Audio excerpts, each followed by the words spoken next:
Today we're going to be checking out Timberborn. This is a sponsored segment. I am being paid to play this. That said, I have played Timberborn a number of times in the channel in the past. People know it as a game. I actually have how we do things, though. I have no idea what that has to do with anything, Strider. But thank you so much for the 30 stream streak of Night Dweller. I do appreciate that. But yeah, so it is one of those things. I'm going to turn down that music just a smidge. Good music, bit loud music, but so I mean we even have a continue button. But yeah, so we have played this game a bunch of times. It is a good time. I've put a lot of time into this game in the past. I've played almost every single update they've come out with. It is excellent. If you're looking for a survival style city builder that's different, I highly recommend this one. Unlike a lot of survival city builders where it's, you know, you get your food in spring, summer, fall, and then winter happens, and you gotta, like, ride it out till spring starts up, and you get the whole cycle again and again. This one, it's all around water management, that instead of spring, summer, fall, you have, like, your normal season, your drought, and then there's another season called bad water. So one is, you've got normal water, it's fine, the other water stops coming, and everything you run depends on water, your farms depend on water, your beavers need it to live, and all that. And then you got bad water, which is the water coming through is lethal. So you need to not get that water. And so it does have a lot of stuff there. But with the Wonders of Water update, they have added an incredible amount to the game. They have made it so instead of where we had to in the past build platforms all the way up and then put something on top of it, and you just have this giant tower of platforms everywhere you went when you went to build macro scale things or areas up top, you now have ledges so you can build up this side and then build a ledge out without all the stuff underneath, which will be nice because that's what things that made macro scale projects take for all eternity.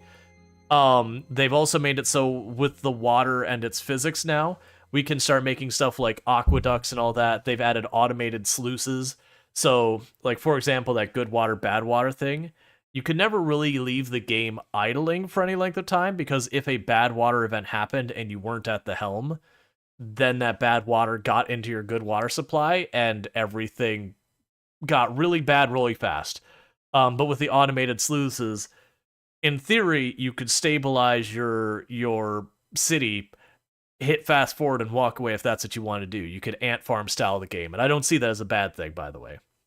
There are a lot of games I like to play that my play is I'll put in 15, 20, 30 minutes an hour working on something, and I'll sit back and let it run. And then you'll see how it plays out, and then do some more. And that's what I call an ant farm style game. You could definitely do that now with this game. They also added the Wonders, which is kind of like a final thing to build in the game, that you build like this giant world wonder or whatever. And so there's one thing that kind of gives you a, hey, I did the thing, woo moment. But it also has a secondary effect that if you go to play that map again, you don't get stuck starting where it tells you to start. They're like, you've beaten the map. Start wherever you want. So you can literally go, all right, well, I want to build way up here in this other area. I think that'll be a really hard place to build because the water's not convenient. Or I want to build up there because for my grand scale project, that's a good place to start. So there is a lot more than that. We've got new maps. There's also mod support has been added to the game through the Steam Workshop. So you've been able to mod the game in the past by having people like grab stuff from like Nexus and then just drop it in your file system. I don't like doing those kind of mods myself because those have a certain level of risk to them versus going through the Steam Workshop. While it's not technically risk-free, there's a lot more going to help you out there. And then plus installation is just, I would like this mod. Okay, now you just go in here and be listed and you'd say cool. And apparently we can go right here. Yeah, so that brings up the, here, I'll show you the screen. Let me get that away so you don't see people's users' names and all that. Like, clicking that just brought up the workshop. So yeah, so I could sit there and be like, I want a train. I can hit the button to unlock trains and all that, which of course is necessary, because trains. But you get the idea. There has been an incredible amount added to the game. Alright. So what we're going to do is we're going to pop in with a brand new game. So last time I did the Iron Teeth. For those who don't know, you have two factions in the game you can play as, is the Folktales and the Iron Teeth. Generally speaking, the Folktales try to work with the environment. The Iron Teeth Okay? The Iron Tree try to kind of exploit the environment. And for those who don't know the backstory of the game, this is a post-apocalyptic game. So a post-apocalyptic thing would be like you're in this desolate wasteland, society has crumbled. This is after that, where society has begun to proper rebuild. So this is presumably Earth. Humanity wiped itself out. How? Who knows? Who cares? But humanity's gone. And instead we have sentient beavers. So the only evidence that humanity was ever here was just the whole fact that there is some ruins of cities that you use to get metal.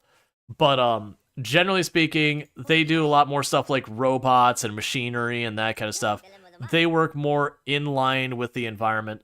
On top of that, this is the only one you have to start with at the beginning. This is the easier, simpler one, however you want to go. They both have their difficulties. But I am going to choose them because it will be easier for us to get to later parts in the game quicker using the folktales than the Iron Teeth. At least I believe that's the case. So we're going to go with them. You do have all of your different map choices, and there is a lot of stuff going in here. I know some of the maps got a rework. That's an interesting... I don't think... Maybe Mountain... Like, I always like to get the biggest maps, even if that doesn't make sense. But we might do that. But that's an interesting one. I might do Mountain Range because that is a weird map. Because it looks like our water source is up here at the top. And then it just flows down, which has a pro and a con. In that the water source will be right where we're at. But like, for example, with the river, say like I'm down here and the water source is here. I don't actually remember where this map is. If I put a dam here, all that water I'm holding back that I can use, which is the pro, versus a lot of times we choose terrace, which is you start up here, and that's your water source right there. And so on one hand, it's very easy to control the water source. On the other hand, there's no buffer. But yeah, mountain range is interesting. Desperate search for fresh water. Yeah. I'm willing to do mountain range. Mountain range looks weird. We'll do the normal start. So they do have customize where you can go in and change all of your stuff. So let's say you don't like the bad tide functionality. All right, it's gone. Easy as that. You can adjust how often things happen. So you can see like let's see, human did not make it and neither will you is the hardest settings. But yeah, so you can go in here and change everything, like how fast they eat food, how fast they age, all that kind of stuff. So, like I said, if there is something there like, hey, you know what? I want to make this way harder. I want to have it refund more. You could do all that. For right now, I'm just going to keep it on its normal settings because I haven't spent the time to tinker to figure out where the balance is between how aggressive and how challenging I want to make it. I'm more concerned about checking the game out so far as the new content versus playing a particular challenge right now. Challenge would be something I'd do on my own time, most likely.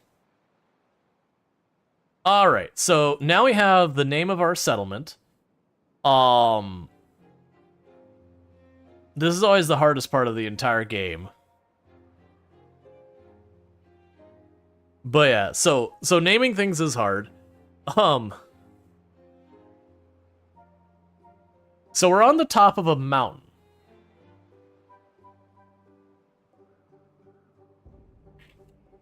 Just...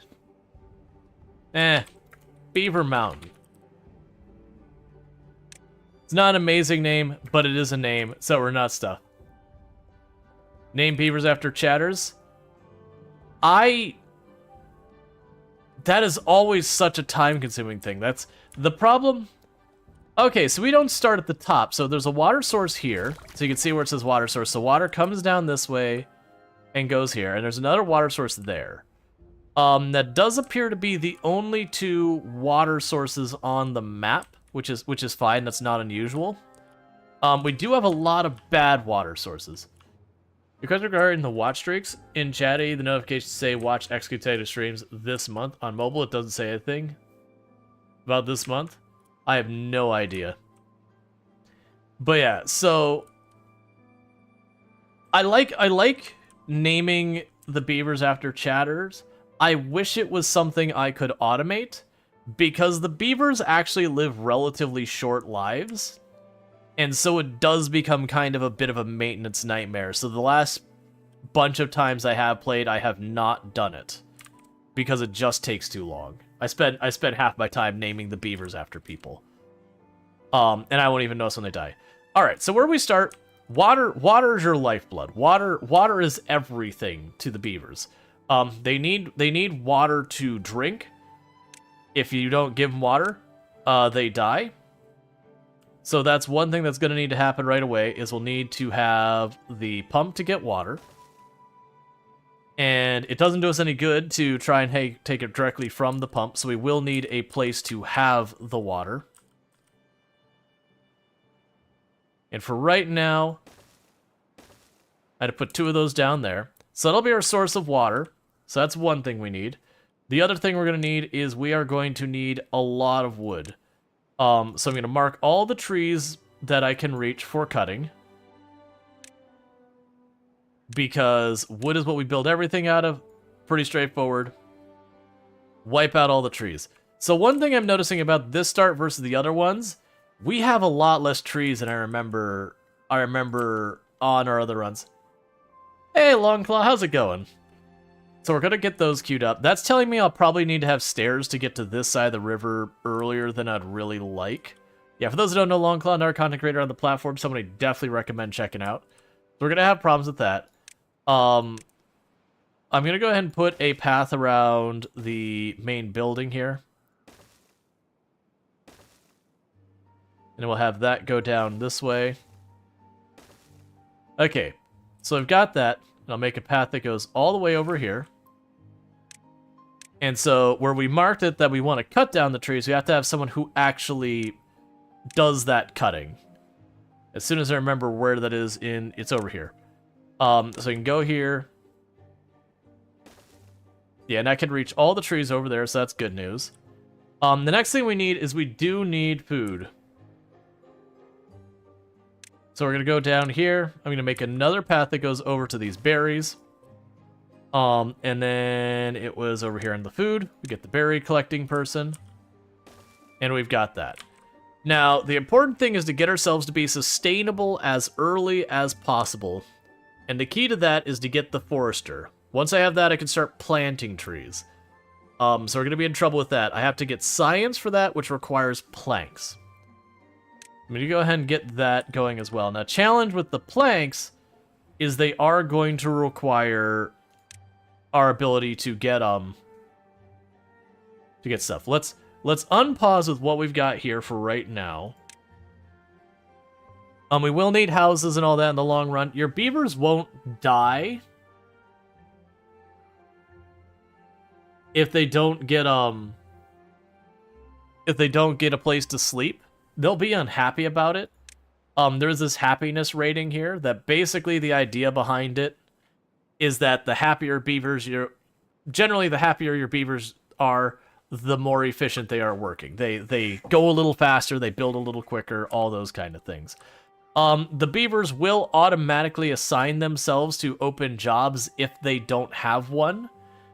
So you look here where it says, like, I've got 12 beavers who are homeless, I've got 4 beavers who are unemployed, and I've got 4 beavers who are working. So I've got a beaver here working, a beaver there working, and then 2 beavers working here. There is a priority system, so like, for example, my food and tree cutting are going to be priority 2. We're going to go ahead and put the construction and working at the water pump as maximum priority, because that'll be important. Now, one of the big things I want to accomplish... Glad to see you're okay after the storm? Yeah, it is a bummer that I'm playing catch-up on, like, the sponsors, that hopefully the ones that ran a little bit later than I really wanted them to won't have an issue, because they'll be understanding. But, not much I can do about that. Hurricane gonna hurricane. But yeah, no, we're good. No property damage, but we were without power for, like, 3 days.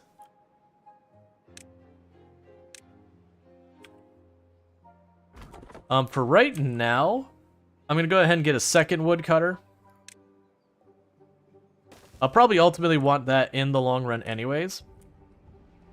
And the reason I want the second woodcutter is I need to get wood to get this online, or we'll start having beavers dehydrate. And that makes them die. And dead beavers are sad.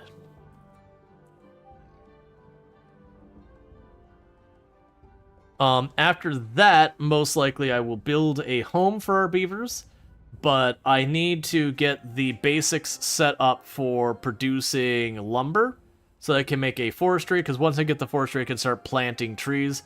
And once you get that, you can at least stabilize the game. You gonna break your bank with these updates and games? Thank you for that. You're welcome. Oh, and for the record, I have played a lot of Timberborn. It's been a little while since the last time I played, but usually each time they come out with a major update, I do go out of my way to play them.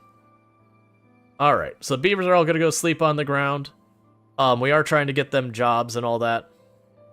We will need to get more proper food. I'm just trying to deal with a bunch of this. So what we can do here is I will need to get the inventor. The inventor just, Alright.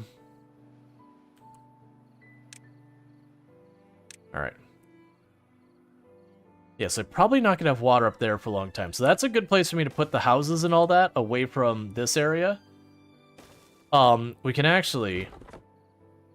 In hindsight, I could put one of these up here as well. Part of the reason I was like, oh, this would be a good area for me to put this is because the houses themselves don't need water. And so it's not a bad idea to put those things that don't need water where getting water to isn't really easy.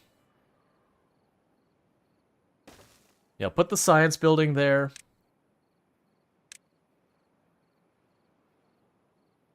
We can put a lodge up here.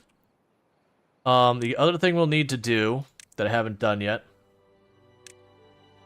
is we're probably going to want a large stockpile for the wood. Right now, I'm just going to put that over by where wood is being produced because I don't know where we're going to take stuff. And then I'm going to want a large storage for food. So you are going to be for the berries.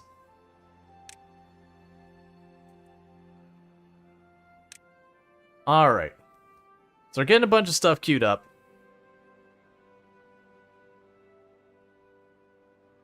But we are going to need to put a lot in because we're going to start dealing with dehydration soon. There's definitely a process in the early game of like, I need to get my lumber, I need to get this, I need to get that to get my base stuff started. Like I will need a farm as well. Right now we can get by a little bit on the berries, but once our population starts growing in any meaningful capacity, that'll fall off real fast. Plus, the more options of food you get... Alright, so we have water. Water. Okay, so with that, we're going to be able to store a little bit of water. The next move that we're also going to need is I need to try and retain some of this water as best I can. So I'm going to build a dam across here. So a dam is basically a tile that it goes up to about 3/4 height, and then the water can splash over, so it won't go high enough that it can flood this area, but it will hold back some water. It's not a lot. They did do set up the trees to chop to cut. I have not up here. You are correct.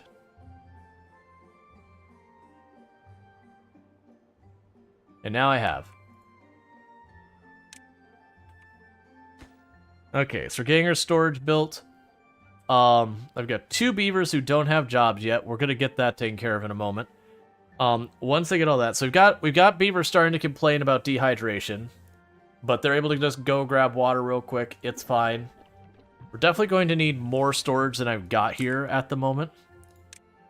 Let's just plan for that. We're gonna overkill that just a little bit.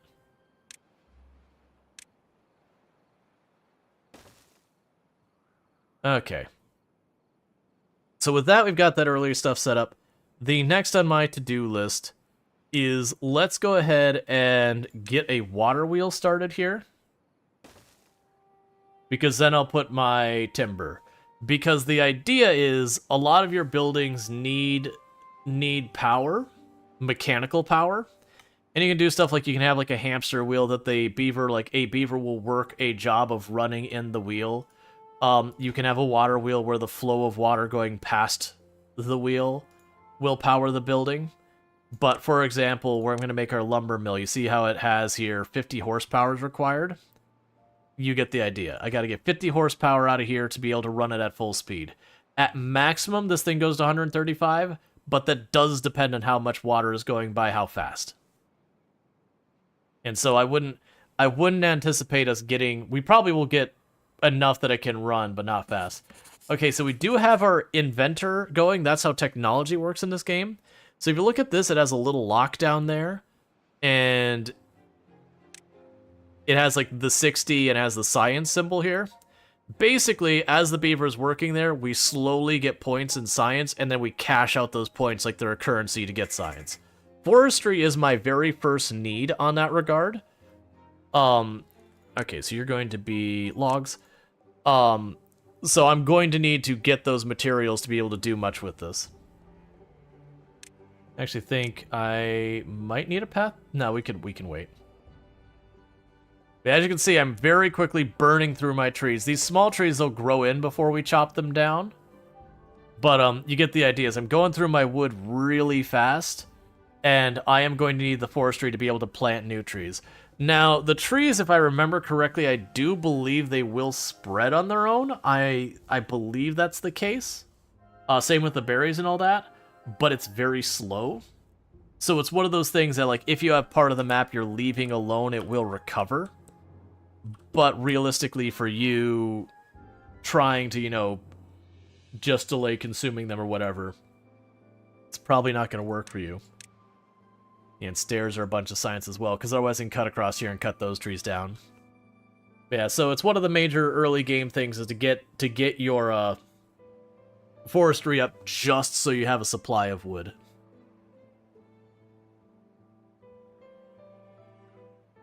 Alright. I will also pretty soon need to get my farm up and running, because beavers gotta eat. And I'll probably make most of this area that's green down here, the farms, and use, like, this area for housing and all that kind of stuff, since, like I said, I don't anticipate getting water up there anytime soon.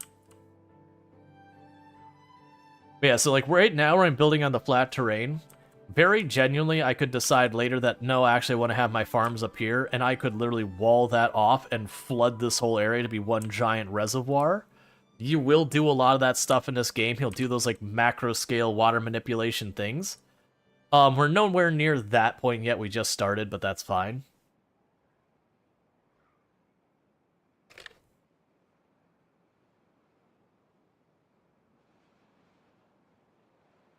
Let's prioritize you over the others. Because I want to get the water wheel up and running so I can get the lumber production up and running. Because if I don't get planks producing, that'll get us in a lot of trouble down the road. That's perfect that that lines up over there. So as soon as I finish building the water wheel, I'm going to put down this. Oh, and the beavers can walk in water. I would just need a staircase to get down into it. But they can go underwater. They're beavers. They don't mind. Forgot how much wood that water wheel takes. We're already up to 21 science, and I believe it was 60? Yeah, 60 science unlocks the forestry. Once I build that, you know, outside of, like, everyone starving to death or something, because, like, I just mishandle the game, we should be good at that point of not needing to worry about getting ourselves in a unrecoverable state.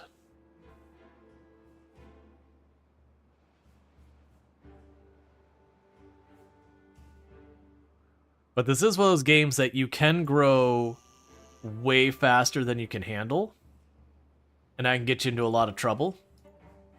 Now, as far as your population going up in the game, this isn't one of those games that your population just goes up by itself all the time, and you have to, like, catch up to it. The population, depending on your faction, for the folktale, it's based on your houses. If your houses have room available, they will continue, assuming they aren't dying, they will continue to build up the population to fill those houses. The iron teeth are a little bit more complicated. They have like these little pods that you have to put water and berries into to effectively breed more of them. And then the idea, as long as you are getting those supplies to those pods, a pod will produce a beaver every N amount of time.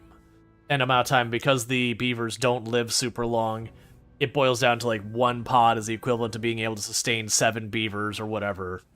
So then 2 pods would be 14 or whatever. I don't know the actual numbers, but you get the idea. All right, so we've got the water wheel there. So now it's time for that.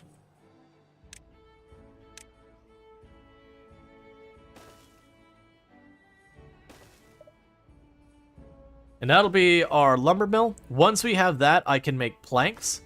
And once we can make planks, then we're all good there.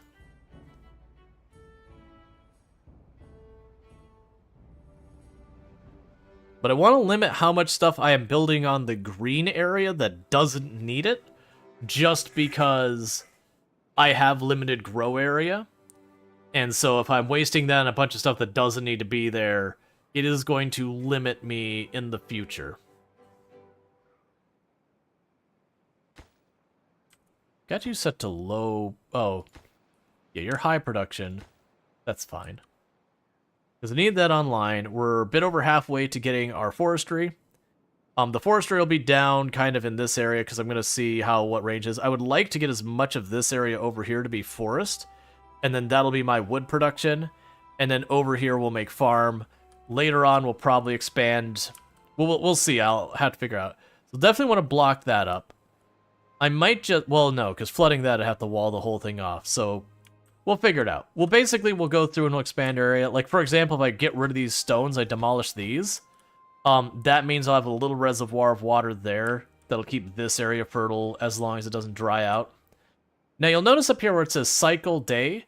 So the cycle is the good water situation we have right now versus like drought or bad water or whatever. So cycle is just the loop that we do a cycle. There's a good part and there's a bad part. And then what day is on.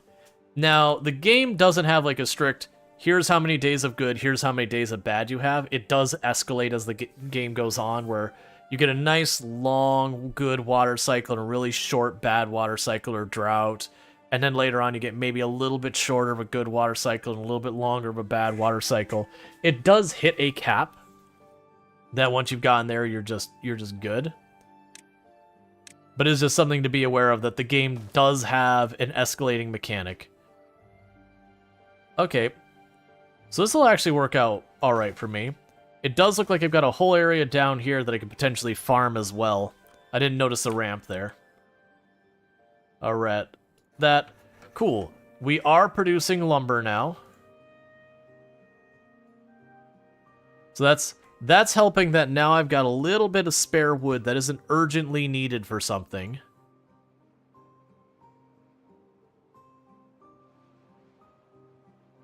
We're gonna just let that wood sit. Let's say you've got how tedious it is to run a Discord server. Oh man. Need storage for lumber? Yeah, I just don't have any wood to spare, so I'm saving the wood for that. But the lumber will build up in here until we hit 13. And then we should be good, and this only takes 7.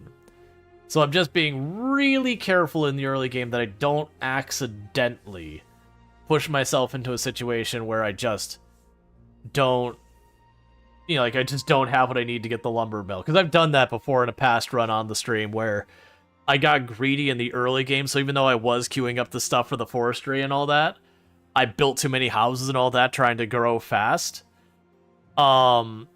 And then, you realize you're out of wood and you go, oh, well, I guess I die. Whoops. So any thoughts on the shared chat you guys featured yesterday? Oh, it was really good. I will, again, repeat what I had said the other day, that, it seemed like the only pain points were just along stuff like, we really will need to go in and, mute or ban or time out each other's bots. Just because having your other person you're streaming with, having their bot, shout out saying, hey, follow the channel, and then your bot immediately follows by saying, hey, you should follow the channel. Let's see, if you haven't run out of wood and subsequently lost, you really haven't played Timberborn yet. Yeah, no, it's just one of those things that, like, early game, there's a couple of mistakes you can get into your trouble, and get you in trouble. I think the biggest one you can get yourself with is just the risk of accidentally overusing your wood and then realizing you don't have what you need to build the forestry. Because once you can't build the forestry, it's just bad. Does you really like it? You also feel it could have an issue with less incentive to go to into both channels.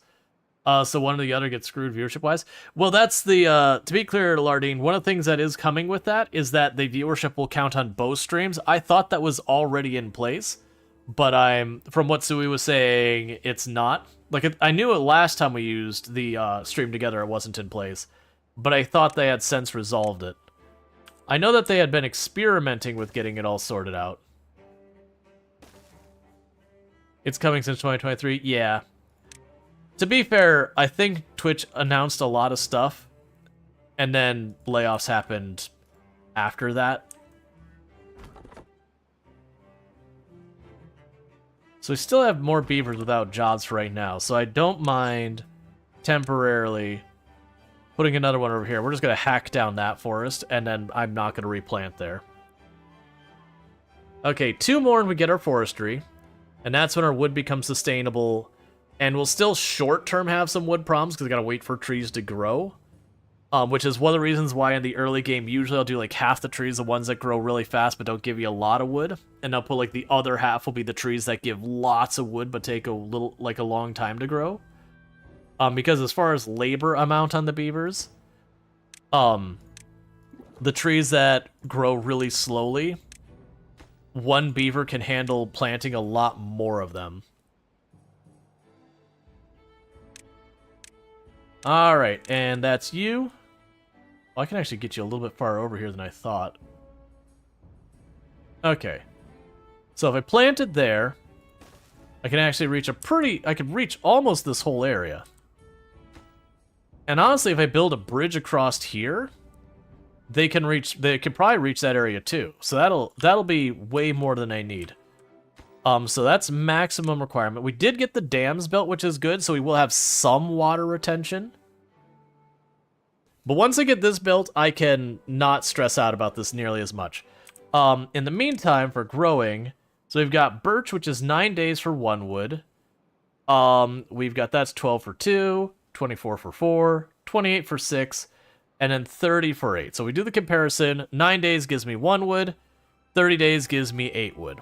So oak gives me way more total, but it takes a long time to get there. So we're going to start with the birch. And long term, we'll do a mix of stuff. So I'm going to say all of this over here for right now is all going to be birch. I'm going to say all of that's going to be oak. And what's going to gradually happen is we are going to slowly go over this way and make it all oak. But we got to get to that point first. That's going to be way overkill for our wood needs for right now.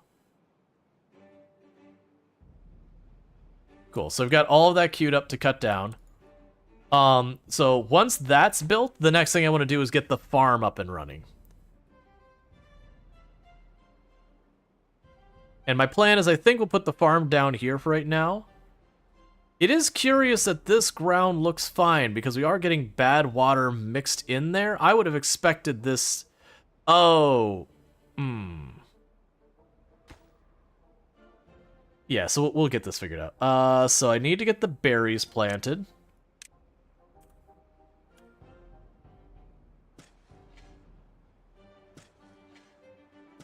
And not all that's going to stay this way in the long run.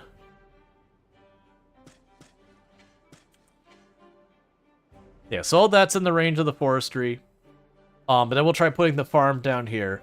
That'll require... So this is the one I'm mixed on, because this is mixed water here, where we've got good water and bad water. The bad water is poisonous. So we do want to get rid of that. And I think to get rid of that, I am going to need to do... Like, I'm going to need to get up here. And if they go in that bad water, they have a bad time. But I could see going up here to this tile there and building a wall too high there which should be enough to make it back flood over this side. And then it'll be all over this area over here, which isn't good, but it'll be a not me problem at that point. So we'll definitely want to go that route. Okay, the forestry. Replant dead trees not marked for cutting. Cool. So the forestry's online. They're going to start planting all these trees and getting everything online. So that's going to be good news. It's going to take a while before we cut down enough of those trees to get what we're looking for. They're also going to start planting these berries, which will be good. Now we need to start getting a lot of things built. One, I got to get the housing fixed.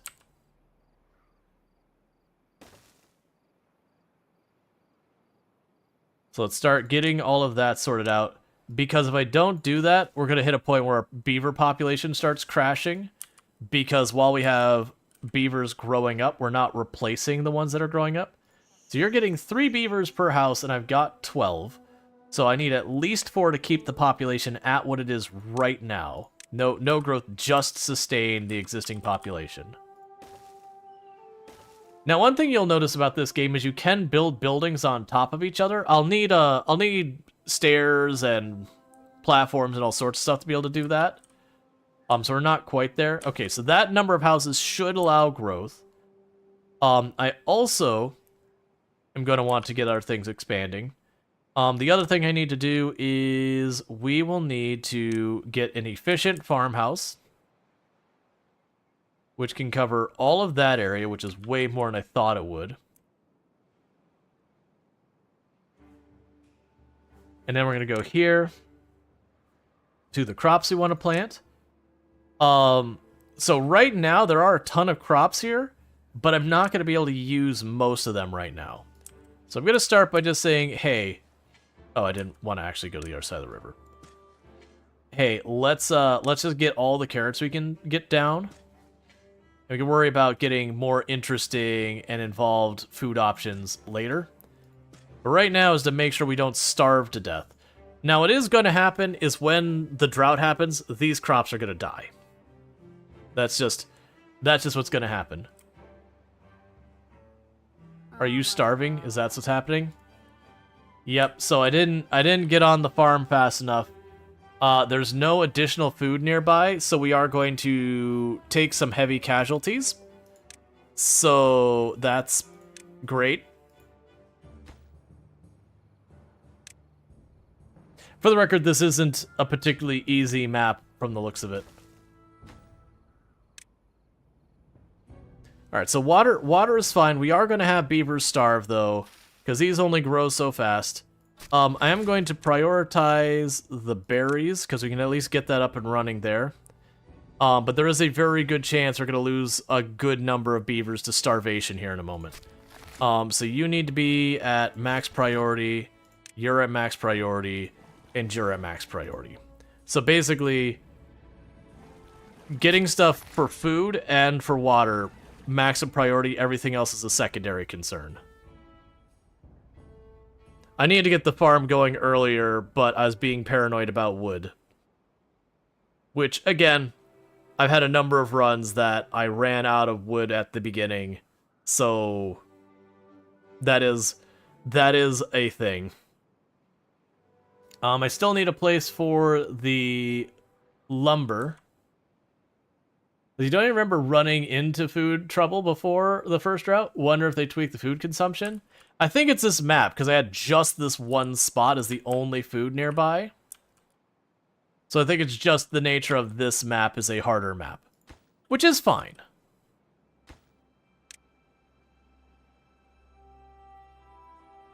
Yeah, so we are getting all the berry bushes planted as fast as we can. So the hope here is going to be that while we are certainly going to lose a couple, the hope is that we'll get some more berries in here to recover things for right now, and that, you know, ultimately we will be able to recover from it. The big danger would be is if I lost too many beavers that we got down just like 3 or 4, and that just because of timing the food was gone. I don't think that'll be the case, but I do think we're going to be pretty scarce on food for a while. I'm also prioritizing getting those 2 farms online, just to get there. Man, I think this map, with how limited the early game food was, caught me by surprise, which is fine. I think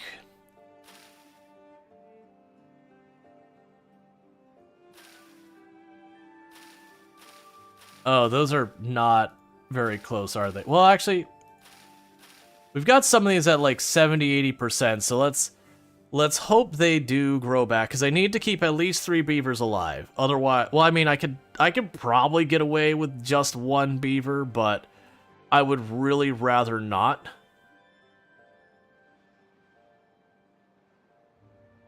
Timberborn is so cool, yet not sure how to work with nerfed irrigation by single tile of water.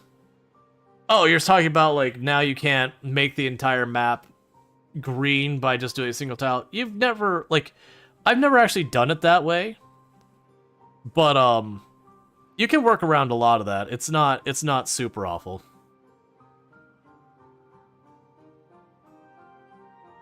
Just a matter of how much longer we have. Like, some of these are at 80%, but we are, like, they are going to die soon. The beavers, I mean. So I'm worried about that. That it's gonna see how far we can go with it. Let's see, you love that they got rid of the range limits on districts. Yeah, that's a really, really, really nice change.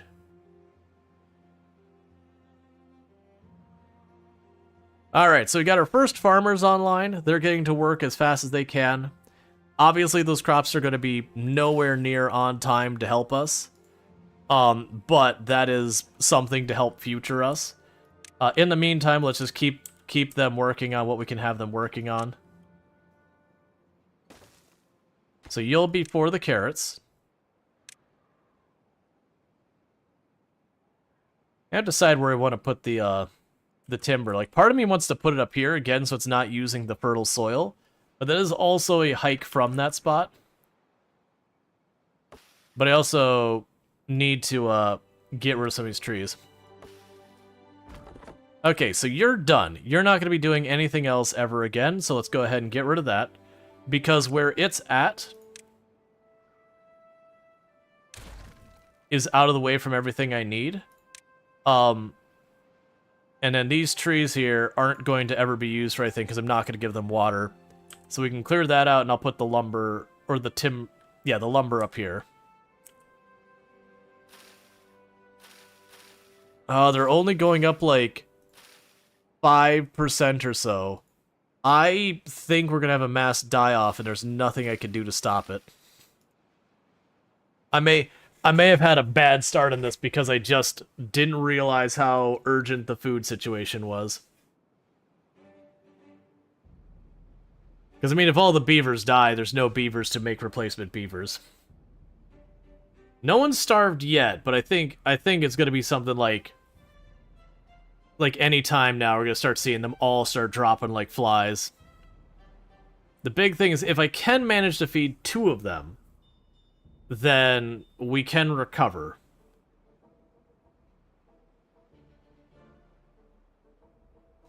So it just means the next time what I need to do differently than I did this time is I need to get the farm up right away. That said, we are still pretty scarce on wood even with what we've got here.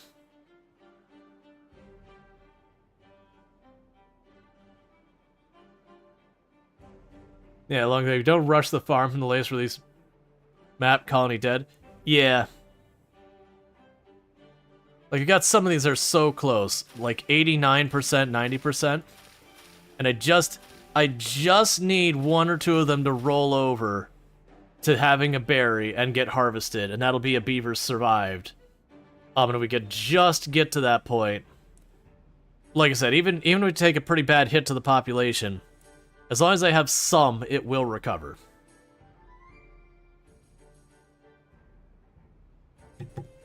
Alright, sorry about that. But as a reminder, we do have a lot of new stuff added to the game. We've got, like, again, you don't have to build the thing. Like, if people remember, we had to be like, I'm gonna build stilts, and then stilts, and then stilts, and then stilts, and then stilts, and then stilts, and then build the thing I actually want way on top of it, and have to do that everywhere. You can now have like ledges that go out, so you can build the stilts up here, and then build a ledge out that doesn't need its own supports. They could live without food for 4 days. Yeah, it's gonna be right on the fence there.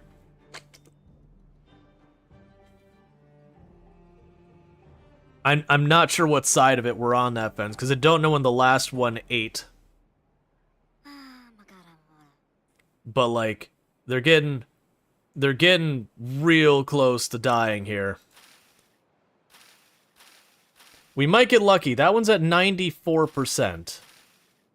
And I only need like 2 or 3 of them to make it. So we're at 94%, so we're real close.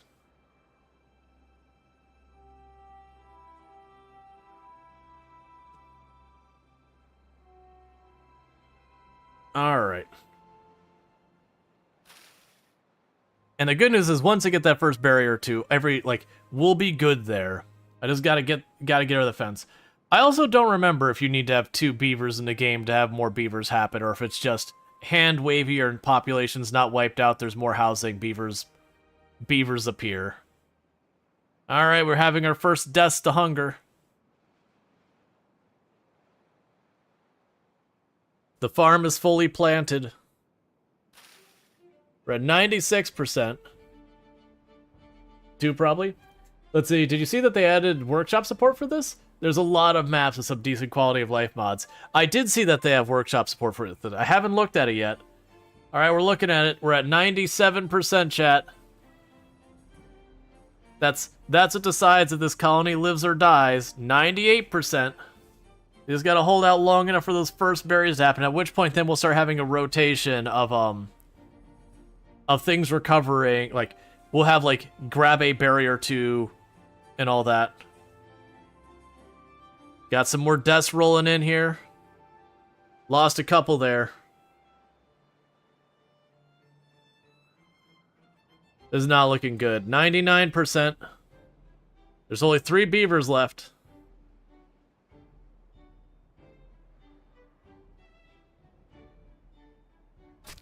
You're not that priority. We have the berries. The berries are up. There's still 3 beavers alive on the map.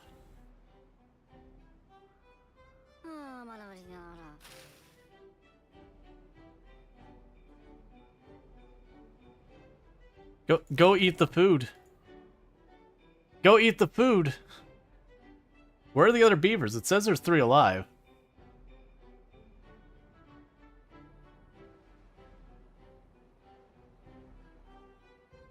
Oh, they're probably still hungry because they're not getting, like... Okay, we had another one die. I don't get why they're not eating, though. We are picking the berries. Okay, so eating the food didn't fully max them out. You're gonna die. You actually got a little bit of food.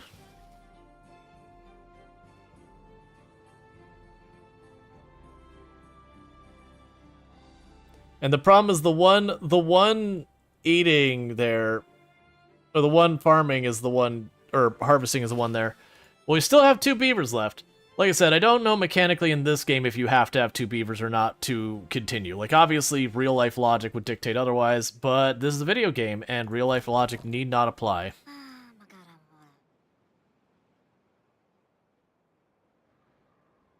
Come on. Alright, then there is 1. Does anyone actually know the answer to that, if you do need to have 2 beavers in the game, or if it's like when it's only 1 left, it's automatic loss? Because, like, genuinely, I don't know the answer to that. If it was just 1, I would assume at this point the game would be like, hey, you've lost. Beat it. Because otherwise you technically could sustain this for about ever, just ping-ponging back and forth between the 2. Maybe 1 is already pregnant. That's the thing, they don't have a modifier here that is like, you're having a baby beaver or something like that.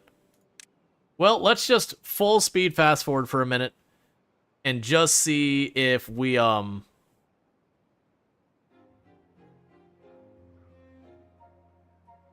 Folktales, which start the game, breed in pairs. Gotcha. Yeah, so then this is doomed, my assumption is.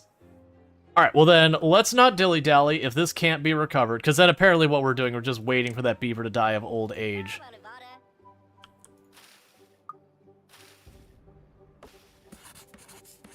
Maybe useful to pause all houses except one.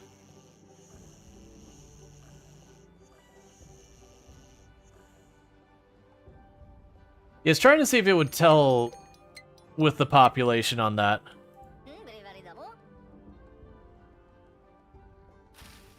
Like, that was what I was curious if it would like, actually say dialogue there. Run number 2. Yep, that's fine. Let's not drag this out. So basically we died in that one because while I was prioritizing the wood, because that is an urgent thing, I over-prioritized it to such a degree that I did not keep my food going. So we're just going to go right back in where we left off. And we're going to try and get that solved. So this one, what we're going to do differently is I still am going to prioritize the lumber. But even before I worry about the other things, I am going to try and get the farm up right away. Because the farm takes 4 days to grow, that shouldn't be a problem. Probably not dead yet. Mountain. Okay, so let's go ahead and real fast just pick up where we left off.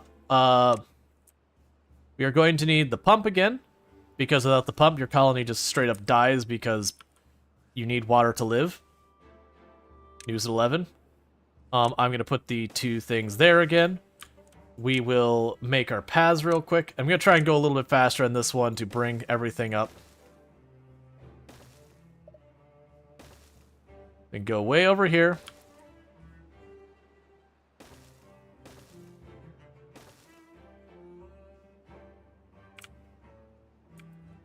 And we'll end up having a dam over there, so we'll go ahead and run that there. Bring you over here. Because the paths take nothing to put down. Alright, so. This time, I'm not going to wait. We're going to say boom. Right away to start. We'll have a farmhouse, not 2. I will need a gathering spot here. I don't need 2, just 1 will be fine. We could go over here to the woodcutter. Put 2 there. Put 1 here. You'll end up building 1 down there.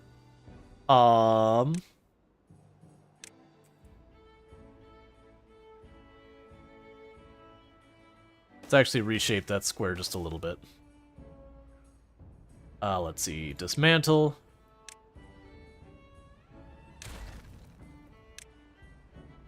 Alright, so let them all start getting to work.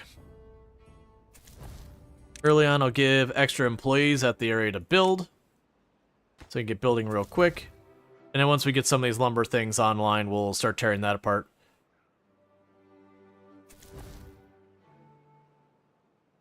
Oh, forgot something really important, which is I need to flag those to cut down all the trees.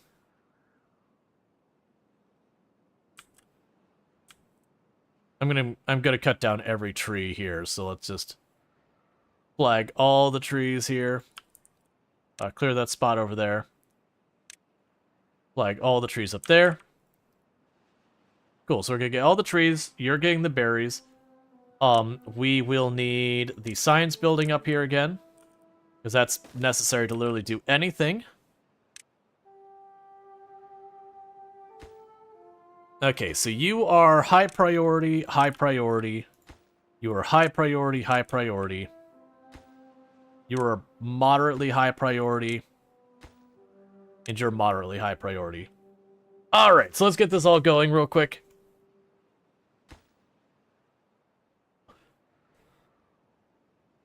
And so we're still beelining as fast as we can to the lumber mill and all that stuff. Once again, I will need to have power going through here.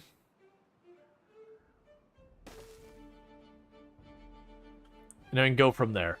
But yeah, so that is a very common thing you run into with a lot of these games when you're first learning them. You are going to make mistakes where you end up having a lot of your population have a really fast die-off, which is not great.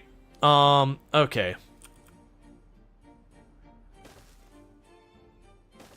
I'll put the 2 down here this time. So, wood, lumber. We will want to have a house up here for right now. And we will want to have the basic storage. I'm not going to turn those up in priority. And you'll be for berries. And then we can go down here while you're figuring that out. I will want to make all of that carrots. Make all of this carrots. Make all of that carrots. Okay, so when we get the farm built, we've already got that queued up. I'm also going to go over here. Oh, I have to wait for the forestry to actually be unlocked. That's fine. Alright, and you... We'll leave you at normal priority for actually running, but higher priority for building. Okay. So the farm is already almost built. And like I said, that should spare us the disaster we had last time. I will also still do this, which is the same thing we did last time as well. You, however, are going to be lower priority. So we build the other things first. And we can build the road across here. And over there. And another woodcutter. Okay, so we are already planting carrots, so that should have our food secured in the short term. You put carrots on the other side of the river? I did.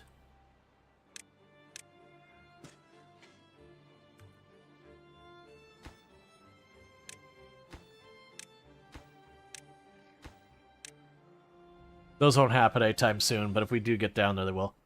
Alright, so that should secure food in the short term. We do need to get these online. And now that we've got our food secured, I need to basically wait until we've got our other stuff sorted. I could also queue up where we... Oh yeah, I won't. I was gonna do that again, where I was like, let me go ahead and get these all placed.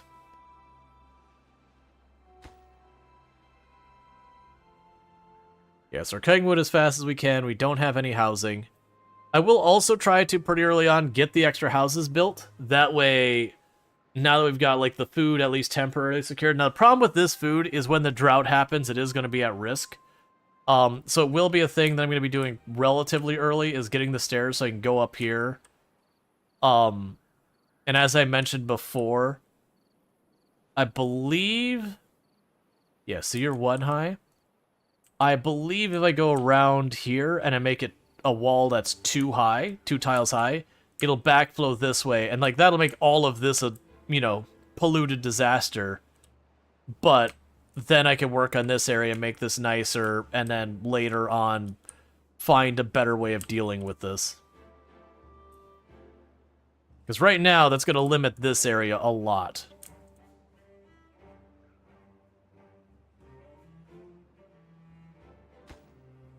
Why are you not building that quicker?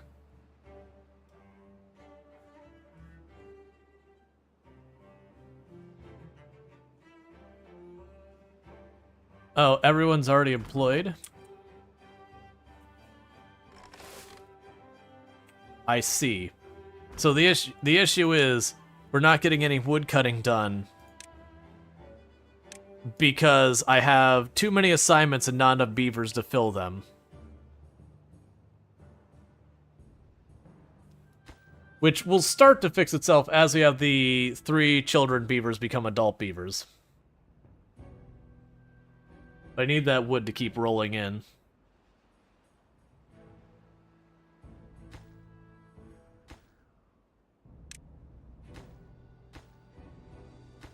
Yeah, so these 2 will be high priority. You'll be the next highest. And then we also need to get that on the list.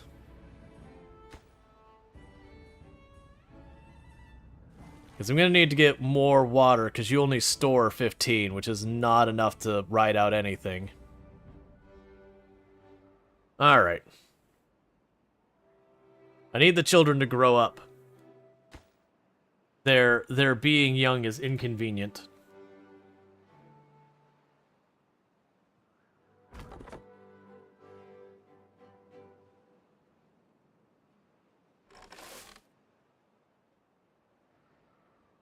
Cool. So we've got that set. And you're just lower priority? Alright, so I'm going to queue up something I probably shouldn't. Nah, we won't. I was going to put down the second farmhouse, because I always like to have one farmhouse dedicated to planting and one to harvesting, so that way they split their time. Because you normally have to choose whether they plant or harvest as the priority. And I found in both cases it ends up being... It has, like, negatives, but if I have 1 and 1, that means they're planting and simultaneously harvesting regularly. And they can handle usually a pretty big area when you do that.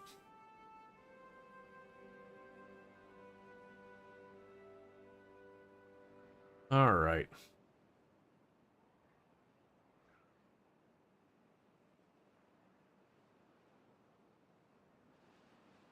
And it won't help us anytime soon, because we can make this even a lower priority. Like, that'll be the lowest priority. But that'll retain some water. Now, granted, we're going to get bad water held up here. And that's going to cause us a lot of grief. But right now, we're just trying to get the early stuff set up.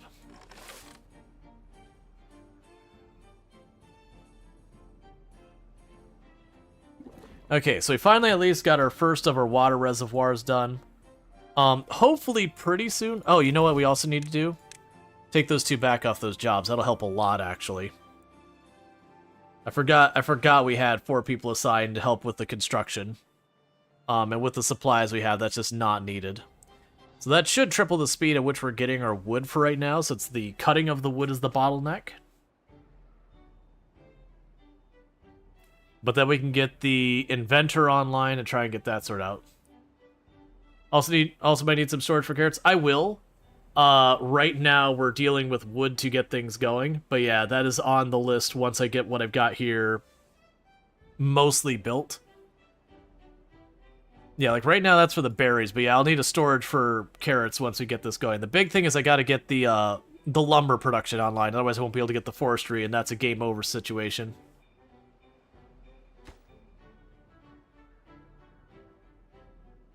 Alright. Thank you for the follow. Welcome to the stream. Yeah, so we've got the inventors almost online.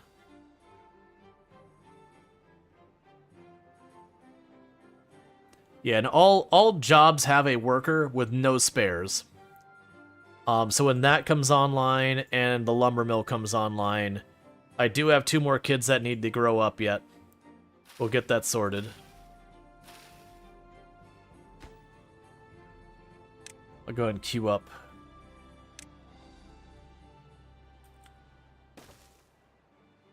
The carrot storage. Actually, let's not put the carrots up there. I've got a bunch of area down here I can't grow on. And by putting it down here, it'll be right near the carrots, which will improve the speed at which they go.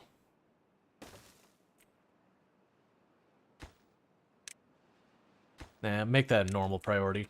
So they'll build that before the dam, but not before a lot of the other stuff. Okay, so our inventor is online. Do we have someone working there? Yes, we do, so that's good news. Yeah,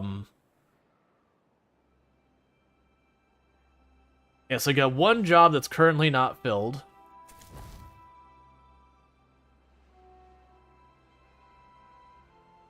And we're doing fine there. We don't have, like, any spare wood yet. But that's okay. We're getting there. But yeah, this is the early game, is just getting things stable. Once you get past this phase of the game, then things ease up a lot. Because then it's just a matter of making sure you don't grow your population too fast. And then, you know, doing what you have to continue to build up your water storage and all that, because as the events get worse as the game goes on, you just need more and more of a buffer. Now, it said in the game, you can actually have it strategically where you keep your population very low. Which means your food demands are very low, your water demands are very low. which means you can go way longer on very limited resources and manage. But of course, you don't want to do that. You want to build. You want to make it bigger, and it's just a matter of being careful when you are making the place bigger, how you approach it to manage that. Alright, so should be just about wrapping up that here in a moment. Yeah, we'll need more houses. It'll be a thing that we'll end up doing is pretty early on, we'll start like getting the bigger houses, getting the bigger this and that. Because they do help a lot to get the bigger buildings and all that. Like, for example, it won't be right away, but getting the really big storage buildings and all that, as soon as you have the materials to actually build them, can be really nice for getting the most bang out of your buck for your space. Because space ends up being one of your big limiting factors is your growable land.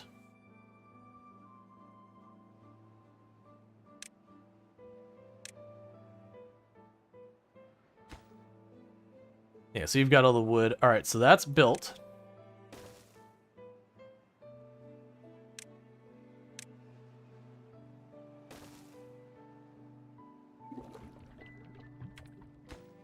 You are a slightly higher priority.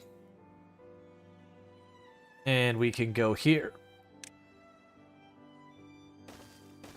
And put down a couple more water barrels.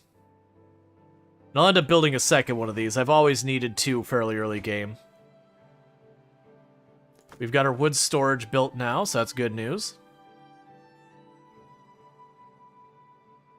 Those should all be... yeah, those will grow in very soon. Let's bump that up in priority as well. So this is going to be our high priority. Get that built. We are now even again on the number of jobs and beavers. We're going to go and dip under again here in just a moment. Realistically, what I'll probably do here in just a minute... yeah, I'm going to drop one job off there, drop down to just one builder for the time being. That way we have someone working the lumber. Alright, so now all I have to do is get the 60 here, and as long as I have enough wood and lumber sitting around for when we hit that point, we should be able to... big water pumps are overpowered? Oh yeah. Well, that's, you get to late game and a lot of those things get amazing, like the big, deep water pump or whatever it is, where you have your giant reservoir that's super deep. You can do a lot with that, and then you get like the giant barrels of water for storage and all that. But that's your late game stuff. Okay. So we're basically waiting on hitting the 60 science. We're about to get our storage for the carrots online, which is good because that thing is going to fill up fast. The good news is that it does let you carry 50 carrots, which is a decent amount. So we've already got more food coming in than we did last time. Our happiness has gone up by 1 because we do have another variety of crop. So our beavers will work just the teeniest, tiniest bit faster.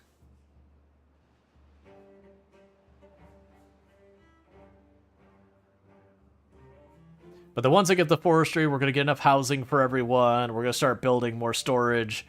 It'll be around then that we will have our first drought, most likely.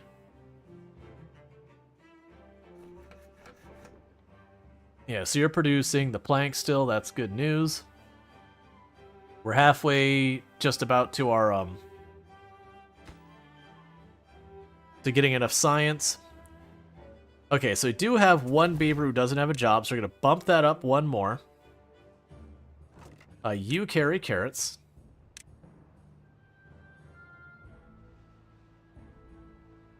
So cool. That way when this building fills up, it won't stop producing. They'll start loading this up.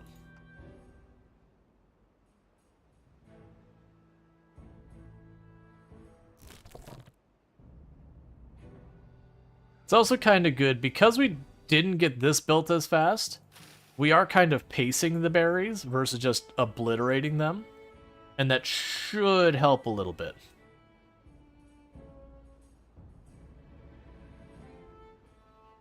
All right.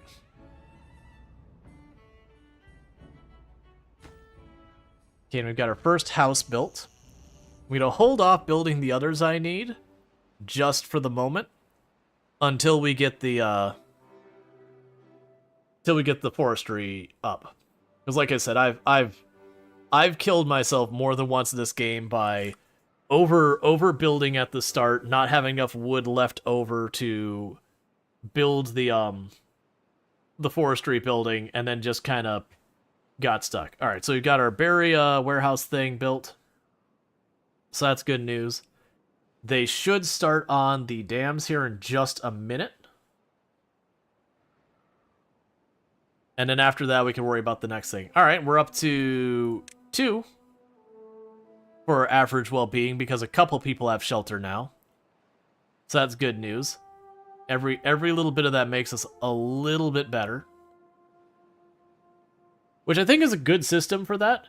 But so you feel like the game has a steep learning curve. Could it just be early game tips? Yeah, so I am playing in a hard map. Generally speaking, the early game tip, the big ones, is just 1, you got to make sure you have food, and then 2, you got to make sure you have lumber coming in. Because honestly, once you have that, most of the rest of the game is water management that you can take at your own pace. That the water management will be a pressure on you to be like, okay, how do I retain the water on the property? But actually, say for the style of game it is, I wouldn't even say it does have a particularly high learning curve compared to others in its genre.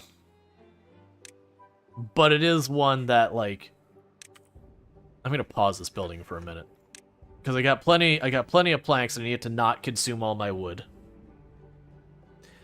But it's just one of those ones that, because I'm playing a more difficult map, I'm having to rush certain things. But yeah, generally speaking, the early game is entirely about getting your forester up, getting your farm online. Once you have that, you can sustain your population, and then you can take all the time you need to figure things out. Like, the droughts will create a thing that can get you killed, but it's one of those things that you experience your first drought, and it's usually not long enough to do any real damage. It's kind of just, hey, this is what's going to be coming. The next one might not be so short. And so it is a way of showing you what the mechanic is and what the implications are, but making it so short your crops won't die or stuff like that. But then, later droughts will last long enough that if you don't address them, you will lose your farm because they'll stay dry so long all the crops will die. I want to say there's a tutorial to the game as well, if I remember correctly. So yeah, if you choose, like, there's a map called Plains, which is like your kind of default, quote unquote easy map. It does pretty good. You like the explosives, need to irrigate, explosives, need more water, explosives to make river, deeper mountain, explosives.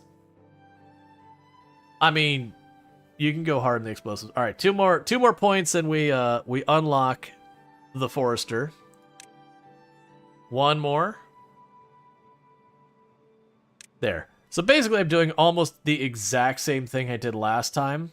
We just didn't make the mistake of...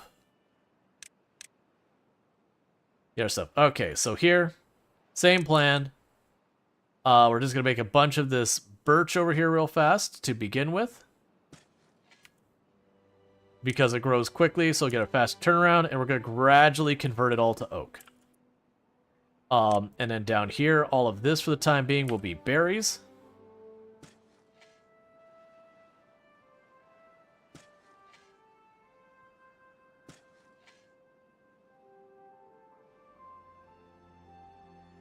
Actually, honestly,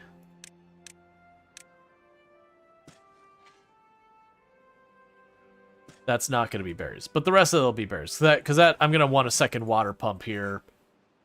And we'll do a bunch of other stuff here. One other nice thing that happens is once you start getting platforms, you can build platforms on top of the river to give yourself a place to operate. So you can have, like, almost like a dock situation. And so once you start doing that, you can be pretty well managed. And forestry is already online. Replant dead trees that are in range. So once you run out of trees to cut down, we're good. We can unpause you. Because now trees are renewable, our crops are square, and we've got that online. So now we're past the danger zone. We should be perfectly fine to sustain what we already have indefinitely. Of course, no one wants to stay at the same tiny little place forever. Oh, I can actually fit 3 houses here. That's fine. So that brings our population to sustain. That brings our population to slight increase.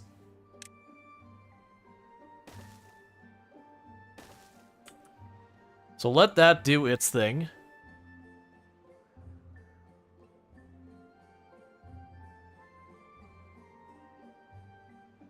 Now, one thing that this game has that a lot of other ones don't is a lot of other games in the their survival, city builder, whatever you want to call it, genre. A lot of them do have it where you will have it so your crops will rot and all your food will get lost after a while. I don't believe Timberborn has that in any capacity. Once you've harvested a good, the only way it goes away is someone eats it. Or consumes it or whatever. Whatever the appropriate term is. So you don't have to worry about, oh man, like I harvested these carrots last season, they're not gonna make it, oh darn. There's none of that kind of thing.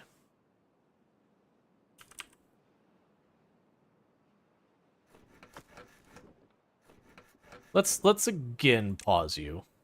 Oh, I don't have enough workers for it anyway, so I guess it doesn't matter. You're gonna be a slight lower priority. That's how we'll handle that. So yeah, we are getting all the birch planted.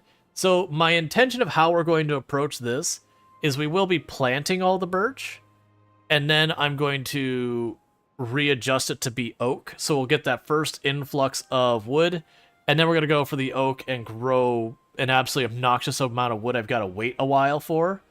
But it is those things that, generally speaking, there is no such thing as too much wood in this game. You're always going to need more wood. It is just the way it is. The other thing we're going to add to here is, as I mentioned last time, I do like to have 2 farmhouses.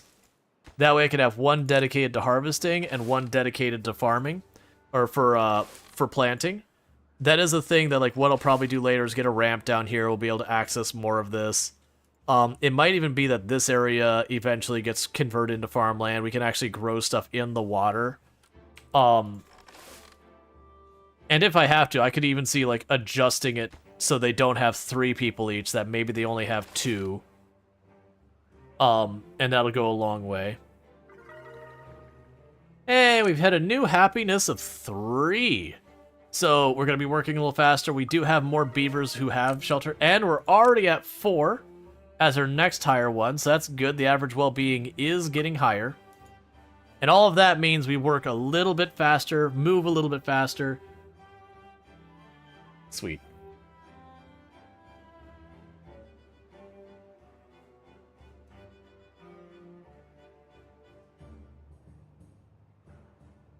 Cool.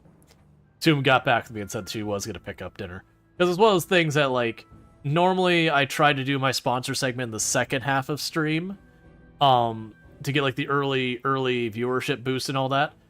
Or, sorry, for having the earlier part of the stream build up the audience and all that, to, you know, do the best I can by the sponsors and all that.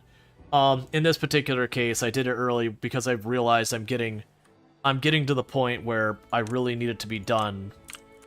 I thought I had a little bit more time, but Hurricane Milton kind of really screwed everything.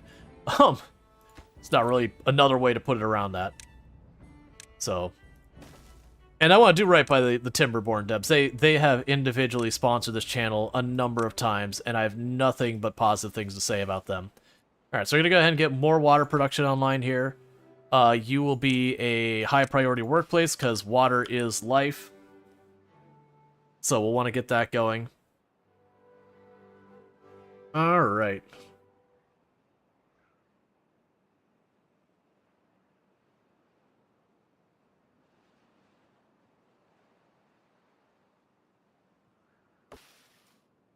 Yeah, so downside is these trees that take 9 days to grow are only 1 wood. They're pretty terrible. I actually don't even want to go as far as we're going for these. So let's go ahead and cancel the ones back here. Yeah, I'll keep growing those ones up front, because I will need some quick wood. but I'd much rather invest as much effort as we can into the faster grow, or the more plentiful wood. Because as those things, it's like, it's costing more time now for way better later, is the way I look at it. Because even with making all of this oak, we will absolutely 100% without question run out of wood. Like, there is no such thing as too much wood in this game. Alright, we're up to having them have a wellness of 5 because no longer anyone's homeless, so that's good news. So we do have a few spare houses. One thing to avoid as a mistake, especially in the early game, is do not be like, hey, I've got the early stuff set up. Oh, cool, everything's stable. Let me build 2 or 3 houses to give myself growth room. You do that, and then suddenly you find yourself with no room for anything, because just, you've already got that. Like, okay, cool, we already got it set to cut down. You'll be like, okay, cool, like, I've got it stable, let me just build 2 or 3 houses. Not realizing those 2 or 3 houses represent suddenly getting yourself, like, 6 more beavers in the near term. Which, if your population's 12 and you jump it by 6, suddenly your food and water consumption goes up by 50% all at once. Which is rough. Okay, we got 1 job not filled. That's not exactly unexpected. You here are retired because there's no longer anything for you to do up here. And then meanwhile, we'll say, hey, if you see a tree still up here, it's dead. So just get rid of it. So as our workers don't have other things to do, they'll yank those trees up to give me space to work. Because those will grow or be able to be replaced if I got water that high, but that's not going to happen. So suddenly, you just became high priority. That way we can try and retain some water. And one thing you'll notice when the drought happens is this water wheel, which is currently running at 200 horsepower, it'll stop functioning. And the reason why is once the water's not flowing through because it stops at the dam when the water isn't coming from this side. There's no water flow to turn the wheel.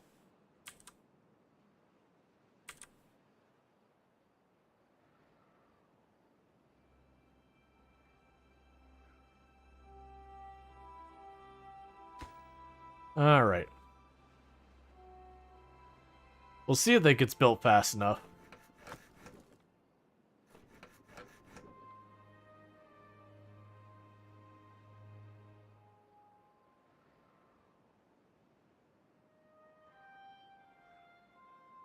And everyone's going to get their food out of there. And later on, we'll get more involved things like your early, hey, we have our very, very first beaver that was born into the colony.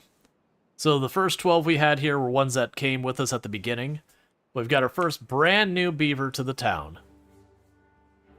So problems we're going to run into is this first drought probably won't be too bad. And we have our first beaver that's died of old age. So it gives you an idea of how long they live. We're only like maybe a week into the game or whatever, days-wise, and we've had our first beaver... Yeah, we're actually on day 13. We've had our first beaver die of old age. The beavers really don't live very long. That's actually one of the reasons I'm resistant to being like, let me name the beavers, is it does become a thing that, you know, like, you can name them when they're born, but, like, an hour or 2 later in stream, that beaver's died of old age.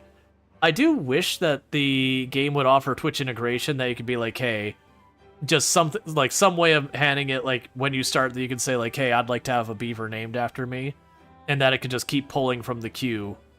I wouldn't say it's an important thing for the devs to work on or anything like that by any stretch of the imagination, but that's how I would love to be able to handle it, is something where I don't have to manually go through and name them one by one by one. Because I do that in a lot of games. By the way, like RimWorld, I'll name the colonists after people and stuff like that. We did it in Coral Island. We would name the animals after people and all that. Because it's kind of, you name it and it's good for a long time, most of the time. But there are a lot of this style of game that you can name people, but it's just too short to be worthwhile.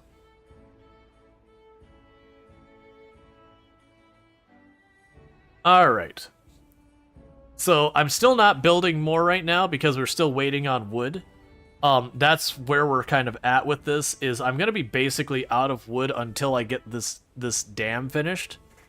Unfortunately, there's no more wood in range for me to harvest, so anything that's not built yet is just not going to be built until we get these first birch trees up. And that's just where it's at. But that's a very normal early game situation.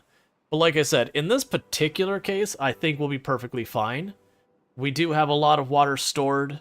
Our population isn't very high. We do have a lot of food stored, which is also a bonus.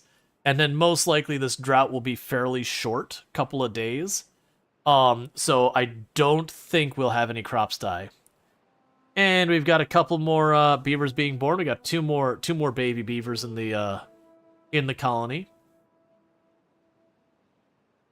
But yeah, so as you can see here, we've got the drought on this little scale up here. So that's showing that I've got about 1 day left of not drought. And then so far, that's looking like it's 2 days so far, but we'll see how long it goes. And that's kind of your equivalent of like the spring, summer, winter cycle, except instead of spring, summer, fall, winter, like most games, it's we had our nice weather, it lasted for something like 7 days or 9 days or whatever it was. And now I'll have a couple of days where there's no more water. And then it's a matter of surviving on our reserves and all that. But while I can survive by just having a bunch in storage in the early game, you won't even last to the mid-game unless you start doing stuff like building reservoirs and all that kind of stuff. So figuring out ways to keep the good water and get rid of the bad water. That's actually what might even happen, is we might lose these crops here.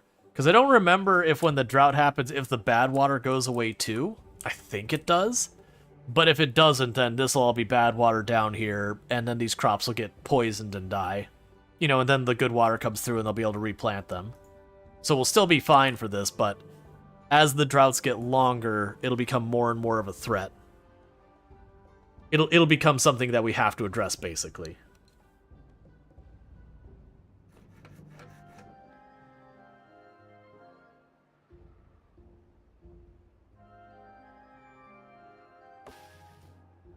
Yeah, so we got a bunch of these that are about halfway.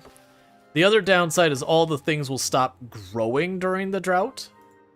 So these trees where, like, right now, say it takes 9 days to grow that tree, there's going to be 2-3 days, whatever this ends up being, that they will not be growing during.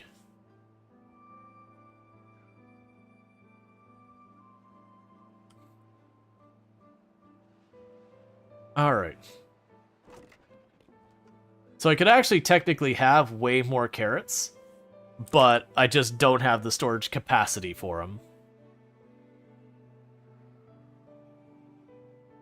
Which I could build more storage later, and we probably will. Alright, 0.2 days, and then the drought starts. So we can watch the drought from this end, because here's our water source here and here. So what'll happen is those will stop producing water. The water will go down there. This will stay like a little reservoir there, because it's lower. But then this river will dry up, and it'll continue to dry up all the way off the edge of the map. If I were to get this dam finished in time, which we won't, it would stop where it'd have some water stored here. So you can see the water drying up through here, and all the land dries out as the water goes away. And so that will slowly go down, and then it dries up, and then the river dries up. I'm going to get a little bit more retention here because I at least blocked some of the river, but it will just dry up as well. It's just going to take it a couple of seconds. Like, if you look here, you're going to see that slowly go down. And so it's all dried up, and then that dries up, and then literally the whole map, except for a little spot right there around that little pool, is all dried out. So no crops are growing. But if I click on this, it says, hey, if I don't get water in 11.7 days, I die. The bushes are like 4 days, and then these are 2 days. So we actually might lose the carrots. But like I said, we do have 250 in reserve right now, so that's fine for the moment. I am curious that this didn't dry out. It might still just be going down, and it might just have a little bit more volume than I thought. But yeah, so the idea is I put a set of dams here. It would hold water here for probably enough to get through a minor drought or whatever, and then same over there. What's with the weird... Natural overhang.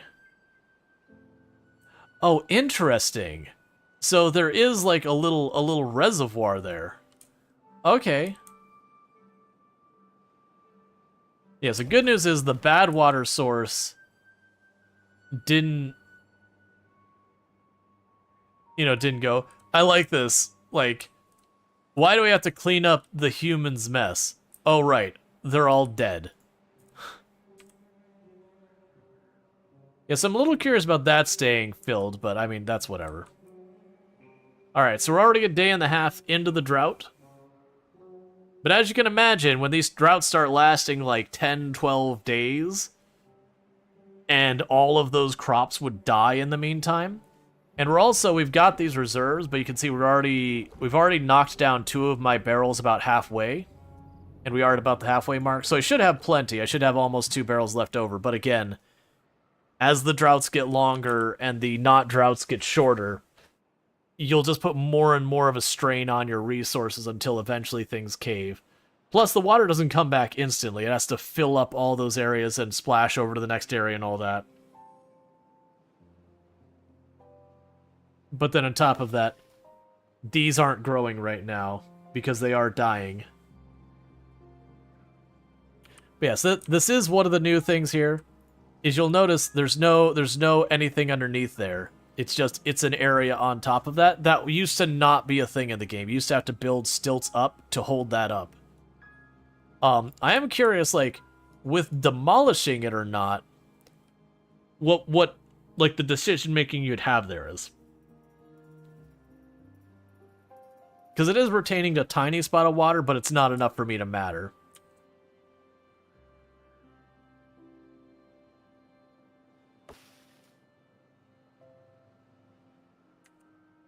Alright, only half a day left of the drought. So you'll notice during the drought, a lot of the beavers don't really have much to do. You can't farm, there's no water. We can't pump water, there's no water. I'm currently lacking trees and they're not growing right now, so I can't build.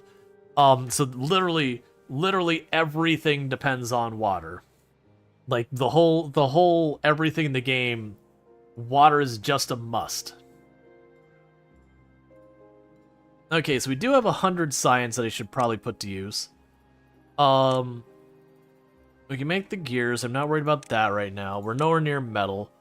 There is the large water pump, which requires materials we're nowhere near ready to make. There's the bad water pump, which is way late game. There's the fluid dump I don't care about. The stream gauge lets us know how deep the water is. The fluid mechanical pump moves stuff up. Centrifuge cleans up the bad water. So none of these are things I'm going to deal with right now. Probably what I want to work on is some of these other things, like go for the large warehouse is probably not a bad investment. Getting the underground pile. Interesting.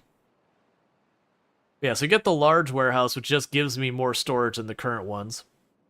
So the current warehouse I have only stores 200. The large warehouse stores 1,200. That might be what I go for because we've got the supplies for that.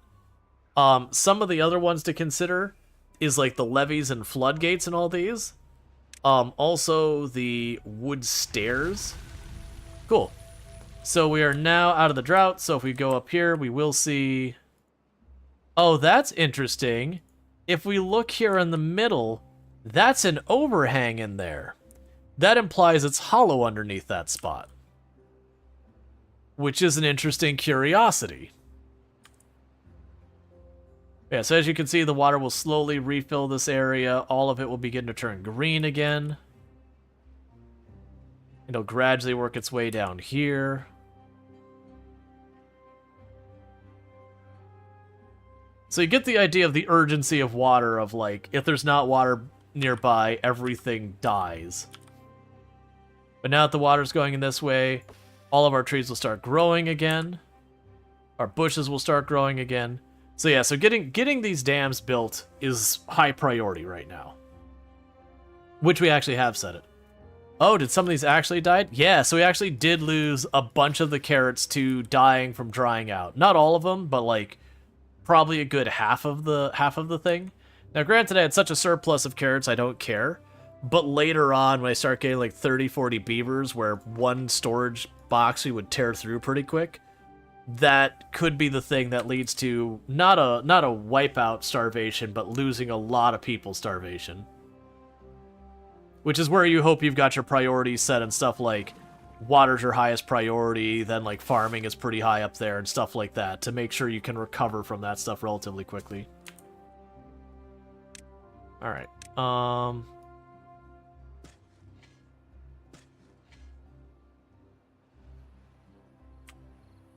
just trying to fill in where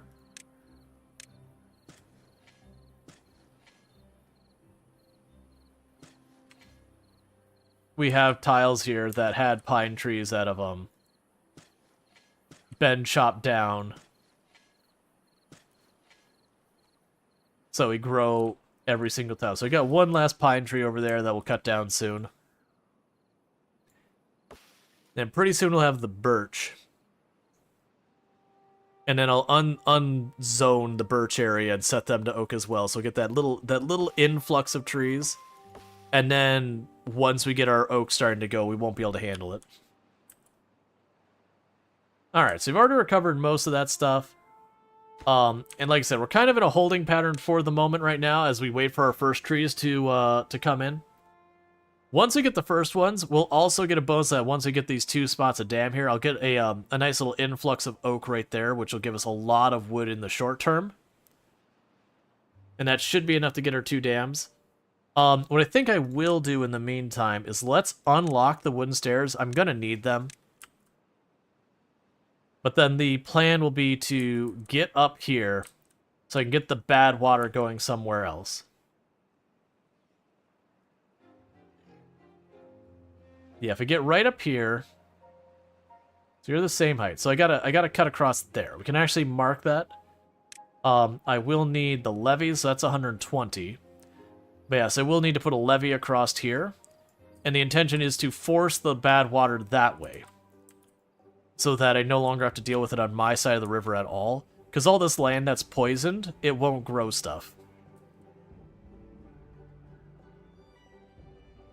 And that should fix some other issues for us. And we have the new smarter sluice.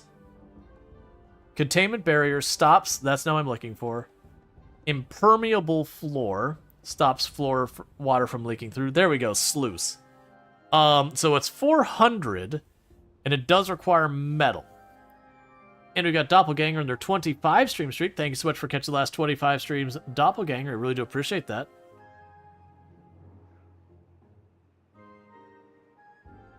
Alright, Birch, I need you to grow. So we're getting close. We're up to 90%. Okay, so let's go in here where we've got the birch set.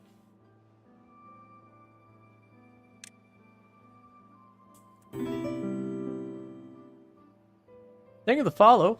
Welcome to the stream.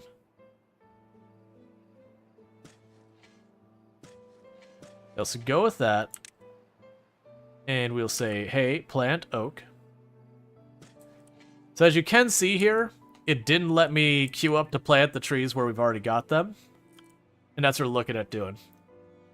Because what will happen is as we... Yeah, so we got our first birch trees going down. We are going to replace those birch trees. I missed a couple. We are going to replace those birch trees with oak trees. It's just the nature of you get way, way more wood out of oak.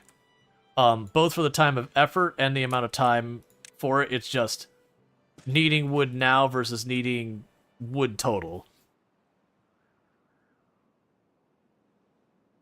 But we are getting that trickle of wood in here that is going to be building stuff over here. As you can see, we're getting one almost every day now. We're getting a couple like every couple minutes. However long it took them to plant it. And then these are still going to be quite a bit longer, but that's fine. If we get enough to get across this river, that should float us more than enough time to get these up online. Once this oak is online, wood in the mid to short term will not be a problem we run into for a while. It'll come back as a problem later, no matter how much I plant. because you just everything needs wood and you need unreasonable amounts of it. And I don't mean that in a bad way. I mean it's just it is a resource you need in unreasonably large quantities. Your beavers makes sense, checks out. They do have a whole reputation to keep about the amount of wood.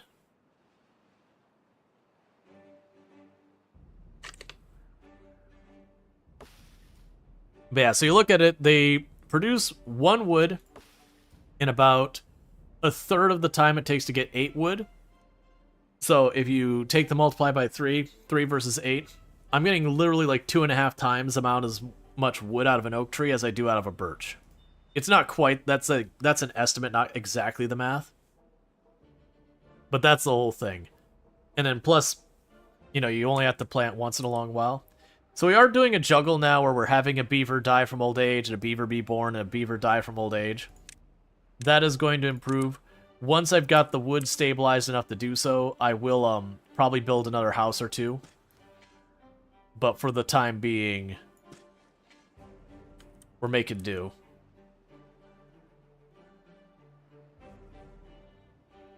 Alright.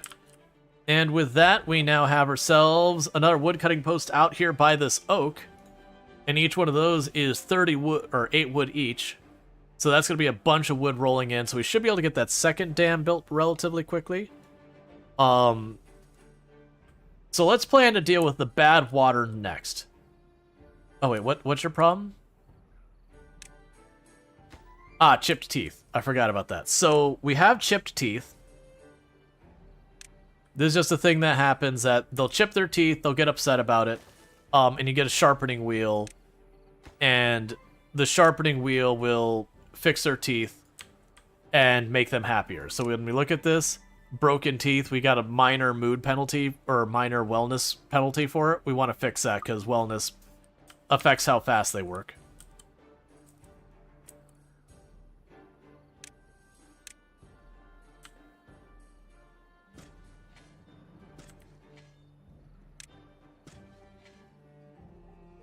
And eventually we'll want to get gears built over here as well. I haven't decided how I want to deal with our production, because you do need water flow for a practicality side of it. But we'll see, because it might even be that maybe this side of the river becomes my production side, so we put like our gear production, our lumber production, all of that over here in the long term. But we'll figure it out. I do think for water storage long term, with as high up as that goes, I could see making like a large reservoir, like box this in kind of area. Make this a giant reservoir up here. Hey Devlon, how's it going? So I can see like boxing all that in to get a bunch of water stored up here, and then, you know, you'd run it down through this area. And we're getting our second water barrel sorted out.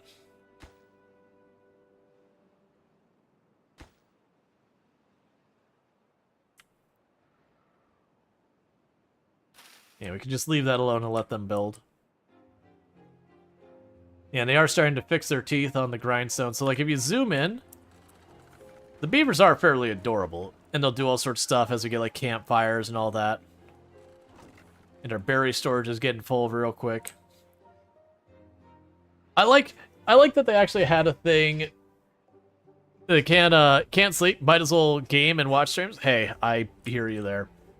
But, it is a cool thing that they added where you could customize the tails. I haven't looked at like how in-depth that goes. No goods selected. You're going to be water. Alright. So we've got more research running in. So we need the levees next. Cool. So with that, let's do a comparison. So that is the height I need to get over for this to not backflow. So to get there, I need to wall off around that area. So if we take the levees, I need it to be this high.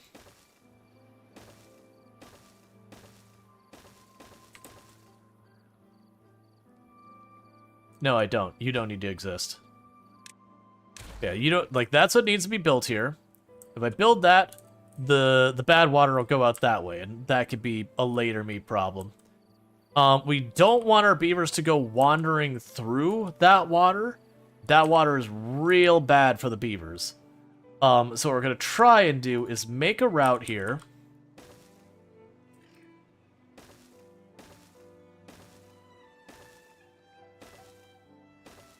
That we can minimize their exposure to the bad water. Oh, don't do that.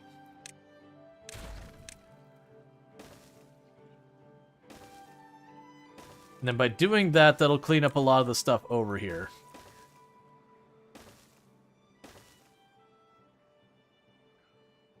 Cool. That also opens up getting closer to the water sources up here. And when we get to the water sources, I can potentially do something. Like, I'm really curious about this. That if we get down into this area and demolish that, what we'll find underneath there.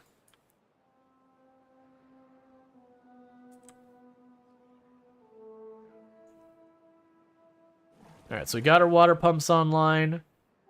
We do have a lot of jobs that are unfilled, which is not a good thing. So we are probably looking at time to get our second house built here. Well, another house built here to give ourselves a little bit more population growth. Because right now we're at 12 beavers. I do have enough housing to handle 15, I believe. Yeah, 15. So we can afford to get 3 more beavers in our population before we have a problem. But I got 5 jobs, so we need more than that. It'll probably move on to getting the bigger houses soon. But we are waiting on science. You can build multiple of the science places to help out with that. For right now, I'm not worried about it.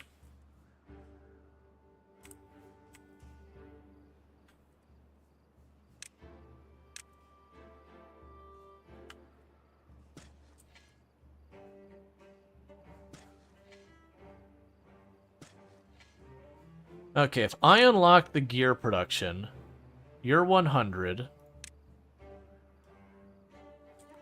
And you'll also face this way. So those are barely grown, so I'm going to actually sit here and say, hey, these trees here, don't bother with those two. Because I'll put the gear production right there for right now. I'll ultimately want to put gear production up here as well. But those are 35%, so let's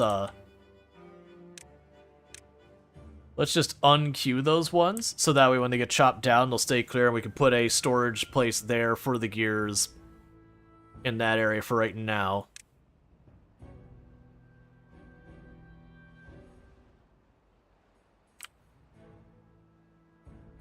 Yeah, and they're building the stairs up here, so that's going to take a while. That is going to consume a decent amount of wood and planks. The good news is you don't need wood to survive within itself. It is needed to build the things you need to survive, but it's not like your beavers eat the wood and need that to survive directly. It's just kind of one of those things that the beavers use the wood to get the next thing and all that. So it's important to continue to grow your place, but if you run out of it, as long as your colony is stable, you can survive without it.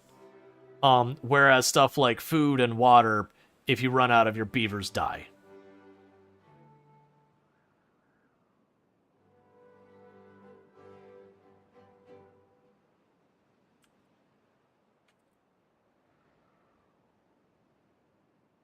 Okay, and meanwhile, we could also put an oak tree right there. We'll also want other types of trees down the road as well, because we look at our trees, when it comes to ones that give just wood, birch is the fastest growing, oak is the slowest growing, but most yield. But then you've also got maple, which gives you both wood or maple syrup. You've got chestnut, which can give you chestnut or wood. You've got pine, which can give you like the pine resin or wood. In reality, with those three, you use them for those secondary materials, you don't do the first one.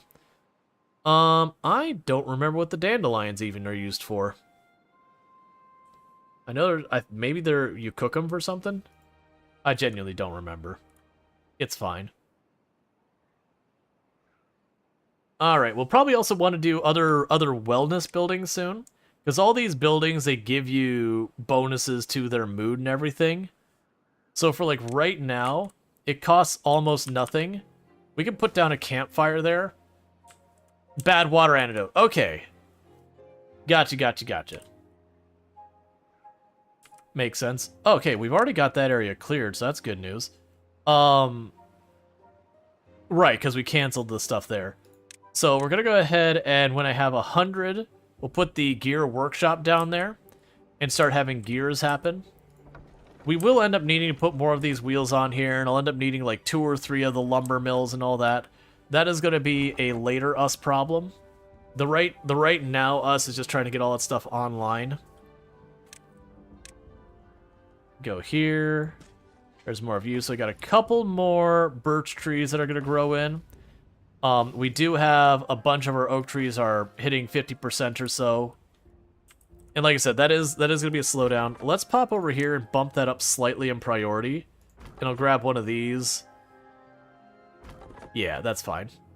That way we get the one over here tearing down those trees because we're not getting wood in because of just all that stuff. And then once this gets cleared, I'm not planning on growing trees over here. I might put more farm over here. We might use it for something else. We'll put that into use, but right now it's not going to be.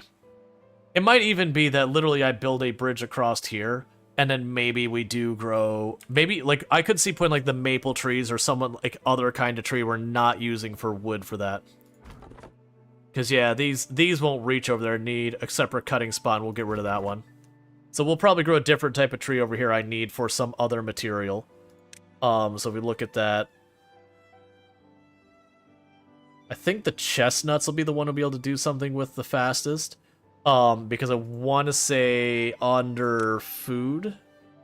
Yeah, the grill. If we get the grill, which is I actually already have the grill. With the grill, I can grow chestnuts over there, and that'll be a thing for happiness. We can also probably flip half of these over to potatoes in not too long, and then have a grill for the potatoes as well. Which I'll probably just put the grills up here somewhere.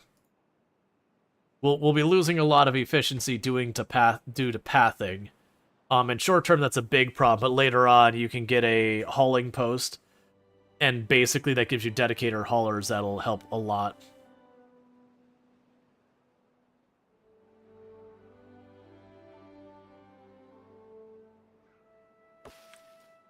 Yeah, so you still got a while left to you grow. And there's a good chance that some of these areas will get cannibalized and reused. There's a chance that later on I block this off and flood this area, and instead up here becomes where we live. You do a lot of that kind of stuff in the game where you relocate, adjust, move on, make grand projects. Alright, so that's good news. It looks like I do have most of this built up here. And then we'll get that bad water blocked off and pushed out the other direction.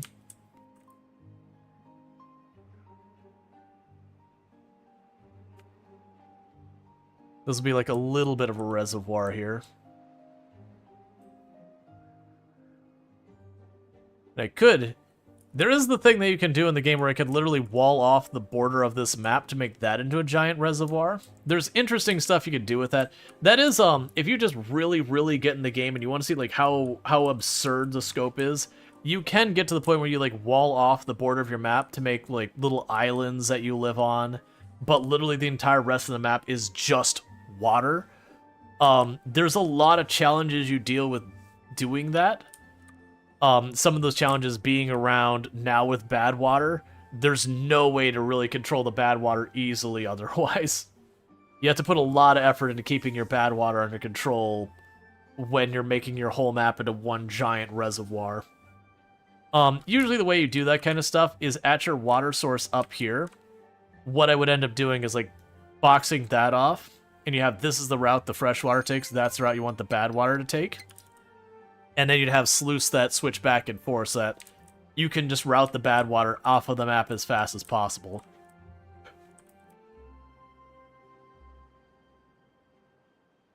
Alright. So our first dam is going to be done. The second dam is not going to be done. So we will have water contained in this area that'll keep all of our trees alive, and probably a good chunk of the farmland up here will be okay. But without the second dam here, and without the bad water contained, we'll probably lose a bunch of the carrots again. But I'm not worried. We have even more food than we did the last time. Literally, our food storage is full. If I had a bunch of extra wood, I would probably just build more, because why not? I am trying to save resources. What was the next one I was saying I needed?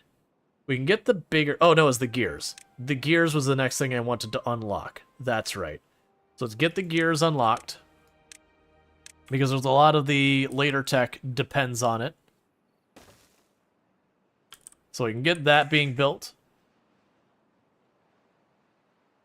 We are starting to get the berry bushes planted.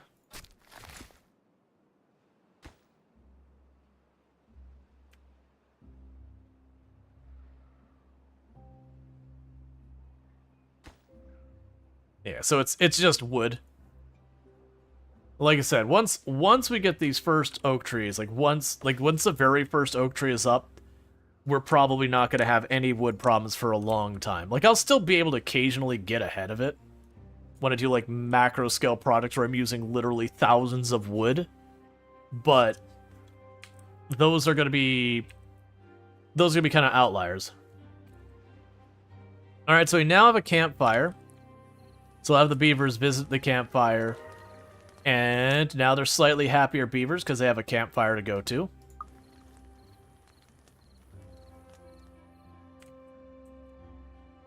And the population is continuing to climb. We still don't have all jobs filled. That's fine. The next thing we would do is to build a shower, which the shower you place off of the water. Well, actually, yeah, the shower you just place off the side of the water, and then it gives them the stat wet fur. And wet fur is just a thing that, like, you can heal. We also can get the medical bed. That'll actually be necessary. I'll probably get the medical bed next, because every once in a while a beaver will just get injured. It's an RNG thing that I believe there are certain things you can do to nudge the risk a bit higher and lower. But you just need a medical bed, and then to heal up. If you don't have one, they will eventually die to their injury. So this time, if you remember last time when we had our drought, all of this dried up and the whole thing dried up the whole way down. So what should happen this time is all of that'll dry up, but then this water will be held. The wheel will stop because the water's no longer flowing, and then this down here will dry up. But this area over here should hold water for a while. That said, as we pump the water out, and there is evaporation as a mechanic in this game, we will start to watch the water go down. So we may or may not manage to dry it out, because that's not a lot of water. So yeah, so we've got the water just here. I kept it fast forward the full way, but as you can see, all the water's dried up everywhere else. But I do have a little bitty reservoir here. That's fine. These are going at full speed, which is going to slowly drain the water from this area. We will definitely need way more water storage than this to survive any real length of time. But with the drought only being 4 days this time, it might still go dry, but it'll probably go dry right near the end of the drought, where we finally fully deplete its resources.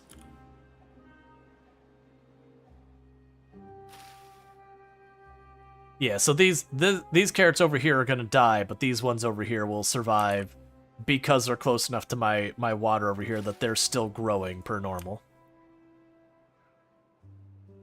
This also means all of our oak trees and all that are still growing at speed versus losing 4 days of growth.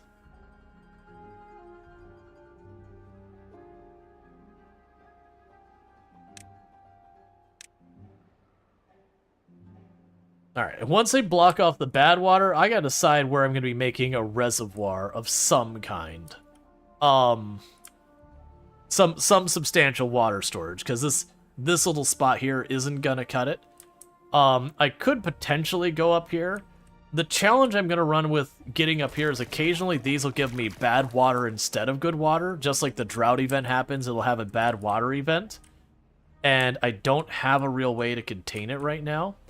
I do think, long run, if for example I walled this area off into a box, long run I could have one set of one set of floodgates on this side and one on that side, so that, you know, good water, these floodgates drop, these ones up, bad water, these floodgates down, this one up, bad water goes out the back, and it'll go over where we're going to be rerouting that one. That actually is probably how I'm going to have to deal with that in the short term. Yeah, like short term, maybe make both of these go this way, and then have the sluice up here. Good sluice into this area, bad sluice out that area. But that's like after we get metal and everything. That's late game. Yeah, so all the carrots over here that just turned red, those all just died. So far, the water is holding up, but that is getting pretty low. Which is not surprising. We do have 2 pumps running in that teeny tiny little 1 tile deep area. Now, one thing you can do is you can build up this area. So I could ultimately have it where I build up a wall like 3-4 tiles high and then go this way. And like make that like a boxed in area. This whole thing becomes a reservoir. But, you know, then I gotta relocate my buildings. And we'll have some of that will occur where I'll be like, let me reroute this water this way. Okay, now that I've done that.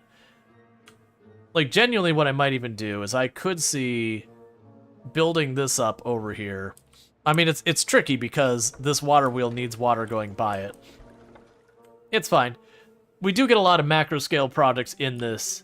I just gotta decide how I wanna set this one up. It definitely feels like getting up to the water sources fairly early on is gonna be important.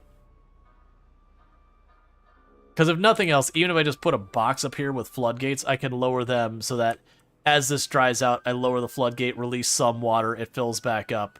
And then as it dries out again, you bring it down another tick to let a little bit more water out.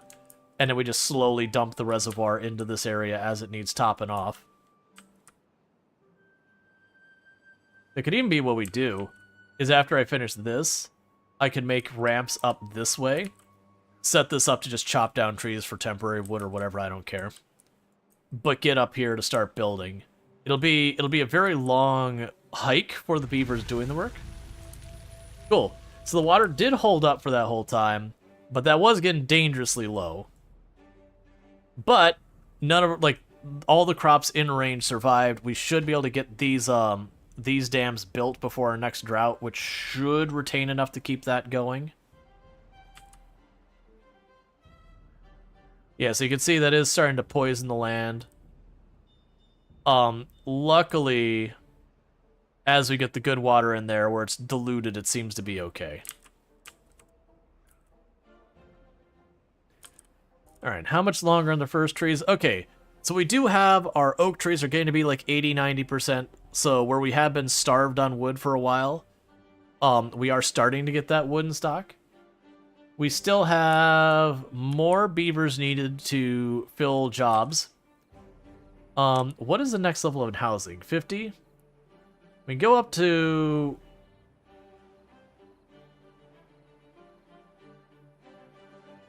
So if we save up for the triple lodge, we can just get the biggest houses that can support the most beavers and do away with the tiny little ones.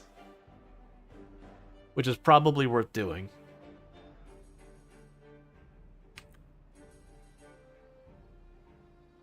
Yeah, that is cute to be replaced. But yeah, so as you can see, because we chose oak trees, literally one beaver is able to handle replanting the entire area. Whereas if I were to keep the birch trees going, I probably could only fill up maybe that much area or so, because I'd need to replant the trees because of how fast they get cut down. And the good news is we are starting to get a back buffer of wood. Why am I not seeing more here? Ah, you're too far. Okay, we can fix that, so... Well, let me just put the path over that now. No, that's fine. We can go here and say, hey, get rid of those plants. And then we'll make a path over here. Because I'm willing to give up a little row of carrots to get this dam online.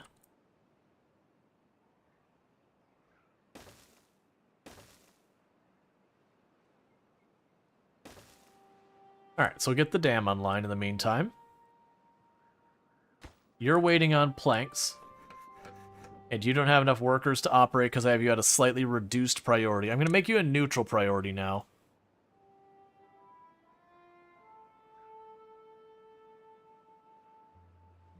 But that's fine. Okay. Let's see, you love beavers. It's so funny that an animal evolved entirely to say, yeah, screw that river. Yep. Build a dam, live in the dam. It's just like, hey, you know what? I want the water. I want to keep it right here.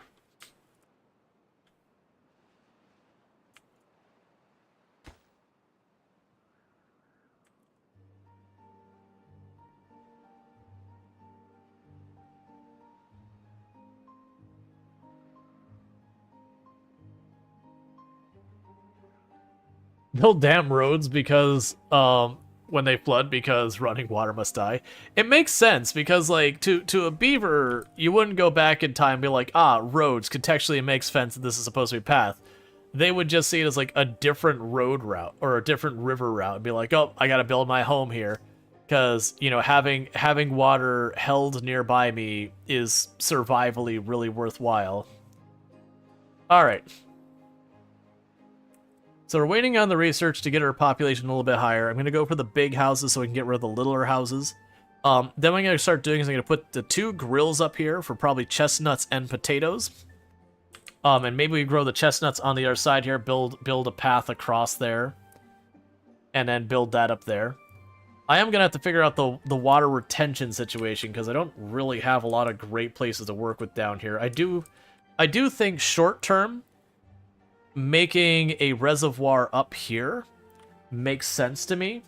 And then what I'll probably do is where it goes in here, we'll ultimately put a sluice on this side that I can route it around and out. Same with the other side, and then have, you know, well, floodgates. It'll be a sluice later. And then floodgates to put it into the main reservoir. I think that makes sense as my short-term fix. And I say short-term knowing it's not a minor project. But until we get our oak trees actually giving the wood out. Yeah, they're at 94%, so we're within like a day of getting our oak trees to start producing. And then wood should be no object for a while. And we're almost at the point of being able to get the really big houses, so when it comes time to increase the population, it'll be a little bit easier. We are making the lumber again, which is good, because that'll go into here. And you require 120 horsepower, and you require 50 horsepower. So that's about what this wheel is able to deliver. If I want more, I'm going to need a second wheel. That's not at all surprising. So once we get the bigger house, I'll get the platform, so I can make a platform straight across here. 1, so I can try planting chestnut trees or whatever over here. And then 2... so that we can get another water wheel built on here to keep things going.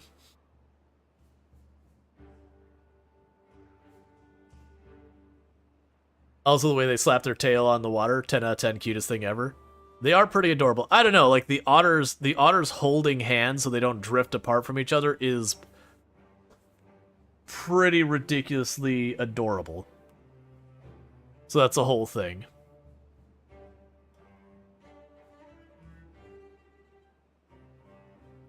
All right.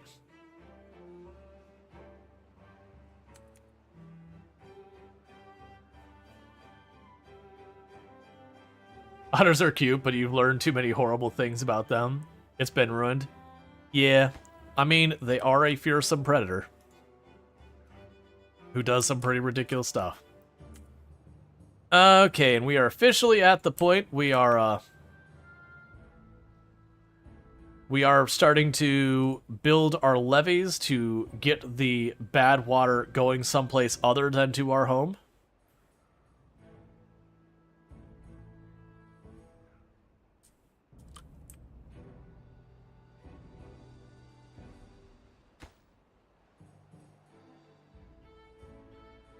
Yeah, 1 more tile there, and then that dam will be done.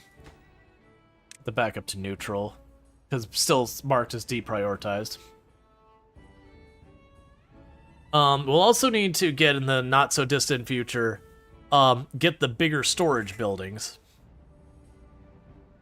That way, when it comes to the food and all that, that actually might not be a bad idea as well. Here, I'm going to mark this path. They start making a path that goes here.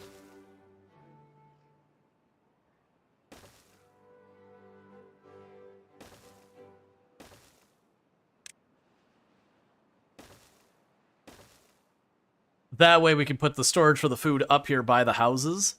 And they just have to run just up the hill and over here. We can put the grills and all that up here. And it'll be pretty good for that.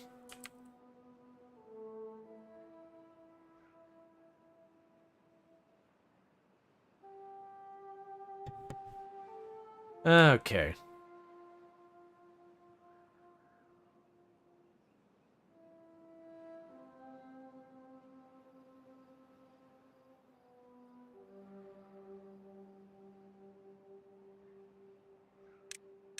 All right, chat. I'm gonna take a quick little 5-minute break here. It sounds like my wife just got home and everything, so I'm gonna quickly take my little break, and I'll be right back. But thank you so much for tuning in.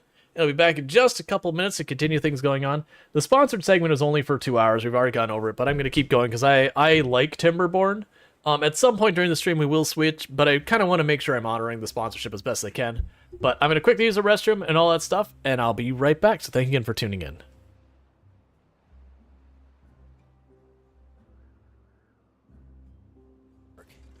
I guess I don't have a laceration? I am so confused. Unless I caused a laceration to the wolf.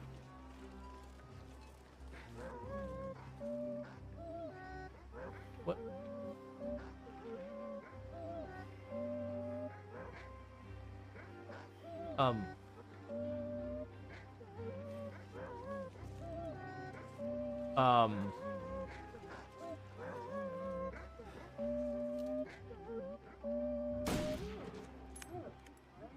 Thank you for being quiet, demon dog.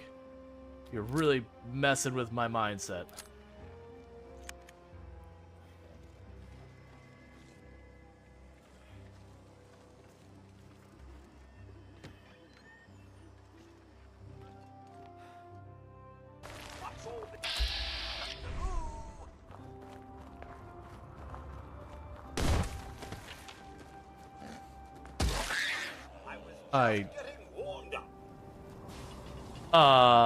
Okay, just clarifying, that mole rat came out of the dirt, shot into orbit, and then fell to its death. Could someone clip that? Take an F1 car. Yes, they look fast when you watch them on TV. Compared to watching them in person, they look slow on TV. Oh, yeah. Well, that's how you look at some of those races, like, what speed is this car going? Oh, it's going around that corner about 189. You're like, it's going what now? That's obviously not doing a proper corner 189 because you're dead. Duplicants have died. Hank starved. That's not what I wanted. Hank deserved better. So Pank was our construction person. Well, the good news is last I checked, I already had some gravestones made. Where were we putting the gravestones over here? Yeah, I had a spare gravestone already made for Pank. Not for Pank specifically, but, you know, just in general.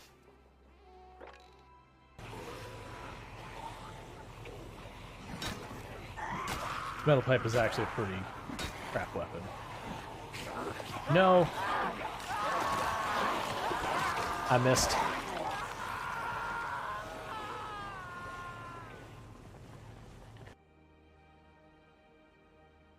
And I got here just in time for it to break. So that's perfect. All right. That's what you get for insulting the metal pipe. I mean, in all fairness in Project Zomboid, I feel like the metal pipe is like a perfectly good weapon. My general stance on the short blunt weapons in Project Zomboid is outside of like the meme ones like the rolling pin, they're all good. You know, they've got their flavors that make them better. Like I know the lead pipe is like the favorite by most people. Because it's the highest damage one, if I remember correctly. But yeah, they're all relatively good. With all that said, for those who missed what we've got going on and why we're playing Timberborn right now, is we do have Update 6 has come out. It's made a lot of major changes. like, it might be hard to see, but there's an area underneath here that's an overhang. So there's tiles underneath there with no support. That's new functionality in the game. They've got sluices where you can have, like, the bad water come in, and if it's good water, it goes this way. If it's bad water, it goes that way, kind of thing. So it's like a filterable thing. So that's the whole thing. You've got the big wonders that once you build a wonder on the map, the future times you play the map, instead of starting, hey, I start there, that's just a start point, you can be like, you know what? I want to start up here. And you can do that. Like, once you've beaten the game by doing well, not beating the game, once you built a wonder. And that kind of stuff. We do also have, like, where I can now build aqueducts. I can make tiles that says, hey, water doesn't go through the floor of this.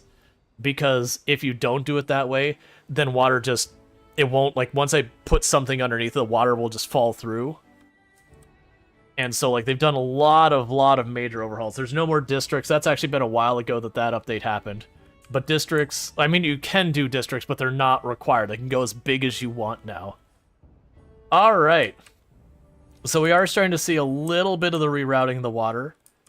Because I have made that narrow enough that the water output from here is more than that tile can handle, it is backflowing the other way. Which is what I'm trying to do, is I'm trying to block this off to force all the water away from me. It is going to fill up way more of the map over here, but this is the temporary fix. And you do a lot of temporary fixes in Timberborn, where you're like, all right, for right now, put that over there and let me work with my space. And then as I get the resources going, okay, well, now let's build up the next thing. And then once I get this project done, I am going to have them start going up here and trying to make that into a reservoir. Okay, and we can also get our bigger houses now. So we're going right up for the largest, which can support 9 people inside one house.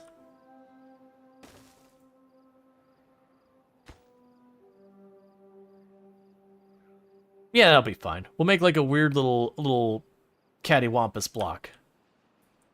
But yeah, and also, the thing obviously the devs are looking for is this is a released, I mean, it's released in early access. It is not 1.0 yet. But it's a really good game in its current form and all that. They are looking to hopefully make sales and convince you to buy. If you do look at the game and go, man, I'm going to buy this game.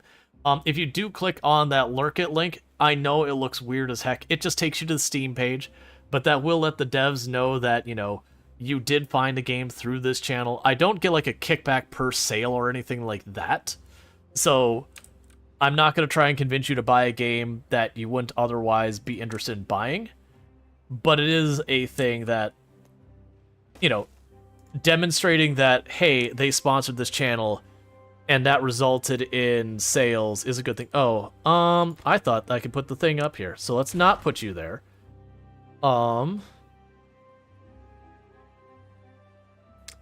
What's your shape? Okay. So we'll still wait to put it here. We'll use the large warehouse though. So that's going to be where our large warehouse for our gears are going to go. And we're still short on workers, but we are building this. So once that gets built, we should be able to bring a bunch more workers in here because that can hold 9 people. I'm still fussing with if I want to build it right there. I'll probably build it there and we'll put something that's like a recreation thing here. Oh, right, I still need to make the medical beds. Yeah, so I could put a recreation thing here, and that'd be fine. I don't know what we would put there. A detailer. Oh, man, that's 1,000. Okay, that's not a cheap one. Oh, that's interesting. Because I dammed that off and it raised the water level, this is now in range of being able to grow stuff on. Okay, I don't really need more carrot space. Right now, I'm just going to go ahead and assign it as space for carrots. But what I will be doing here not too long is I'm going to like chop away of this area to make it potatoes. We'll put a grill up here. My intention is to go down here, stop having it cut down the trees here, get rid of that entirely, and then cut across here and potentially get chestnuts growing over there. Because then if I get the chestnuts growing over there, we can potentially grill chestnuts, and that'll be 2 more points of well-being for our beavers, which means they move faster, and they can work faster, and all that stuff. And all of that does add up pretty quickly to benefit them. I can also see taking where I've got like the carrot storage and all that, moving it up this hill as well to get it off the good fertile soil and put it up here out of the way. But that'll be a later thing to consider. And with that, the bad water is no longer making... Oh, you know why it was not going as far? It's not that this is higher. It's that it's no longer a mix of bad water and good water. So it's carrying farther. That's good. Either way, kind of the same result. We got more good water flow through here. All of that's going to help. In the meantime, yeah. So this is not as bad as I thought. I thought it was going to go over here. No, it's a pretty big area. But yeah, so you can see I've rerouted the bad water from going down this way and out to now it's going down this way and out. Because anything that goes the map edge will drain. Okay, and I've got a bunch of wood, so let's start queuing up our next major project. So this is going to be a hike for our poor beavers, but that's just the way it's going to be. So we're going to go here.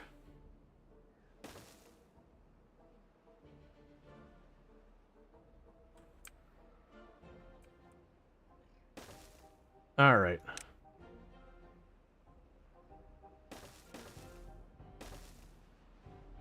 And honestly, I don't care about the trees up here.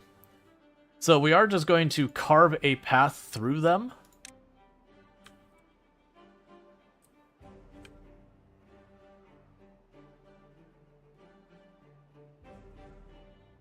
With the intent of just trying to get up to this area. Not my map, not my problem. Exactly. I don't live here, so I don't care. No. Alright. And like I said earlier, you can build more research places to keep things going quicker. I probably won't do that. I tend to find I don't mind having a little bit more of a slow burn on a lot of the unlocks. Because usually a lot of your bigger projects take long enough anyways, it's not really that big of a deal. Yeah, so my goal here is to get up here. And I think step one is I'm going to try and bisect this area. And have both of these lead over where I've basically got a channel between the two of them. And I'm going to put a set of floodgates here and a set of floodgates there. That way, you know, if it's bad water, I can slam down one floodgate, dump it out the back. It should join this over here. If it's good water, slam down this floodgate, have it dump out this side. And then on this side, building up a really big reservoir along this cliff edge. And then just have that be a giant water storage. That then I'll have like another set of floodgates here. So I'll be mostly following the existing terrain, but just trying to make it so I can add a lot more to it.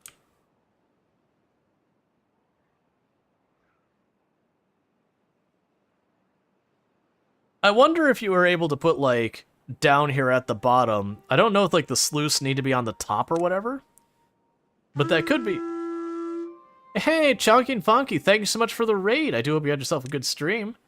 What were you playing and how'd it go? Yes, I am curious with the sluice.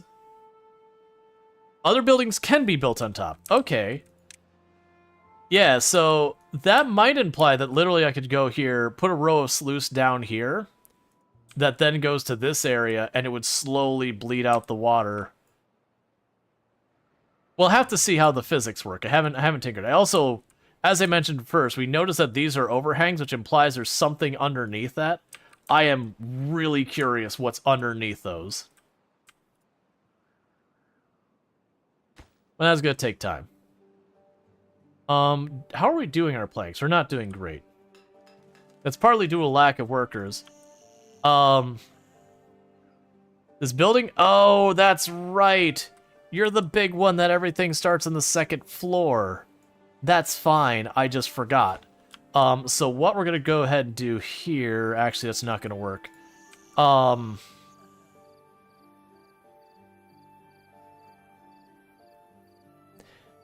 So...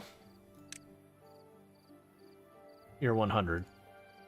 I forgot that this building is, like, the second floor. But yeah, so I was playing some DRG. Finished on a high note. Playing some Timberborn? How are you enjoying it? Oh, I really enjoy Timberborn. This is nowhere near my first time playing, but we are playing the new update. They've been kind enough to sponsor the channel today.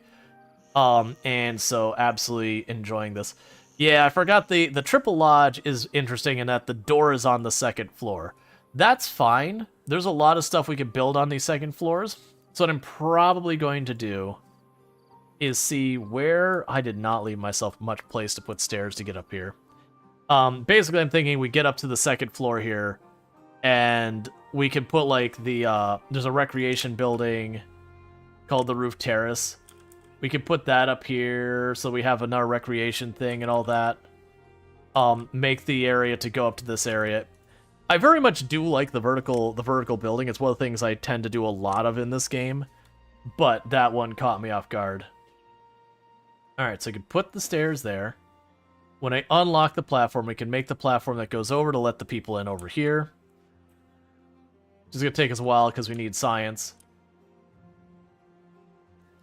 But yeah, I like this one. The ledges just had like a little pool of water under here.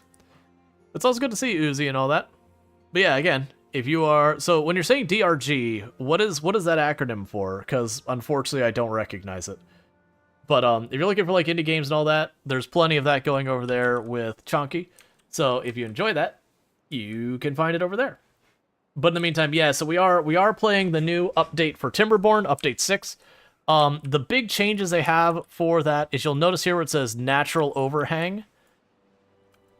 And if you look underneath there, there's no supporting platform. And you can build these as well. That you can build areas that you no longer have to do like the platform, and then you build what you want on top. You can have like a ledge like that and say, okay, I want to make an overhang that goes out here, and then build on top of that overhang, and have stuff underneath the overhang too. Which is really nice change. We also have it where you can build a world wonder, or like not world wonder, a wonder on your map, which is kind of like the pinnacle building to build. And that once you've done that, you could, like, anytime you play the map in the future, instead of your start point being right there, you can be like, you know what? I want to put it up here. And you can put it there. You want to put it over there? That's okay, too. You can put it where you want. So that's kind of a cool change. They've got aqueducts now, so you can make floors that the water won't seep through. So where before it used to be water always had to be the bottom tile other than ground, now you can sit there and turn around and make these giant aqueducts that go through the sky and do all sorts of fun things with that and whatnot. So that's all fun stuff. I want to know what's underneath these in here. My scaredy cat part is that we'll pop that open and there'll be a bad water source under there and it'll be bad. I don't think they'd do that because that'd be really trolly, but it would be interesting if we went under there and underneath this mountain was like this entire inner area and that, you know, it just gets flooded and all that. But we could do stuff with it. Or it could also be we get up there and there's like one of the... Actually, have we seen the ruins? Yeah, it could be like an underground ruins underneath there, which then you have to scratch your head and go, okay, well, it's not a bad place for one other than the water's kind of in the way. Why are you complaining about water, friend? It's right there. There's no shortage of it.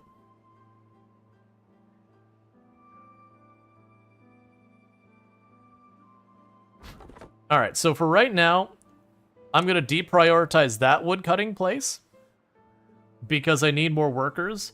My wood is doing perfectly fine. And they're still working at that spot, so that's fine as well. Okay, so you did get that. My platforms will cost 100 to unlock, and then I can take the platforms, like I said, right over here. When I do that, I'm going to put the rooftop terrace up here for a little bit more happiness, because we can. We will want to get the medical beds unlocked relatively soon as well. We'll want to get the grills built and start growing potatoes and all that stuff. I need the larger storage. We're at that point. I want everything. Yeah, so you can see here we have an overhang that can go... They can go apparently 6 tiles out. And they can have it where it's a metal one that you can get a 5x5 space on a metal support. That's pretty snazzy. Now, it does look like all of those require metals, which I think is reasonable considering how powerful they are.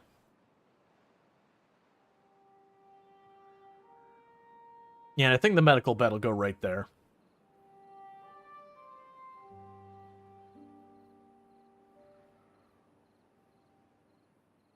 And how much is the big warehouse? Because then I also want the medium water tank is a big one to get as well. When we get the medium water tank around here, I'll probably have to rearrange some of this stuff as well. Just waiting on science. But the good news is every time you unlock one of those things, you never have to worry about it again. It's just unlocked. That's just how it works. Alright, so we got a drought approaching in 3 days. We do have both sets of dams set up this time. So that's good news. We obviously don't have, like, our giant reservoir built up here. That's probably not going to be for a couple of those. Yeah, so that's districts. I don't care about any of that.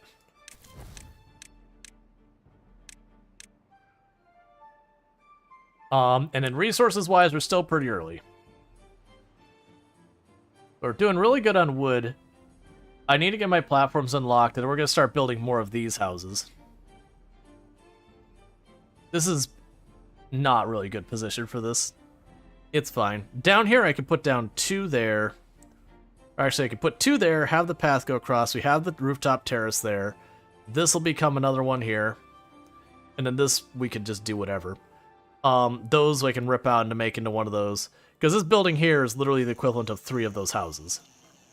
So where I've got all of those down there, if I just build 2 of them, they're the same.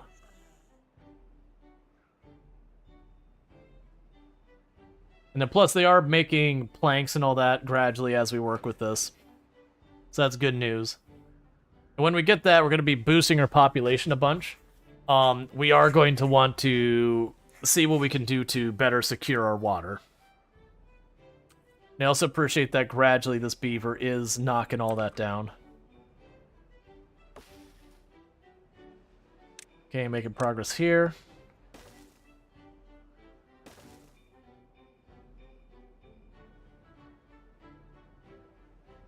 Because I'm just trying to carve a path through here to get up to these water sources to start messing with that. And then that's going to get complicated once we get up to this.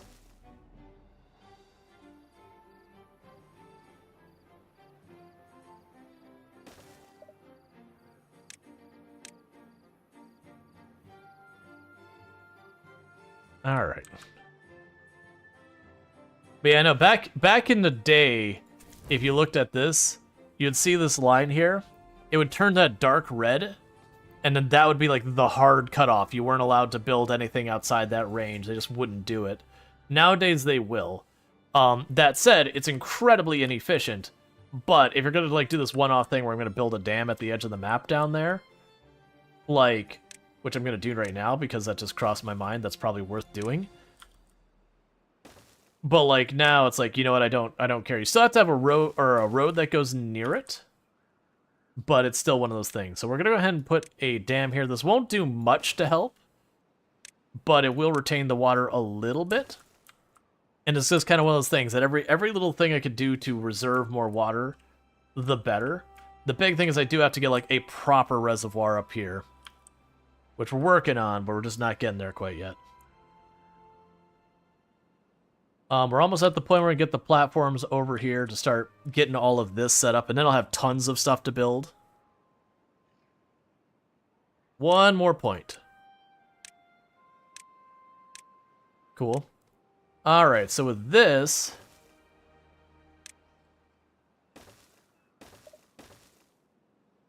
Now, once I get those platforms built, that's part of the district. And then we can go over here and say, hey, I think you should build a rooftop terrace right here. That would be lovely. And we can go over here and say, yep. Bring that across there.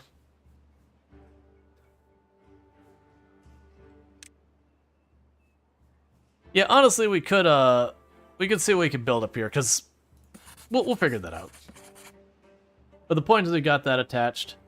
Honestly, I could keep the platform going this way, and then build more houses that way that are the bigger houses. And have this the way to get up to them. Alright, so the next thing on the list is to get the medical bed, which is 80, because we're going to end up needing that. So that'll get built there. We already have the supplies for it, for the most part. We just have to actually do that. And there's our first injured beaver. So that beaver will die if I don't get a medical bed, and because I'm out of science, it's either going to die and I won't be able to help it, or we'll get lucky and get far enough to get that science. It will take a couple of days to get the science, plus then I have to actually build the thing and, you know, all that, and I do not know how long the beaver lasts injured.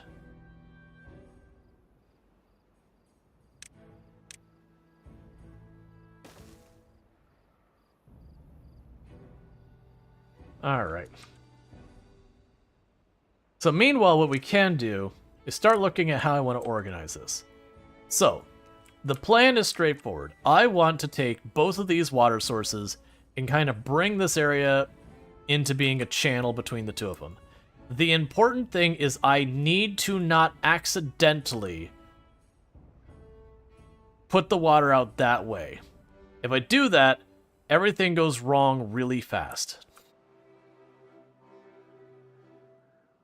So, what's the height? So yeah, so this height here. Well, actually, we'll start with what's already there height-wise. Oh no, I'm gonna actually have to go higher to do that. Okay. So this side here, the exit there, would have the gates there. I don't really care about that area at all. You'll need the gates there. I'm debating how I want to do this. This is fine because I could take a minute to figure this out while the stuff down there is doing its thing.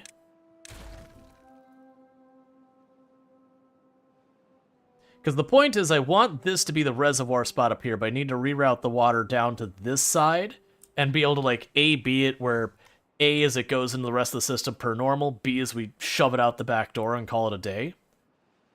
That way I have a way of routing stuff I don't want. Yeah, so... yeah, this is going to be a little bit of a complicated process. So I do think... I don't know how wide this needs to be and have reasonable flow. Let's keep it at the 4.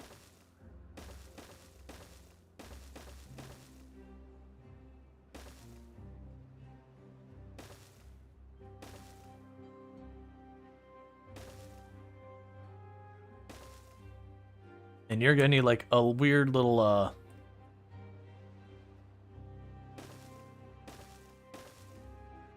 yeah, this can actually be the reservoir area. That could be where we attach it to the rest of the reservoir. We can go ahead and get that stacked up high.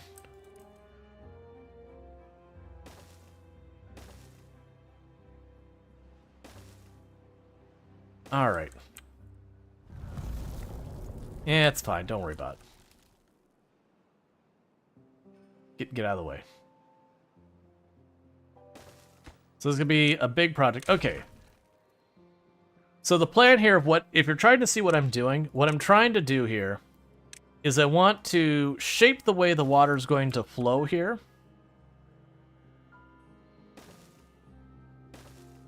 With the intention... of making sure... okay. I think those are the same height.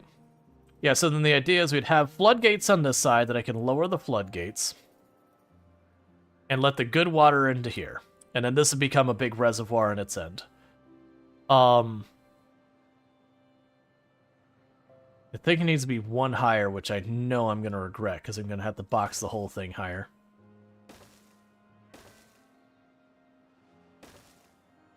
Okay, so you are good in your area. We can go ahead and for this... not here, we'll move it back a tile. And go back here. I need to keep it 4 wide. I will make it flat. Okay, so this will be the gate to... well, actually, this won't need to be a gate. That doesn't need to be a gate. I'll still keep it that way for the shape of it. But yeah, so this will be the gate into the main reservoir. And then meanwhile, what I'm thinking is we'll go over here. This needs to be one taller there and there. These will be really short gates to dump it all out this side. And then honestly, I can't build on top of that. So that'll need to be destroyed and then replaced potentially. I mean, I also could just say, forget about that entirely, and we will just go like this.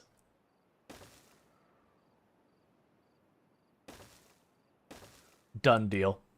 Don't have to worry about that spot.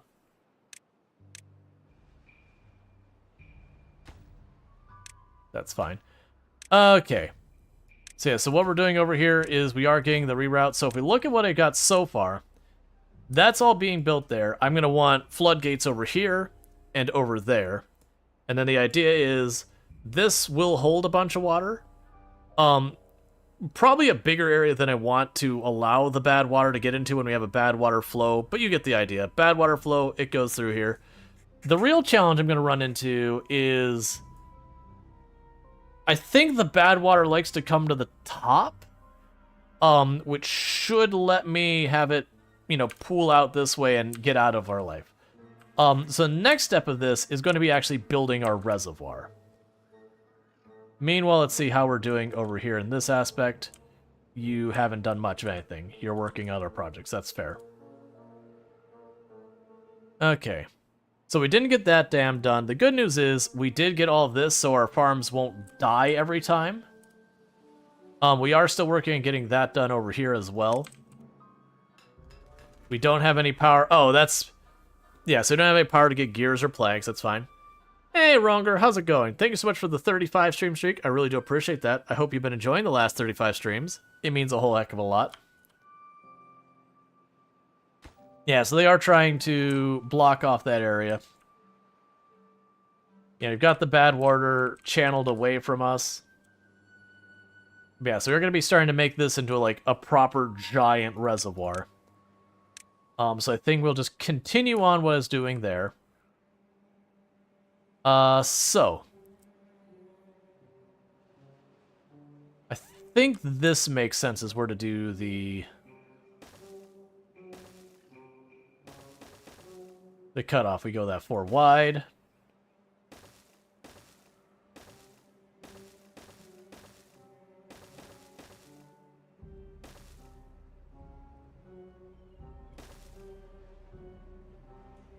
No plan to put floodgates there. So you're 1 tile higher.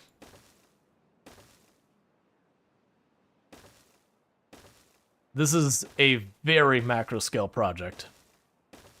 Probably too macro scale, but you know. Why think through our actions when we cannot think through them? Meanwhile, we can put this as this side of it.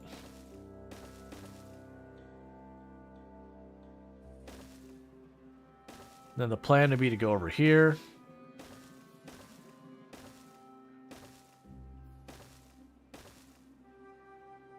All right.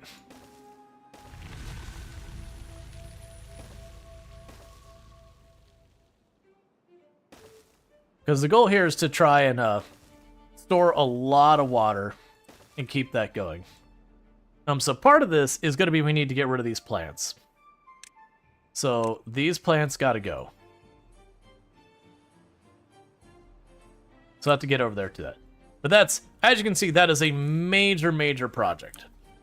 But that should give us a giant reservoir that we can survive for a while. I believe the tallest floodgates we get are 3 tiles high, which is fine. Yeah, I'm pretty sure it's 3 tiles high. Okay, we can get our medical building now. So let's go ahead and get that unlocked. I'm pretty sure our injured one already unfortunately passed away due to their injuries.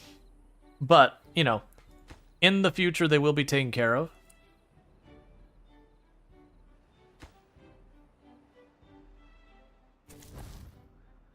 Alright.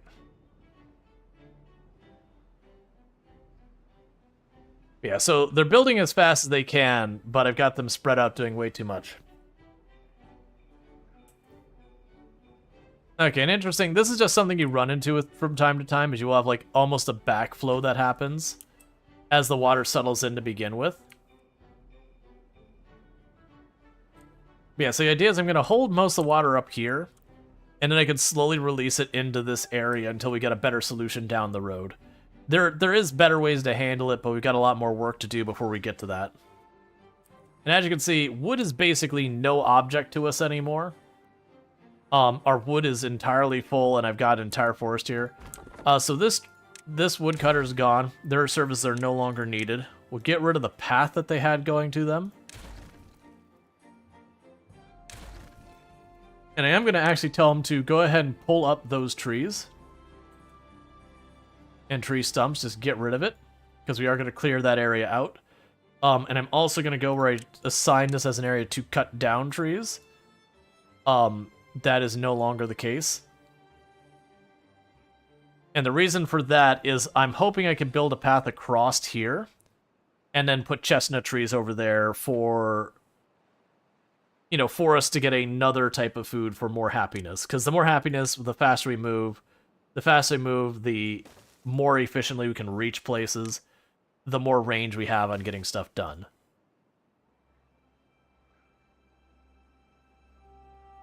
Yeah, they'll settle in a minute.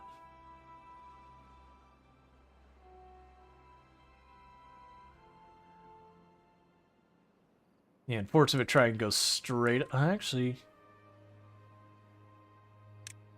it might even be a better angle for that. Let's see. You know, that'll work. Save some pathing down the road. Because I'll tear up a lot of this. You know what? Honestly, I don't care that much. That extra pathing's not relevant. Yeah, so if we choose demolish, they'll stop trying to build that.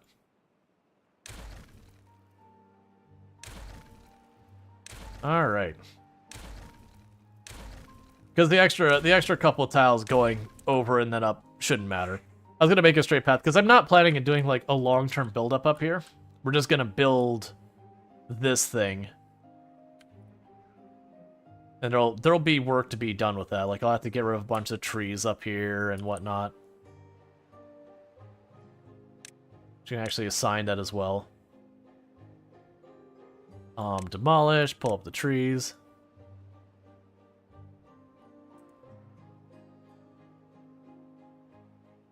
Same here. And I'll need to pull up a row to get to them.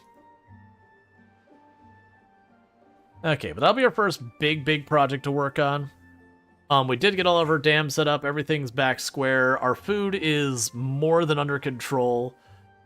We did finally get our rooftop terrace online, so we should start seeing people get happier, because now I've got access to the rooftop terrace. We also have our bigger house here, which should help out a lot. So the next unlock I think we're going to want to do is potentially the large warehouse is 250. And we should be able to start getting the grills and all that. Beavers are sentient? Yes. These beavers, like, sentient, sapiens, they got it all. These beavers are people. Okay. So we've got the grills. And we can build 2 of those. Talking beavers? Yep.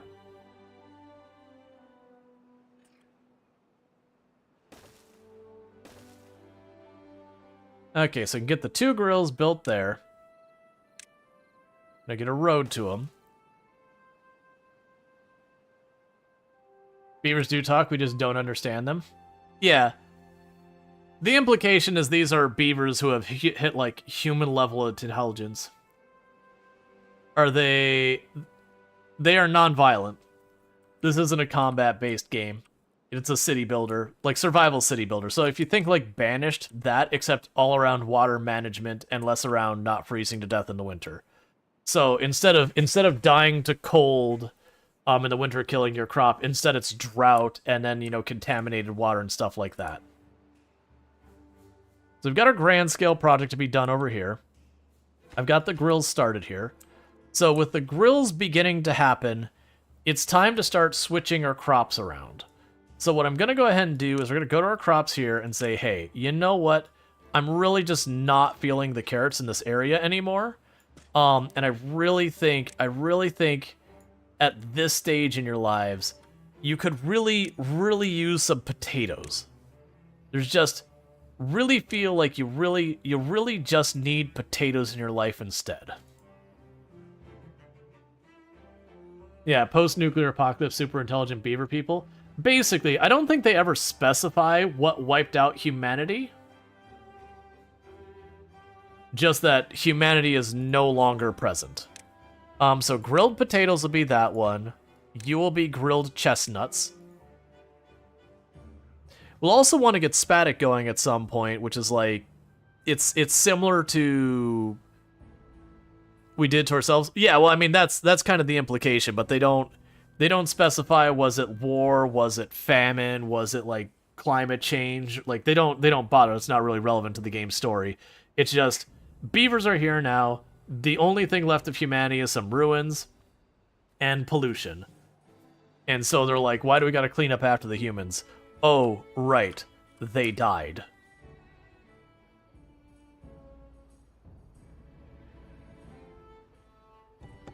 Okay, sorry about that. Yeah, so once I get all that pulled up, I'm going to go ahead and get some potatoes planted here. And we'll start switching over to potatoes.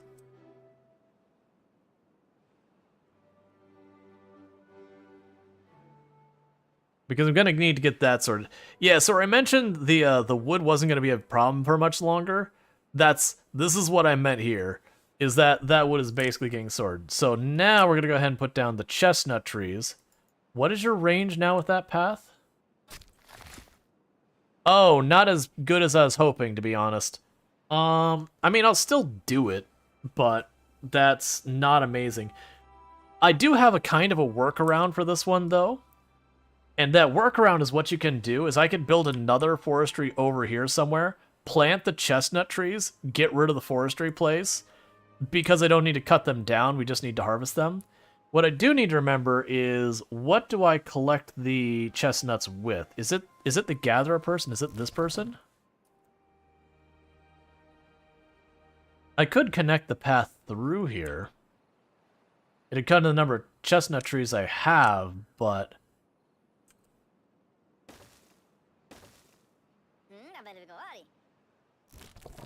But it does open up more of that to be in range. I can live with that. Yeah, so what we'll probably do is I'll probably put the chestnut building, or the forestry building up here, plant this whole area to be chestnuts, because that should be in range of this. Yeah, so you do chestnuts as well. And that'll be good.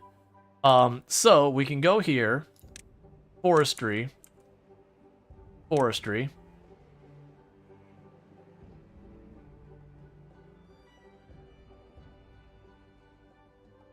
What I'm trying to do is get it as close as I can without having it use up the growable space. I think that'll do. Because then you can reach pretty far. Yeah, so that means we'll have overlap. So yeah, so then we can go here. We can get all this chestnuts over here on this side. That gathering tent will be able to handle both, and as the population goes up, if I need to build another gathering tent, that's not that big a deal. They'll also let me build a little bit up here as well. And they're just knocking down in a matter of seconds.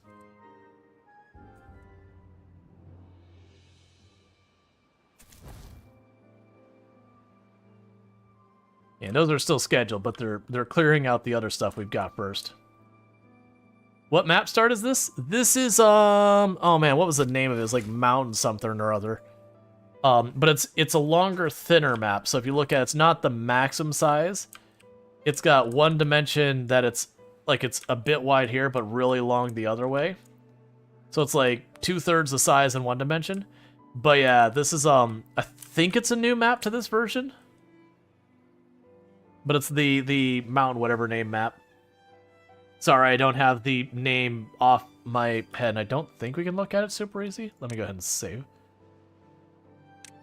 Yeah, So it doesn't give me the map name that I'm aware of right here. There's probably some place I can find it. I'm just not familiar enough to just be able to be like, ah, right there. That's exactly where you find it. Okay, so next thing... Honestly, the next thing probably needs to be the medium tank. As much as I want to save up for the big warehouse, the medium tank is probably more urgent. So what I could see doing is, before we worry about that, let's put the medium tank over here. As opposed to, like, digging all this up. Because this is an area I can put down some platforms. And once those platforms are built, that'll just take care of it. So right now, we're going to deprioritize those a little bit. Because those aren't going to have too much work at the moment. We're still waiting to get all that cleaned up. That'll take time. We can probably go here, and for now, get those extra beavers working on construction to keep clearing stuff and keep moving.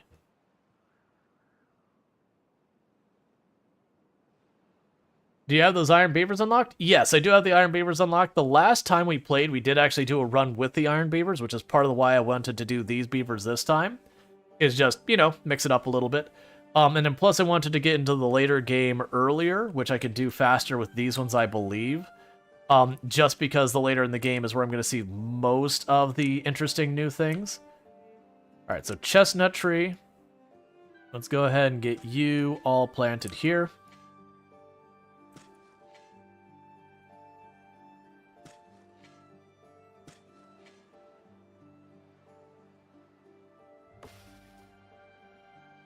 But yeah, so we're going to plant the chestnut trees, and then I'm going to shut that building down. Replant if dead. But then we can shut this building down. Like, I won't delete it, I'll just turn it off. Because we're not going to be cutting those trees down, we're going to be using them for their chestnuts. You like how your town is set up? Yeah, the only problem I have right now is I don't have enough water retention. But we're working on that with all of this up here. It's going to take a little while to get any of that done. Alright, we've got our drought coming in 3 days. Okay, we did get our platforms built, so let's go here and say I would like the big water storage.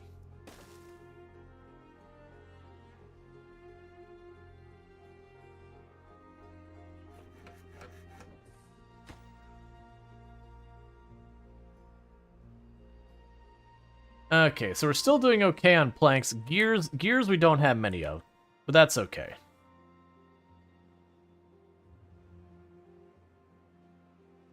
But that bigger water storage will go a long way for us. And then after that, I'm most likely going to get the big building for storage stuff. Glad to see you're back online. Looking at your last VOD, you guess you lost power and or internet? Yeah, I know I lost power. I was in the middle of Hurricane Milton there. Now, granted, it got down to like the last 10 minutes of my stream, but then power dropped. And it was more or less off for 3 days. It did come back for a little while the next day, but it dropped again and then didn't come back at any capacity till literally before this, like earlier in the day yesterday, my power came back, so I was able to stream. No, was it yesterday? Early? Whatever. Yeah, no, it was early day yesterday it came back, so it was enough that I was able to get stream on. It didn't interfere with the schedule at all. It did a little bit, like on the normal schedule interfered. I was supposed to do the sponsorship a little bit earlier, but I didn't have the opportunity because hurricane things. And I just gotta talk to them about it. But I'm still doing the sponsorship, honoring as best I can. It's all I can do.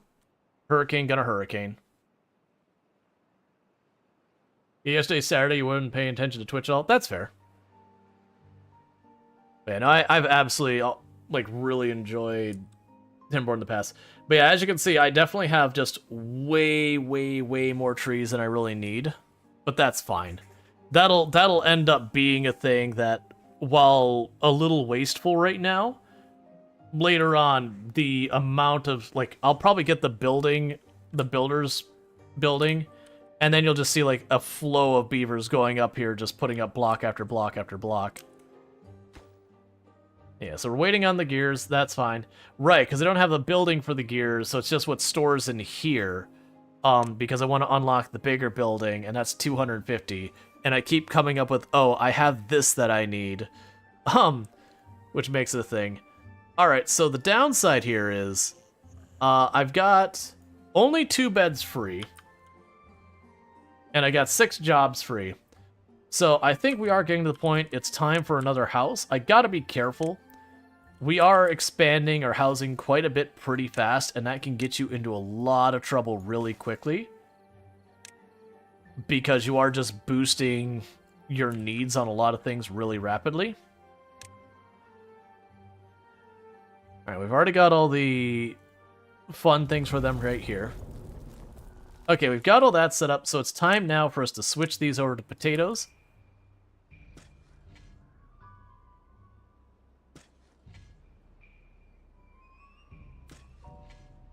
So we've got our potatoes planted now. So it'll be another food source, that's good news.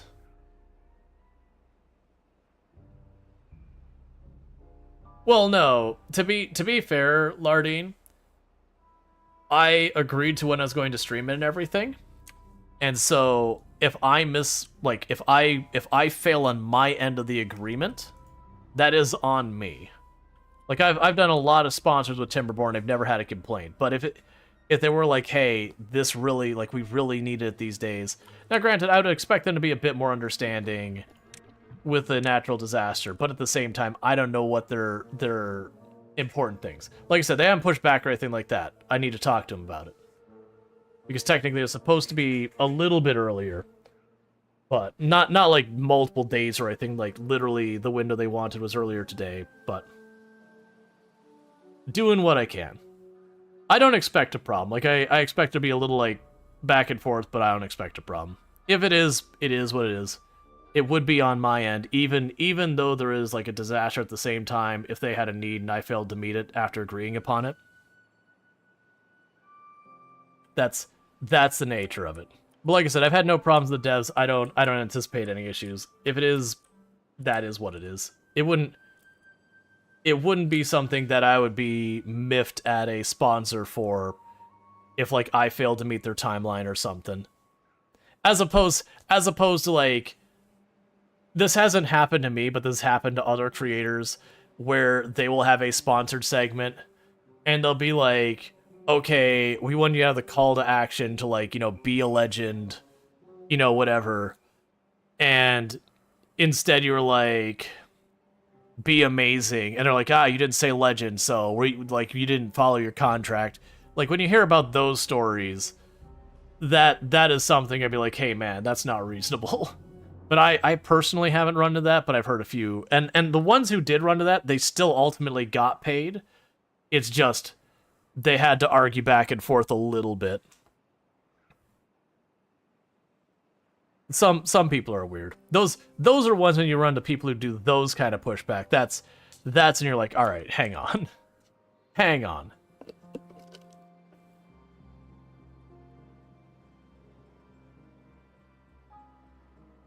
Okay. Yeah, so we're in the drought for a little while longer.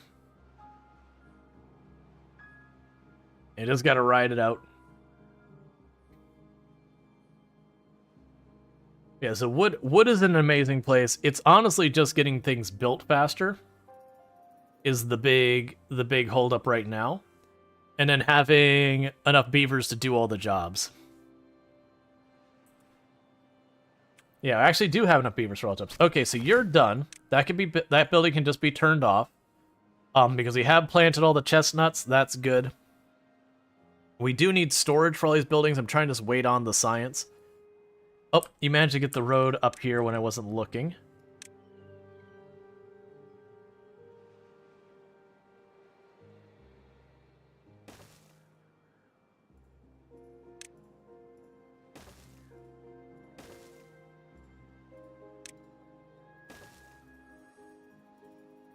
Okay, we can go over here and say, hey, the tree there, I need it gone. Yeah, so one of the first things is going to be getting up here where we have all this, and then just getting them up to this location. I will have to have them start just building these walls all around. So, like, when I get up to this tile, I'm going to have to build a ramp up to the wall, and then we can make the path around the entire top. There's going to be some finagling to get this all to work.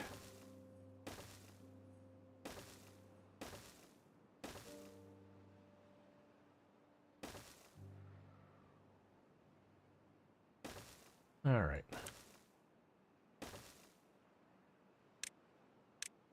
You know, more than likely I have to make some platforms to cross some places to be able to get the floodgates built and yada yada yada.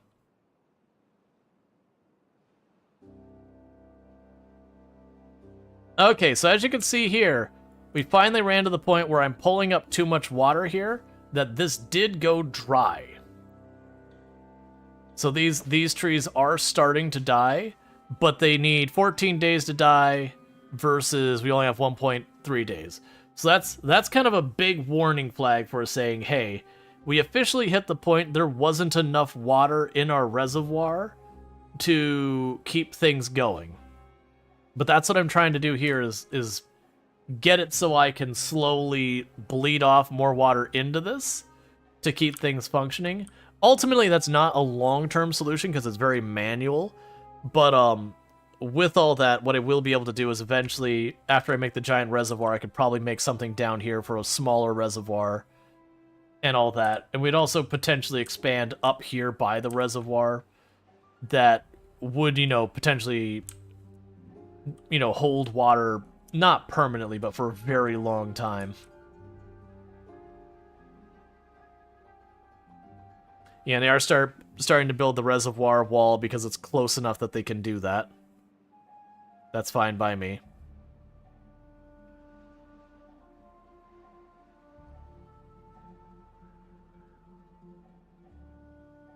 But that's also a reason why when you saw when I set this up, I did leave the openings for where the gates are going to go. Because if it was the thing that I started to build this up in preparation for the gate before the rest of this was built, I could potentially block water going into my area entirely until it's too late. Alright, so we're now in cycle 5, so the water is coming back.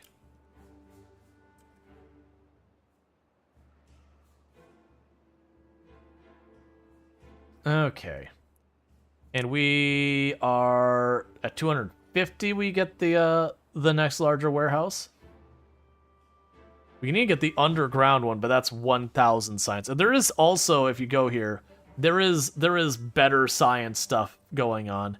It's just the catch with a lot of these. Oh, that's for bots? Ah, because we can make bots on this. I thought though, like, I think those used to be Iron Teeth only, but now they're not. Alright, so we got our first potatoes being produced. I'm going to try and just hold out. And there's the happiness because of potatoes. I'm going to try and hold out a bit longer for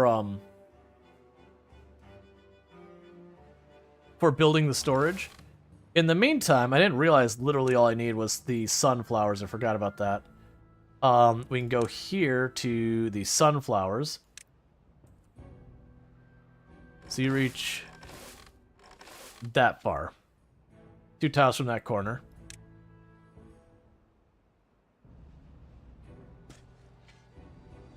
Because then that'll be another crop we can grow. Yep, perfect. So that'll be more we can grow down there to eat. And because I'm not consuming any of this water for pumps or anything like that, that should be okay. This is splashing up and having like little flooding problems. That's something I can fix just by putting the wall higher around there. We'll worry about that later though. Right now, I just need to keep building up as fast as we can. Okay, they did get the tree out of the way.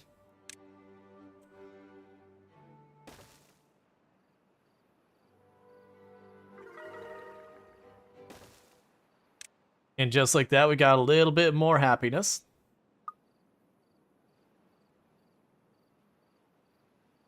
And you'll need one last staircase there to get up on that wall.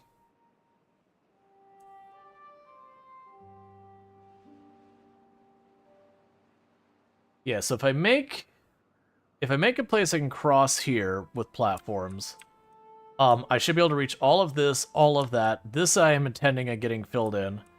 And it'll be just that section I'll have to get over to. Which, honestly, I can just build a small section of platforms across here to accommodate that spot. It'll be a little bit of work, yeah, and I'll probably... No, that'll need to be floodgates on this side, won't it? No, that's right. The floodgates are going to be over here, so I can literally just make this platforms.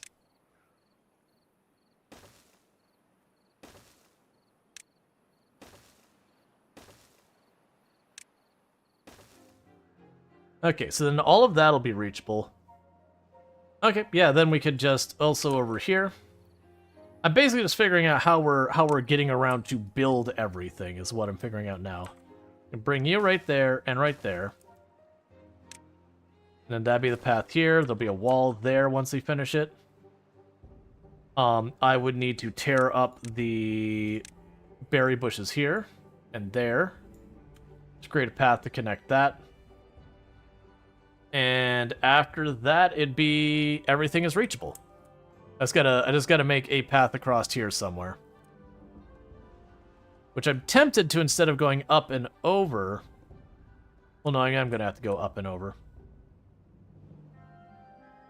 Yeah, because you can get over here, we can go over this way. I can make it right over here. Then go here.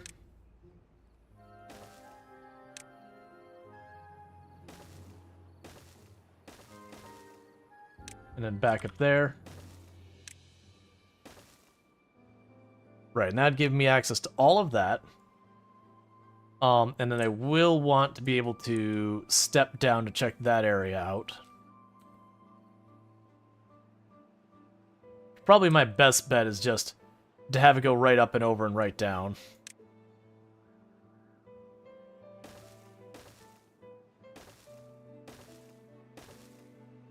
Because I really want to know what's down there. And that'll be fairly inexpensive because it's just a bunch of stairs.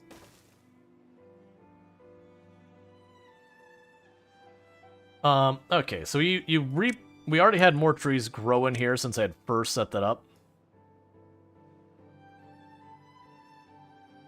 We can go here and keep the levees coming.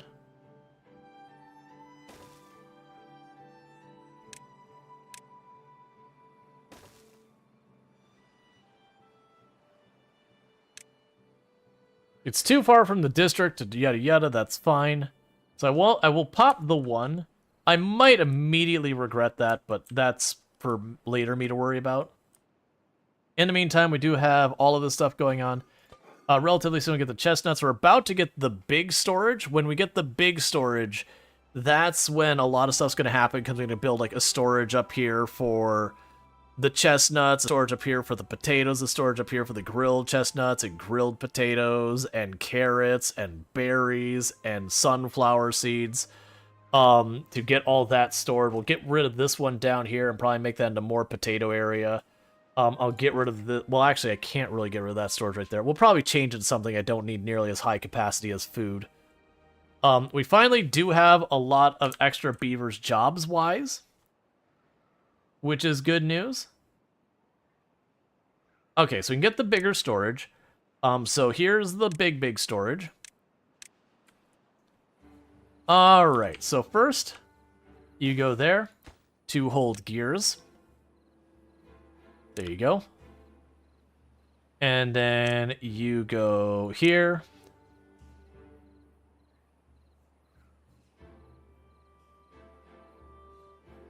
Alright, so it is big enough so you can go...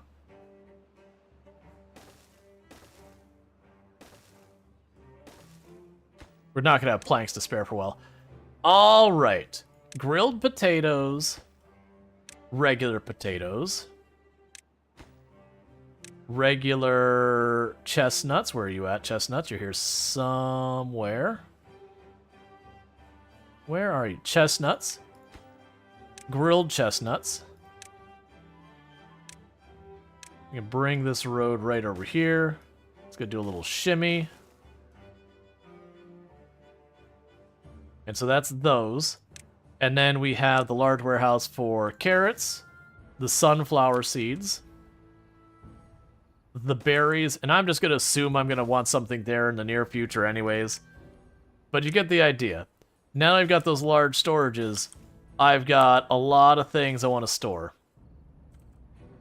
So we can go here and say, okay, your job now is berries, your job now is carrots. We will eventually want some of those things. There's the sunflower seeds, and then this is the only one I don't really have anything assigned for quite yet.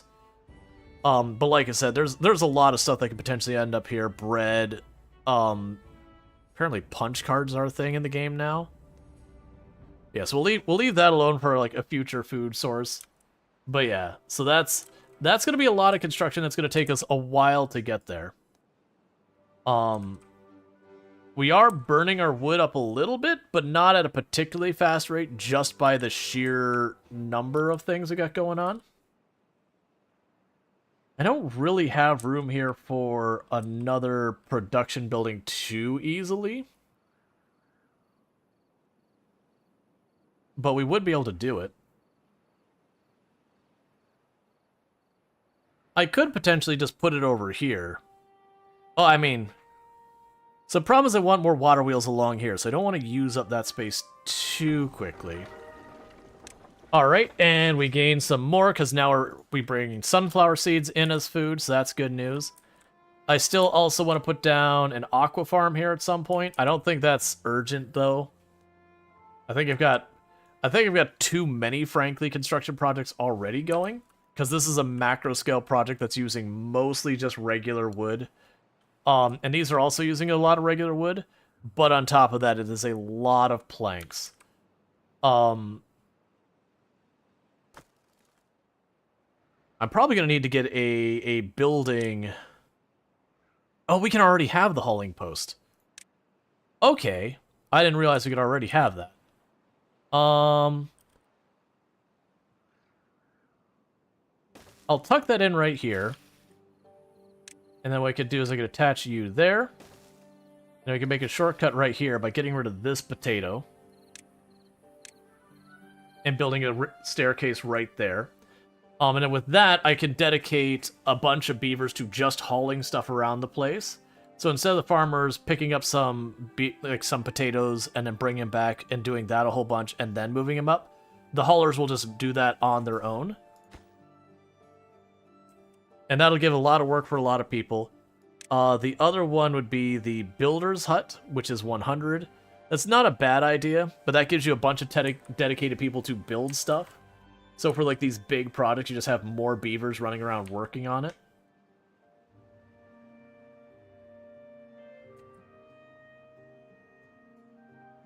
Alright.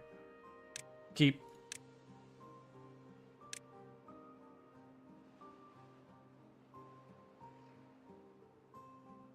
Yeah, I'm going to need to put a road over this way, aren't I? So use the road to clear the trees to come back around. Yeah, and they're starting to build that section of wall as well.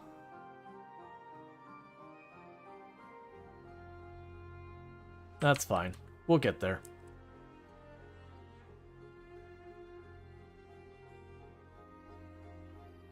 Right, and then I'm also going to need to clear this out so I can, at that point, bring that across. Put a stairwell there. And then most likely I'm going to have to tell them just rip up all the vegetation in this area to even be able to reach it all. Alright. So we've got the macro scale, like, massive reservoir project underway. That'll be able to help to do some reserving of the water.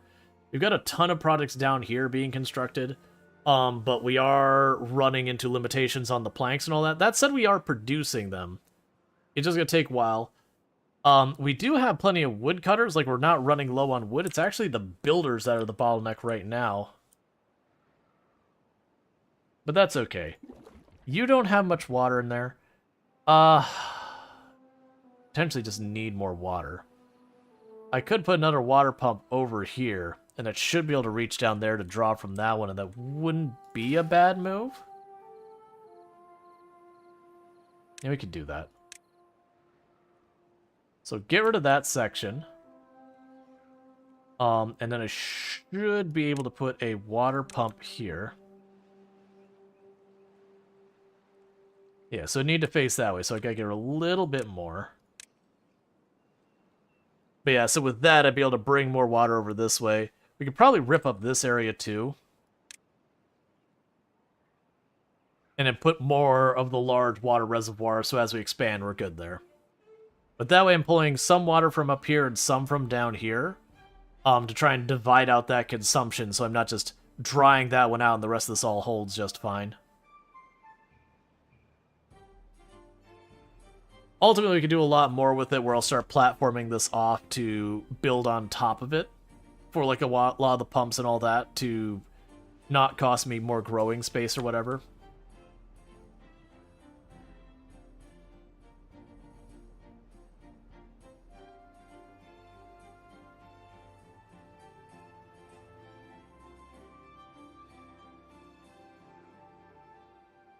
Yeah, it's gonna take a while.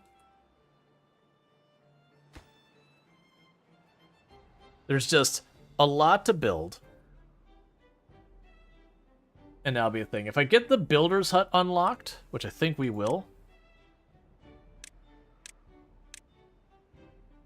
Even though it probably wasn't the priority.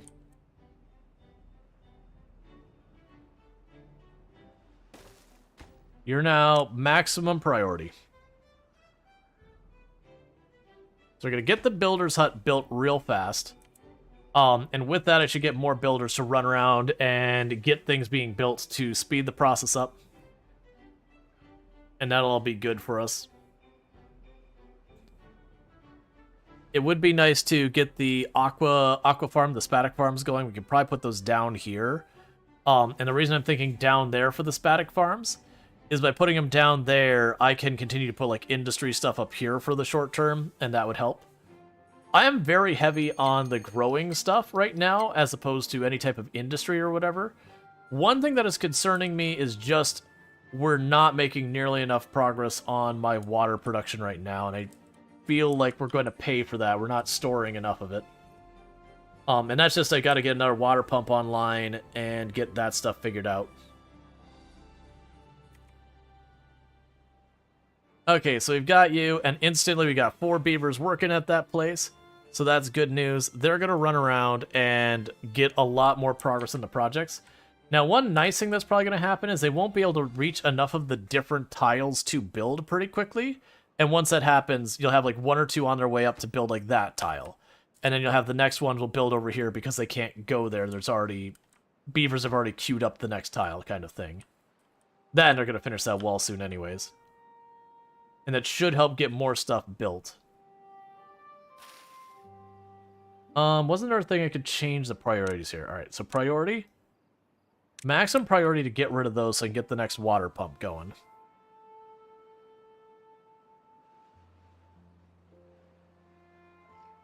So then go here. Put you like that. Add a path around for it. Maximum priority on both. And that'll help get another pump online that's not drawing from the same spot. At least until we get this reservoir going pretty fast here.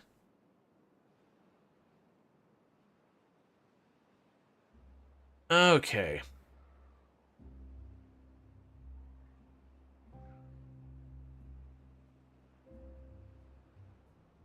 But as you can probably see from this game, you're seeing where I mentioned earlier that, like, you get these macro scale projects. This isn't going to be done in a timely manner, but it is one of those things that once this wall's built as well, you'll have this whole area contained here. My water sources are there and there. It'll all pool into this area.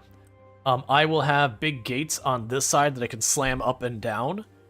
That the idea is when good water's flowing through, we'll let it all through. It goes into this area. This will just be basically a giant water tank. We'll have a wall over here. And then, you know, this would be open. All the water just dumps out here into the rest of the area. I'll have the gates up, and as the water down here starts to go down a little bit, I can lower the gate half a tick. It'll flood the water back down here to replenish this. And then, you know, once this gets low again, I can bring it down half a tick until this is exhausted. But then if I get bad water, I'd have gates here that I would slam those gates up. I'd have gates over here we lower down, and this would force it, so instead of the water going through it that way, it'd go out this way. You know, through that way and down and out. So that way I can control good or bad water, which way it goes. When we get the sluice and all that eventually, I can automate that process where I don't have to manage it. But there will be ways you can also make this better. Other things you can also do with a lot of it. I haven't messed with the physics since they've done the rework, but the way it used to work is I could make an area where you could get water near the bottom, and that what would ultimately happen with that is you could bleed water into an area without having to be quite so micro about it. And as long as, again, your reservoir held up, you're good. The other thing you can do, and this is what I've done in the past, is for this area down here where it's all flat, I'll build up the walls several tiles here and kind of make the river follow a very specific path I want. But then it'd be like 5, 6, 7, 8 tiles deep where I don't have to worry about it. And that's usually your long-term solution, is just effectively make like this giant canal that overhangs your whole base that goes through there so it holds a lot of water in it. Which you might do in time, but that usually requires a lot of reshuffling of your buildings because, you know, the river doesn't follow, like, you know, straight angles and all that. But it also could very well be a thing that we get this built up here, and over time, like, I extend it to the next area, we start making it like this large wall, kind of canal kind of thing.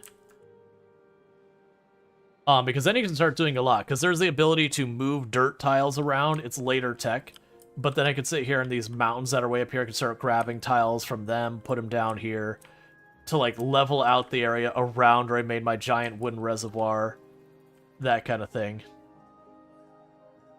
Please don't trap yourselves. Okay, we're fine. Because if the beaver had gone over here to build, and then the one behind them built, they would be trapped in there. And I could just destroy the block. But it's very much oxygen not-included AI, just... It's not like oxygen not-included where a person gets where they can't get back in time for air and they just die. This is like, oh, that's pretty rough. Alright, so we did get the water production up. These are starting to fill back up again, so that's good news. So we just need to get another beaver pumping water, and we've got that sorted out.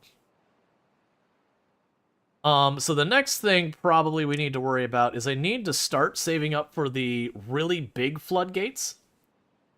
And that'll be a must. Yeah, so you see here, like, I can put down a terrain block. I can remove a terrain block. I can explode tiles. And so you get the idea. So I could put the thing to remove a dirt extractor up here and have it work.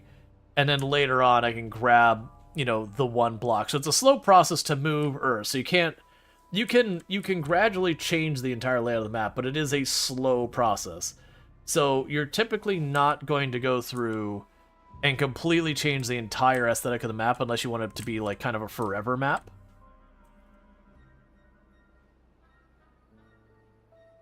And you're still waiting on that.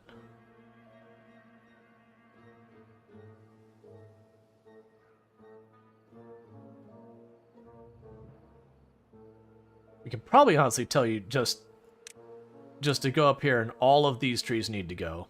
Because almost all of those are going to be in the way anyways. And it's not like we're ever going to do that. Same here, all of those can go. Because those will be inside the reservoir when it's all done. And so they're just going to die anyways, so... There's not really a reason to put it off. Alright.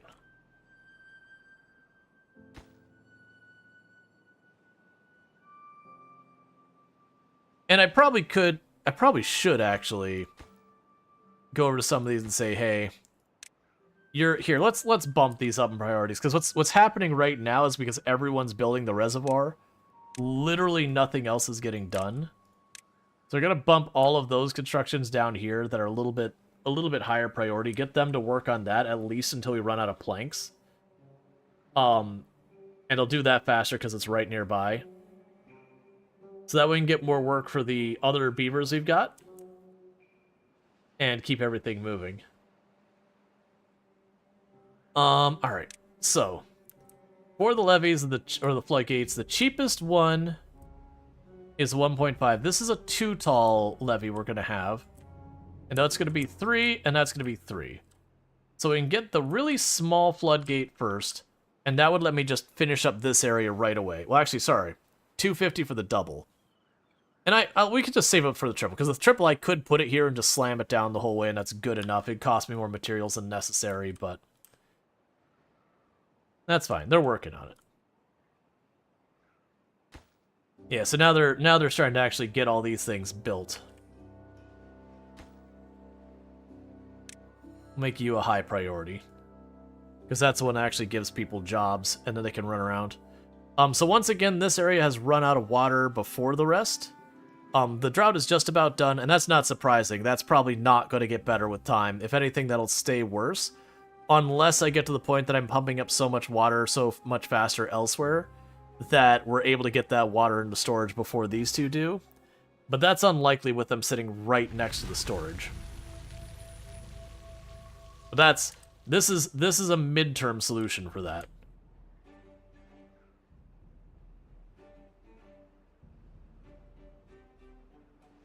Okay, and our wood is officially getting to the point. It is starting to fall behind properly.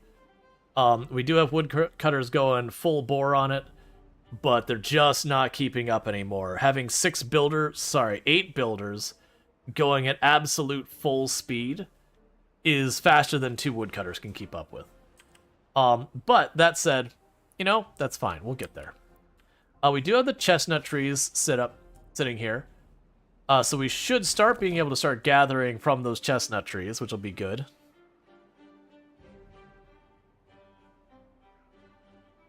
Getting a little bit of flooding here because of when they hit the dams and, splash back until it settles.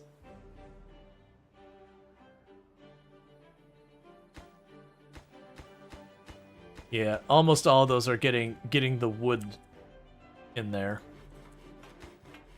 And that's almost done. It just needs more planks.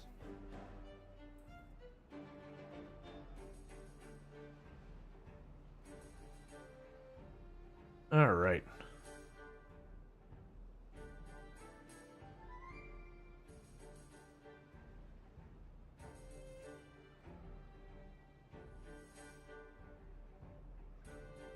Yeah, I think what I might even do is I might end up putting 2 more water wheels here, putting another thing to make planks over there, and then I could build platforms on this part of the river and just reroute the road over here. I think that'd be fine. You are in the area to be cut down, right? I haven't... Yeah. Alright, and goal 10. So we have gotten another level higher on well-being, which is most likely just... We're starting to get more of, the Oh, actually, I bet you it is the chestnuts are starting to come in now. Yeah, so that's what's happening here, is we're getting the chestnuts in. And so that's boosting our happiness, because that'll bring them up by 2 once everyone's able to get a hold of chestnuts regularly. So we are starting to gather the chestnuts and grill them. We just haven't got enough of a quantity yet to keep everyone supported. Yeah, so our food is doing amazing. We're at 640. Our water is doing much better. I probably do want to start switching our water storage over away from these little tanks. Because you look at the big tank, it's 300. The little tank is 30. I need 10 of those to equal one of those. Now, if I wanted to make the tank even bigger, we would be looking at getting metal, and I'm not going to have that soon. So that said, I'm going to go ahead and put 2 more of these down. I'm not going to bother increasing their priority. They're just as able. And that gave me 900 storage, so that let me build up a very large water reserve while water is good. And that means I don't need as much water contained in the river and all that when droughts and bad water and stuff like that happen. Now, I am starting to worry because we're probably not that far out from our first round of bad water. I believe there's an RNG around it as to when it decides, okay, it's a drought, it's bad water. Right now, if we have bad water, I can't do anything to let it through. It's just going to kill all my crops. But the good news is I've got enough crops in reserve and enough water in reserve. Probably fine. We would just massively get set back on a lot of our production. Honestly, I think we go here and pull up that and go here and say, hey, high priority that. I've got spare beavers I can have working. Let's go ahead and get another wood-cutting beaver for the time being.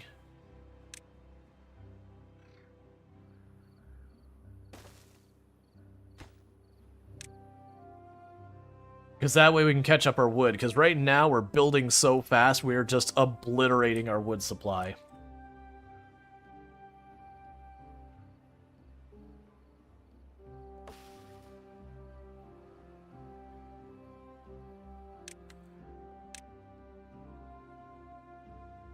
Right now I can just run that up along there. Keep stuff in range so we can keep cutting that down. Yeah, so they're starting to cut down all those things I queued up saying, hey, remove all these trees and all that. They're starting to get that done. Because they just don't have the supplies to keep other stuff happening. But once they get those trees down, I can start, I can go ahead and build this wall out this way. Got 219, and I need 500 for the really big floodgates. Yeah, and then all of these are waiting on planks. I just need all the planks. We did get the one for the gears done, though. And then the planks are partially falling behind because they're starved on wood a little bit. And I technically could build one here, but this is a better place for me to put water wheels. If I put water wheels across here and I build it over there, it'll be better. Which I guess I can queue that up. Okay, so I can only fit 2 water wheels there. That's fine. I'm going to go ahead and do is I will pop in here and say, okay, give me the platform. That tree is going to go.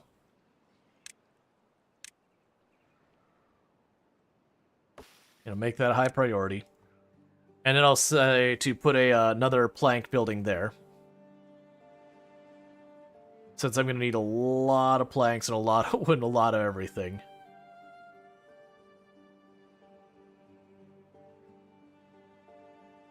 Yeah, but now we're doing good. We're getting our sunflower seeds at a decent rate. We're getting our grilled chestnuts at a decent rate. Getting lots of interesting food. One of the next things we'd probably add to the project list would be to get the spadix going, which is like, it's like a lily pad that you can eat kind of thing. I don't actually, like, it's a real plant. I just don't know much about it. But yeah, so as a reminder, Update 6 did drop. It has done major change to a lot of stuff. Oh, can we see what's down here? Okay, so you're building this. I want that to be your highest priority because I want to see under this. The moment we get there, I want to see what is underneath that floor in here, because this is a false floor that I can remove. So I want to see what is in the hole in there. We should be able to do that relatively soon. We just need to build that last stair right there, and then they'll be able to reach that to tear that up.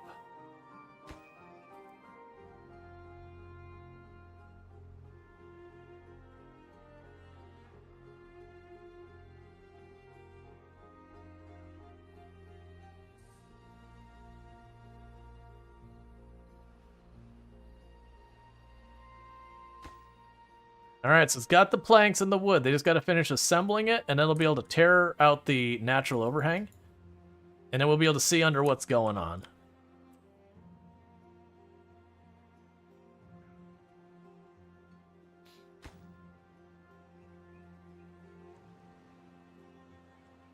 Whatever it is, it is...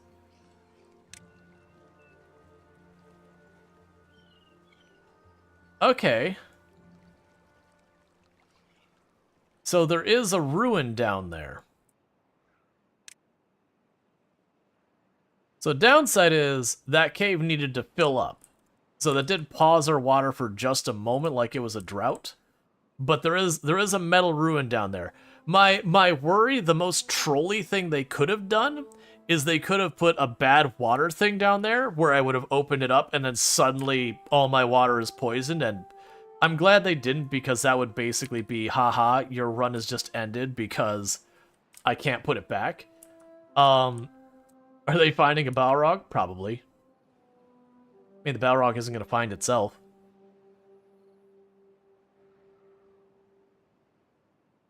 Okay. So construction is going fine. I can also pop that out for a little bit more water storage here. I'm not honestly worried about that. Eventually I'll get down to that point. It'll be fine.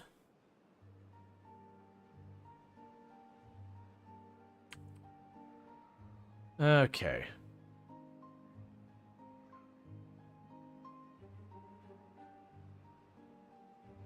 And they're once again building any wall they can get at as fast as they can.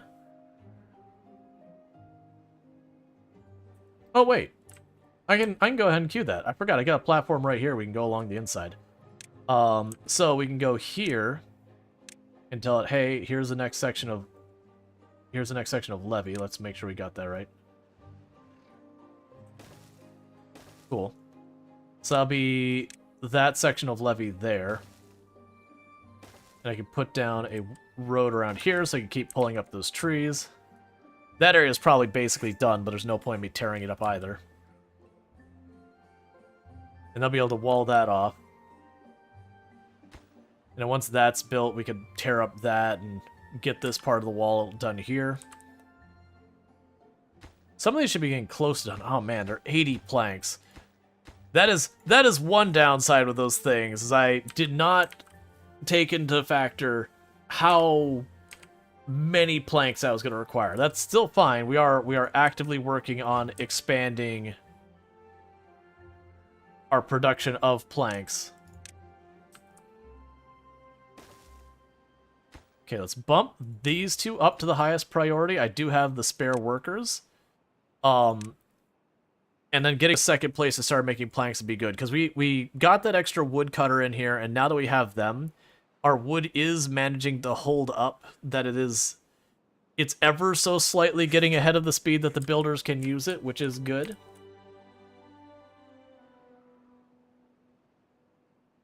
I'm honestly curious that to get down here and work, likely I would need to sit there and have like almost like a stairwell spiraling.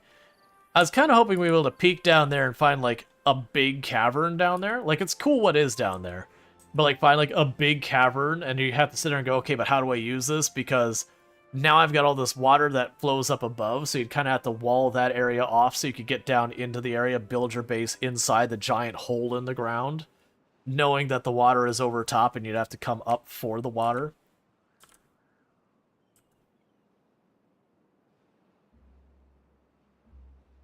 Alright, so plenty of progress there.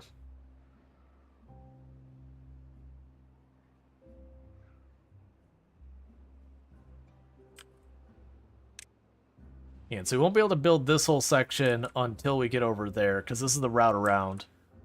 So once these trees are gone, they can continue to build the levees the whole way up here and start boxing everything and all that. This game has more depth, no pun intended, than you thought. Oh yeah, no, there's a lot to Timberborn. It's one of those things that, like, to get your basic setup to survive the game, like just to succeed at the minimum bar, isn't that bad. There's definitely some stuff you gotta learn early about make sure you jump on the food and the wood production early game before it starts to become a proper problem.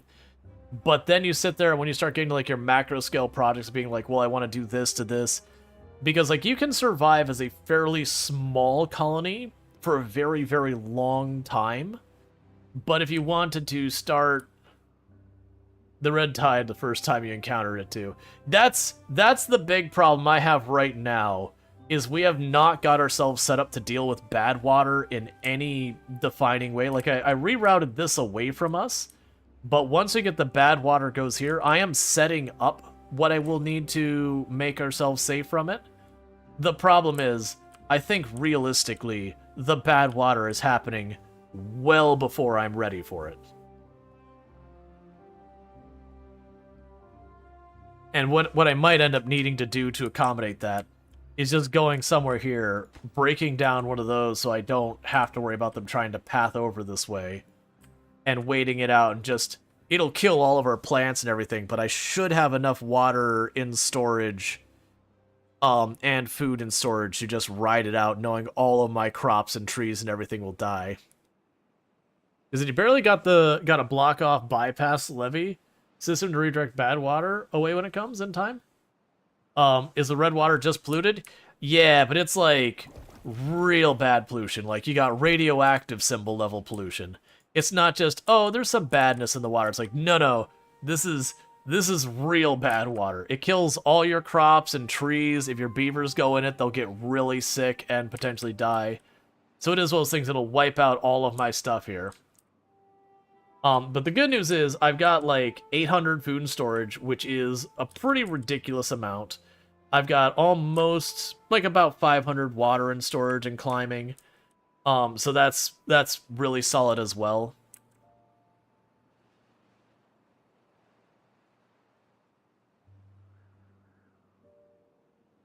But that's just going to take time.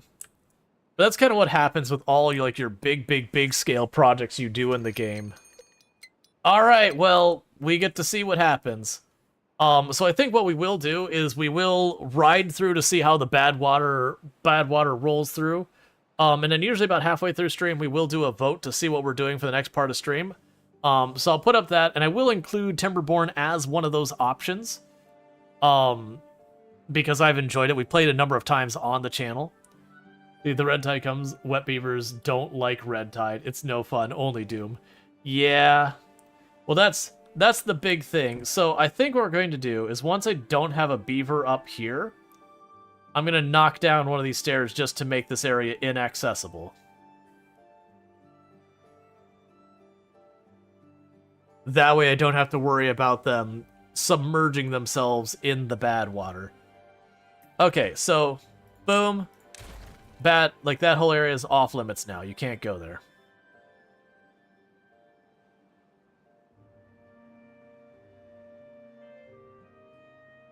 Because by destroying that one...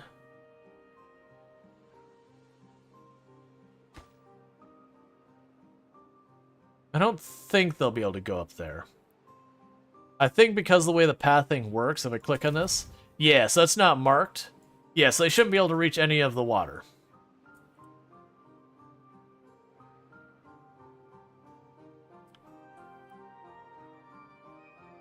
Oh, good. We finally got a thing for our grilled potatoes. And so now is where everything turns awful. Because what's going to happen is we're going to lose all of our crops. And all of that. I'm going to preemptively turn this building back on. For when all our trees die that give us chestnuts and all that. And we will just live with all that. And you could have had 5 more people, but that's fine. I don't actually think we need that bad.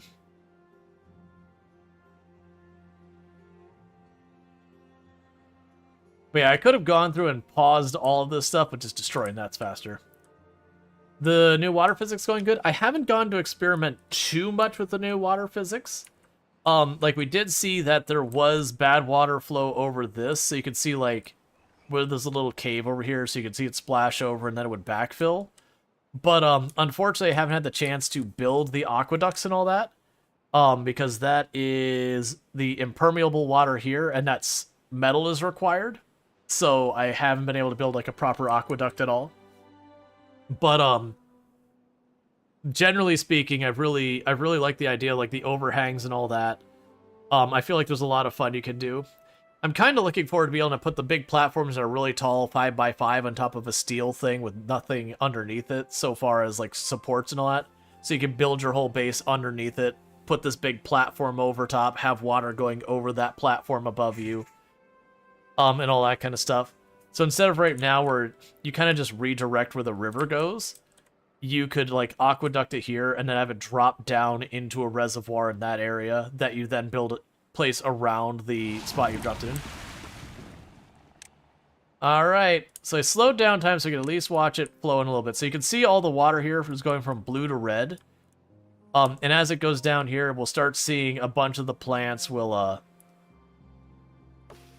yeah, so right now they're marked as drying, but it will change from that to, you'll see, like, these really, you'll see almost, like, red spikes go all over it. Like, if you look over here, you see, like red cracks and all that.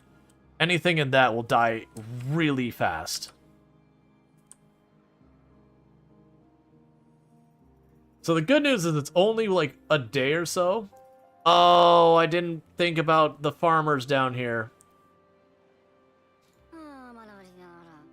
Yep, so that beaver went into the bad water. Beaver spend too much time in contaminated bad water. It's fine for no, but we'll get sick and die in a few days. There is a cure. I don't got it, though. So, as you can see, all of our crops are dying. The whole area is like...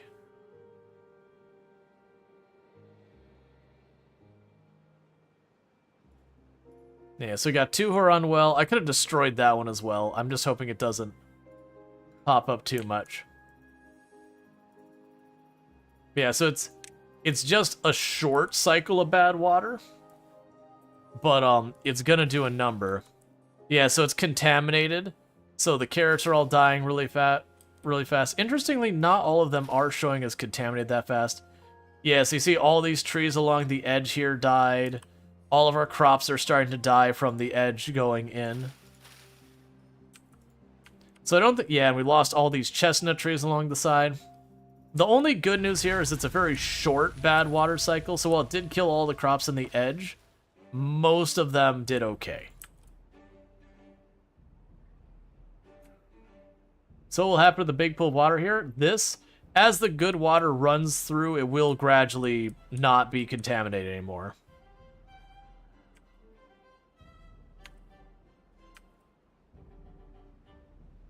Like, it will sort itself out relatively quickly.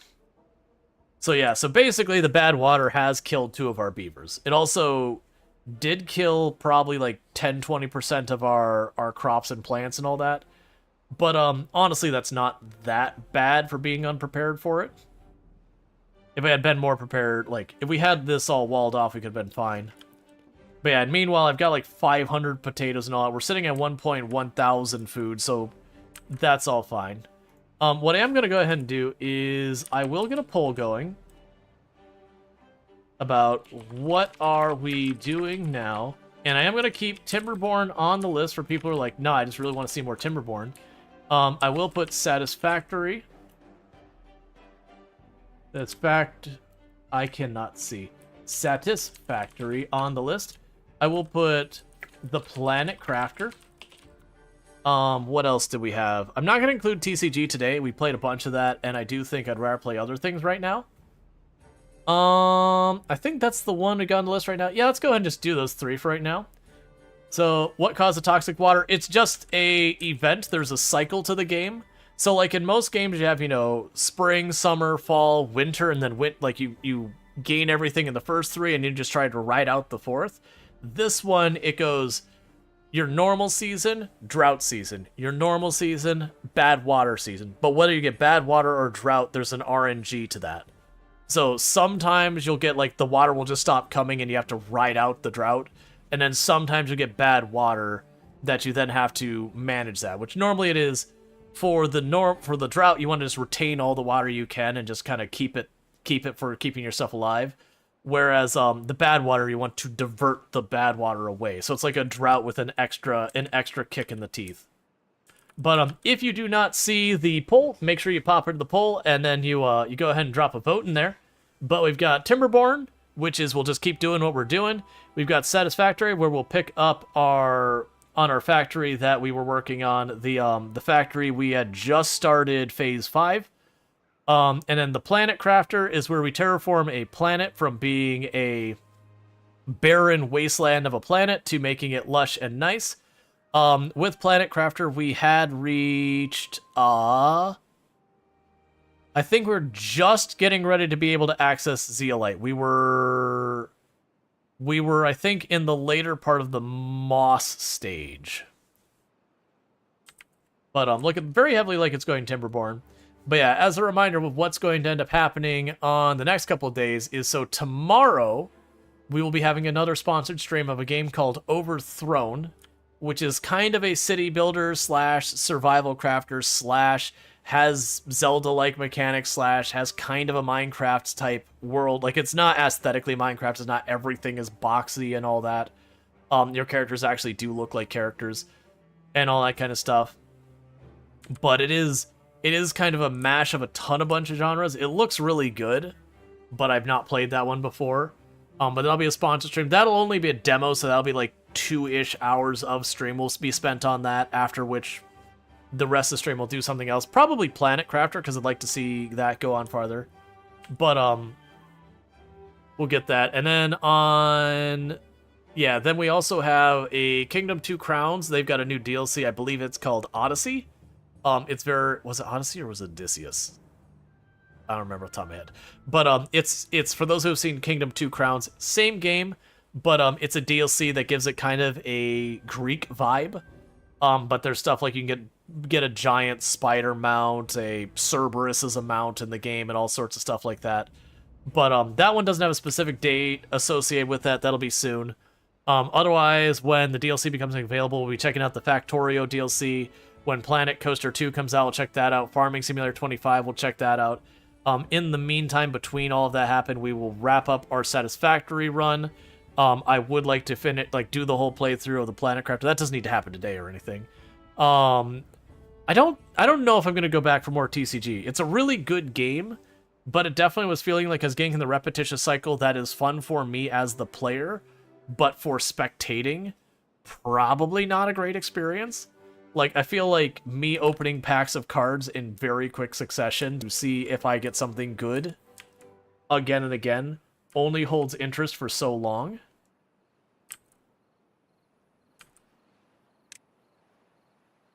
Alright. Yeah, so we got all that picking up. So it's looking very heavily like Timberborn. While that poll's going on, I'm going to quickly eat some of my food.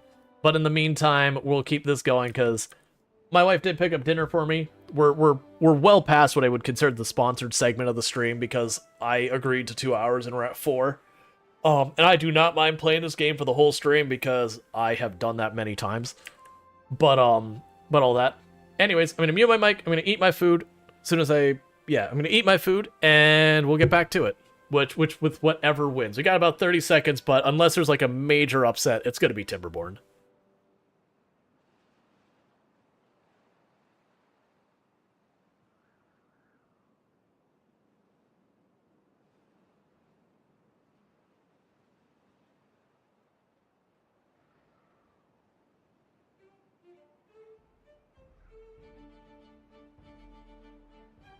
But yeah. Now that was I've played almost every single Timberborn update on the channel. This is the only one I hadn't played yet when it was on its experimental branch, just scheduling wise. Okay, so we got 11 votes for Timberborn. Needless to say, that won. Planet Crafter got 5, which is a pretty strong vote. Satisfactory only got 1. That's not super surprising. That's their big 1.0 release has been out for a little while now. We already did do one full playthrough of that on this channel even. So it's not super surprising that new interesting game that people are a little bit more excited to see, see us visiting a new update and something else. Like I said, I'm gonna eat my food real fast so we can watch the beavers do the beaver things and watch stuff grow. Oh, one thing I need to do. I need to rebuild those stairs.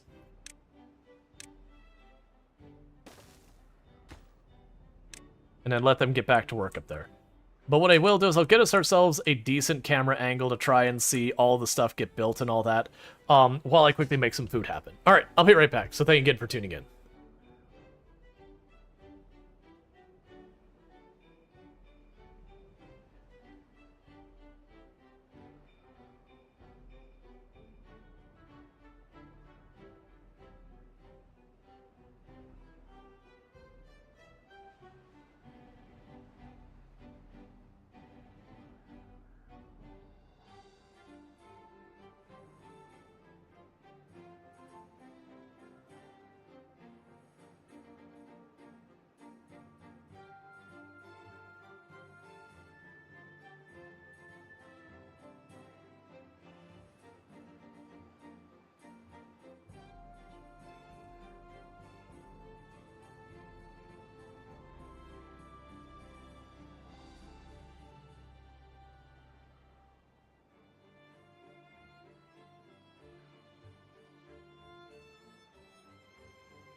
Alright. It's not my whole dinner or anything yet, but... So, one of the things I'm noticing is they have not replanted these trees yet, which they should. We have replant dead trees, and those are dead. I'm not too worried about it. The wood's holding up fine. We're also starting to see the first of our large warehouses get done. It's not making great time, because I still just need an army of planks. But they are back to work getting all this built. Oh, good. They got those 2 spots done. Because with that, we can go over here and wall this off. Get the path up there. Which will allow them to get all of this area done. That I still gotta get the berries out of the way. But then all of this area will be able to get done. Once we get this, we'll be able to get all the way over there.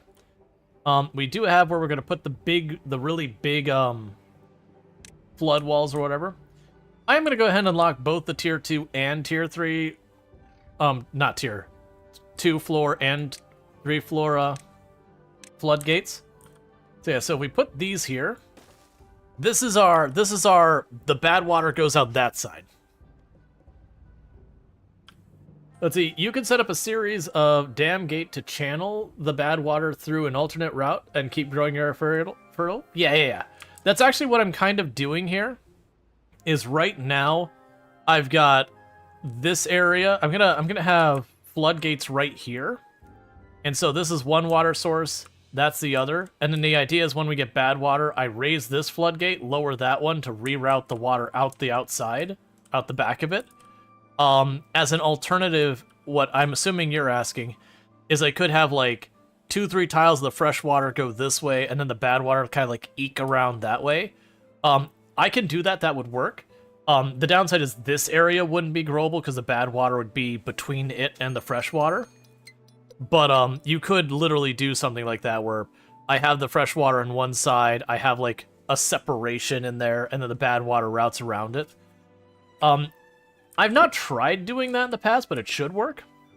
I've always found take the bad water, take it a completely different direction. I think ultimately with the new aqueducts kind of thing, that might even be the way to do it, is just to turn around, is just have an aqueduct to go off the side of the map for the bad water wherever the source is.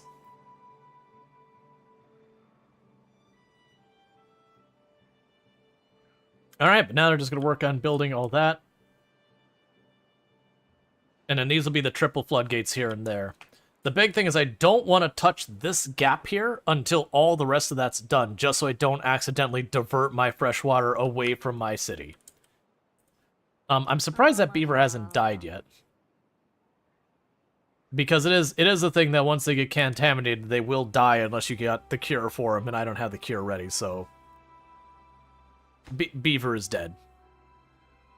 That's just how it is. Beaver is dead.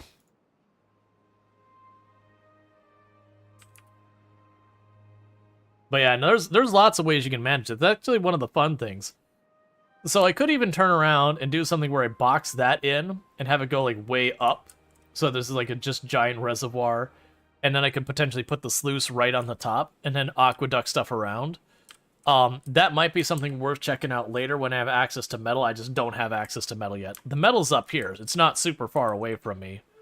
I would just need to get there, and right now with running that whole way there and back, there's a good chance there'd be issues there. This would be another interesting one that'd be probably pretty easy to manage. Oh, that's cool. So here's a new water physics thing. So they've got this overhanging bridge right here. And so you got bad water going over that path and bad water going underneath there into a waterfall. It merges together, but just it's to show off what you can do. That's a lot of bad water up there.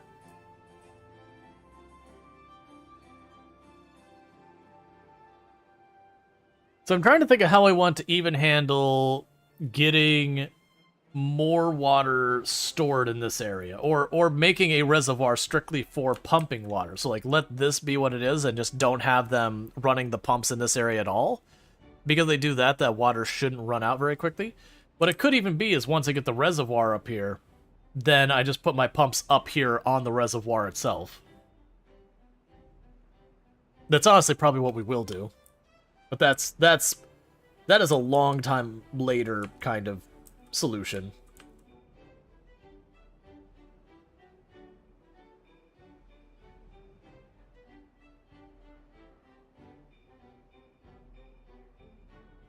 Okay, and they're working their hardest at getting all that sorted.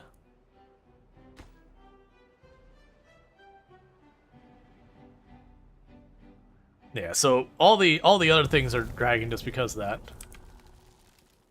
And here's another drought. Yeah, and as I mentioned before, we're reaching the point that I am drying this out each time. So this is a 7-day long drought. This is a pretty big drought on this one. What I might even do is let's pause these pumps for a minute and just leave the one running to try and not dry that out so we can keep our crops alive a little bit longer. I just need to remember to turn those back on the other side. It still might go dry because evaporation is a mechanic in the game, but still. We do have 5 jobs unfilled. All right, do we build another house? Like, we've got the food is fine. The food, we're in good shape. But every time we build more houses, we're putting more of a strain on our water and all that.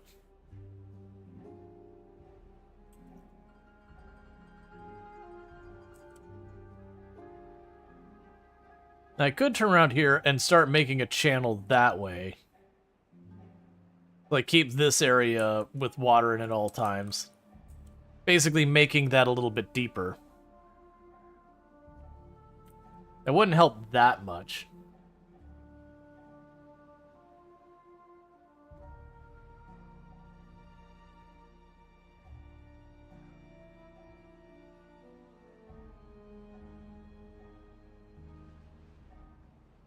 Okay. I definitely need to... Alright, so it'll still only be that high. Will that be... Alright, so...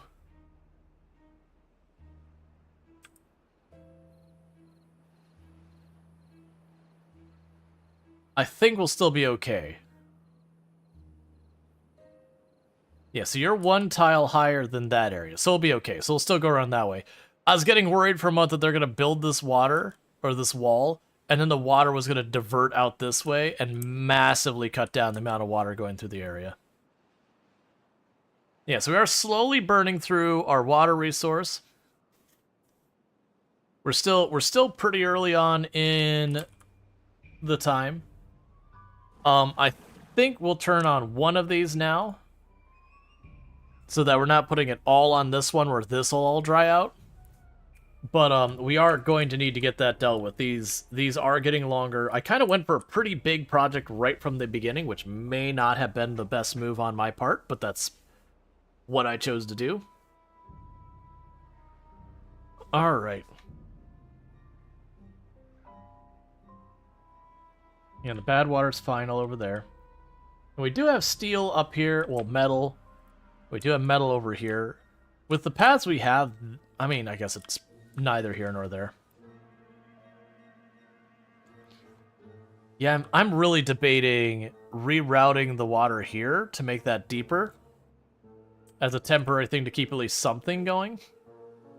Because we could turn around and make this a straight shot that way, turn around, make it a straight shot through here a little bit better.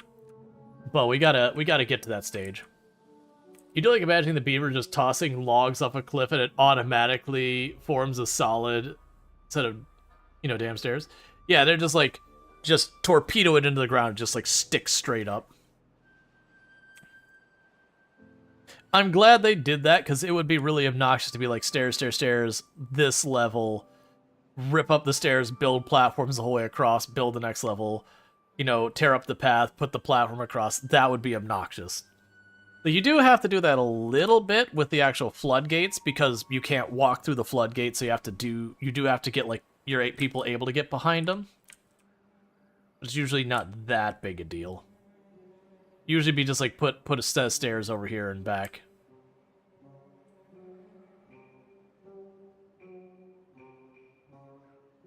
Okay, we don't have much longer left in the drought.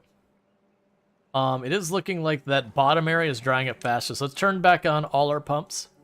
So, but just by adjusting our pump consumption, we managed to not wipe out our water quite as fast in this area by just riding on our reserve a little bit more than actually pumping up more water from the river.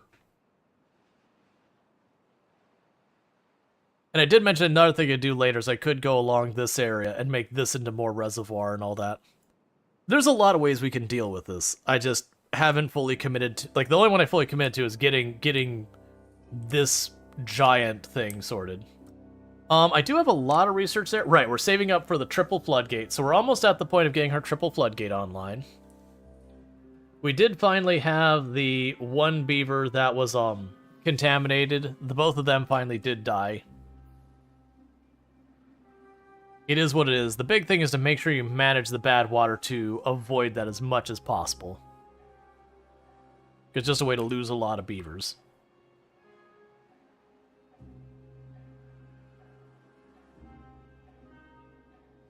And we were thinking about doing the aquaculture where we can get Spatic down here, which wouldn't be a bad move.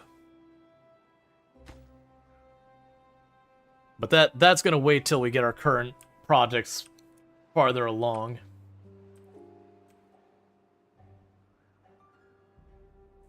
We'll set this camera angle now, and I'll try and finish my dinner real quick.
But yeah, we got... If this is the way we're going to be solving our problem, we need to get it farther along much faster.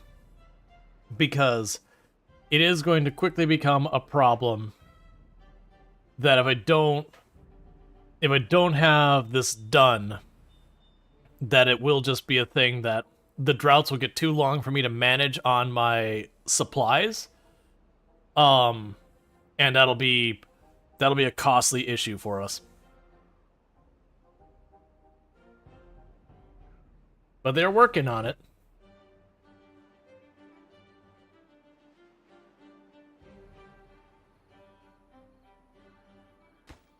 Man.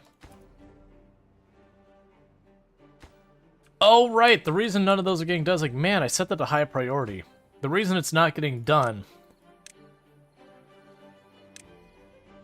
is the platforms it's sitting on weren't. So the building that goes on top was set as a priority, but the bottom buildings weren't.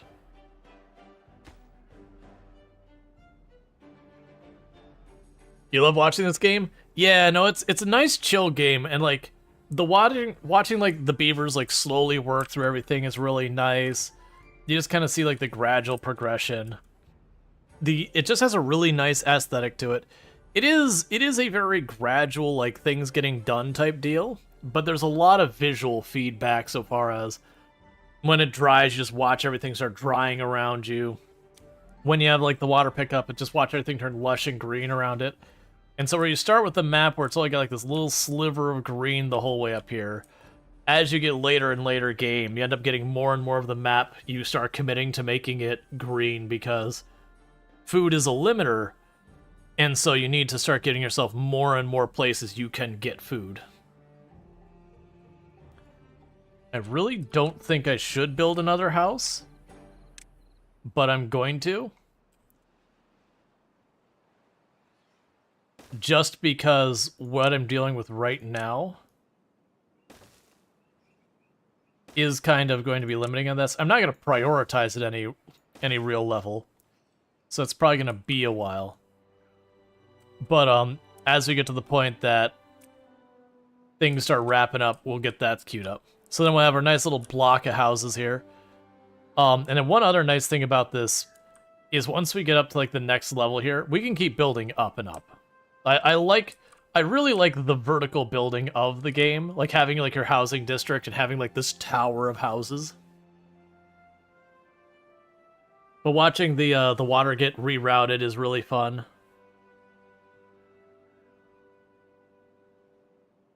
Like if I had the spare beavers, I technically could set up another building place to get them going even faster. But realistically, that's not happening. Not in the near term. We also have unlocked, here is the triple floodgate. So let's get that done. And the sluice require metal, so that's not an immediate thing. Okay, so this is the triple floodgate for here. So for this, I'm going to want to raise the terrain one. I've got to be very careful about this, because I would love to raise a terrain here, but the moment I do, this now becomes an area for the water to splash over. But then the idea here is I would have the triple floodgate there, and then I could sit there and slam that down or up as needed. Okay, and realistically, I'll also need...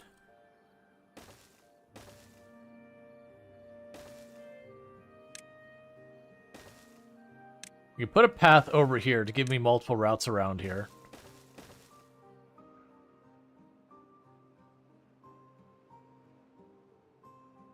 Yeah, so we're working on that. And they're building as fast as they can.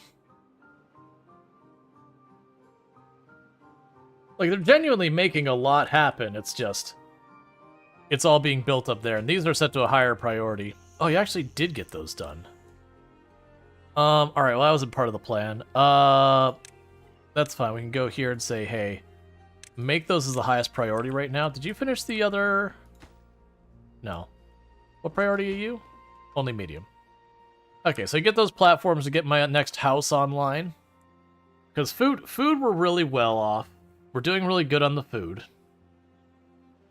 What are your priorities? You need to now be higher priorities. We'll prioritize these buildings to haulers because they're food. And that should help.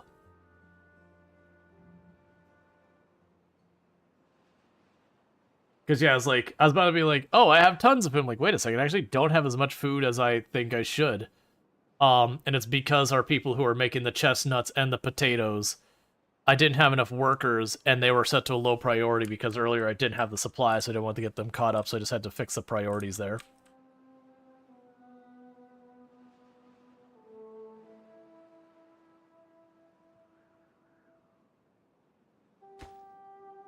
Right, I need to close you off here. I forgot about that. So I also need to go over here, rip up that tree, and then we can wall off this area. Because I forgot that one's not built up as high as the other one. So if I don't fix that, yeah, there we go. Now we can go here, and I need a little bit more levees.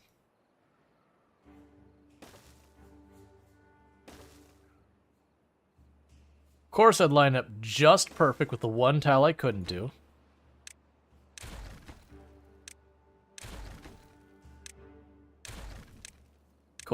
That's fine.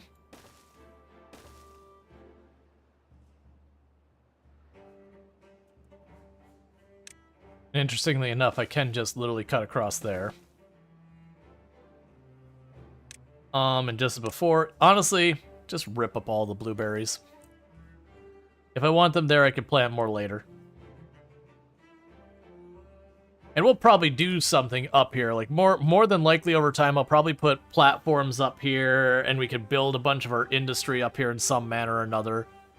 At a minimum, I could see putting the the big weights that you can lift up and down to store power. I could see putting them way up here because they're very high up.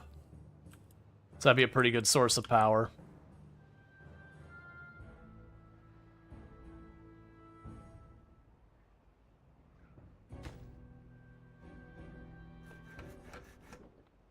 Yeah, so we need to keep those planks coming. And I've got a second one being built now.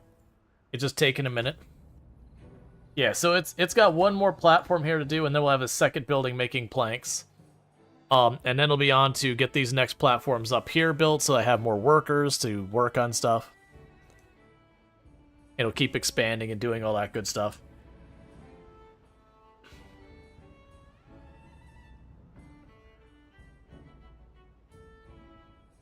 Alright.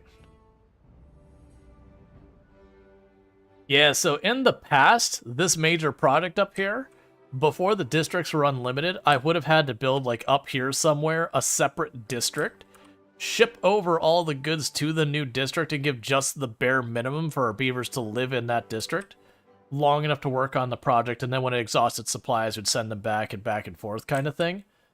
And it was a whole bunch of management.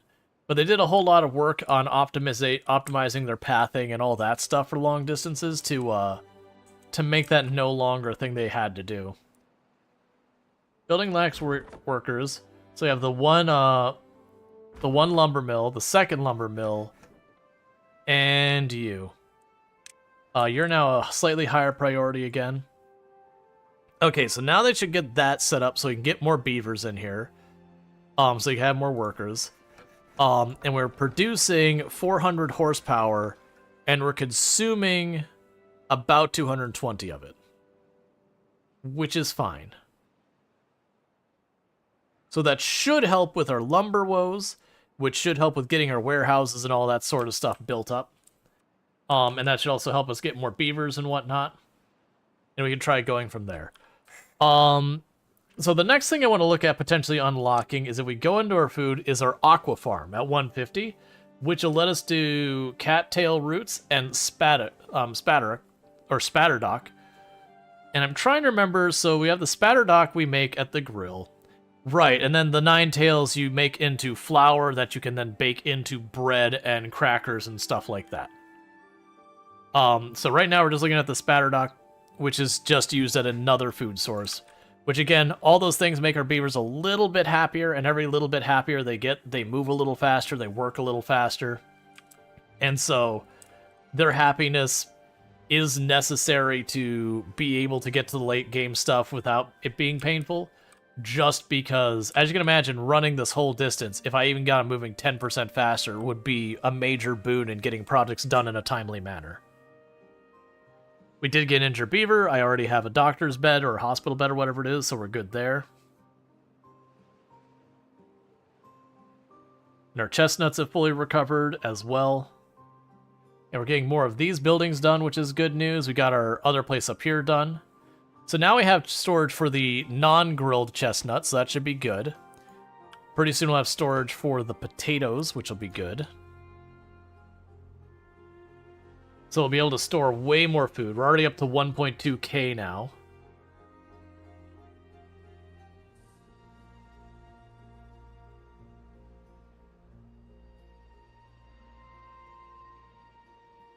Alright. So you almost have enough for the aquatic farmhouse. I'm thinking for the aquatic farmhouse of putting it down here. And then just trying to put as much spatterdock down here as we can.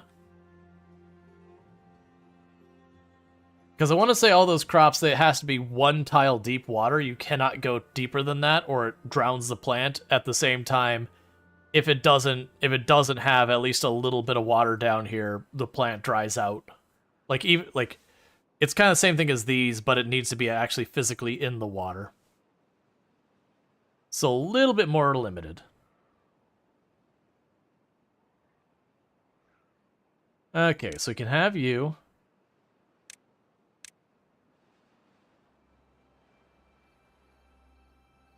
Alright, so what we're going to need to do is go here and get rid of 6 of those, and then the 2 to reach there. Actually, I could do that a different way that I don't have to destroy quite as many. Potato.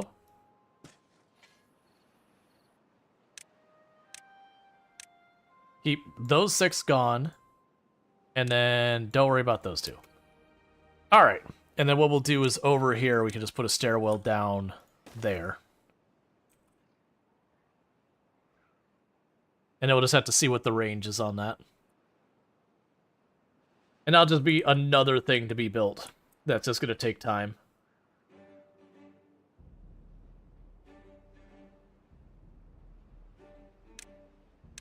You're not going to be high priority, you'll be medium.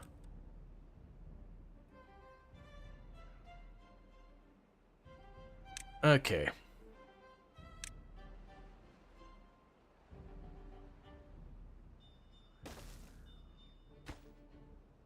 Cool. The interesting thing is it does tell me the range even without that ramp here, which I find curious. But the implication is I'll be able to go all the way over there, so we can go right here. Spatterdock. And it looks like I'll be able to grow that whole area. And if I want to go on the other side, I'm going to need two stairs down, which might even be worth doing when I want to do the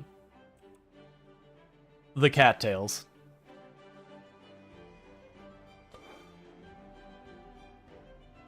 And then if I want to do those, I want to say that's also the grill. So then you would be the Spatterdock. And so you're going to be for the raw spatter, or I mean that's the grilled Spatterdock, but sure. And then we would need another one of these. And then you're going to be for the raw Spatterdock. Okay, we won't build any more of those for right now. But that'll give us another type of food here. We've already got these queued up as well. We're just waiting on planks. Waiting on planks and waiting on building beavers.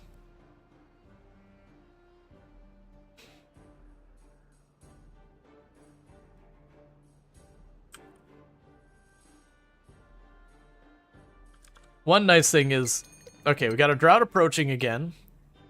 And we're still dealing with the same issue that we have not technically given ourselves any more water storage production or anything since like the last 3 droughts.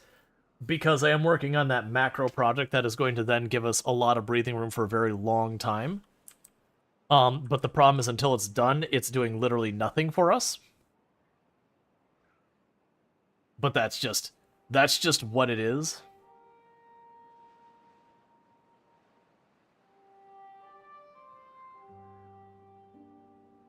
All right.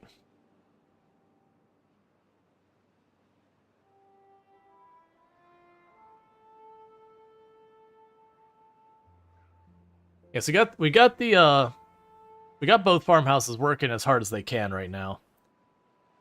I imagine the next thing I do is if I want to increase my food production even more, I'd probably build like another farmhouse over here and then put this space to use.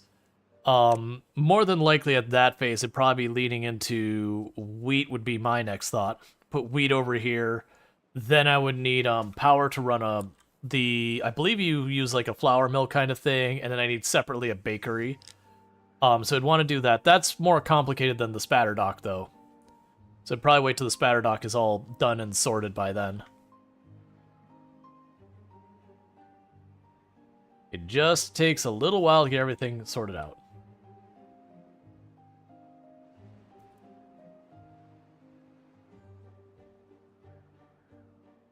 And pretty soon they're going to be the point where they'll need planks up here as well. Because they'll be doing the platform, since there is a route through this side that's supposed to be there. When I hit that point, they will likely start walking around other routes and start knocking down the bushes and all that. Right, this is another one I was like, oh yeah, we probably should just tell it to get rid of all the plants near there entirely. Just because I'll need to build wall and all that.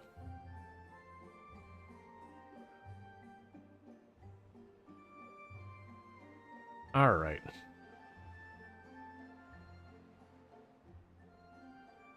So we'll keep everything pumping for now. We have increased our population again by about 9 beavers, which is a pretty big bump. There's going to be like a 25% increase in the amount of water we need just to keep things running.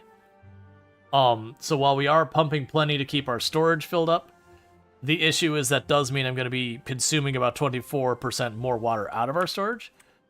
I'm also noticing that we are falling behind on a lot of this stuff just because I don't have the workers. Which is a problem that will solve itself as these children start growing up. They'll start filling in those roles, because there's only 4 missing, but a lot of them are going to the wood cutting roles, and I am starting to notice the wood is properly low. Like, it's almost out.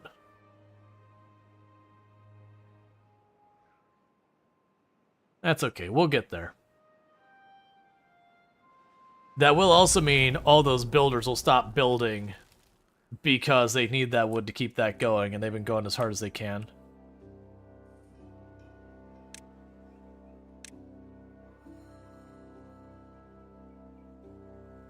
Alright, good. Tell them to cut those down, because they don't seem to be dealing with it. And I'll want them to replant it.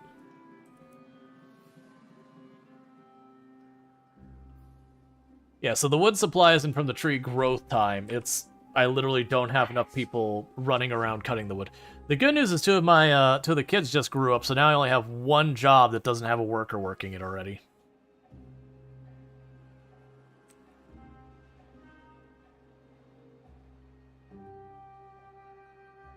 Alright, now to finish the last little bit of my food. I only got the one last taco, and that'll be good.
Alright.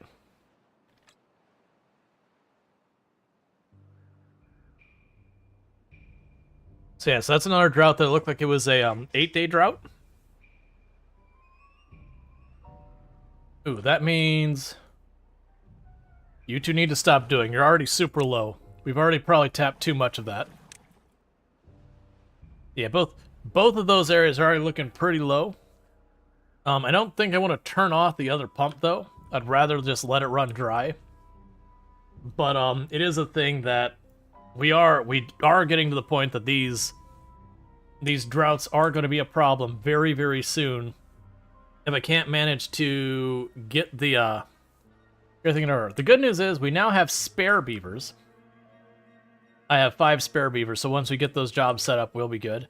So I actually have more workers we can have work on stuff. I just gotta figure out where I'm putting them.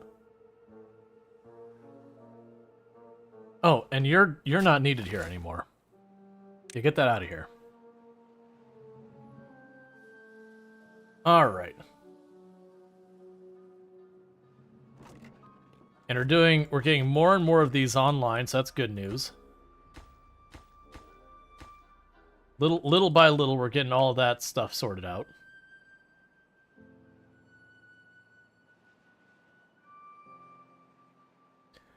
Yeah, these are probably going to run dry before it's over. It's just a matter of if they run dry too early. And our wood supply is fine. We're going to get no more planks for this whole time, because during this time, the stuff there can't run. And I could use the hamster wheels to help out with that, but I'm not going to. And honestly, once I get that tile done, then they'll be able to go around this way and clear all that out, and have access to start building all this side out.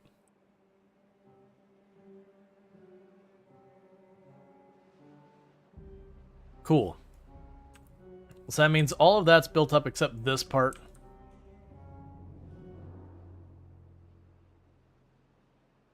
So we still got 5 days left. That's gonna be a little rough. The good news is we've only gone through about 100 of the water we've got in reserve, and that there's still plenty left outside of that. Let's bump the priority up on these. I've been putting that off, but I do think we're at the point I need to increase our water storage to get through the droughts.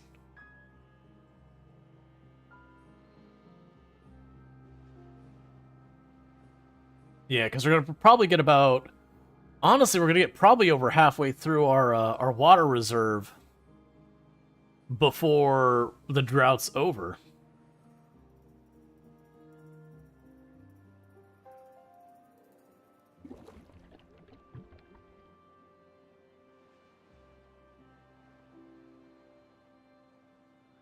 Like, that's right about to run out completely. This is getting pretty low here.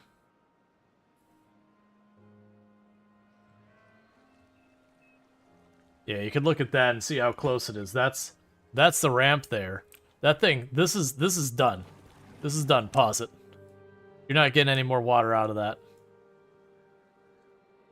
Yeah, so those are done. If I pump any more out, it's going to run drier even faster. It's probably still going to run dry because of evaporation. But yeah, we've tapped those about as hard as I can. But we should be fine for surviving the drought. It does take... Yeah, so that one just ran dry. So there's no point in leaving that off because there's no water left there. This one will run dry very soon.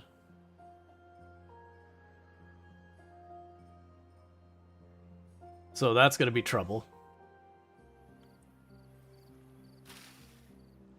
Let's also go here. Get rid of those 2 spots. Because what I can probably do is, in this area, we can probably add the leisure of the shower. It's fairly inexpensive. We can set that up, and they can get the wet fur bonus. And the wet fur bonus keeps them happier longer. And we can sit there and continue doing the stuff that gets the recreation. All right, yeah, so you've run dry, so a bunch of crops... Yeah, a bunch of these crops are going to die because they dried out too fast. But, like, there's not a whole lot I could do about it.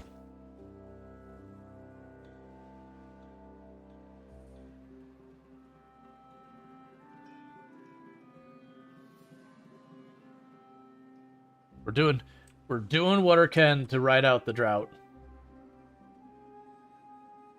But our storage of water is starting to get properly low. I'm going to turn these back out because this is going to dry up that river in a second because it's already basically done. But I'm hoping to get just a smidge more water into storage because we are down to 190 and we've got 2 days left. There it goes. I got about 1 or 2 more units of water out of that and that's all dry. So we have had our water our water, like where we're holding our water back here, fully fail. But that's just because the drought was so long. The big thing that's going to need to happen is before our next drought, we've got to be able to top off that storage much better. We are going to lose a bunch of the crops down here. I'm not honestly worried about that because I've got 2,000 crops in storage. These are all going to survive just fine. The growth got slowed down a little bit, but who cares? But yeah, that's gonna be a problem. It'll be a big problem.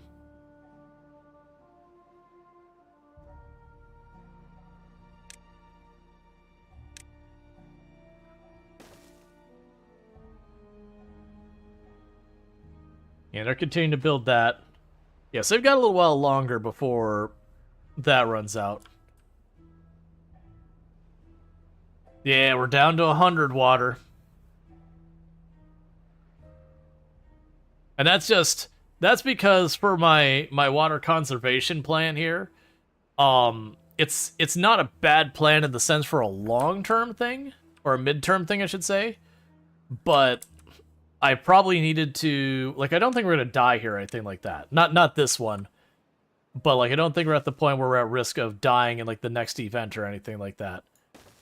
But, it is one of those things that, like, we are pushing the limits of what we can hold out for.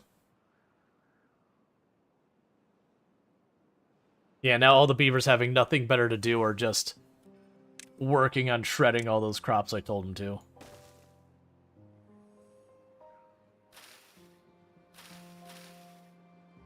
Cool, so I've almost got that all connected on that side.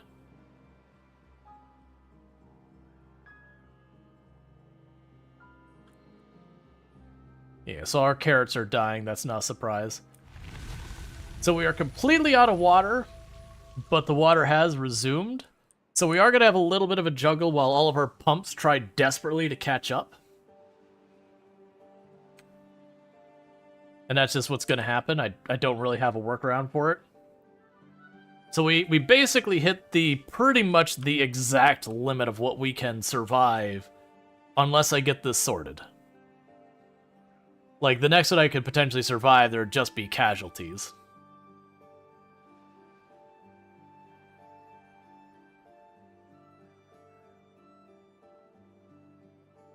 Okay. So all three of those are going absolutely full tilt. In the meantime, what I could do to help with moods and all that, we can get the shower. And plunk right there. And we can get the shrine.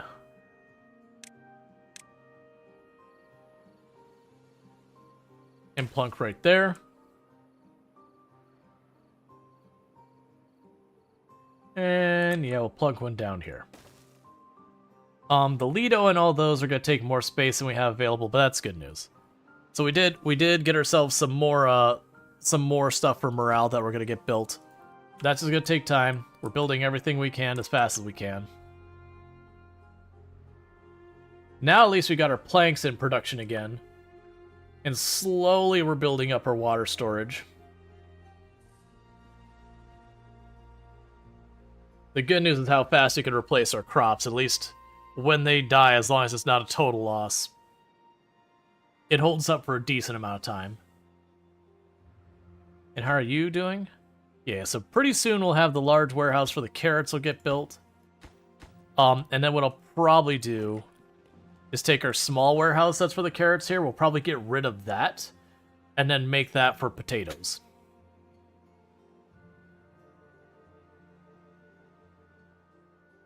Get ourselves just a little bit more space.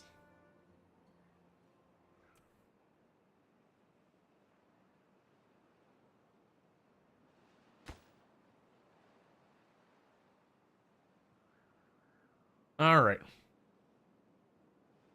Yeah, so it's the planks that's our bottleneck. We do have a second one of these going now to produce them. That's fine.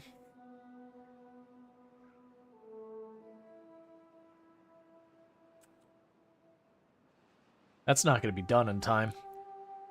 Okay, so you are water. And you are water. I just need way more water put into storage.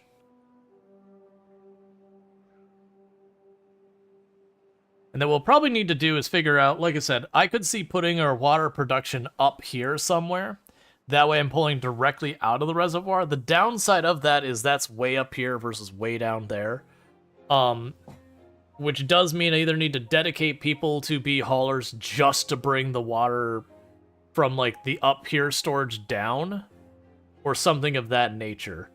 That can be a big problem, because when I start building my houses and everything up here, then we run the problem that no one has their houses anywhere near the food either. And then commute time starts to become a big issue, like it is for the construction. Right now, the commute time for the construction is one of the major slowdowns. There's not a whole lot I can do to fix that for the time being, though.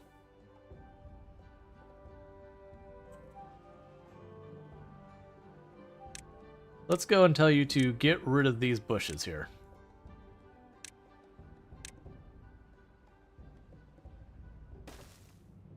Yeah, so we get that one last bush torn up.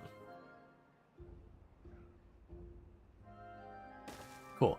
And then I don't care about the rest of these actually being yanked at this point, so we can cancel where I was tearing all those up. I take that back. I do care about this path. So you can still say that one and that one. So they connect that way so they don't have to walk the whole way around, they can zigzag through. Alright, so that's as far as that one's going to go before we have to build the double floodgate. So that'll be the limit on that one, and we keep going this way, and then that'll go until we have planks, and then basically we'll be done building what we can up there until the planks catch up. I mean, we're getting lots of water. I'm a little scared that it's not catching up fast enough. And I could build another water pump, but other than putting the next water pump way down here, which isn't really convenient for getting the water anywhere, I don't know a good spot. I am going to put it down here, but I don't think that's a great place for it.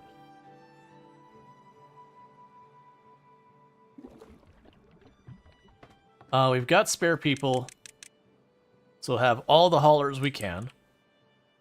And that might be our workaround, is just having dedicated haulers to run back and forth. Because we're not building too many new buildings that are working on producing anything yet. Like, we'll want to get paper production online. Most of these other things don't have a person who works at them.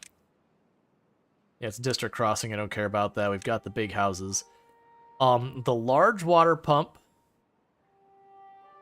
requires the pine metal and all, or the pine wood and all that. The fluid dump I'm not going to bother with. The mechanical pump is way, like, all those are way later game. So the grist mill would probably be one thing to consider. So after we get the aqua farm or whatever, I could do the cattail down here. I'll probably even queue up for that.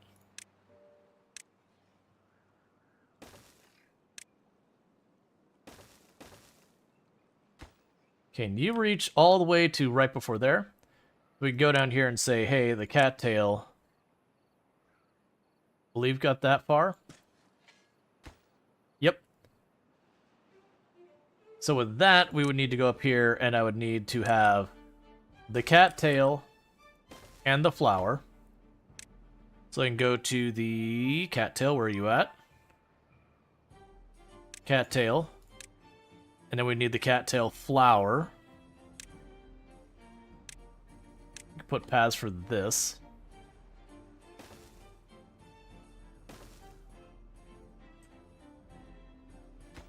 Those will be, for right now, lower priority. Do all the art stuff first. But then we'll be able to get all that starting to get online. And then from there, we would unlock the grist mill. And once we built the grist mill, that would make it into flour. Then we'd build the bakery. And then the bakery could take that and make it into the crackers. And we can go from there. So that'll be good news. But that'll be another source of food for more mood buffs and all that. Not mood buffs. Higher well-being. Alright, so you got 3 more tiles that way, and then you're spent in that direction.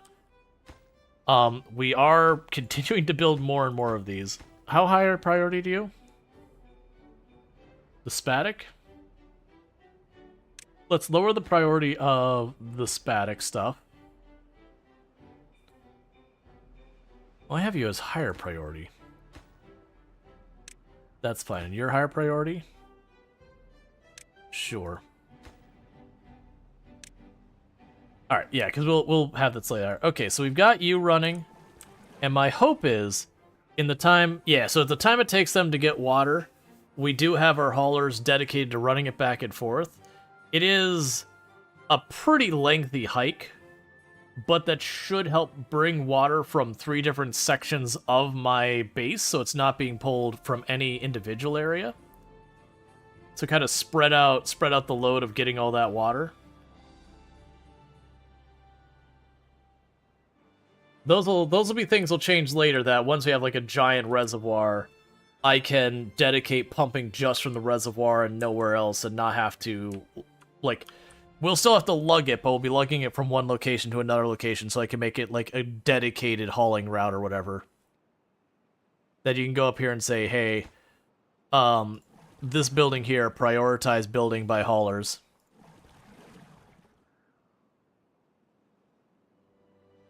We could do that with the places up here to drag it down the hill. Okay, we have monuments you can build. And there's like... They're expensive to research, but once you do them, they do a whole bunch of good stuff. We have decorations. I think literally decorations... Oh yeah, so I forgot. Oh yeah, the aesthetics. Right. And the aesthetics... They do give you a little bit of a mood buff. I forgot about that.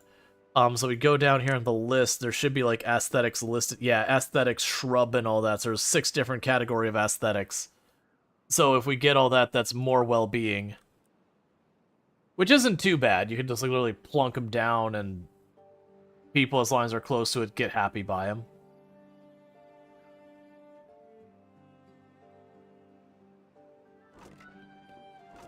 Yeah, got another one of these. So that one that's currently berries, we are going to queue that to be emptied. Because now I've got a big place dedicated to being berries, so get that cleared out. You're just normal again. But what do I want to put in here? Because this feels like it's something that we're going to want to be fairly low volume that I don't have to worry about too much. I mean, all of those things or whatever. Let's see here. I might just set it to paper. We're not producing paper right now, but that's a thing. And then I also realized we've got our carrot here. Let's go ahead and say, don't give me more carrots in this spot. Get that out of here. Destroy that one. And what we're going to do here is instead we're going to say, hey, I feel like you should have more potatoes. So basically, got rid of that extra storage area. We've got the big one up here for carrots now. 1,200 carrots is enough carrots to keep in storage for the time being.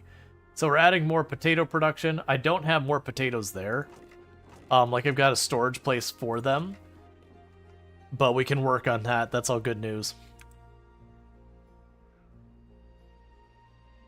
They'll also give us a little bit of resources back from that, which is nice. It's mostly just logs, so I don't really care that much. Hello there. Hey, Bentley, how's it going? Let's also check when it comes to all this storage. So we could get the underground storage, which is interesting. But it's 1,800. Or sorry, it's 1,000 resource for 1,800. Or 1,000 science, I should say. As far as well-being, so the Lido requires it to be right next to the water, and then it's got like a pretty big area that it needs. They're really good, it's just kind of hard to handle. We have the Agora. Got a carousel, requires mechanical stuff, we've got that. All those are getting pretty expensive. I'm doing pretty good. Yeah, the builder's going. So we're up. We're juggling at 11 and 10 well-being. Contemplation spot. Okay, cool.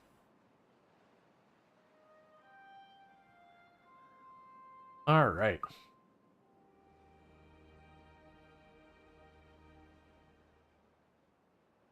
Yeah, so we've got all this stuff being built. We can probably take the shower and say, hey, go ahead and have that at 10.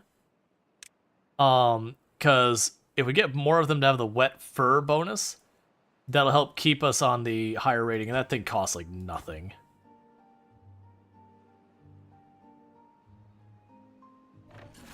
Yep, so we've got everyone popping in there to get wet fur bonus. It's a little by little we see it climbing up here.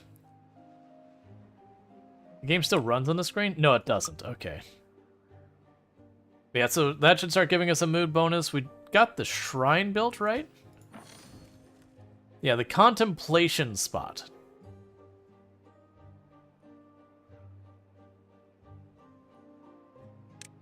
Okay, decoration. We can get a shrub or a lantern or rooftop.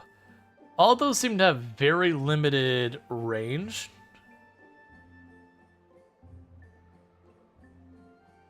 A beaver statue.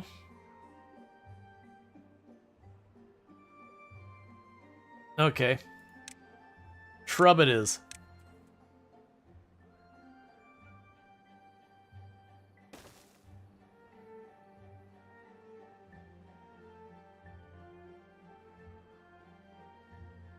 You put a shrub there.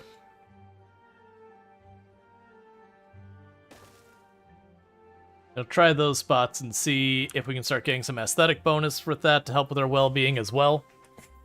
Because they're just the tiniest bit of regular wood to build those. They don't have much of a radius, but that's okay. All that's designed to, like, help us boost as well. We're almost done with this area where I'm going to need the planks up here to do anything. That's fine. I figure at that point, they'll start dropping down, getting the stuff like the spatic set up and all that. And that works for me. We are producing planks kind of as fast as we can without real headaches. The thing like the next one I'd put down is potentially put one of these facing the other way. I mean, actually, well, no. Well, can you reach those chestnuts over here? Yeah, so actually, I could rip up this one and put another one down. I guess we should. I'm going through those at a much higher rate than I anticipated. So let's go here, get rid of those. Cool, so we're up to 12 well-being. Because we now have about half of our beavers are up to having wet fur. And then we've got a couple who are getting the aesthetic bonus. So I don't know how long that bonus lasts. Like, if they pass by it, like, does it stick to them for a good while, or is it just a very brief thing? And we'd also go decorations. Lantern is a separate bonus. So let's put one over here. And one down there for those paths.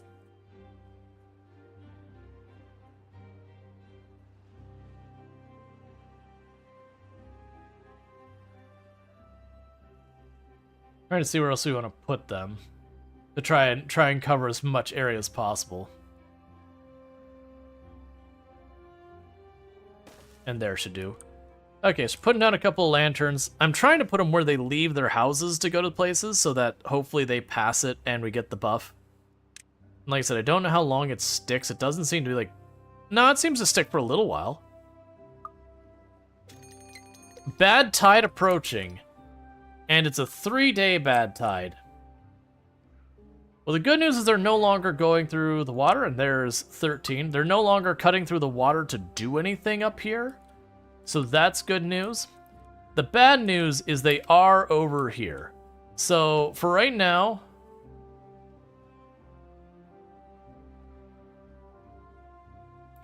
I don't want to get rid of that, because that's where we have our pump down there. Okay, you're not going down there. I just realized you're still down there. I didn't think about the fact that they were in there actively working at the moment. You're now highest priority. And somehow magically you still went down there despite the fact that that doesn't exist.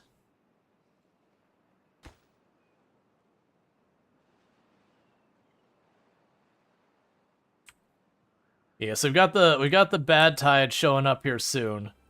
I wanted to get it so that we could contain it, but that's not a thing that's going to happen. There's just no time. And with this splashing over a little bit here and there, like it just did there whenever the water starts getting messed with. Okay, so you're not down there anymore. So that's fine. So we'll wait till the bad tide is the next day. And then we can probably take down those stairs so that they can't go down here into the bad tide. I also could just let them go into the bad tide and just live with it. The good news is we do have all our water stored. We were able to top off storage. We have 1,000 water now, so we're in really good shape to ride out the bad tide as far as, like, food and water and all that goes. We are working on building the whole thing. And the one nice thing about bad tide is while it does screw with your crops and everything, it is still water flow, so it does still make your windmills and all, or your water wheels and all that still turn. Yes, that's the last tile I can build before I need planks to build anything else up there. Okay, got sunflower seeds. There's the production there.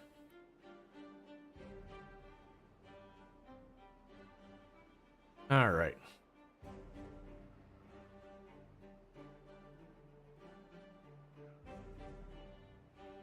Okay, so this will be the last day that we run the area down here. After which point, like, I wish there was a way. Oh, you know what? I bet you I could do. I bet you if I take down this part of the path, they won't go down there on their own. I wish that would stop. That's actually probably something I could stop by just building a little bit of a wall along the edge there so it doesn't ripple up and down nearly as much. It's like channel it a little bit. It's too late to do that for the red tide, though. Okay. You're still at work.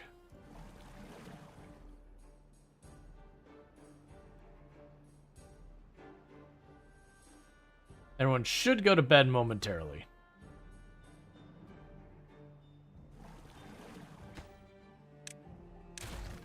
I'm destroying the stairs again so they can't go down there. We might get a little splash over this edge.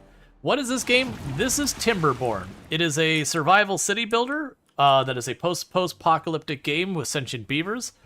The big thing with this game compared to other city builders is other city builders, it's usually you worry about getting, you know, food, firewood, all that kind of stuff during spring, summer, and fall, and then you try and just survive the winter. This one instead, it's all based around water, so you don't have the winter season and all that. Instead of what you have, they won't use that, right? Cool. Instead what you have is you have like the normal season where water is flowing through. You've got drought.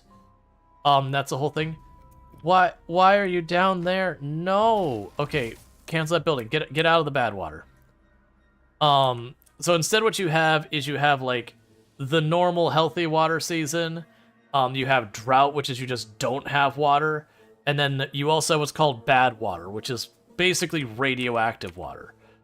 So the survival aspect of the game is to just manage a whole lot of this. So we bring them a shrubbery. Yes, with a path. But yeah, so like a lot of this game is around the water management, which I am not doing a great job of right now. So that's what this is up here. My water comes from these things that say water source there, and then there's another one up here. That's where my water's coming in from. What I'm trying to do is if I actually show my stuff that is to be built, I'm trying to get it so basically I've got a locking system where I've got my water source here and here. This is an area back here that they'll dump into. And then I'll have like a big water gate I can lower and all that, and another one over here. So when I'm trying to conserve water, I can keep this gate up, let it fill up, that kind of thing, and just deal with it. But when we're in the situation now where I've got the bad water, I can slam that gate closed and then open this gate out. And so instead of where the water flow is right now, where you see it going down and this way, instead it would go out this way. That way in the future, you'll notice it's killed all of my crops out here, just about.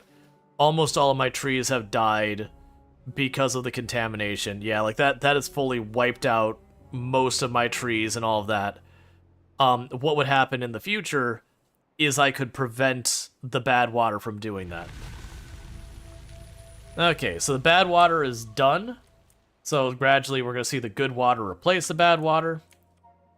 And then we can get everyone back to work and get the stairs put back in and all that stuff.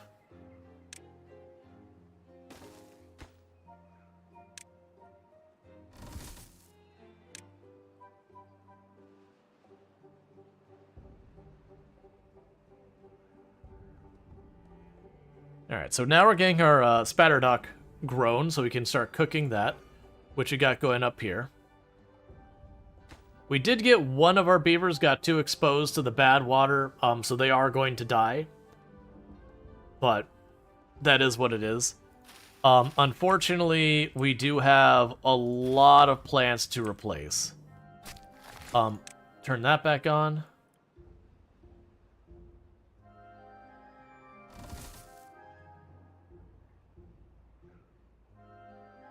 Okay.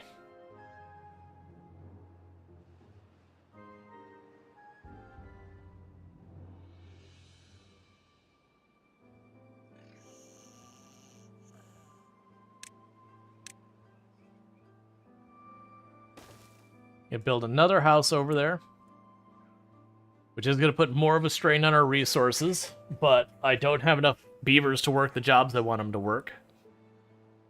The good news is that first batch of storage places that we were allocating all of our planks to as a priority, they're done now. So now we just have like the regular ones to deal with. So they should get that sorted. We also got down here room for my other lumber building,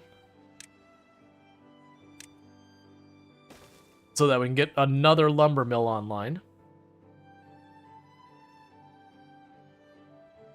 Okay, so everything's back in business down here. And all of this other stuff is just waiting on planks to continue working.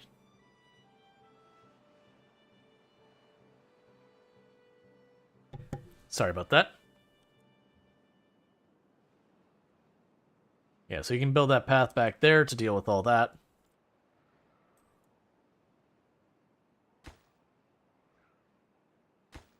And all the rest of these are waiting on planks. Okay, but yeah, so a lot of this game is just water management. And you all need planks as well.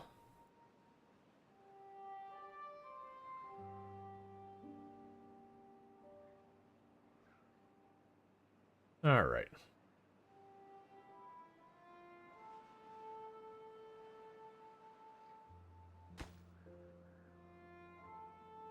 And they're just going up again. That built, I can live with that, because like I said, this project needs to get farther along.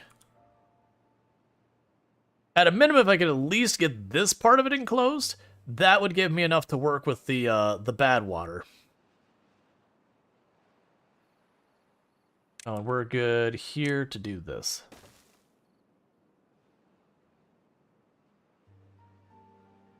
All right. And meanwhile, they are taking the time to replace all the trees that did die and all the bushes that did die. That is going to hurt a lot of our wood production for a little while. We did lose a good half of our oak trees. That said, we have done relatively well that I haven't needed all of those oak trees. Alright, so decoration-wise, we have roofs that we can get, as well as the scarecrow, which is 2 tiles. That requires paper, though. Oh, what I would probably do for the roofs, we'd probably make like a little path here, put a roof over the top of it. That's fine. We won't worry about that right now. But that is helping with the mood on there. We are still waiting for the lanterns to get built. They're also waiting on planks. The good news is that we're down to these last two, and that is our major plank hog right now, is all of those. I also do need more beavers for the work there. That's how we did get another house. So we should be... Yeah, we got a bunch more young beavers. The downside is all of that is, again, more strain on all of our resources. So that is a pain point. We could go to here, and then we have the Lido we could unlock. And the catch of the Lido is it has to go up to the edge of water. I don't think you can put it on platform. No, it just requires access to water, so I could put it on platform. So it could be one of those things that, like, I could plunk in a place like that, and if they can reach it, they'll pop into the water for both the wet fur bonus as well as other things. Where would I want to put that? Because we got all that pretty snugly in. I could probably... This would probably work.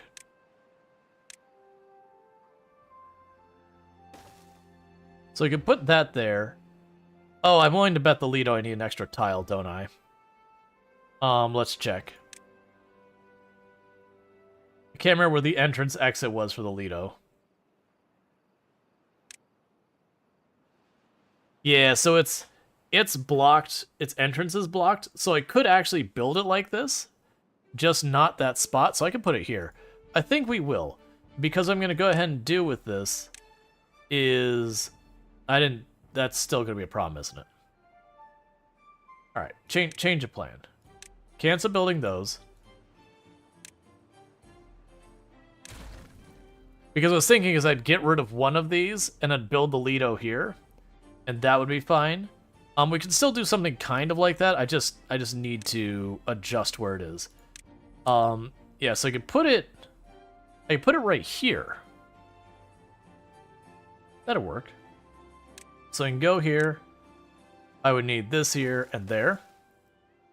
And then we can go ahead and put down the Lido. That's not the right spot, but it's close enough. Put that down. And then put down the Lido. Queue you up to be emptied. We'll empty that, and then I can connect it to the path, and then we'll have access to a Lido for a bit more well-being. Prioritize that by haulers. Cool. Take it apart. Because it's also a small water storage, and we've reached the point that those aren't really particularly useful anymore. And then on top of that, we can be clever about this. Get rid of this one as well. Because those little ones don't carry hardly any water versus the big ones. And I can put a decoration piece right here, and since this is one of those spots that everyone seems to be trafficking by a lot, we should be able to manage here to get people a decoration bonus on that spot.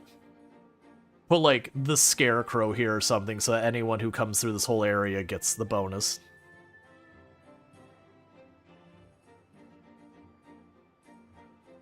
Yeah, so you're working on getting that slowly sorted.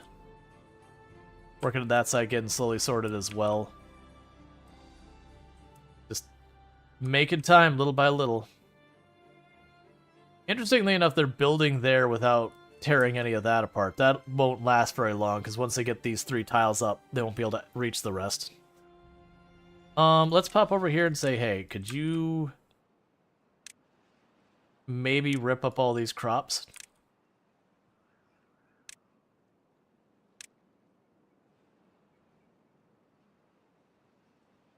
Because then we can actually queue it up to build the rest of the wall over here. Oh.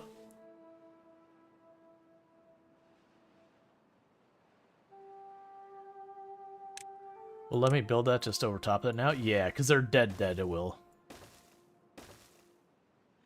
And just like that, we've got this all queued up. For that wall to be able to fully finish.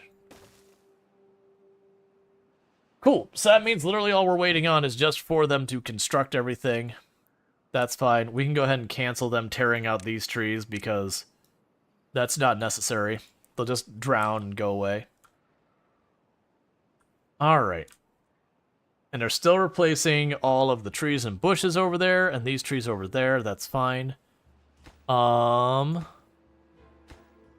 are set to be lower priority, so they should be working on building the ramps and all that. That's probably fine for right now, because I'm not doing anything with the cattails. I don't even think we're planting them yet.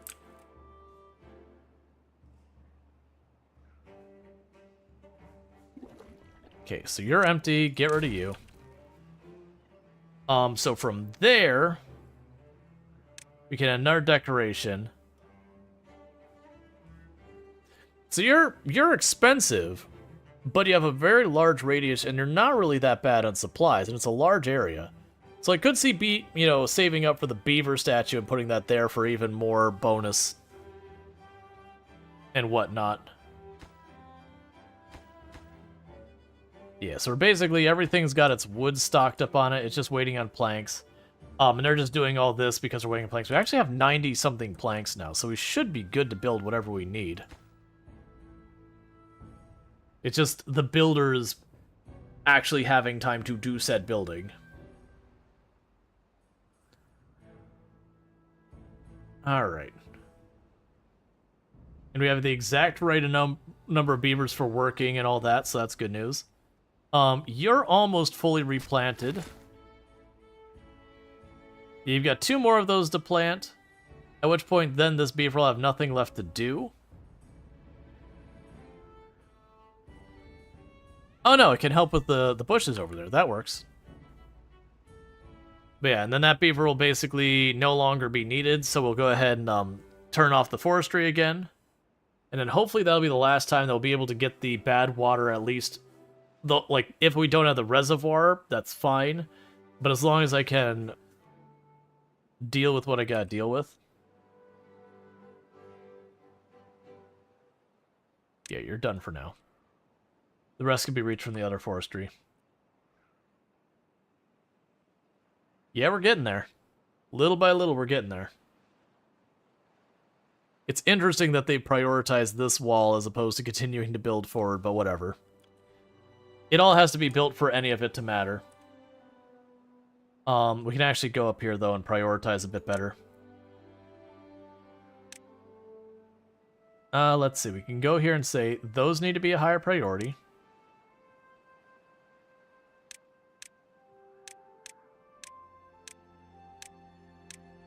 Those need to be a higher priority.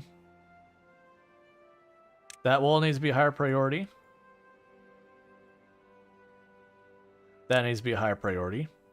If you're wondering why I'm selecting the ones I am selecting for the priority, is I am trying to get it so we can at least get this back containment area set up. Because if I can get at least that much done, then I can start slamming open and close the gates when bad water happens. It won't help me with drought, but it will let me reroute bad water away to at least reduce the pain we'll have from, like, contamination and that kind of stuff. But we'll get that built first, and then it'll be a matter of building just this wall here and then the gates on that side. Because, yeah, for those who haven't seen the gates, I'm not going to have that in time. The way these gates work is I consider to say, leave the gate fully open, close the gate and anywhere in between. So right now, I would leave this gate fully open. But eventually what I would want to do is reroute the water down and out this way, which is why I've got that. But for the moment, it's not enclosed, so the gate does nothing. It'll just... I can close the gate, and all the water will just go around it, because there's a big hole there. So there's gonna be another bad water that's gonna be pretty rough. I don't know how long this was, and the last one was, I believe, 3 days. Which did wipe out almost all of our crops. We have not recovered yet from that. The good news is we do have plenty of water in storage, but you can see we are still planting the trees to replace that there. And then same here, we don't have those trees replaced. The crops we've replanted, but I don't think we've had enough time to harvest the new ones. We might have a chance to harvest it before the bad water arrives, though.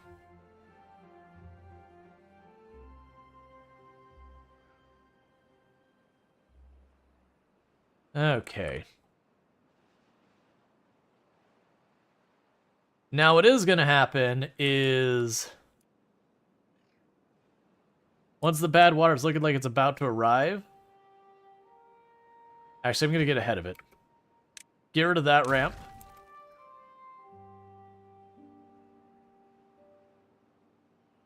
That works. I don't even need the ramp for that part. I totally missed that there was a staircase over here. Yep, so the big thing is I wanted to have them not step into the water to do any of the construction here.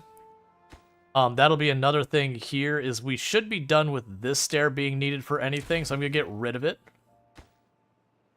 That way we don't have the beavers running into the water to do stuff. What are you over here? Oh, you're another wall segment? Same here. Basically, I'm trying to remove the ways for the beavers to run into the water for when the bad water goes through. They shouldn't need those for that area. The one I have to deal with is down here. It is going to kill those. Yeah, it's 12 days to grow. So unfortunately, because I keep getting this bad water coming through here, we haven't gotten any of our spatterdock out.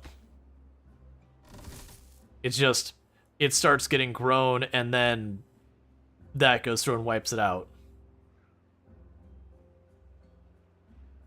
Okay, so you are harvesting some? Okay, so we are getting some. But when the bad water comes, we're going to turn that off. And we're going to knock that bridge, or knock that staircase out to prevent them from going down to the bad water. That said, we're making really good progress about being able to contain it in the future.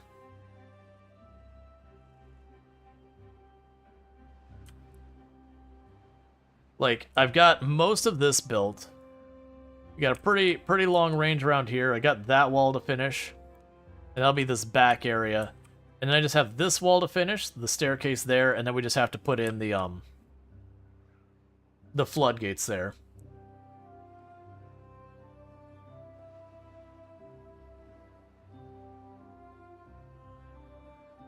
We're actually getting pretty close to when I can build those floodgates, though. Hey, we got ourselves another point higher in aesthetics. Or sorry, well-being. Okay, so bad time now. So we pause. That building's turned off. This staircase is gone.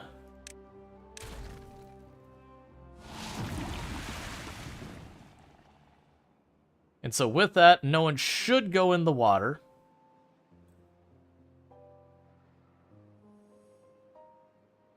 And it's a 3-day, so it's the same length of bad water this time. There's just been a shorter duration since the last time we had a bad water. Most likely this is going to kill almost all of my crops a second time. So, yay. But again, really close to being able to properly contain this thing.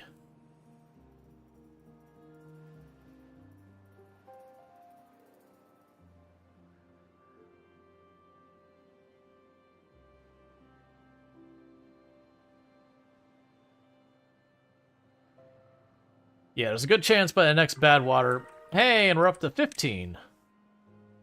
Gotcha. So we got the lantern built is what happened. So we did get our lantern built, and as a result of that, we've got people who are a lot happier. We don't have paper production online. That's another thing I could unlock. Oh, right, no, we were saving up the 500, was it? For the, yeah, the 500 for the beaver statue, because we literally are making everything we need for the beaver statue. Cool, and we're starting to build the Lido, so that's good news. Yep, so literally we had all of our chestnut trees. The whole field has died, all of that oak has died, all of the blueberries there, all of the carrots and potatoes. It's spreading fast. It's going to fully eradicate all of my food whatsoever. We will have some trees survive it, but needless to say, that hurts. The good news is I've got 3,500 food in standby and 2,000 water, so we should be fine. It's interesting that you're still pumping. Because normally it says, like, blocked by bad water.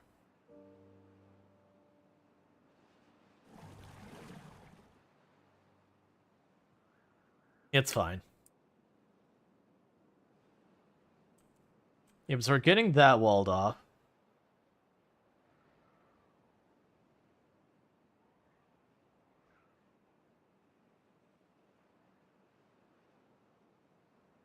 Alright.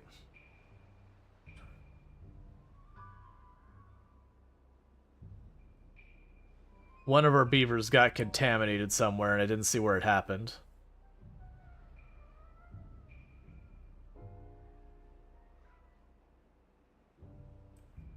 It is what it is.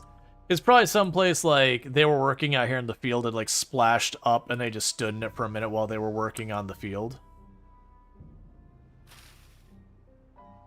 Yeah, that's basically fully dead. You just got this like sliver of oak that made it over here.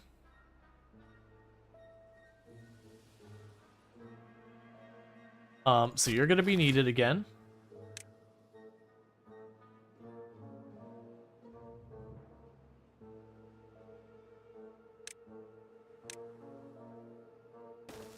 Until you get that back online. By the time you get that back online, we should be good. Alright. So that's not been the greatest experience you have. Let's see. You feel like an upgrade to the water pumps to allow the pump at like 1/20th speed in bad tides because purifying would be nice. I mean, so you can manage the bad water to begin with is kind of the thing, so it's not... Like, genuinely the idea is you just don't even want it to deal with that. Yeah, so fortunately our farmers are fast if they're just replacing that. Okay, so let's bring the aqua stuff back online. The bad water is mostly past. It did kill all that. Yeah, so unfortunately we did get 2 of our beavers did get exposed to bad water. So they'll die. Weirdly, it's been 2 every time, even before I had the aqua farm. Or even this route down here, just every single time it seems to be like 2 managed to get past me. That said, now we've got our Lido, so that'll be another thing making people happy. One of the next things I want to go ahead and get done is a paper mill. Because we're sitting here on 400 horsepower, and we can drop to 270. So for the paper mill, we need 250. That'll be another 80. And that processes the logs into paper. But before we do that, let's get that statue built, because I'll put the statue there. It should look cool. And then I'll make probably a path right along here, wherever it connects up, to get the paper mill into the process. Hey, Suey, how's it going? Goes actually some post-apocalyptic chill. But how's it going, Suey? How was your stream and all that? What were you playing tonight and all that good stuff? It's been good seeing you. Were you playing your own Planet Crafter save, or were you like... No, you said you were going to be working on grading papers, which means I assume you were doing the yeah, getting work done. You're doing your I forget what the name of it is, like the cozy work thing. Oh, it's interesting. It still says Planet Crafter for your last game, but that's just Twitch twitching. But yeah, how is... It's been almost the whole time on hot potato schedule, though. Oh, geez. That's always a tricky thing. But yeah, so far as the beaver situation going, good and not good. We've had very few fatalities. We are not managing our water at all because I definitely went for, hey, I need to make my situation a hair better. What if I made this giant grand project of a solution? Those take time. Oh yeah, no, Darth, they don't have it where you can name the beavers. They just die too fast. If there was an automated way to do it, that you could, like, do a point redeem and just pop in, or, like, you could say, I would like to join, and just every time one's born or whatever it would name them, I would absolutely be on board. But I would spend half the stream just naming the beavers because they die so fast. But again, check out Suey, absolutely fantastic content creator on the platform. We did the Planet Crafter yesterday with her, and it was a really fun time. Like, got ridiculously far. In like one stream, we were, I think, in the early plant phase, or like it's either the tail end of moss or the next. I think we were in plant phase. Like, we hadn't gone to like trees or insects or anything like that, but I think we did get into the plant phase. I didn't check at the end of stream. But yeah, no, it's been good. I enjoy Timberborn a lot. We played it a bunch of times. We definitely got the rust off where I died in the very first one, because I did prioritize getting the trees online. This map we're trying is actually, we don't need that one. Get that out of here. This map is actually pretty rough in the sense that you start down here, and when you start down here, there's like one little spot of berries there, and nothing else edible around you. So it's kind of weird in the sense that you have to like go out of your way to be like, no, I need the farm up now, and then worry about the wood. But yeah, so we're not handling the bad tides well. I'm working on it. If we look at what we got here, I'm working on this where this is one of my water sources and the other one's over here. And so what I'm doing is I'm doing a double lock mechanism. So this whole area will be filled up. And then I'm going to have a gate here that I can lower the gate when it's good water and it can slam the gate up when it's bad water. And then, you know, the opposite of that over here. So it's bad water. This fills up with the bad water. We shunt it out the back. And I don't really care what happens when it's not in my yard. And then when it's good water, we close that gate, open that gate, and it'll pop out this way. And then this is meant to just be a big reservoir. So as the droughts get longer and longer, I could take the gate here when I build and just tick it down one notch each time, just release a little bit more water into the system. Yeah, no, so he's absolutely a cozy vibe streamer as well. So like if you like the like chill, relaxing, cozy vibes here, very, very similar vibe over there. Okay, I do think I have built this up enough. I could start putting the stuff for the gate here. So let's get that sorted. So we'll need levees there. And a second tile of levees here. And then the floodgates. And I believe to do that, though, I will need a route down here. I don't remember what height you have to get down to. So let's plan to bring this down here. And I'm hoping that'll be close enough.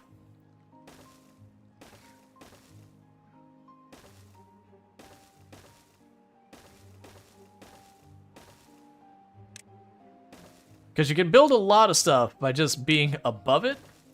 But remember with these, it was a little bit pickier. So I've got that one set up. This is still a work in progress. Yeah, and they are working on it, so they can build it from the base. You'll get that wall sorted out. And you're getting all this built to cut across the other side. And then we will need to be able to go over here and increase the priority on all this. But I should probably introduce myself. So I am Rual, Storge, who play a variety of games here on Twitch. I'm most known for my exploits of Project Zomboid, where I used to hold a world record. You can catch the whole used to part. But I do play a variety of games. We play lots of like simulation, city builders, settlement builders, like not 4K strategy games, but like a lot of games that are strategy involved or have like lots of numbers in consideration. We've been doing like lots of Planet Crafter. We've been doing lots of Satisfactory lately. We did take a nice little jaunt into TCG Card Shop Simulator. That was a lot of fun. I'm not sure how much more of that I'm gonna play on the channel. It's an excellent game. Just, you know, you get to a certain point where you're just opening packs, which is fun to do as a player. But I get very worried that viewers, meanwhile, will look at it and be like, oh. And down to one tab. Nice. Alright, so I've got all this set up. I almost have 500 science for researching how to make my beaver statue, so I can have a nice statue of a beaver in the middle of the town to make our beavers a little bit happier. We are still recovering where all our stuff died to the bad water. But, you know, there's all that. The good news is we got some heckin' happy beavers here. I mean, other than the one that's dying of radiation. Those two are not quite as happy as the others. But other than the two dying slowly of radiation, all the beavers are really happy.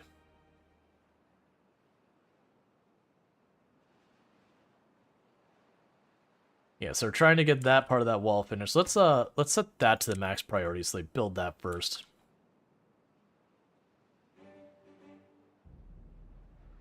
Yeah, so we got a little bit of more building to do over there. We've almost got this part done. After that, the priority would be to get the reservoir done to help with drought.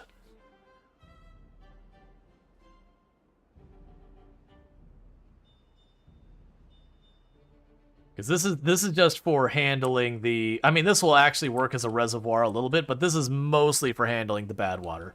For those who haven't seen what's changed in the game in the last update, we got a lot of things. I don't have many good examples, but for example, we now have overhangs, so there's no support underneath that. It's just suspended off the wall, so that's new tech that they've got in the game. It used to be you would always have to have a structure to build up to it. That said, for the ones you build, you need metal, so I don't have that technology yet. We also have that the water flow has gotten some more logic to it. If we look under our water flow stuff, there is now impermeable floor. And so the idea with that is you can make aqueducts where you have the water go over top of things and have buildings underneath it without just going through the floor and all that. So that's been a massive improvement in technology. They also have, you can now build wonders that if you build the wonder on a map, future times you play that map, instead of being stuck with the default starting location, I could go the second time and be like, you know what, I want to build right here to start with. I want to build right on top of this mountain. And you could put yourself there. So that way, if you're looking at like doing the grand project where you have like, I want to set up this specific kind of thing, or I want a different challenge, like, you know, I want to try and survive up here, which I don't actually think is doable. But, you know, I want my start to be up here and make it work. Which, again, I do not think is doable because there's literally no water there. But if you wanted to give yourself challenges with, like, map start locations, you can do that kind of fun stuff. They did do a bunch of, like, quality of life improvements and all that as well. So there's lots of good stuff there. What else did they add? They add a ton to this. Like, for the record, we're well past the sponsored segment. But we usually do a vote about halfway through stream to see what we're doing for the second half, and people are like, I want to see more beavers. And it's like, hey man, I can accommodate. We are going to start getting our cattails growing, which we use to make flour. That is something I need to figure out. Alright. So, with the cattails, we do need mechanical power, which we've got here. I've got, when these are all running, I want to say they run, it's something like 270 out of the 400 I can get. So let's look at what we would need to do. Oh wait, right, we're still waiting on science. That's fair. I gotta stop and do that. We're right about to be able to get our decoration of a beaver statue, which for every beaver who passes close enough to the beaver statue, it will be filling them with happiness.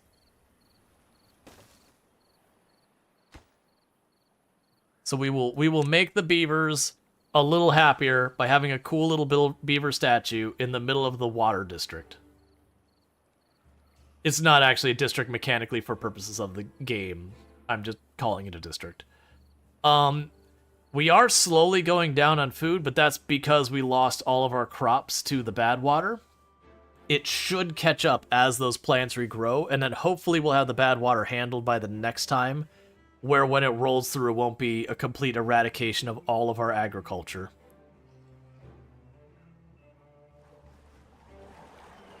And we now have ourselves a beaver statue, which will make all beavers within 3 tiles. It'll make them happy, and it does stick for a little while. So if we look down here, that beaver statue, there's clearly not 19 beavers standing underneath it right now, but if they pass by close to it, they will get a bonus. And that's why I put it here, is all the beavers coming for water, they're going to step in that circle.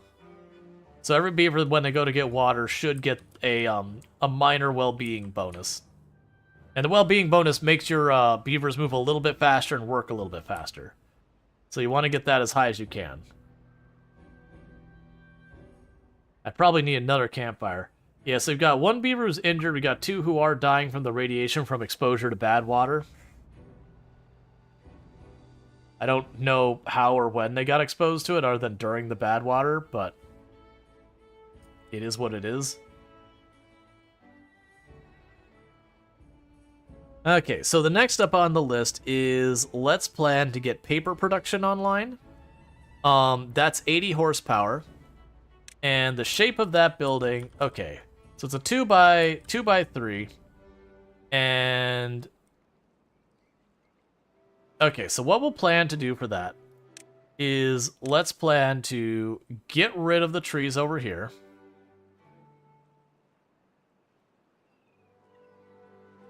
So we can get rid of that. We'll put the actual building back here. and then have the path there, and then we can just repurpose what this area is. Put like decorations and our nonsense that'll give us more bonuses. We're doing really good on planks, so I do think we're honestly getting to the point where starting to put stuff down that's just to make the beavers happy we can do. Like, so far as using the planks and all that. So that corridor I'm probably not going to build anything on.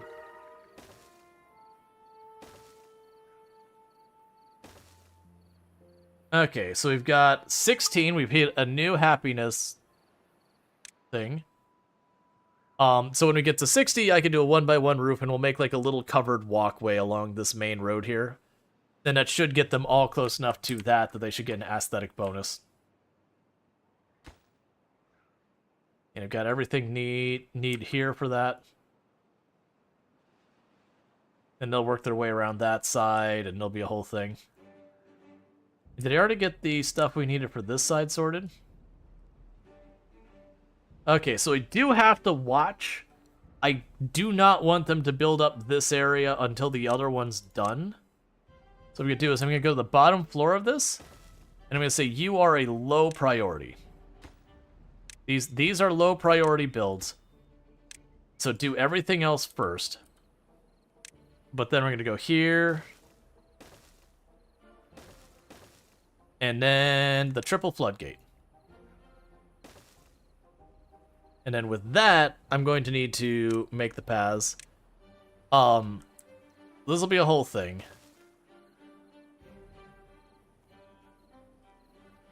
So honestly, with this, we can go...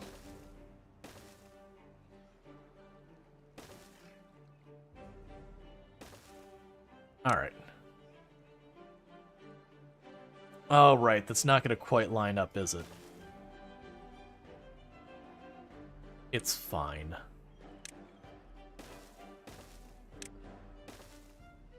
Okay, so we're going to go ahead and make a little path down here so I can reach all that.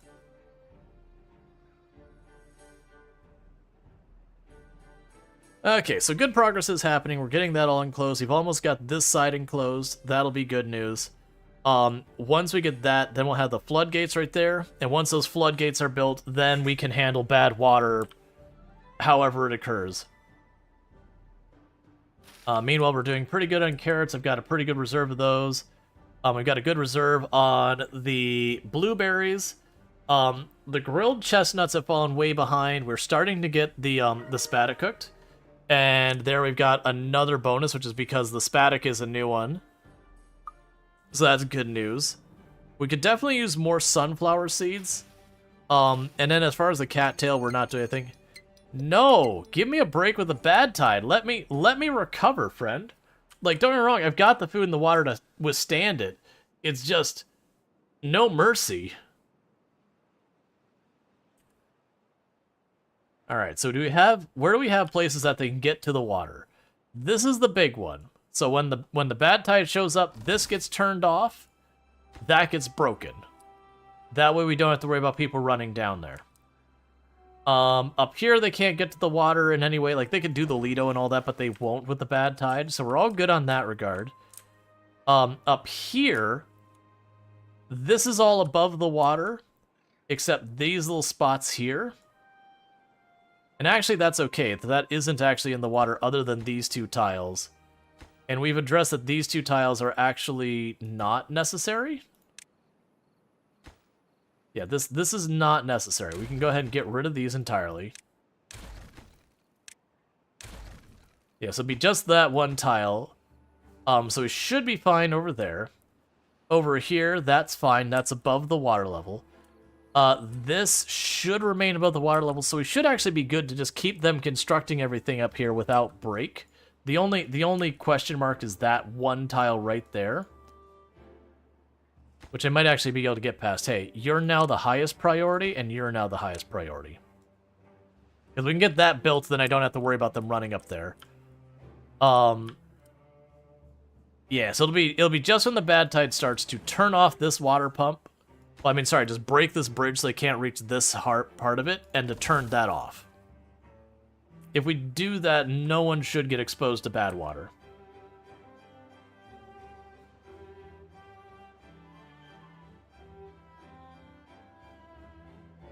We're getting real close. We're just slightly shy. It's just this little section of wall here, the gate itself, and that tile. If I would have had that done,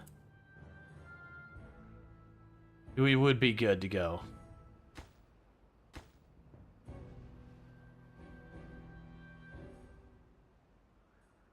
All right.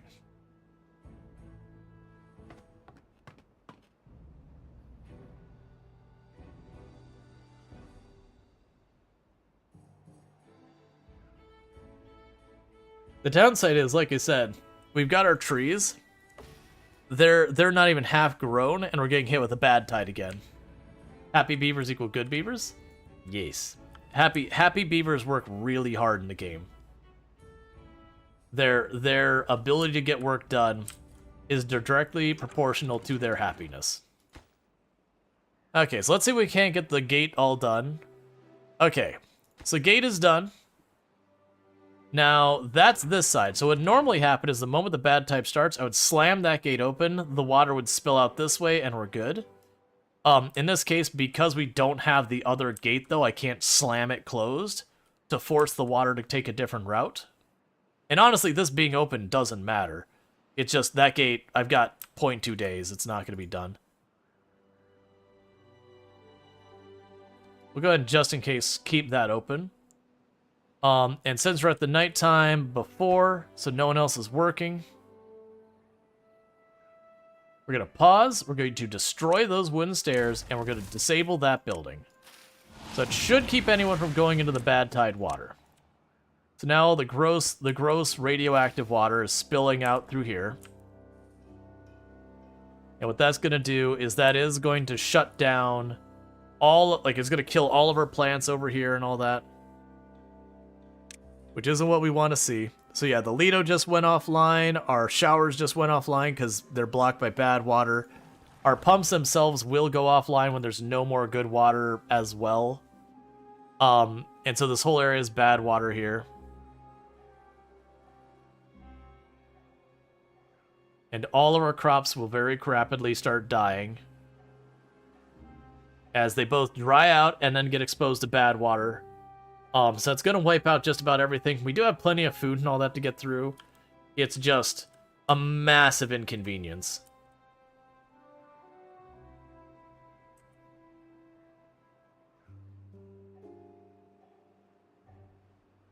Okay. Yeah, so as you can see, these are all dying of contamination. It is slowly spreading in.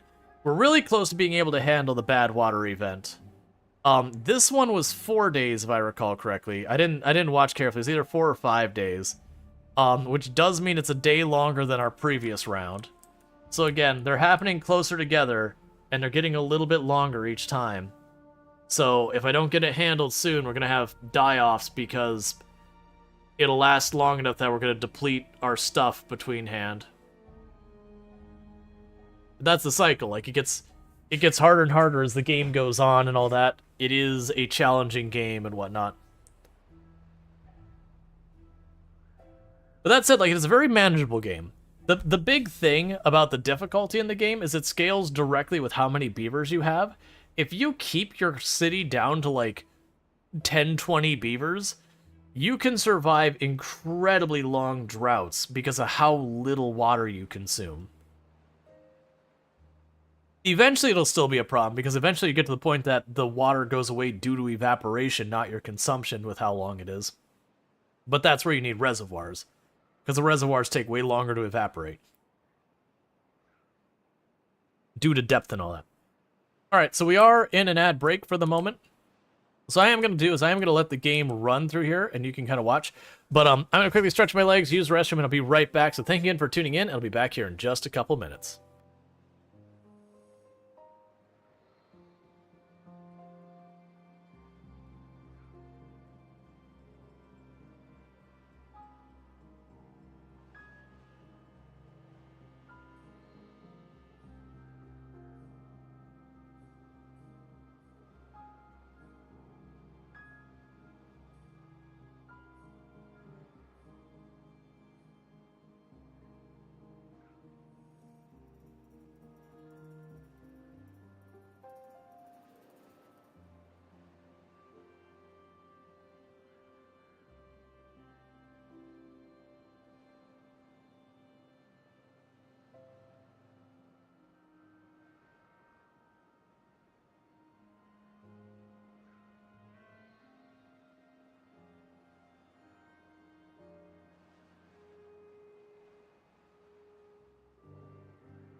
All right. And they're doing their thing. We got another full day that we've got before the bad tide ends. We did get another. Was that the same beaver got contaminated, or that a new beaver that got contaminated? Either way, a beaver is contaminated. All of our crops are dead. Everything is dead. All of these oak trees died. All those chestnut trees died. All of our spatterdock died. All of our cattail died. We have a tiny. Well, nope. There's the last of our sunflowers. Those are all dead too. So yeah. So that's great. Everything's dead. There's this tiny little sliver of oak trees that made it, and this tiny little sliver of chestnut trees that made it. Cool.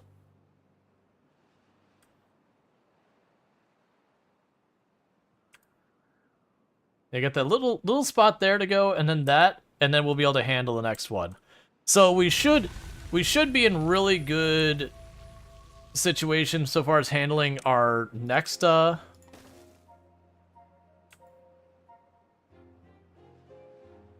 bad water. But that's pretty rough.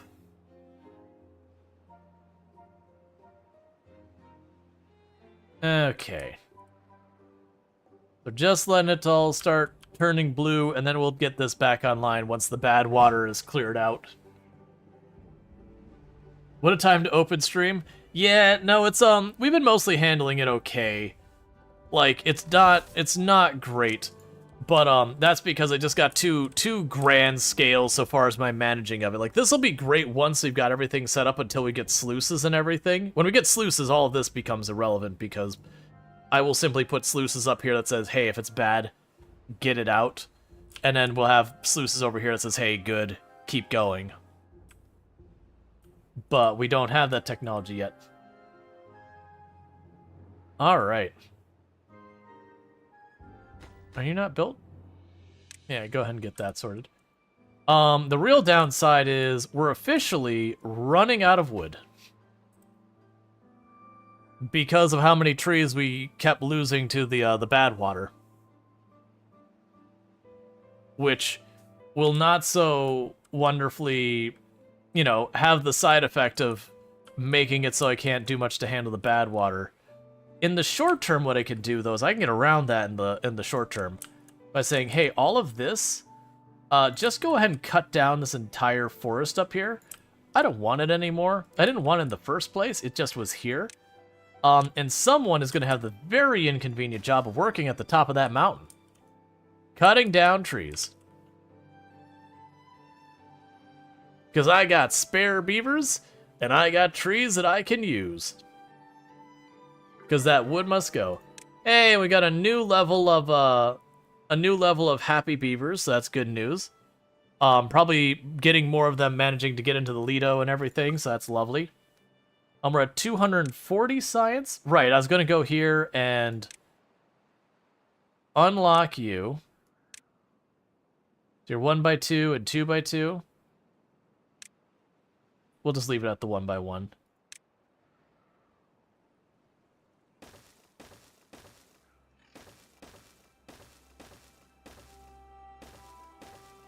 So basically made a covered walkway for this main route.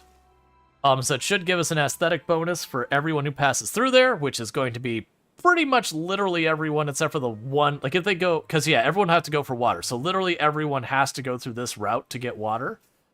So that should give an aesthetic bonus once we get those built.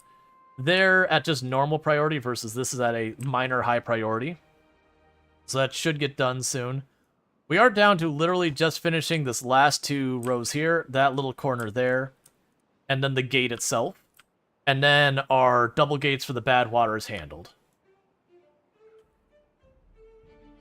Meanwhile, we can go over here, gate up. And then these ones will have gate down for the time being.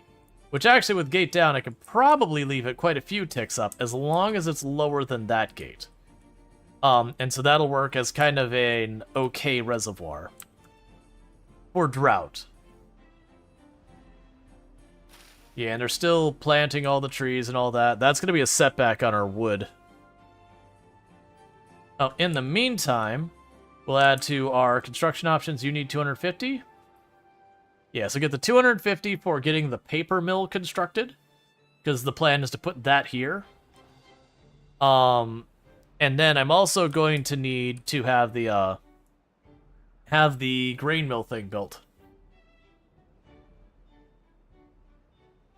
which would be tricky because all that's happening way over here, so that's going to be inconvenient routing. But that's fine. I could also probably just go over here and plunk down a water wheel, like a pair of water wheels, maybe around here. That way I don't eat into where we're growing stuff. Like, not too much, I mean. Yeah, it's gonna take a little while for us to get more. Yeah, but because we keep losing those, we've hurt ourselves a lot on the wood front.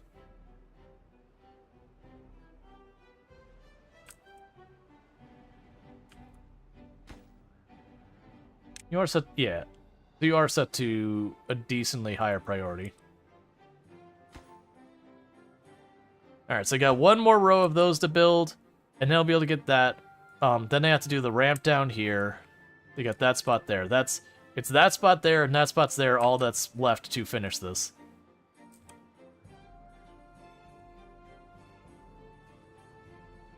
The good news is we did get some oak trees over here. Granted, they probably can't get to these two.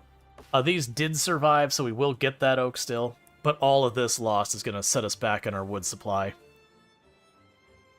Meanwhile, how are you doing? Yeah, so you aren't need anymore. You've already replanted everything in range, so you're good. Keep you working on something else. We'll need to get that overflow under control sooner or later. Yeah, you're so close to done. Like I said, this one's spilling over. I wouldn't even mind that.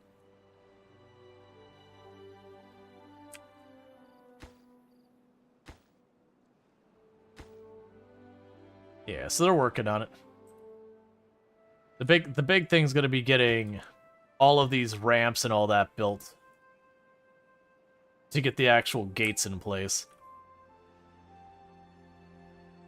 Alright. And we did get all of our storage stuff sorted out.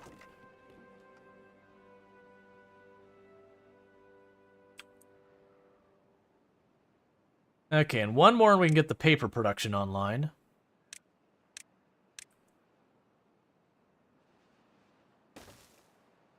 So then the plan here is to straight shot that, and then when it comes to decorations, I can add some decorations here. So we can go to decorations. We can put a shrub here, since we don't have a shrub nearby. We can put a lantern here, since we don't have a lantern nearby. And I mean, we already have the beaver statue not far away. So Scarecrow would be another one we can add to improve moods. The decorations honestly feel like really easy ones to get moods sorted out. Another thing we could do is go over here and put another contemplation spot. We don't have any of those nearby. We're probably getting pretty close to the point that I am going to need a second medical bed, so we can put that here. And a second place to sharpen teeth would probably be good. We got like a little spot there. We're probably also getting at the point where I more than likely need a second campfire spot, because they only handle 5 at a time. And so that is going to be a limiting factor. Probably the rooftop terrace. Well, I mean, the rooftop terrace has a pretty high capacity.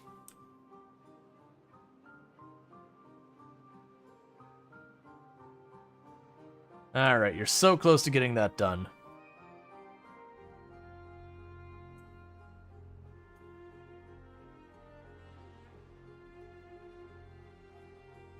We're still surprisingly at about 3.3 thousand food.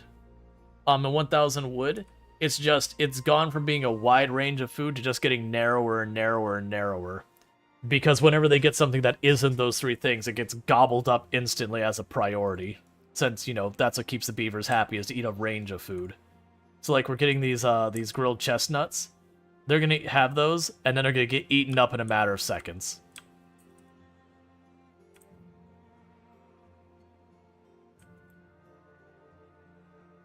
Yeah, so we only got 3 tiles left here. Got that one last box there, and then it's just this.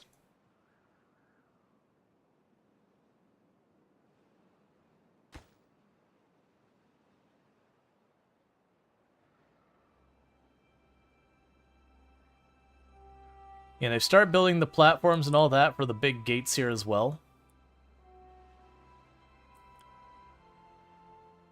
Yeah, and you're single-handedly knocking down the entire area, which is fine. That was the intention, is just grab all the wood we can while we wait for this to replenish down here. Because I just need enough to get those gates on.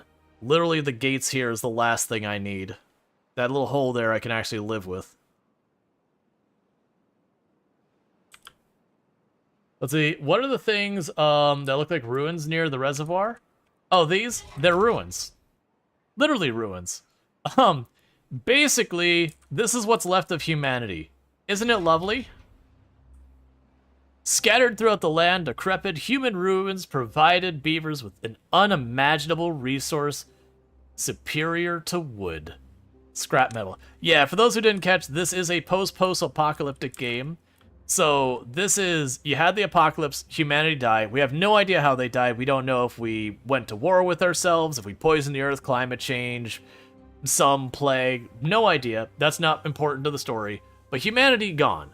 And instead, we've got beavers. And so the beavers have inherited the world we've left behind and are dealing with, kind of not a great place.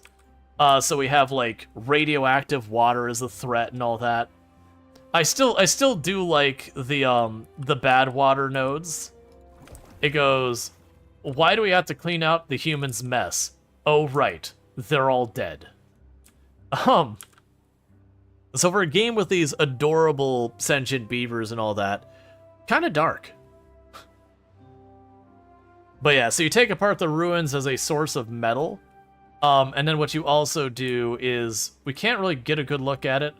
Down in this area, underneath, there's underground ruins. Actually, isn't there a set of those over here? Yeah.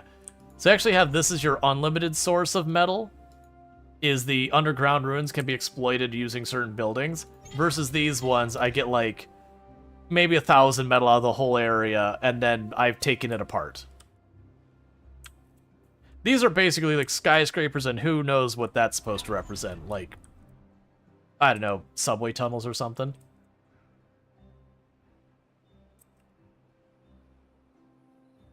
Okay, and we're getting our triple floodgates are starting to get built. We've got the last couple of tiles over there.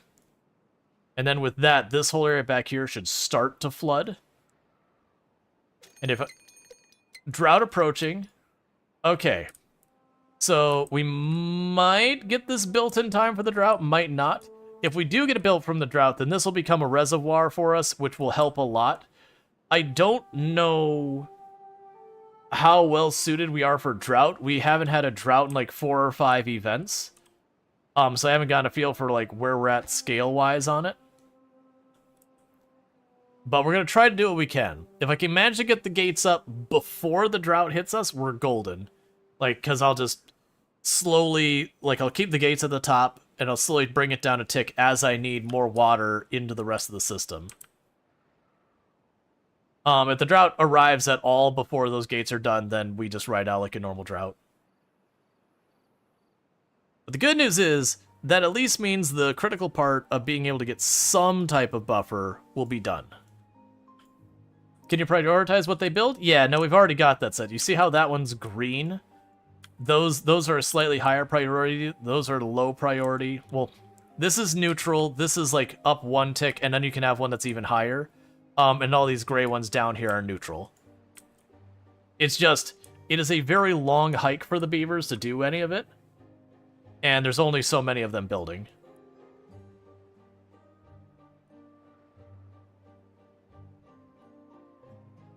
Yeah, I don't think we're going to get done in time. I got too much platform I've got to build.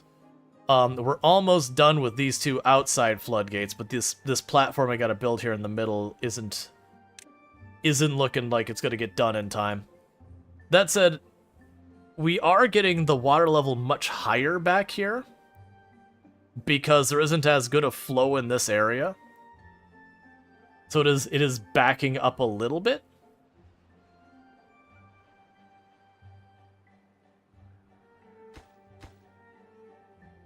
Yeah, I've only got one more day till the drought. Now, the good news of the drought is I don't have to go through and, like, delete staircases and do all that kind of stuff, because the water is still safe, there's just not enough of it. To try and last through the whole drought, I've got 1,000 water on standby, so we'll probably turn off maybe even all of our water pumps and just wait it out. The last question, does it matter where you place the storage for construction time? Yeah, like, if I were to be storing my wood up here where I'm constructing, I wouldn't have much commute time for the, the storage part, because I could just grab that and go back and forth. The downside is, if my storage is way up here and my wood is normally cut down here, then bringing the wood to the place to store it, it would slow down the rate I can cut the wood. So it's kind of like, I can commute on this thing or the other thing, which one's worse?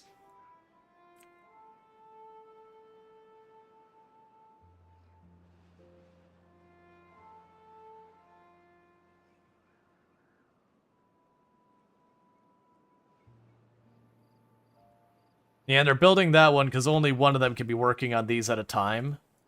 Or, like, bring it along, so... there's that. Yeah, I do think, technically, with this being a bit higher because there's not enough flow through here with those up, is helping a little bit to drag that out, but it's not going to help much. Okay, so it is a 6-day drought. I think we've had worse than that. So right now... I'm going to pause all of our water pumps. We have 1,000 water in reserve.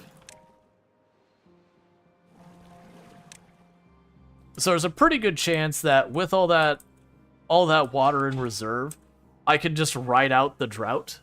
And the reason why I'm pausing those as opposed to being like, hey, let's keep pumping to top stuff off, is by stopping those, I should be able to keep water for all my crops longer. Eventually... it still will go dry due to evaporation, but, if we're not pulling extra water out of it, it'll still make that last longer. Now, if we start to see that getting low, we'll turn those pumps back on.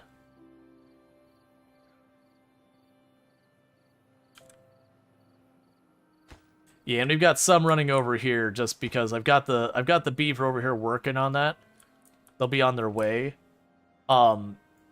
And so while they're like, someone's already on that one, they'll go to the next available thing. So they're kind of working on two things simultaneously because of it.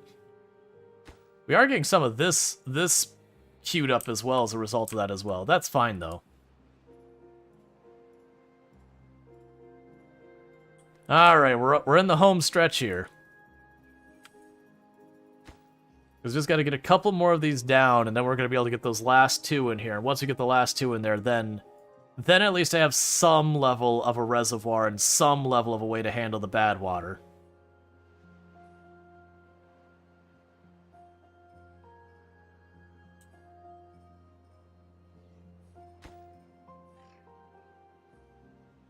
Alright.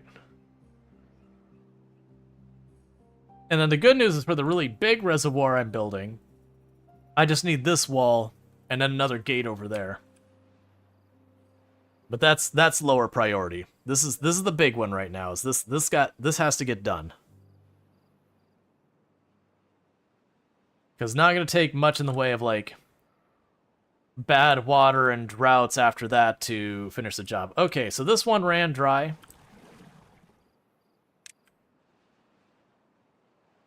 I wonder if the crops themselves cause it to consume water faster. I never really looked into that.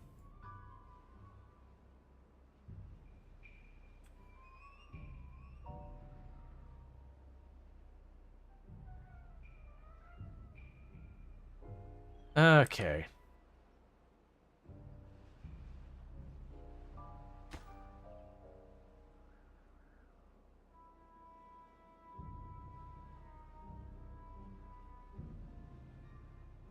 But yeah, this is one of the things you end up doing in this game is you end up building these like really grand projects because like, okay, you can do like minor things to give you just a little bit more water and a little bit more and eventually get yourself where you could have like a nice little small city that could sustain on it or all that. But, you know, you end up wanting to make a bigger and bigger city, and you usually need some pretty macro-scale projects to keep all the beavers happy at that scale. Yeah, so we've only used up about, not quite a third of our water, and we are, out of the 6 days, 3 days in. So that's pretty promising for us that we were able to get halfway through all that and still only use about a third of our water. We've not quite depleted one of our large water storages, so that's pretty good. One of the downsides is right now with all this, because they don't have any type of power storage or whatever, all of our industry shuts down when the water stops flowing. There are ways to work with that, but that's technology we don't have yet. Yep, now get these last 2 tiles here. And then we build up those, and then we are prepared for the future.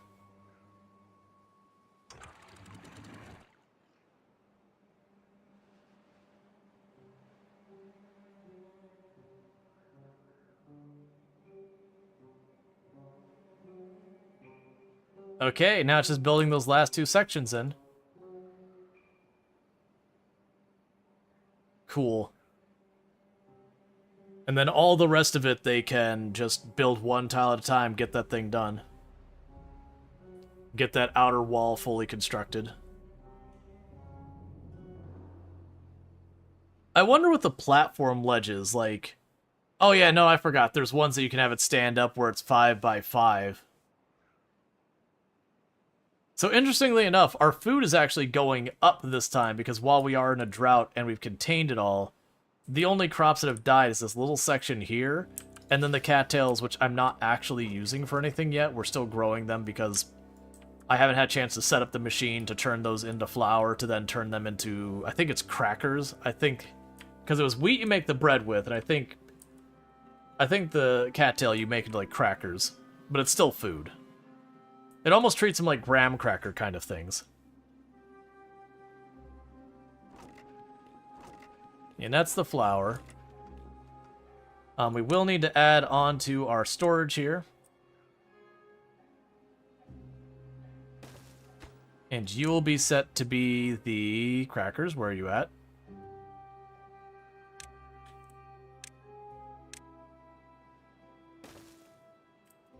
Not a priority, though. We're actually going to set that to low priority. Yeah, things can come first, because we got a lot of other stuff we got to build. Alright, so we got 1 day left until the drought is over. So far, all that's held up. You can see, though, that this is getting really shallow. We are getting... Yeah, this one's about to run dry. This one's got a bit more in it. We just passed the halfway point on our water reserves, which should be okay.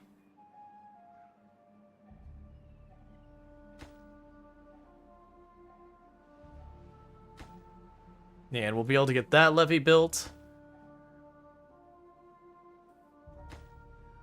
Cool. Yeah, so we got one levee each left to build, and then we've got the gate themselves, and then those will be good.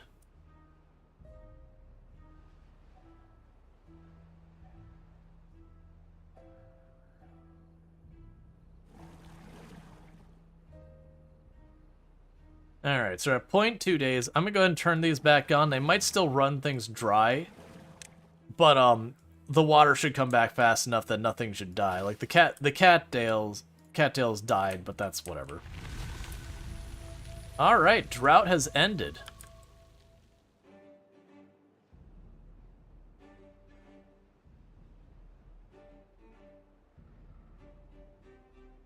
And this will also work out because a little bit's going to get through before we get those gates online. So refill our area down below. And then we'll be able to have this fill up as a reservoir all the way up and everything. Cool. Because that's like 1 tick below max. We'll see. I might have to lower a little bit more than that. Yes, it does seem like these are filling up now, that there's definitely a very distinct, not enough throughput for the amount of water going in with just the 2 pegs. Or the two squares open, so that's good news. Because that means this will start to fill up and become a reservoir. That said, we do want to get it to, like, get it up as high as we can so far as filled up, and go from there. And everything's working just fine down there. We're going to replenish our water over time. We do have to watch that. We're going to be pretty soon hitting the point where I'll likely need... Well, actually, no, we have 4 pumps going. That's actually quite a bit. None of our crops died that, so we don't have to worry about replanting literally everything like we do with the bad water.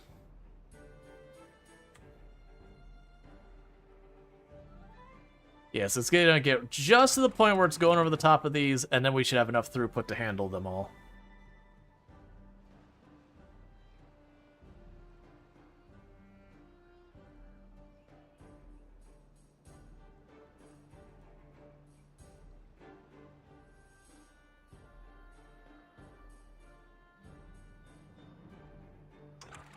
Maybe go down one more tick.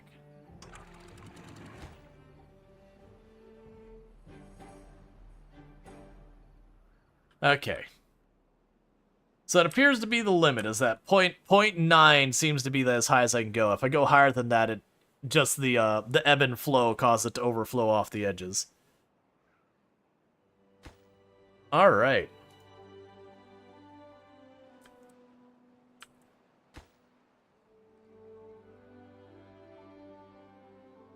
And that'll probably overflow a little bit here and there when we get those two done, just as it adjusts. But yeah, so now we actually have a reservoir up here.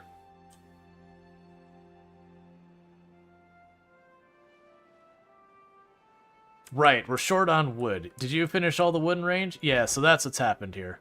So unfortunately, we have hit the point where wood isn't coming very fast because all those trees we lost to the bad water, we've gotten through those. We are getting trees in from this back area while these ones still bring in.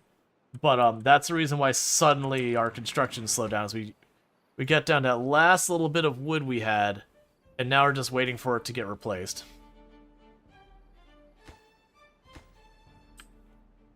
All right.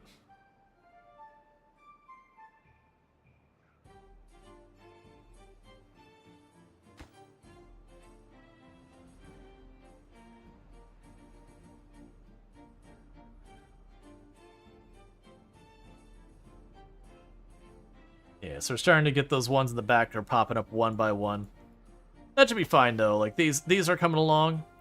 As long as we get that before the next bad water, we should be in relatively good shape. Our water is reliably going up, so that's good news. We do have all of this sorted out, working its thing.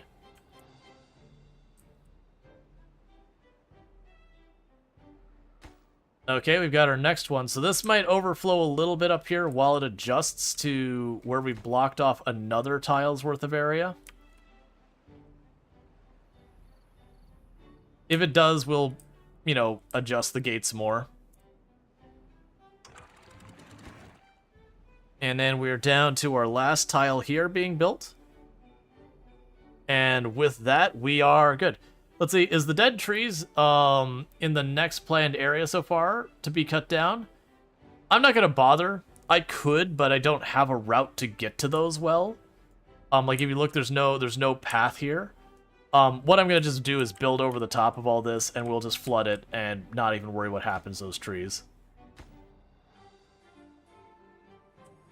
It's not that it's worth me building, because I'd have to spend a lot of resources to get to them, to then get resources that more than likely I could be at a loss doing it.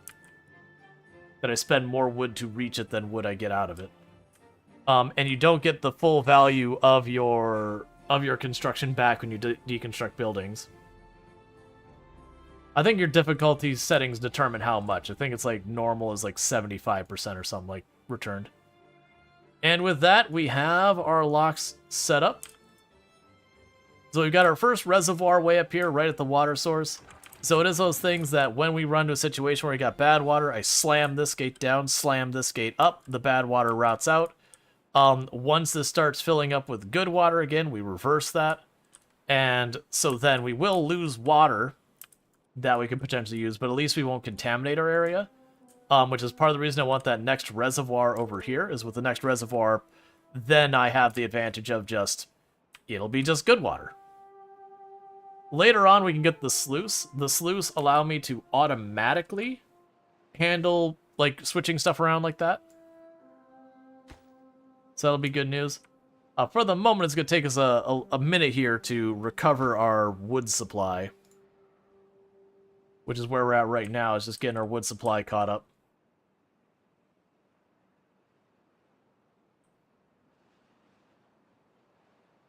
Okay, and they're all building that as best they can up there. We've got plenty of supplies down here. You're getting all the stuff that doesn't need basic wood done. We have pretty much maxed out our water storage, so that's good news. We're good on our water. And honestly, our gear storage is getting pretty full. This is overkill for me to make that big of a thing for the gears. And I don't remember where our plank storage even is. Oh, it's right there. Yeah, so we're doing pretty good that the gear and planks are probably going to fill up, and then we'll have less stuff eating our wood. Which will be just in time for us to get our paper production online. That'll be just the next thing to deal with. So, if we're looking at our next thing, I will need the grist mill to turn our cattails into flour. How much power do we have? So we're still not quite using half the power we need. Or, sorry, half the power we're producing. So we unlock the grist mill.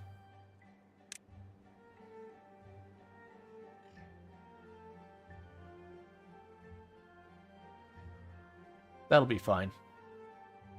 Yeah, so you can go over here. And we can say, hey, don't replant any of these.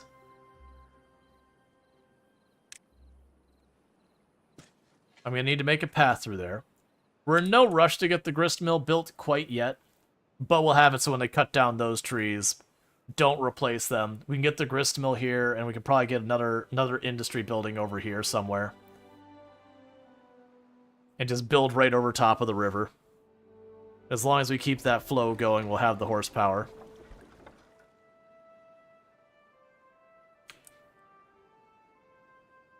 And little by little, that's getting built up there.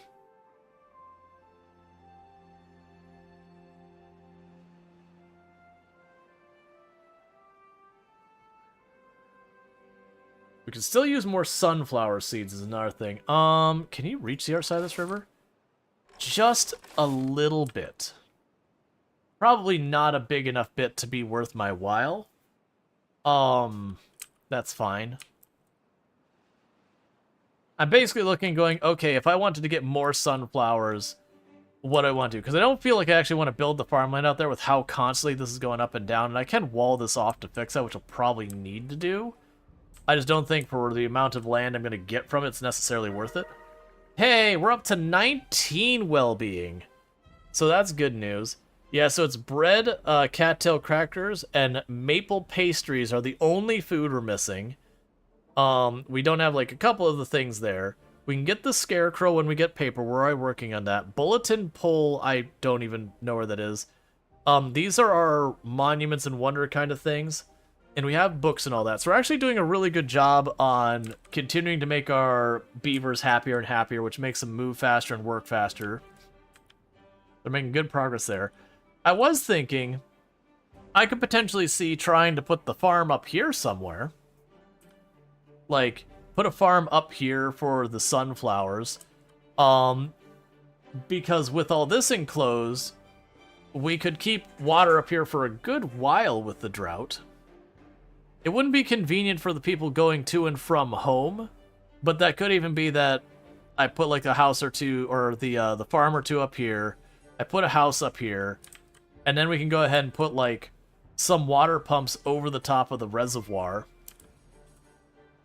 and basically just expand our city to be up here. Now the downside is it will run to situations where they'll path super far to do stuff, which is definitely suboptimal. But with how all over the place the terrain is on this map, getting wide, wide areas that are flat that we can use water. Actually, what we could do?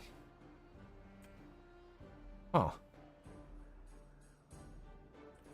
If later on we wanted like I move where our tree's growing, I could potentially see putting an area up here where we split our water to flow out this side and onto this route over here, which would fill in all that area and make all this growable space.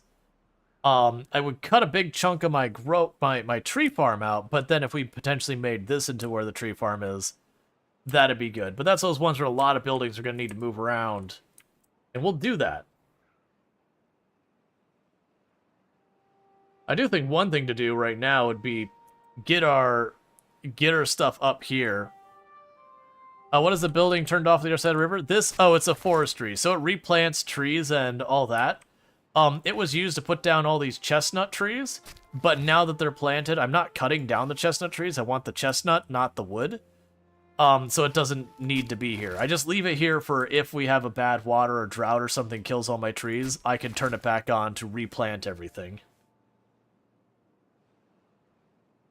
I mean, honestly, for the sunflowers, I probably could put just one farm over here on this side of the river and just put sunflowers as far as the eye can see. It's probably all I really need.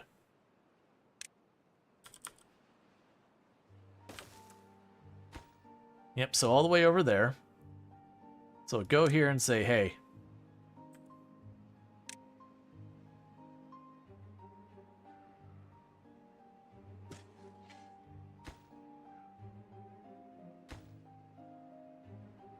It's hard to gauge how far that goes off when it's not flooded. Okay, about here. Cool. So with that, we'll have a little bit more sunflowers. It's fine. And the beauty is that it's close enough to help with most of the farm over here. So that'll be good as well. We also got the roofs over here now, so that's even more aesthetic. That's probably where some of those extra points came from. Yeah, so we could get the scarecrow and we can get the bulletin pole. I didn't see the bulletin pole, though. Ah, there we go. Oh, you're steel. Or metal. Alright. So pretty soon we're going to need the metal scrap. We're honestly, like, right here by it. This is going to be a very horrifically inefficient route for our beavers to go get metal from. But it's what we got. Yeah, I don't even see any closer metal. Because it's this area here, or that one up there. I'm probably going to set one beaver to be over here just tearing this up little by little. We'll probably have you cut across there to shorten the commute as much as we can.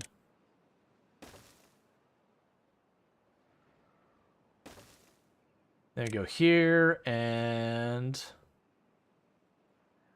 metal. Scavenger flag is 250.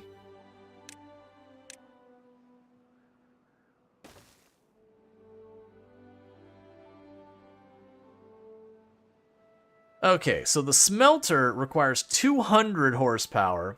So that requires a pretty substantial amount of horsepower. And then we get a mine to do the underground one. But yeah, so the smelter's pretty pricey. I do think this is stuff I'll want to build up here.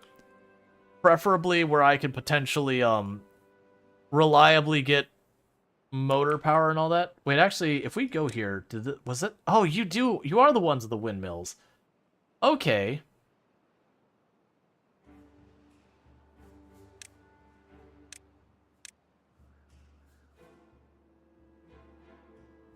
I forgot that was a thing they had.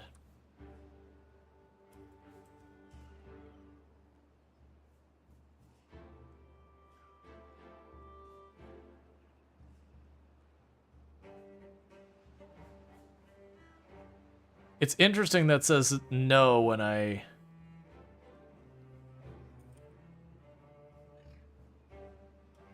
Alright. So let's tell it that we want to get rid of these trees.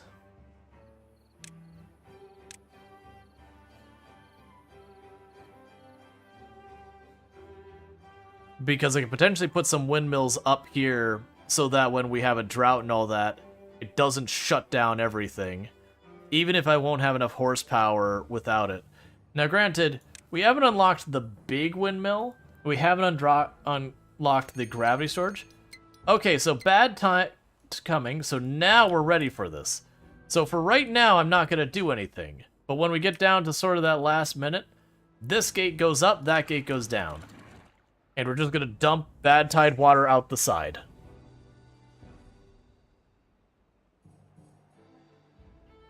Now, we'll still have the drought-like situation we run into down here, but that is what it is. In hindsight, well, actually, when I lower the gate, this water level will be low enough that they won't be crossing through the bad tide water, so that'll probably be fine. I was saying, in hindsight, they're dipping into the water each time to go through here, and we probably don't want that.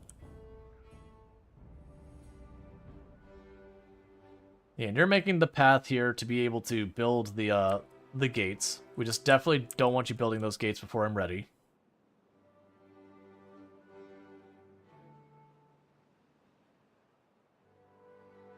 But that'd be good, because I won't need to do all the nonsense down here. We still have 6 extra beavers to be able to work on stuff. Not going to worry about expanding our place yet. I do think we're probably going to want more water storage. Let's go ahead and put one of the water storages over here, right next to this thing. To just avoid having to run as far. But what we'll plan on doing is once I get the reservoir up here, I'm going to build on top of the reservoir. So we'll add like water storage up here, some pumps, maybe some houses and all that to be able to start living on top of the mountain. The issue I'm going to deal with is that for mechanical power, I'm not going to have much water flow up here early on, but we could probably make that happen. Like I could see potentially making this have a wall going this way kind of thing. And then zigzagging back and forth. You get the idea. So it's still mostly the same reservoir, just a little bit of impact and capacity from the walls. But then it would have a flow back and forth for me to put tons of wind, like water wheels and all sorts of stuff. I can't remember, do you get the really big water wheels? I think it was the other group who got the big water wheel. Yeah, so you get just a little water wheel, but the other faction gets a giant water wheel. Versus the large windmill allows me to do that. But it did imply that this is a changeable amount of power. My assumption is sometimes the wind is blowing, sometimes it's not.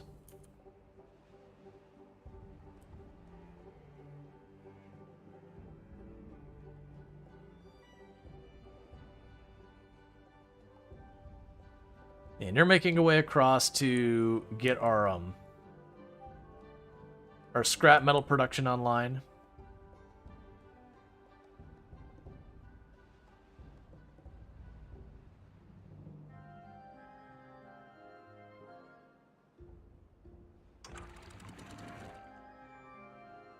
So you drop that to be even for a moment.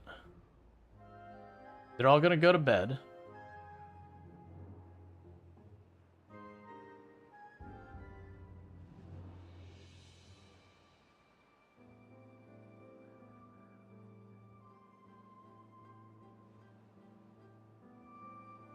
Slam it open. Slam it closed.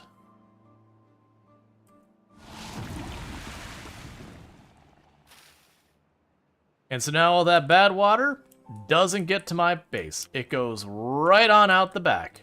And I don't care about that. One thing that's impressive is apparently if I run the good water that way, that opens up a ton of land.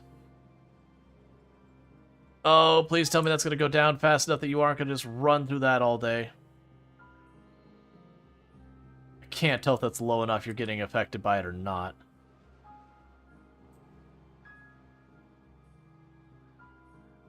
I think it's okay.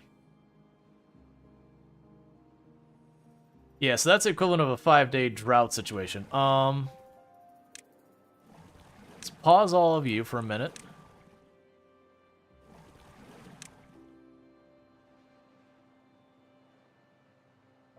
Okay.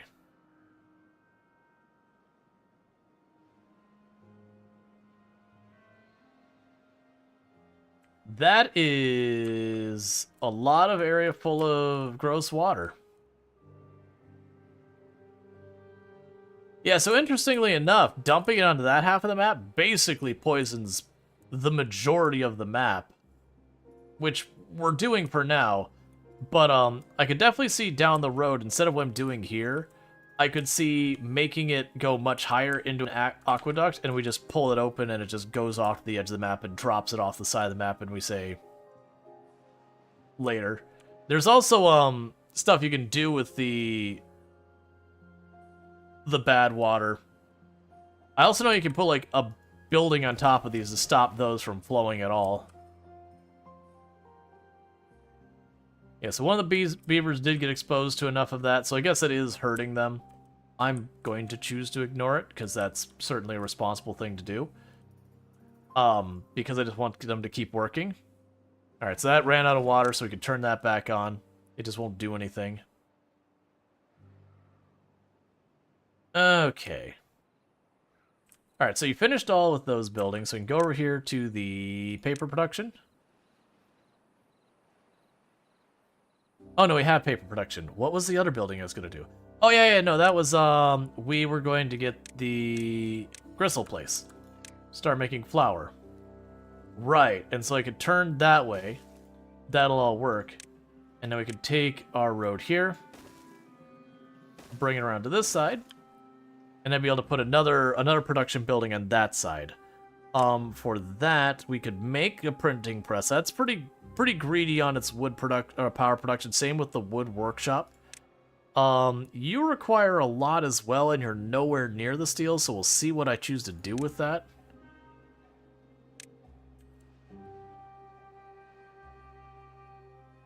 That's fine. I'll figure it out.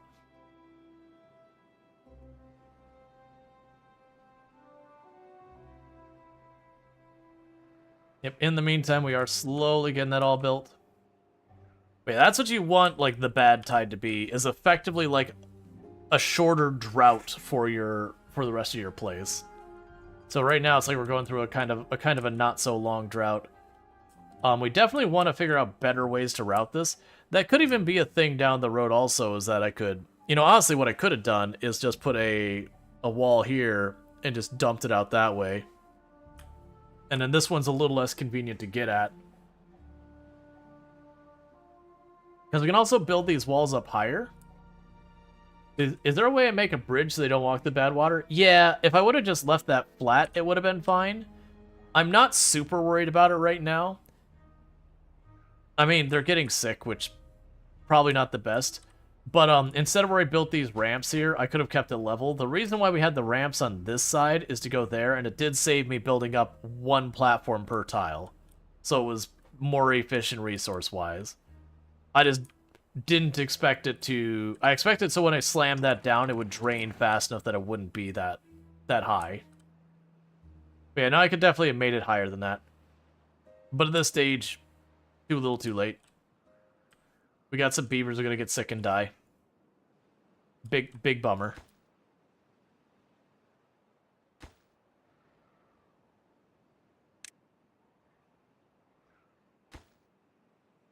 Cool, and you'll have that. So after that is built, the next thing I need to do is make the bakery, which is 160. And once I have that, we will be able to make the crackers. And that'll be another source of food to make our beavers even happier. Except the ones who are dead.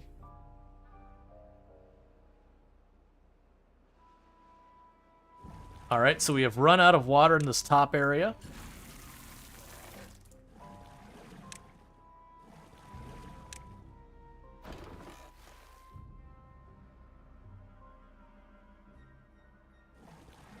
Ah, I still had some of the pumps running. That's fine. That's okay. They probably won't stay dead long enough. Or, sorry, they probably won't stay dry long enough for anything to die, so that's whatever. Okay. So, unfortunately, we did get, most of our builders did get sick from the bad water. Yeah, now what should happen is as that fresh water goes through, it should flush out that bad water. After which point, once we stop seeing it being red in any real capacity, then we'll switch the gates over.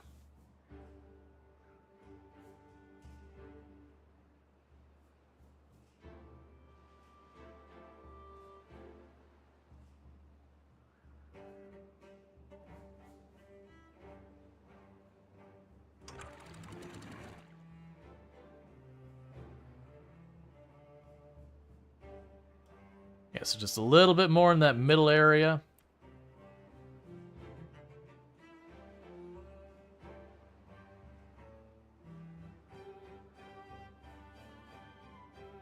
Yeah, but I've got that set so that the moment we see the last of this start draining out, I can slam that back up. Because assuming where we're seeing that, yeah, that's still red there.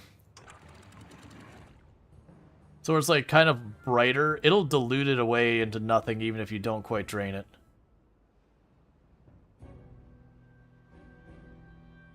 Alright, let's start bringing that back up. It's not fully gone, but it's getting there, so I want to start having it back full a little bit.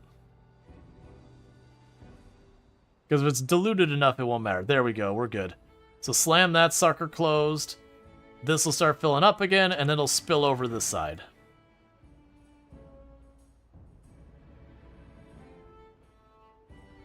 But later on, once I get the metal, we can get sluice.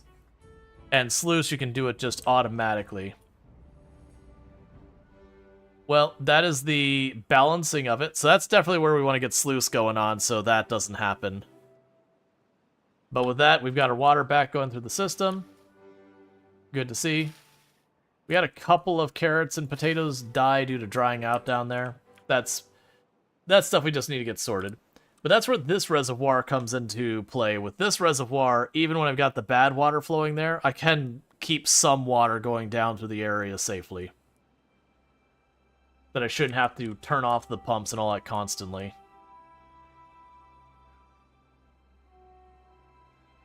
You've got all of the sunflower seeds. Yeah, so our food is doing amazingly well now. Pretty soon we're going to be able to get our flour and all that on well. And we should be getting, yeah, 15 more points. We will get our bakery. And that'll be yet another food source for us. We are looking at needing more workers. I don't know what happens. It seemed like I had more people, and then suddenly, somewhere in the area of around 6 of them, started not doing so well. They stopped showing up for work for some reason. Can't really figure that one out. We'll add in our staircase right there, too.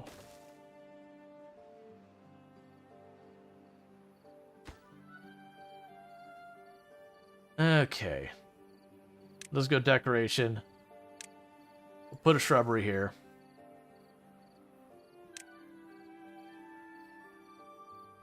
Put a couple lanterns down.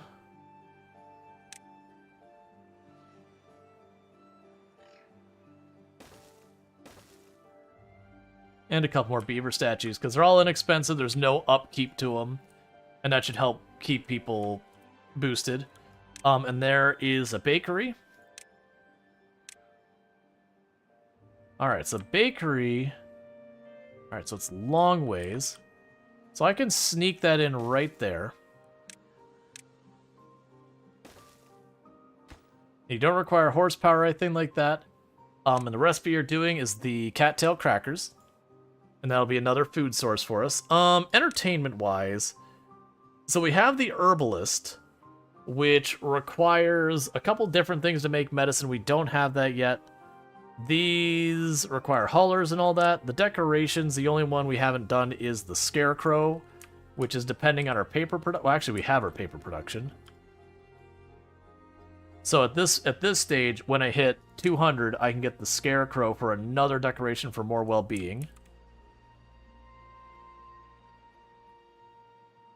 Cool.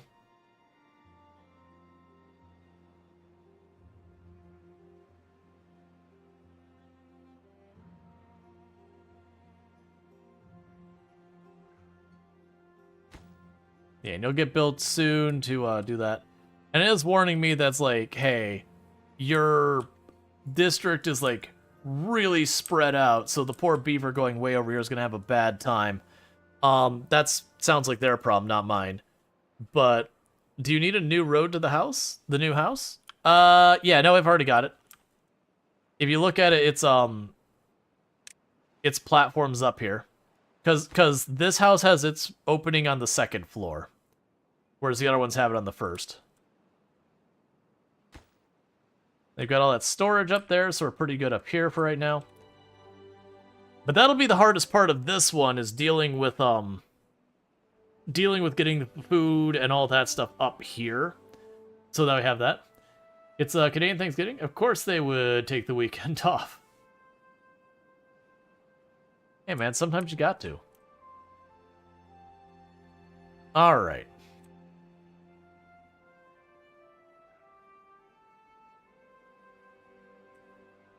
Yeah, I could definitely control where the bad water is going even more if we need to. Right now, I don't think we do. Yeah, let's get this reservoir built up here. And then we can start taking where right now where that's kind of doing like its little natural path. We'll probably start doing stuff to make it so I can make them far deeper canals as they were. And see what we can do with that. Like, what I could even do is, like, for the next part here, make the canal go this way, and then turn back around up here, and then go back into where it's at now to keep all that functional. But then it would give me a whole area to run all my industry on the top of the mountain. And then this just would need to be whatever it is. We can move our water production up here. The downside is those houses being so far away will be an issue. But that's also an issue that's easily resolved. I could easily just go, okay, over time what we're going to do is we're going to move people up here and all that. Yeah, so we need more workers. That's why we're building in our house. Hi. Did you have a nice nap? I love you. I love you more. Yeah. I'm heading downstairs. I figured as much. You sleep well. I'll remember. Yeah. Okay. So we're definitely going to need to also come up with the... Oh, you need to be switched over to water. What are my other options here? So we have water. We have this. We have the antidote. We have bad water we can store. We have biofuel. We have extract, and we have catalyst. There's also maple syrup, which we all understand is an absolute necessity. Maybe that's what can go up here, is we'll put maple trees up here. Wherever makes sense to do it. Alright. No recipe selected, okay. Cattail flower. Yeah, so right now I just need more workers, which is going to boil down to that house being built and getting that set up over there. That's fine. It is going to take a hot minute for that to happen. These we said we're going to cut down to put the wind turbines to keep stuff going when we're in drought and bad water. But that's just taking time. They're still prioritizing this reservoir up here, but I think that's honestly fair because this does help a little bit with drought, but not much. I'm gonna need that proper reservoir to really make a difference.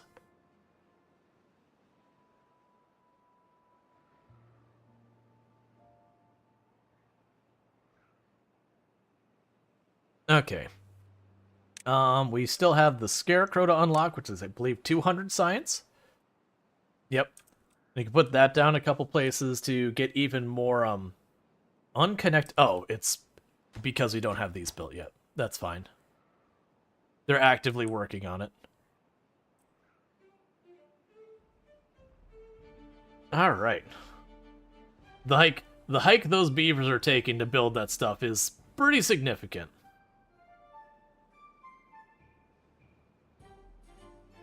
And so the monuments we have, honestly, are not the worst thing in the world. So, like, so your big monument for, like, the farms, I don't know what that one does. We have the monument of joy. And the earth recultivator. It is a wonder, the pinnacle of beaver engineering. Makes beavers in the area extra happy. Yes, they've got a bunch of monuments for a decent chunk of science to unlock them. It's this one here that I believe when you build this one here, that's the point in the game where that's like, there's not like a solid you've won, but that's basically the equivalent of like a win condition that at that phase of the game you've pretty much unlocked and built everything in a run. We're nowhere near that yet. We're just barely getting anything happening with metal at all. Like right now I don't have a worker to work way out here. It is interesting that there is a underground ruin underneath the mountain there, which is fine. I've also got one down there, but we'll have to figure out how I want to address that.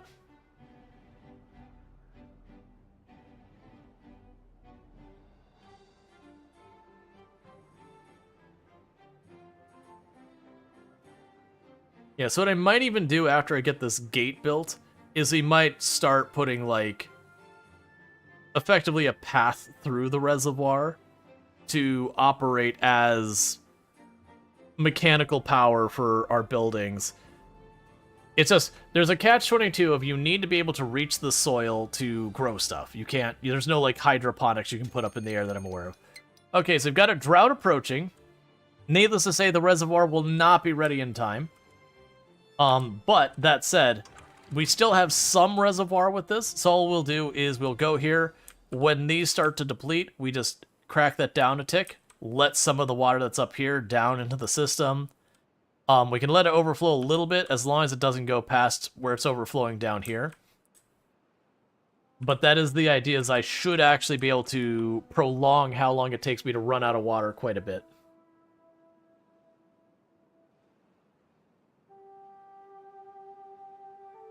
But little by little, we're getting there.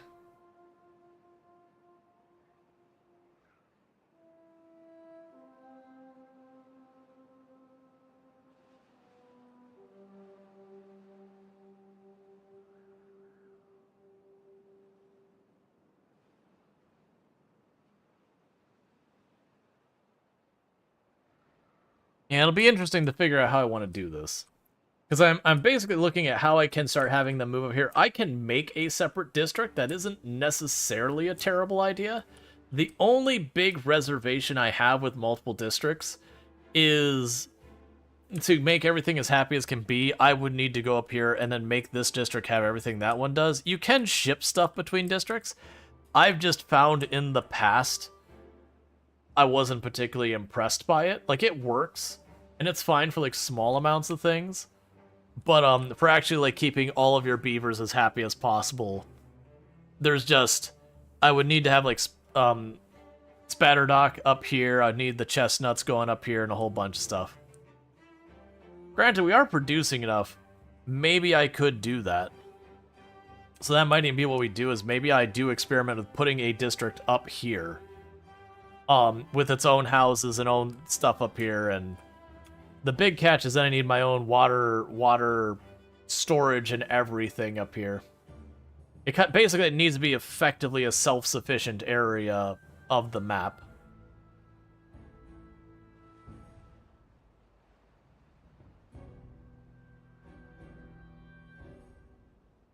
Alright, and we still haven't cleared all that out.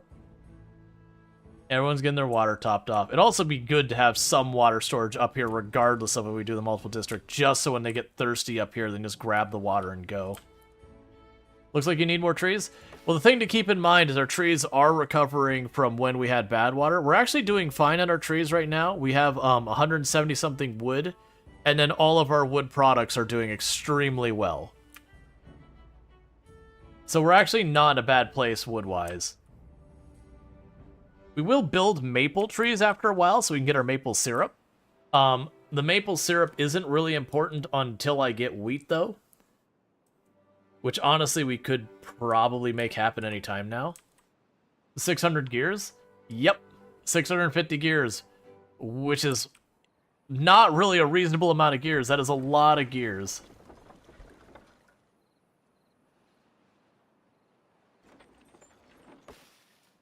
Okay, so what I can do...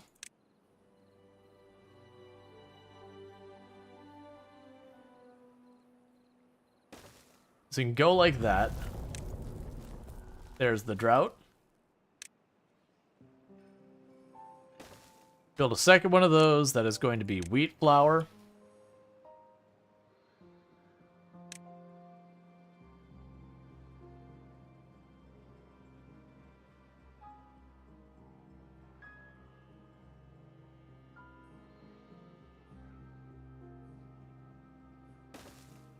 And build a second one of those. It's going to be for bread.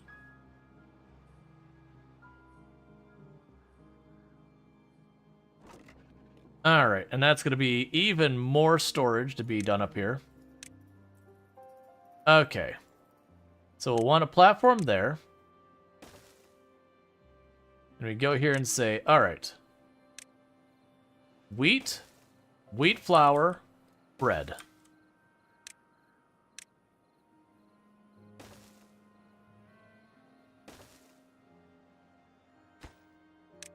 So let's see here. Well, there's bread. I don't actually care which ones are in what spot. Wheat. Where are you, wheat? There's the wheat flour. There's the wheat. Okay, so how are we doing down here? So far, there is that one on the end is dried up. I'm actually not going to worry about that one yet. I'm not super worried about that dying super fast. But when these other ones start to get low, we'll pop this open a little bit. Because once I release a little bit of water into the system, I can't really slow it down. So if we take it down 2 ticks. 2 more ticks. There we go. So it should release some water back into the system.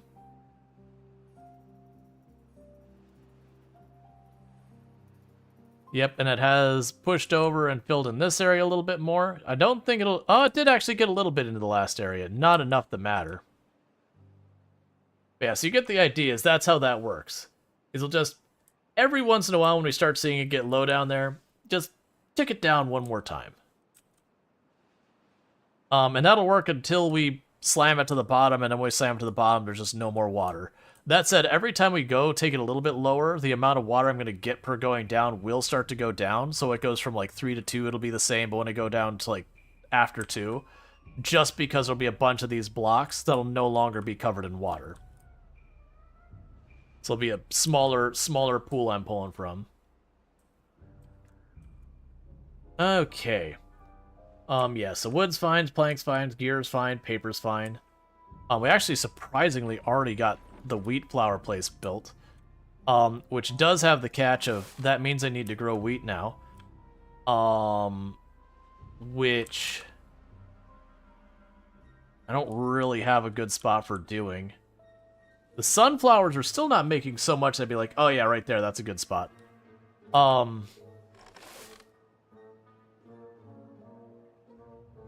Let's take you down another tick.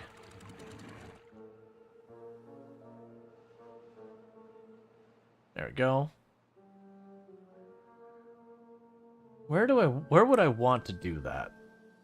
Because it needs to be an area that has... So what I could do is if we actually get over here to tearing that down, potentially I could grow stuff over here, because that should make that whole area over here green.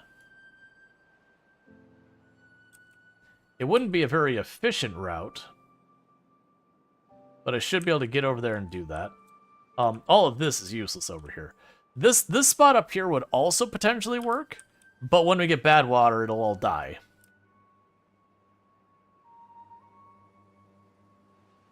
I'm going to put it up here. That might be a mistake. That's definitely a mistake to put that one down there.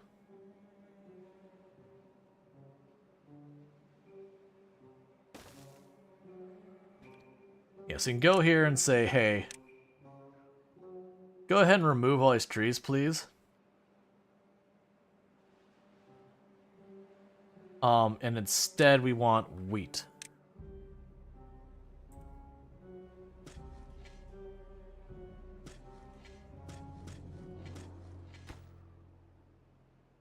Yeah, so you can go wheat all the way down there. Cool. So this whole area is going to be wheat. I have no idea. Like, this probably won't work great because, like I said, every time we get bad water, since this is the source, it is going to go ahead and knock it out, but I'm hoping that we'll just grab enough wheat that'll be fine. The downside is, obviously, my wheat storage is the opposite side of the map.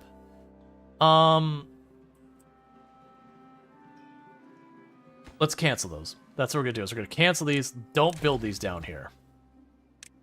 Because those will be our first of our food sources up here. And then we can go down here.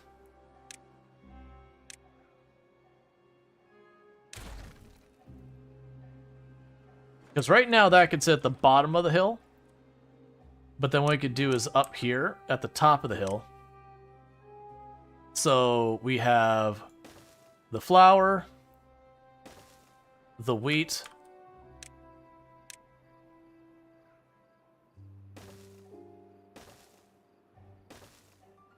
and then we can go up here and put the bread. So we're going to start with that up here.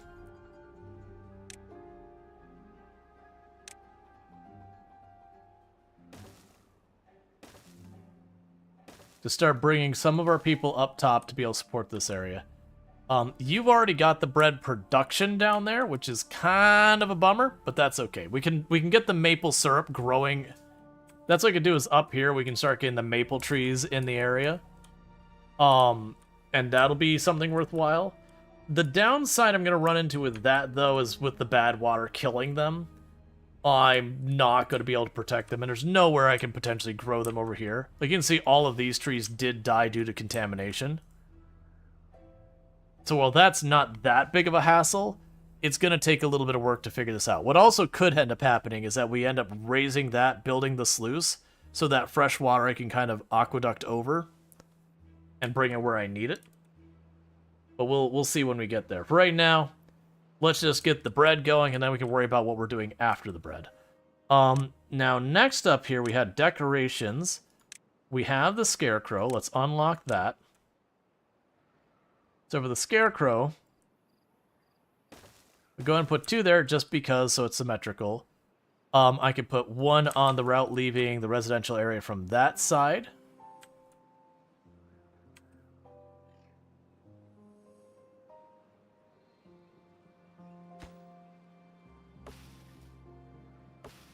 And we can go up here and say, hey, this tree specifically here in the corner, I don't want it anymore.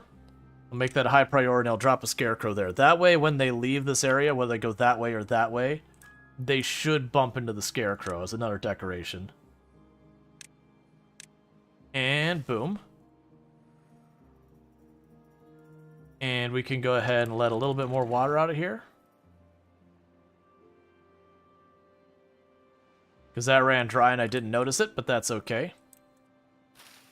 It's not dried long enough for all of it to die. As you've not played this since it first came out, but wasn't there a building to let you store water to be released to keep the area green? Yes, but it's super inefficient because people have to bring the water to the building by hand. So generally speaking, you're better off just not even bothering. Dump a bunch more water out into the system, and then we're going to slam that back up and let it refill. But yeah, no, you do have a thing.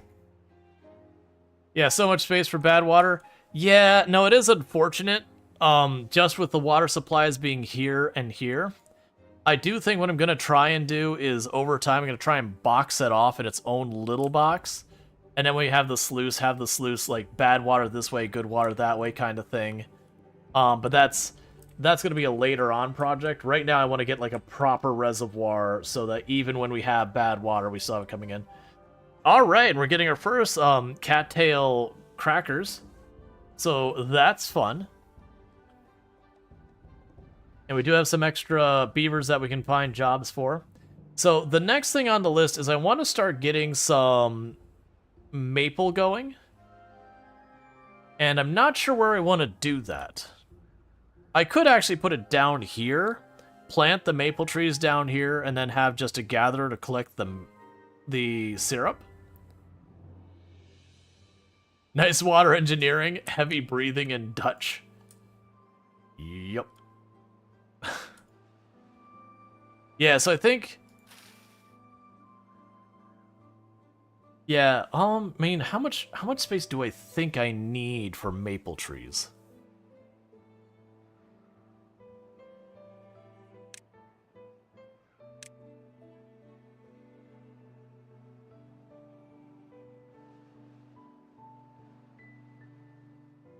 I'm going to put that all the way over there on the edge of the map. And it's probably going to be way more than reasonable amount. So let's go here to our storage. I am going to want a liquid storage here. And that's going to be for our maple syrup. And then we're going to go over here. We're going to say maple trees. I would like all of that to be maple trees. And how far can I reach from here? I need to wait for that to settle. Okay. Alright, so basically I can get to the edge of there and the edge of there. Alright. That's probably going to be another one of those ones that's just like overkill that we're just not going to reasonably do, but that's fine. So all of that can be maple.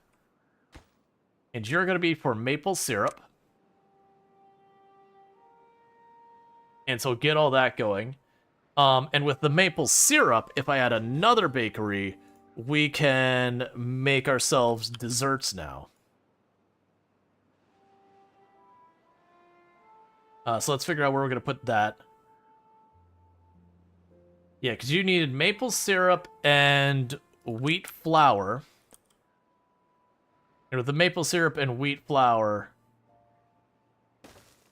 you can make maple pastries. No good selected. Oh, right. You are wheat. You are going to be the wheat flour up here, wherever you go. Wheat flour, and you are going to be the bread. We're going to need to rearrange some of these things so nowhere near as bad of a commute, but that's there. Alright, so we're now up to 20 well-being, because we do have a bunch of our beavers who are starting to get themselves some nice solid crackers.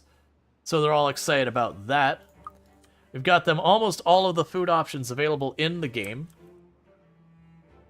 We are starting to get the metal now, right? Right, I just don't actually have storage for the metal. So I definitely feel like we want to keep the metal stored up here. So let's plan to put it on top of the water. And the reason I want to put it on top of the water here is just for the fact of... Here, one second. We're going to start getting these different sized ones. Just for the fact of trying to make the most of the land we have. Yeah, so you're unfortunately going to be multiple of these because you can't afford to do the next one. Okay, so let's go to our storage here.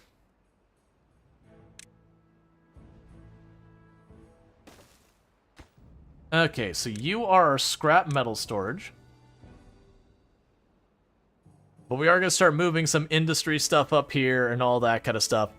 So we still will have the water here. We're just going to cover it up with buildings as time goes on. Okay.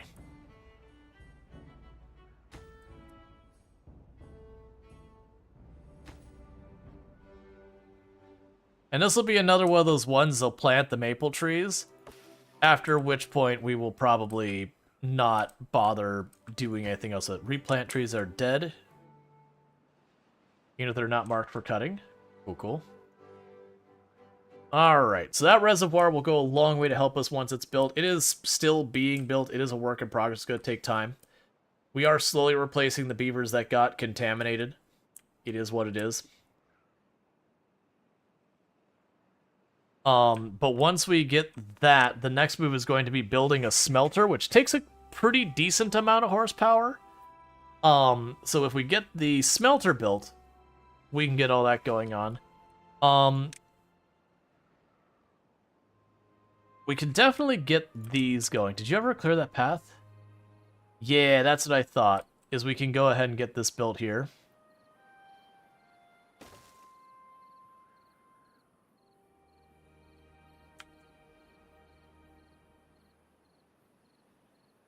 Alright. So with this, we could put power between these two like that. We can go here and put power like that. Yes.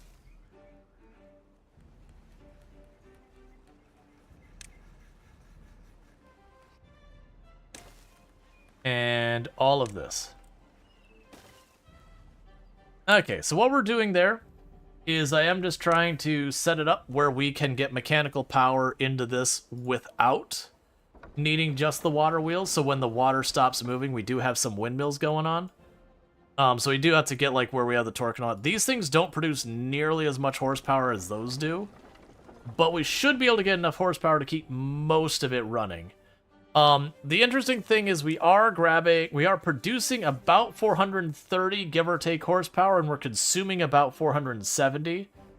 So it is one of those things that we are not fully powering it. The good news with this game, if I recall, I want to say your buildings will still run if you don't have enough horsepower, as long as it's at least within a certain threshold. It just runs slower. So that's not that big a deal. But yeah, so once we get up here, we're probably going, like I said, we're probably going to go and do something like, I'll make like a path up here on this ridge here that's really kind of useless. I'll probably make a path where the water goes in, follows the ridge this way, comes back around, and then drops right back into where it was before. So I can put lots of water turbines along there, and they can just go absolutely full speed as the river works its way through there. But we can worry about that when we get to that point. First step is reservoir. Until we have the reservoir, there isn't need to discuss a second step.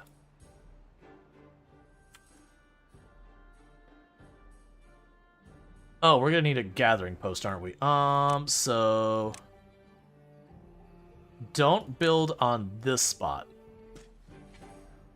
Because what I'm going to go ahead and do here is I'll go to food. Oh, you don't get the maple. Who gets the maple?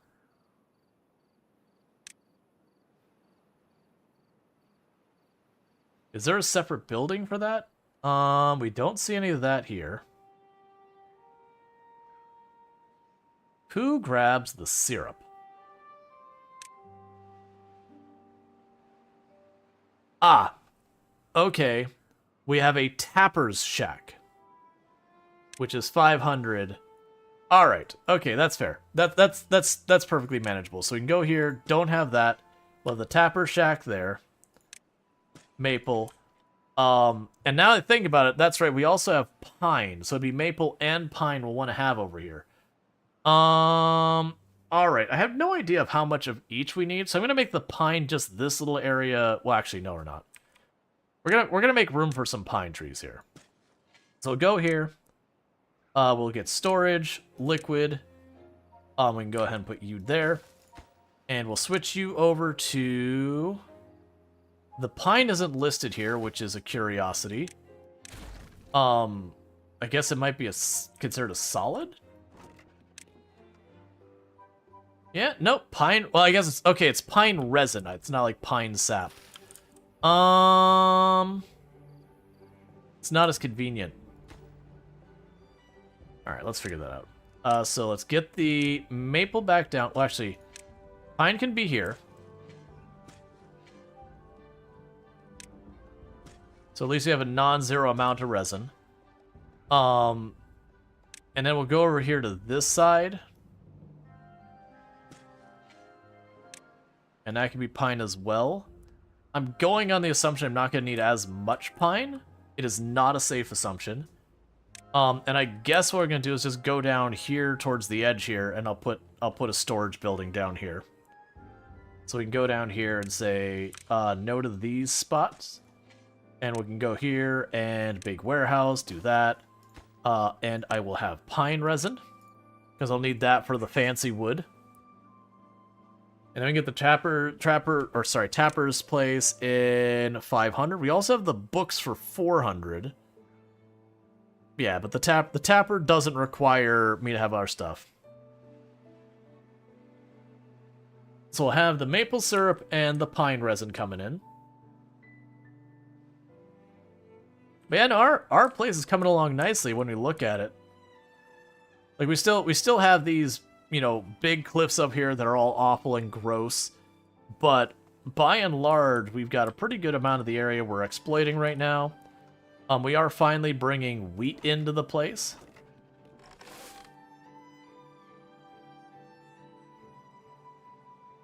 Our routing is probably horrifically inefficient, as the poor people trying to make flour down here having to ship wheat from half across the map. That sounds like a them problem. More than likely, that stuff will move up here as well. Once I start, you know, figuring out getting like lycopathing and weave here, and we have mechanical power, I'll get rid of those down there and put them up top. Let's see, why do the trees have little icons over them? I'm telling them to cut down those trees. They're just not a priority right now, because I don't want those trees in the middle. And we're a little bit happier because now we're making bread. I don't remember. I want to... Oh, yeah. So to unlock Iron Teeth, I only had to hit 15 happiness. Oh, wait. We haven't built any of the scare... Oh, I guess the construction people are busy making the reservoir. Yeah, that makes sense. But yeah, so this is the Water Wonders update, update 6.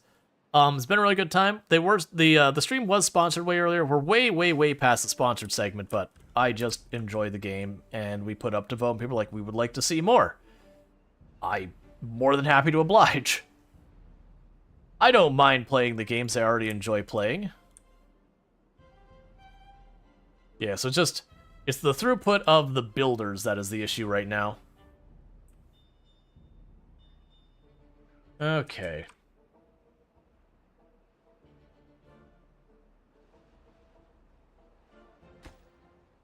Alright, so one thing I should probably do is let's put a little bit more priority on this.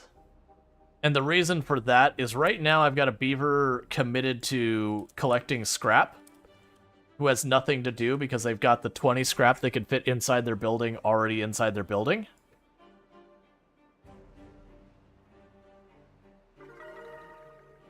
Okay, we've hit 22 well-being. So that's good news. And we still have the scarecrows are coming. The bulletin board is when we get the metal.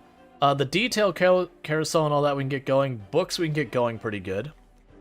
So honestly, we are just blasting through. Now granted, like unlocking and doing all the things like that, you can do relatively quickly if you're going fast. Alright, so we got a drought approaching. We've already got that up as high as we can and still have water flow without going over the edges. Clearly that's not going to be done in time for it, but that's fine. I almost think, do we need a second builder's location? Because not even the materials for building, that's the problem. It's physically the builders, because of how far they have to commute, that is the issue. I guess where I said I shouldn't mind this, maybe I should mind that extra little bit. It's fine. Alright.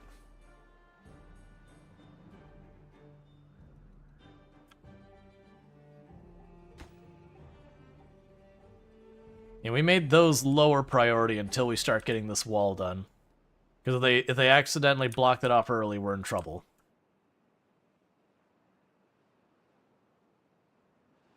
Cool. Yeah, so the maple pastries will make us happier. We got 2 more things that we need here. The dance hall requires horsepower to do. That requires people hauling. The scarecrow we've got unlocked is just waiting to be built. The bulletin pole requires metal. These are all monuments that we need a bunch of signs to unlock. That requires a lot of horsepower to do. I don't remember what the mud pit requires. The detailer's fine, and the books, we're working in that direction. We can get refinery where we make fuel for bots. Not to worry about the bots here. Oh yeah, exploring the stars. That, the observatory, we get science much faster. So if we look at this one, for every hour, like in-game hour kind of thing, I get 1 science. For that one, it's every 3/4 of an hour I get 10 science. So it's not 10 times, it's like, what would it even be? Because it's 25% faster time-wise, and then 10 times faster on top of that in the amount you produce. It's a heck of a lot faster is what it is.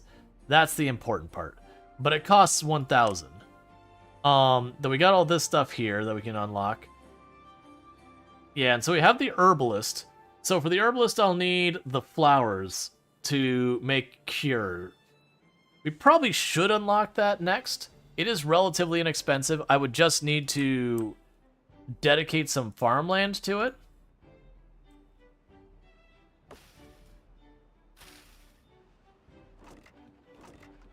Which honestly I could see doing. I could see dedicating farmland up here.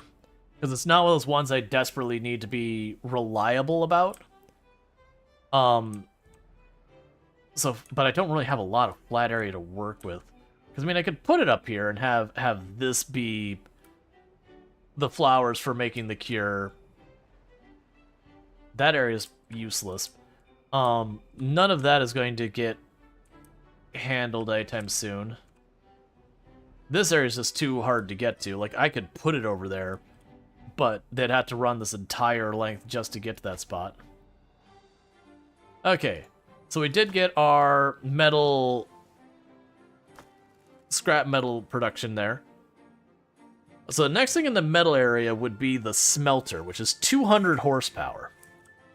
I'll definitely want to do that. Oh my god, that's filling so fast. Oh, never mind. The graphic looks like it's filling fast, but that actually doesn't have a huge amount it can store. Okay. I'll be like, holy crap, that's going so quick. Alright.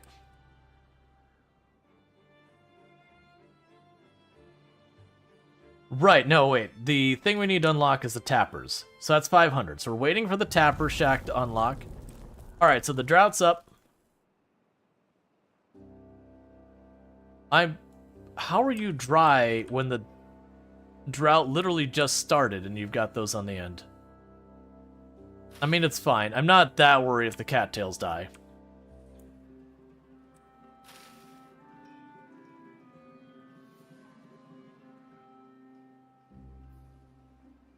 Alright.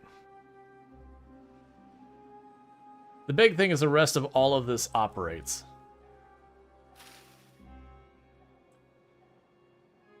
Like, we'll definitely want to get that to be in a better situation later, but right now isn't later, so that's a whole thing.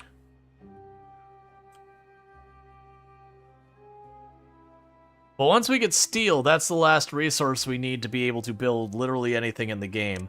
Once we get the steel bars here, then we can pop over and say, you know what, I want to go into here and I want to throw a bad water dome to seal a bad water source and just not have to deal with it. The bad water rig is an interesting one. Employs workers who extract bad water directly from the source. Yeah, so we could build the rig on top of it. Very expensive building thing. But, like, I could build that on top of there and not deal with that. That's going to require the better science. So we'll do the tappers first, and then I think we actually go for the observatory to massively scale up our science. Because that'll help a lot get a whole thing going on. We got to worry about that when we get there. Alright.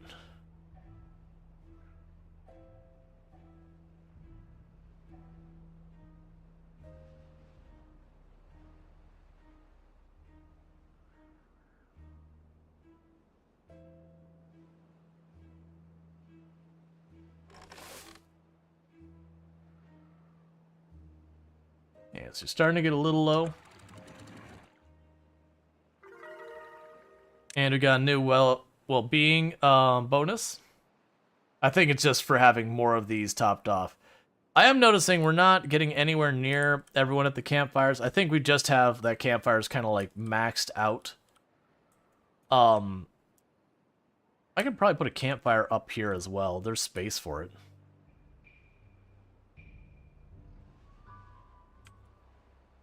Yeah, let's put a campfire up here as well.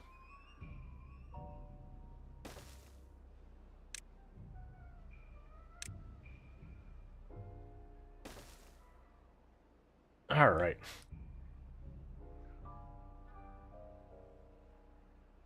But yeah, no, a lot of the runs in the past had actually, like, along cliffs like this, I would use the platform and build my houses onto the ledge since it's such a difficult area that...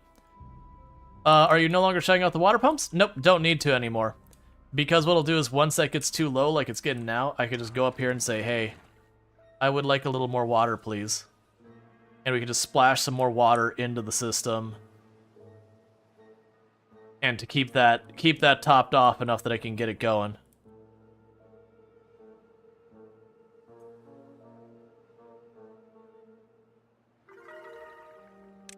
Even happier. Did we get the Scarecrow built? Is that what's happened here? Yeah, the Scarecrow got built. That's where some of that's coming from. But yeah, so we actually got enough water in here, we were able to get down to this area again. It's just a little tricky to manage how much water I need to... Because if I overflow to the point that boils over and it goes out, then I've just wasted water. But as you can see here, just that little spot does have a decent amount of reservoir we're dealing with.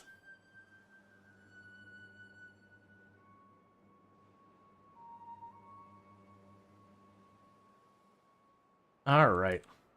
Yeah, we are getting the scrap in here. We've got all that. We're working towards our research here to get the maple syrup going. You know what I ought to do? I might just want to wait on that. The maple trees are going to take a number of days to grow. So rather than buy the tapper right now, what I might want to do is save up our science for the observatory directly. That'd help us get a lot more research much faster. And then we can turn around and get the tapper with the faster research next. Because those aren't making any maple syrup. Well, actually. Oh, interesting. That's implying it'll only be 12 days. Either way. We'll basically hold off building it until, like, we'll get the observatory to speed up our science. Alright. And how are you doing? Looks like you're doing fine so far. Let's drop that down a little bit more. Because this isn't even our main reservoir, ultimately. That's just able to work as a reservoir. That's intended for us managing bad water. Alright. Yeah, so as you can see with that last one we lowered, the water level in here has gone down enough that I'm going to get way less water out of the next one we have, because I'm only pulling from this area now, not the whole broader area. That'll also be a thing true of here, but here is a much... Like, it's going to be full a number of layers deep, so it'll take a lot more before we start getting reduced amounts out of it.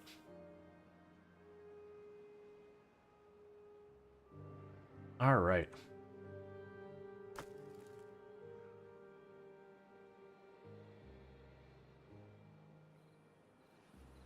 Oh good, they got that built. Alright, so now that I got that built, it is time for me to put the ramp up there.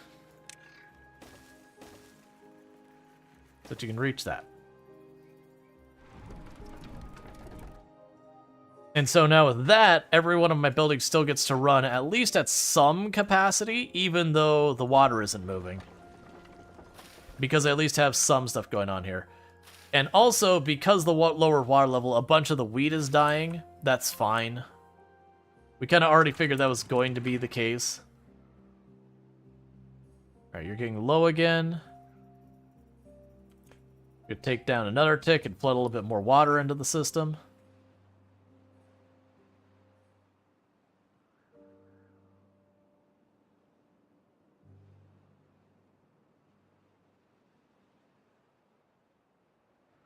Oh, I gave it a little too much that time. That's okay. We still have more than enough to get through the entirety of the drought.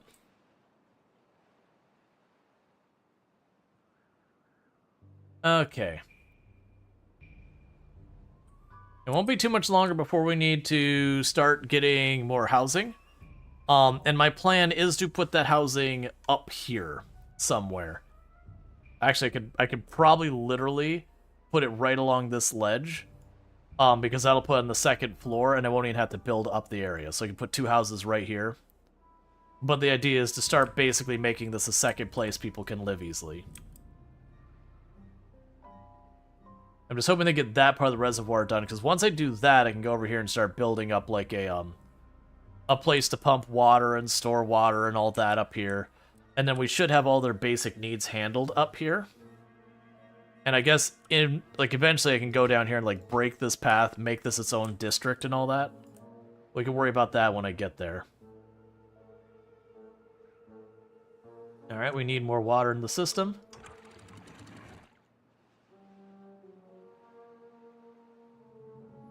Because that's run dry again.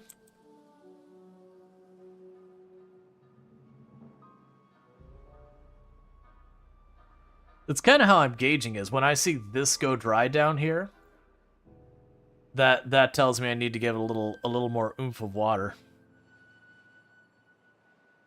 I didn't give it enough, it didn't even get to that one. That's because we're getting the water level lower. I'm just not getting enough water out per go.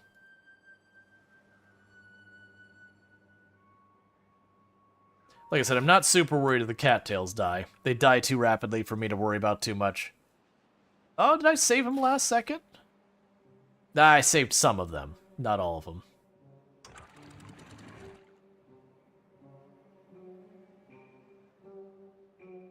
Alright, and that's the point where the amount of water in there is going to really drop off. Because all of that's going to dry up. Yeah, honestly, slam it down. Let the last 2 blocks of water dump out.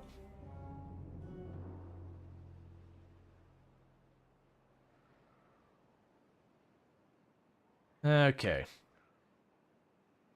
And once we stop seeing water go through there, then I'm going to put it back to its top height.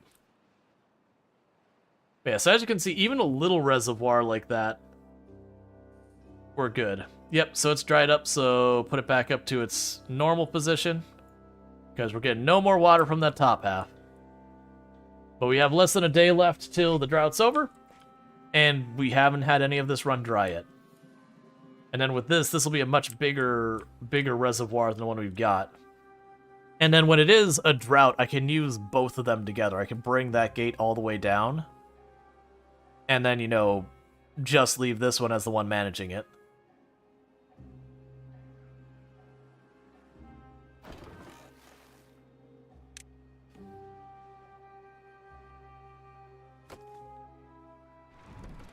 Yeah, so that one's running a little bit lower than it was before. So that's good news. We've now got 2 of them on. They just need that one last piece of pipe. And that at least gives us a little bit more to run on. Because otherwise these would have been offline for the last 9 days. And with that, we haven't even depleted a single drop of water from our storage.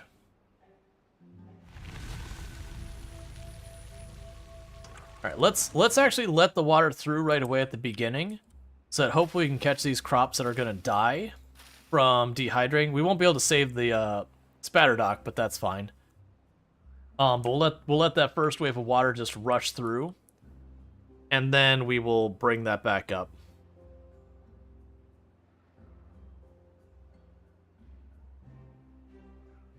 Yeah, once it spills over, we should be good.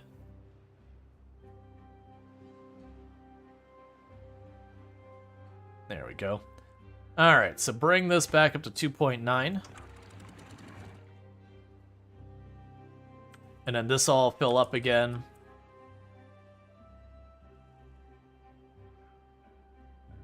Cool. Yep, so our food is all doing amazingly. We have literally 1.3k of every kind of food that we're producing other than the bread. So we're doing great on everything but the bread.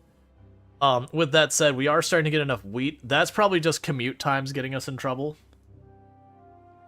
But that's okay.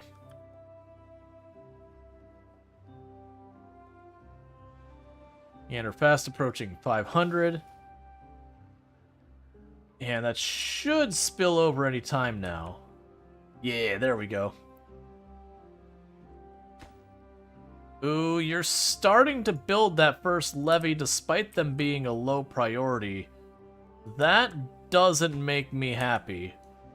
You can build 1 tile higher, but the moment you get to the second one, I gotta intervene. So you're bottom priority. These here, even lower priority than the first ones. Because at the moment I go and I build another tile higher, it's going to spill over that side instead of down here until we get that built. Which they are working on. It's just taking them a lot of time. Why are you going there? Why are you not going all the way over here? Did I accidentally, like, delete a path or something?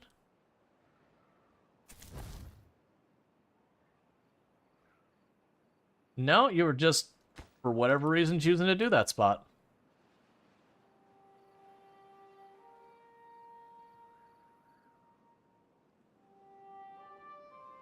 I just gotta be careful. Like, once we go one block higher here in that area, then it's fine if they start messing around. Let's just assume they're gonna keep doing that.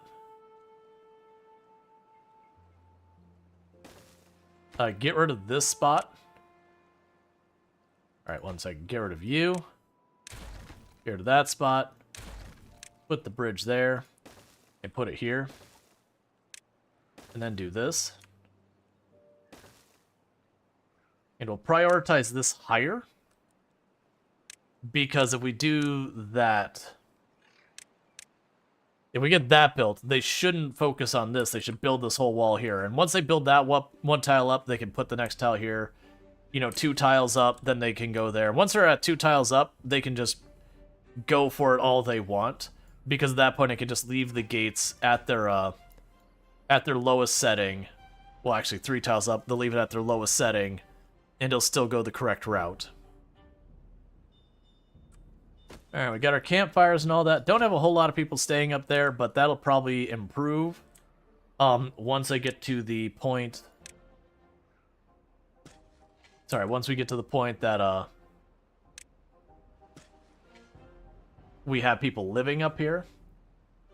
I am going to go ahead and build the first of the houses up here. That's probably another thing that's not the right move. But, you know, let's commit to it.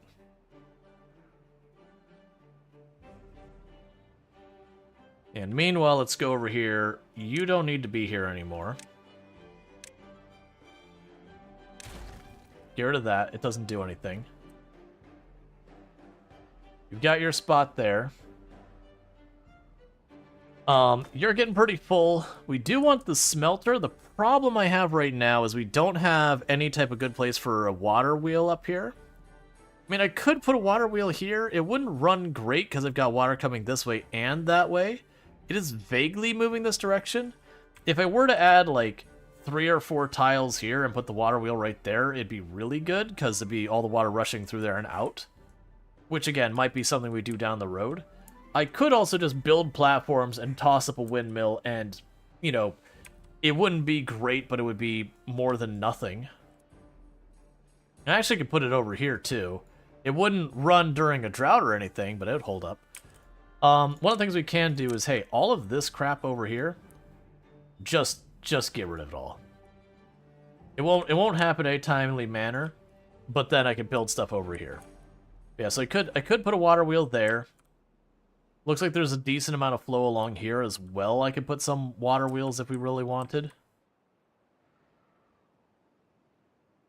But it's nowhere near as fast as this river's going to get the 210 we're getting out of this.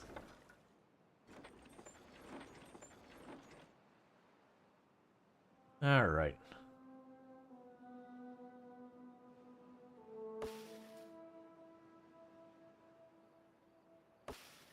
Ah, got you. I've got to wait for the full growth and then this, because it's saying 22%. That doesn't have it marked at all. That's no problem. Okay, so we can wait on that. We're going for the observatory as our next move, because if we get the observatory, the science will go way, way, way faster. I probably should have gotten it earlier, but I didn't, so we're here now. It's fine.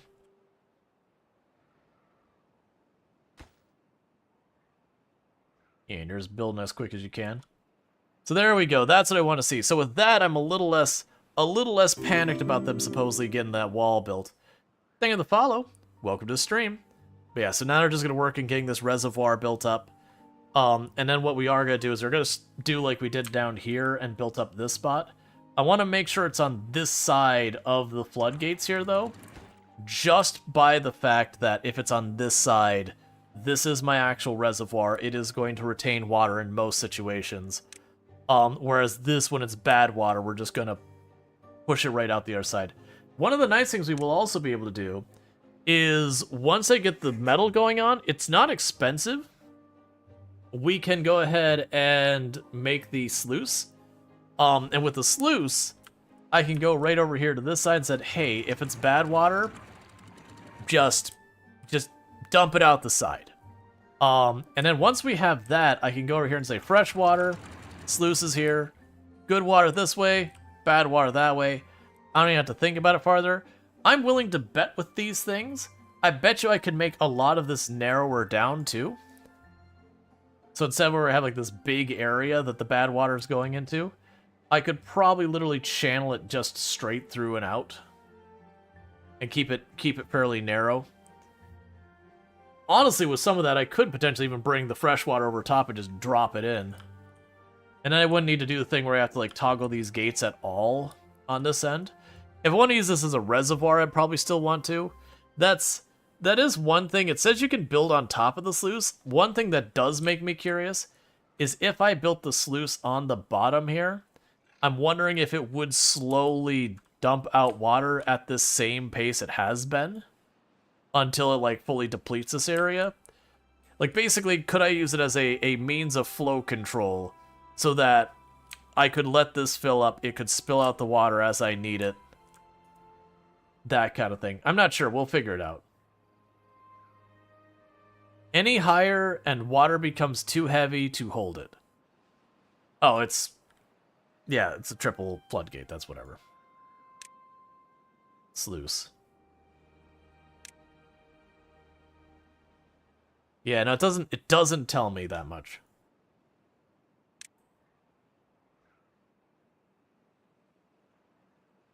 That's still fine. And that will be one thing we'll want to figure out is where I've got this set up over here. Realistically, when we get our sluice, what I'm going to do is I'm going to build levees along this side and put the sluice here, and then tear down this wall afterwards. Otherwise, it'll become a whole thing where I could get myself in trouble by dumping water all over the place. Alright, so we're at 606. 1,000 is the observatory. We're making good progress on that. We're doing good on all our other stuff. And check in here. We could definitely get more access to the Lido.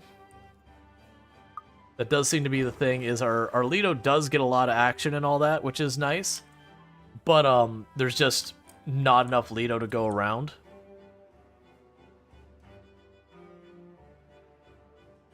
Interestingly enough, I could put a Lido up here to entertain the people, and they could just pop in here. We'll worry about that later. We'll let people swim around in those areas later. For the moment, they're going to keep building.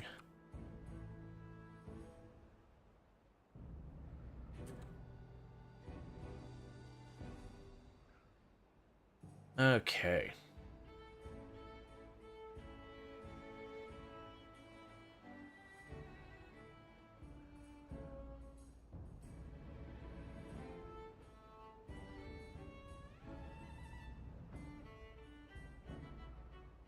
It'll be really curious what we can get with a lot of that stuff.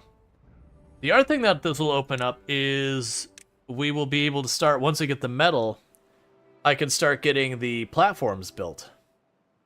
So we can start making these platforms that I can just go out the side here and be like, alright, it goes out 6. That said, what the other ones we'd probably go for is the bad water sources.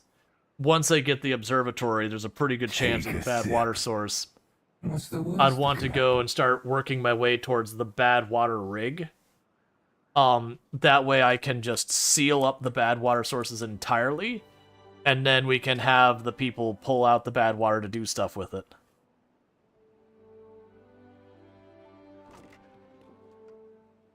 Okay, so our bread supply is getting pretty high up there. Yes, that means it's literally the only food I'm missing is our maple pastries. Oh, yeah, we got a stretch redeem. How are we doing in time, by the way? Yeah, we're good. Still got an hour left to stream. Yeah, so all we need to do is get the tap place and have those maple trees grow. And I literally have everything else I need for maple pastries. And then we're gonna have all the nummy goodness. We've also got the pine resin starting to go, starting to get there. That'll also take the taps to get going. But once we get that going, then I will need another machine to make the fancy wood, which is another 250 horsepower. And like I said, I think for that we're gonna try and put it up here somehow. Which isn't gonna be a thing that can happen too quickly. I gotta get the reservoir first. Because I wanna get the smelter up here. I wanna get the fancy wood and all that. Basically, I'm trying to move my industry up the mountain and a whole bunch of that. They're trying to get all that figured out. Yeah, pastries are a thing we can make in the game. I don't have what I need for it yet. I actually think I already have the building queued up for it, don't I? Yeah, so you can make maple pastries. So wheat flour, maple syrup. But I need the thing to get the maple syrup first, and we don't have that yet. Like, I'm already growing the maple trees. They're not fully adult yet, but we are working on it.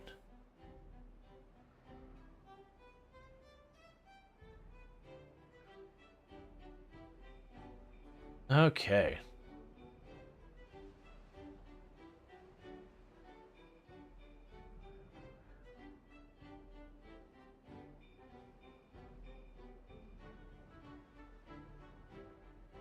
Yeah, we have 10,000 food. Like, we could certainly handle more beavers, which actually have another house being built. Okay, so we got a bad tide approaching. So in 3 days, we've got our first bad tide in a long while. So, unfortunately, this does mean we can't use this this area up here as a reservoir. That'll just be a thing we have to live with. But like last time, we're gonna wait till we get down to the last little bit. We're gonna, bring this. We're just gonna slam that sucker down all the way, and I'm gonna pop that up, and that'll just deviate the water from going this way to out that way, and that'll get us through. One of the good things is because they're able to reach this part, they haven't been cutting through this area. I probably really should have built this to go over now, which in hindsight I'm going to.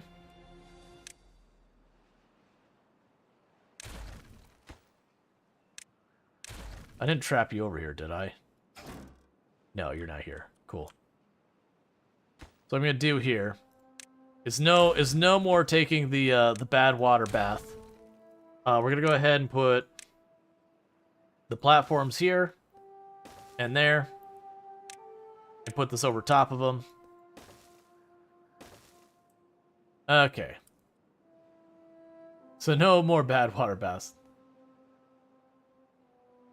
Alright, so in 2 days, we shuffle those. These should remain fine. This'll only flood once we start building this area. And if we manage our gates correctly, there shouldn't be a point that they're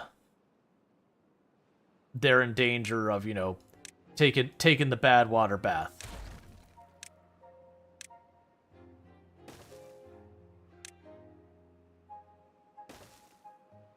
Cool.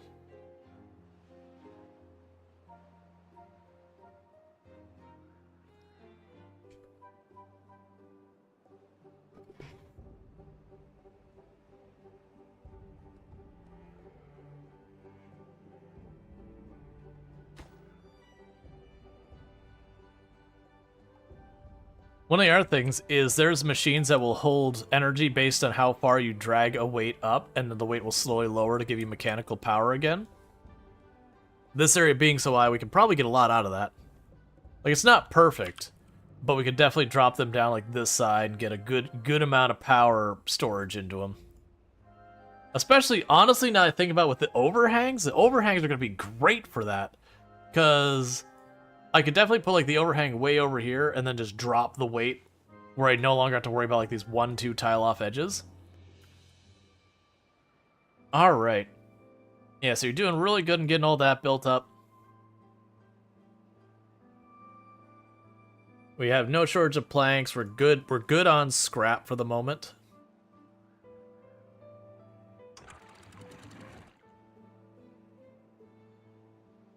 This is all going to slow down a lot the moment we pull the plug on the water.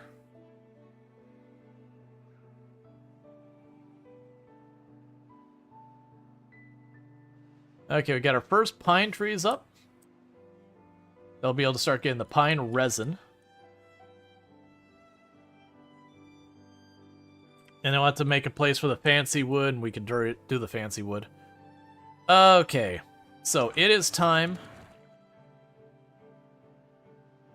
Well, slam that down, slam that up.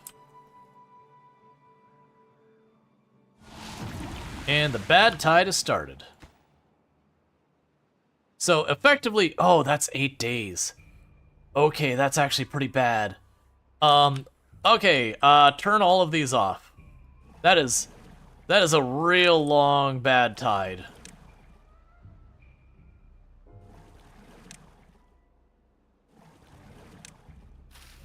So yeah, so we have a real long bad tide here. We are likely to lose a lot of our crops to effectively treating it like a particularly like just like a regular drought. That is just what it is. We have managed to avoid it poisoning our crops. The wheat being lost, that's just part of the plan. I already knew anytime we had bad tide up here, those would die. That's kind of just the thing, is like, whatever. But in the interim, we are building our reservoir as fast as we can, because that's the workaround to avoid this being like a really bad drought. Because then when I flip this to start dumping all the poison water out the other side, we would still have our fresh water here that I could slowly, like, tick down the gate a little bit more and a little bit more and a little bit more to let more out.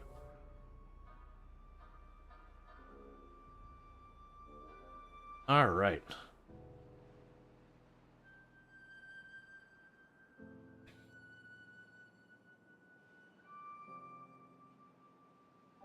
Unconnected building. Yeah, so it's complaining about not being able to reach those because I tore down the stairs so they wouldn't go running through the bad water. We've got it being fixed, but it requires being built to do that. You did plant all the trees. So, you know, you don't worry about that job anymore. You're not needed. We've got a bunch of beavers who need work to do. Oh, because we did get this house built up here. Good, good, good. So next thing that needs to happen is once we get up here, I do need to get some water production and reservoirs up there. So what we can probably do up here is we'll want the pump to be over this part of it, so it's deeper. So I could see doing is putting the pump over here, having the platforms go over this way, and having like the reservoir and all that up here. And we'd be able to store a pretty ridiculous amount of water up here.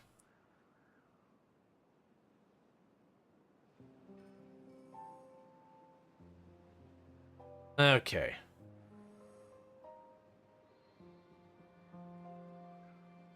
Man, that's such a long one. We did kill all our pumps pretty early on. The good news is I had 1.3k water.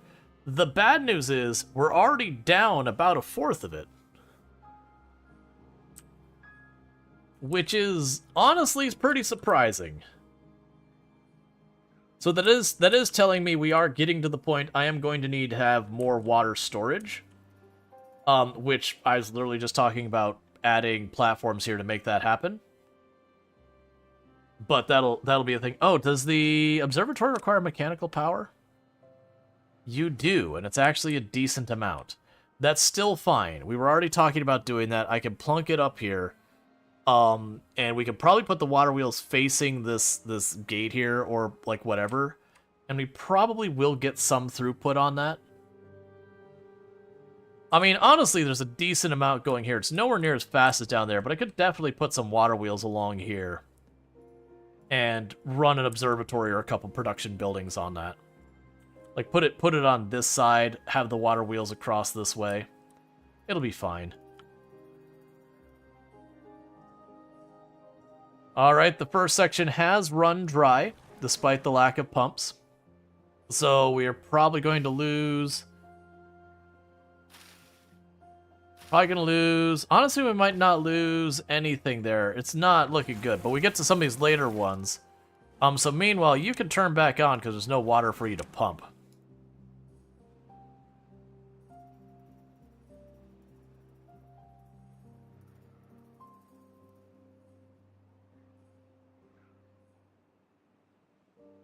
That is a real long bad tide. And they'll get worse. I think later on they get to be something like 15 days or 17 days or something like that. And then you only get like 7 or so days in between, like at its absolute most brutal. I know it matters what difficulty settings you choose, and I don't remember what it is. But at like the absolute worst it gets like that. And you can get it to where that's perfectly manageable. But it is a whole thing where it's like, basically you want your reservoir to completely refill, and then you're going right back into the next thing. And they'll give you a respite from time to time, too. Okay, so the wind's not blowing, so we did lose all power for production. Would turning off gears save wood? It would, but I'm also not super worried about it because I'm not short on wood. That 230 is because of a lack of storage. Like, we're good on... We've been fine on wood this whole time. Like, honestly, most of these things we are capping out our storage, with the exception of ingredients going into food. We're doing good on all of them, but just not capping. And the water, the only reason it's not capped is we're effectively in a drought right now, and so we're consuming our reserves till the situation passes.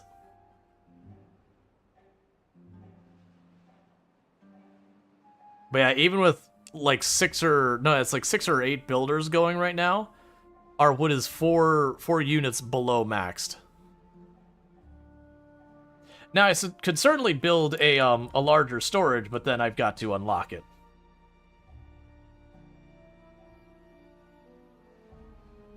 Okay, so if I were to build a water wheel along here, I think that's the fastest spot for if we go to build a water wheel for mechanical power here.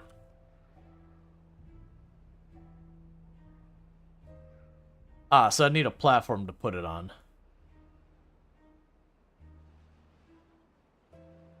That's fine.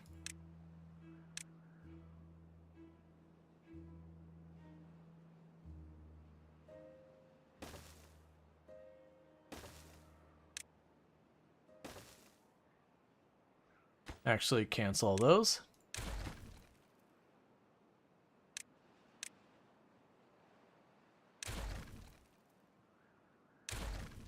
Because then what I would do is you'd end up being 2 high, and then this would want to be 3 high. I got enough to build, though. I'm not going to worry about rushing it. We'll wait till we unlock stuff. Because then I can put the water wheel here, and those are platforms, not levees, so they won't cut into my water storage in any meaningful capacity. So then I can build the stuff up here. That could probably turn 2 water wheels at an okay rate, which should be plenty for me to then go down here and build an observatory. And just keep kind of working on expanding what we got up here. And like I said, we are going to eventually just cover this whole place.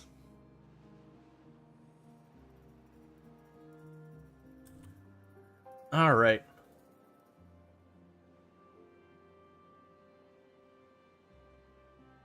And the reservoir is actually getting pretty close. Because, like, it is enclosed. I need it to be up to this tile here. So this height here, when it's up to this height... Make sure I'm correct in that. Yeah, when it's up to this height here, we can build the gates. So it's just with that one row they're building right now. Once that's done, I can open this up to be built. And we would just keep the gates near their bottom setting or at their bottom setting. And then each time they build up a little higher, I can raise the gates more and store this entire area's worth of water again. Like entire tile deeper of this. Okay, so surprisingly, these two are still holding up. Our water is getting pretty dangerously low, though. And we still have a day left of the bad water. We're gonna be fine getting through it. Surprisingly, we're not gonna lose any of our crops, I don't think. Yeah, no, we're not gonna lose any of our crops, I don't think. but it has done a pretty bad number on our water reserves. So the question is, how long do I have to recover our water reserves before the next event? Because I was not expecting an 8-day bad tide. That was almost as long as our droughts, and the idea between the events is the bad tides are usually shorter, but arguably worse. Whereas when you're looking at the droughts, they just go longer. So they're two different strains on you. You know, similar impact, but two different strains that, like, one it's just holding water as long as you can, the other one is about managing where water is going and still having reserves.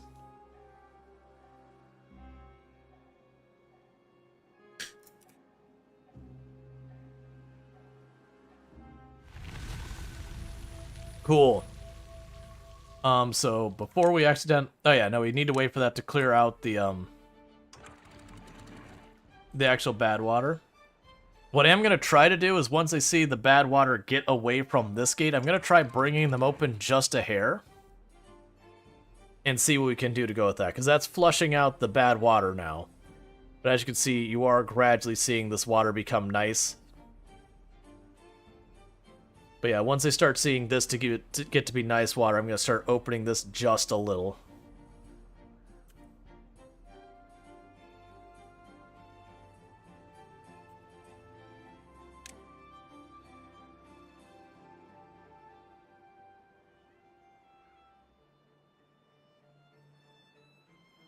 Alright, how are you doing?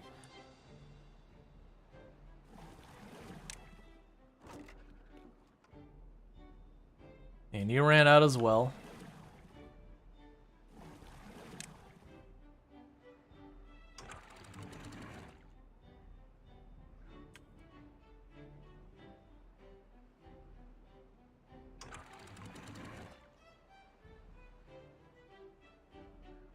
I'm trying to raise enough that we get a little bit of water going through while we keep draining the bad water.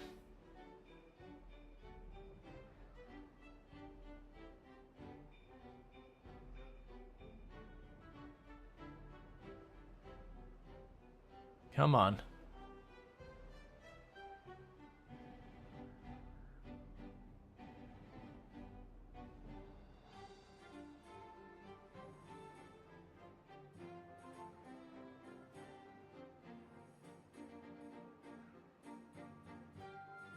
I think we're good. Okay. Because all that's dried out now, and these crops all die very rapidly. So we're going to lose our water-based crops. That's what it is, but that's all we lost. So that's the good news. We did manage to ride that out, where all we lost was our Spatterdock and our Cattail. Some of these other ones got pretty roughed up. But that's fine. Cool. Alright, and you're almost got that all built up. And we're almost at the point of building the observatory. So one thing I'm going to need to do for the observatory is I need that yanked. Like all of the plants up here need to be yanked. To make room for it. The reservoir is still the priority, but we can go ahead and get this set up. Like I said, I'll put the 2 water wheels over here. We'll get the observatory down here. Honestly, I was going to wait till we had the 3 high, but I'm looking at this going, oh right, I'm about to spend 1,000, and the 3 high was a little expensive. So we'll go ahead and do this. Because then with that, I can go ahead and say, hey, I want 2 water wheels.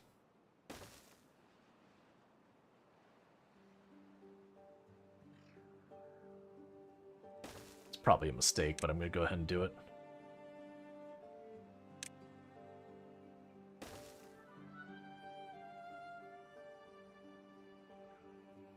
Yeah, so force the water through those water wheels there. That'll be good news.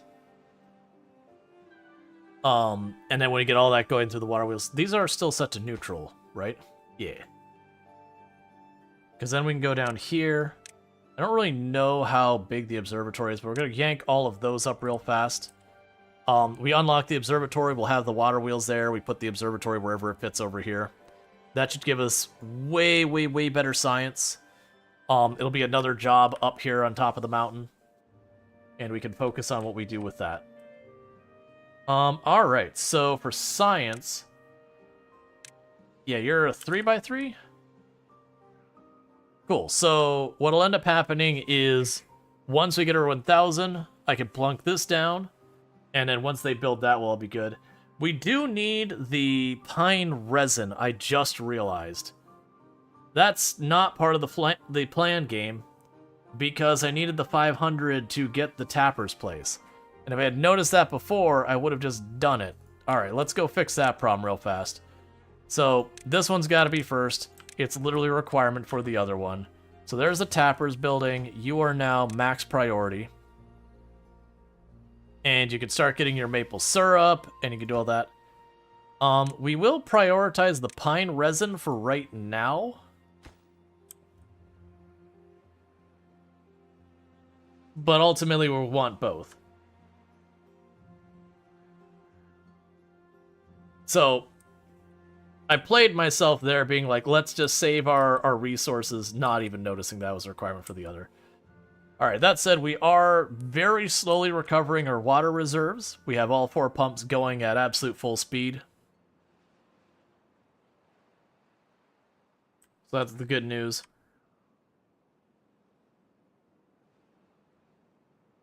You're almost high enough that we can, yeah, we're only this last little stretch here. Once that's closed off, I can just open up where they can do these gates. Extra water storage? Yep, that's the plan. We're going to be putting that up here. Like, we do want the extra water storage. I don't really have a lot of room for it down here, and I want it up here because we have people living up here, and I don't want them to always run the whole way down to the mountain there. We lose a lot of time and effort on them. So I want to put a pump over here-ish.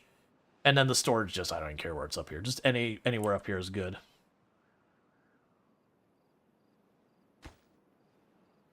And you're all doing that. You're waiting on planks, which we have plenty of. We're getting our pine resin already, so that's good news. So yeah, so now I have the pine resin I would need to do the observatory. That's fine. We're still building the turbines for it, so we'll have a little bit more time before I can build the observatory anyways. It is interesting that they're building this first when they can access that, and that has been the same priority in there longer, but whatever. And they are also getting that path finished there. That's all fine.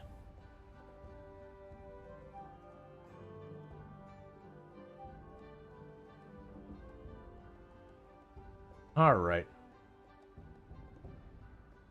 I'll go ahead and queue up to build another large warehouse. Right up here.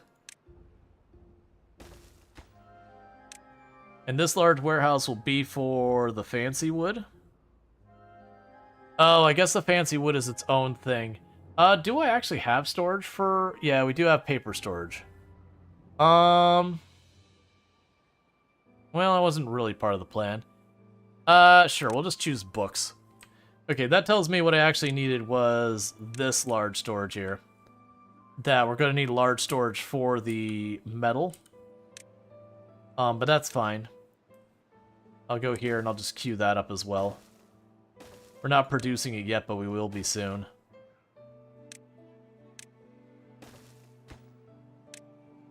Yep, there's the metal. And then we'll want, like, the fancy pine wood. That might end up just being down here, though. Like, honestly, where it's at, I could literally just put the storage on top of the water down there. Or up here. It really doesn't matter. In fact, I think that is what we'll do. We'll put it right... Well, no, because I'm looking at moving my industry up here. So I'll put it up here, ultimately, with the plan of the industry doing its thing. Yeah, honestly, by the time we get those water wheels good, we should probably be good for the other stuff. I'm going to try and go over here and just say, hey, please build these, like, last little bit here. Because if we get this one row here, Not even all the way up to the top. Then I can change my priorities on the rest of it. But I need that road done. Because once I do that, I can go over here where these are reduced priority. These ones can go back to neutral, these ones. But then these ones here, where they're slammed down to their minimum priority, I can put them on neutral and let them get built as they're built. And we'll just keep these set to their minimum. Because that'll also get a feel for how far out this green is going to go. I don't think it's going to go much far, and it already is, though. Flooded building. No, it's just probably the splashing. Yeah. That'll be another thing to fix later. I don't get why you're all avoiding that path now. Let's check to make sure there's not something weird going on. No, still there. Whatever. They'll figure it out or they won't. I don't know.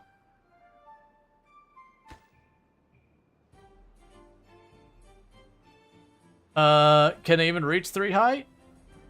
Oh, you know what? That's probably it. Well, no. I think they can reach... I think they have limitless verticality with, levees. I know they can go from the top to the bottom. Either way.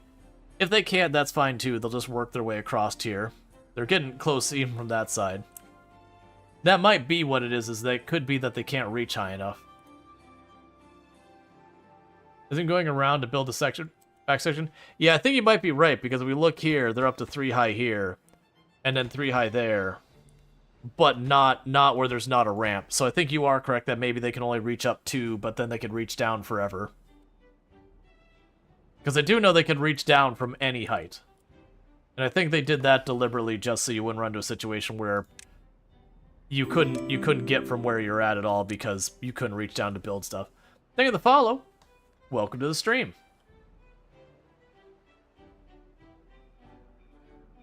Alright.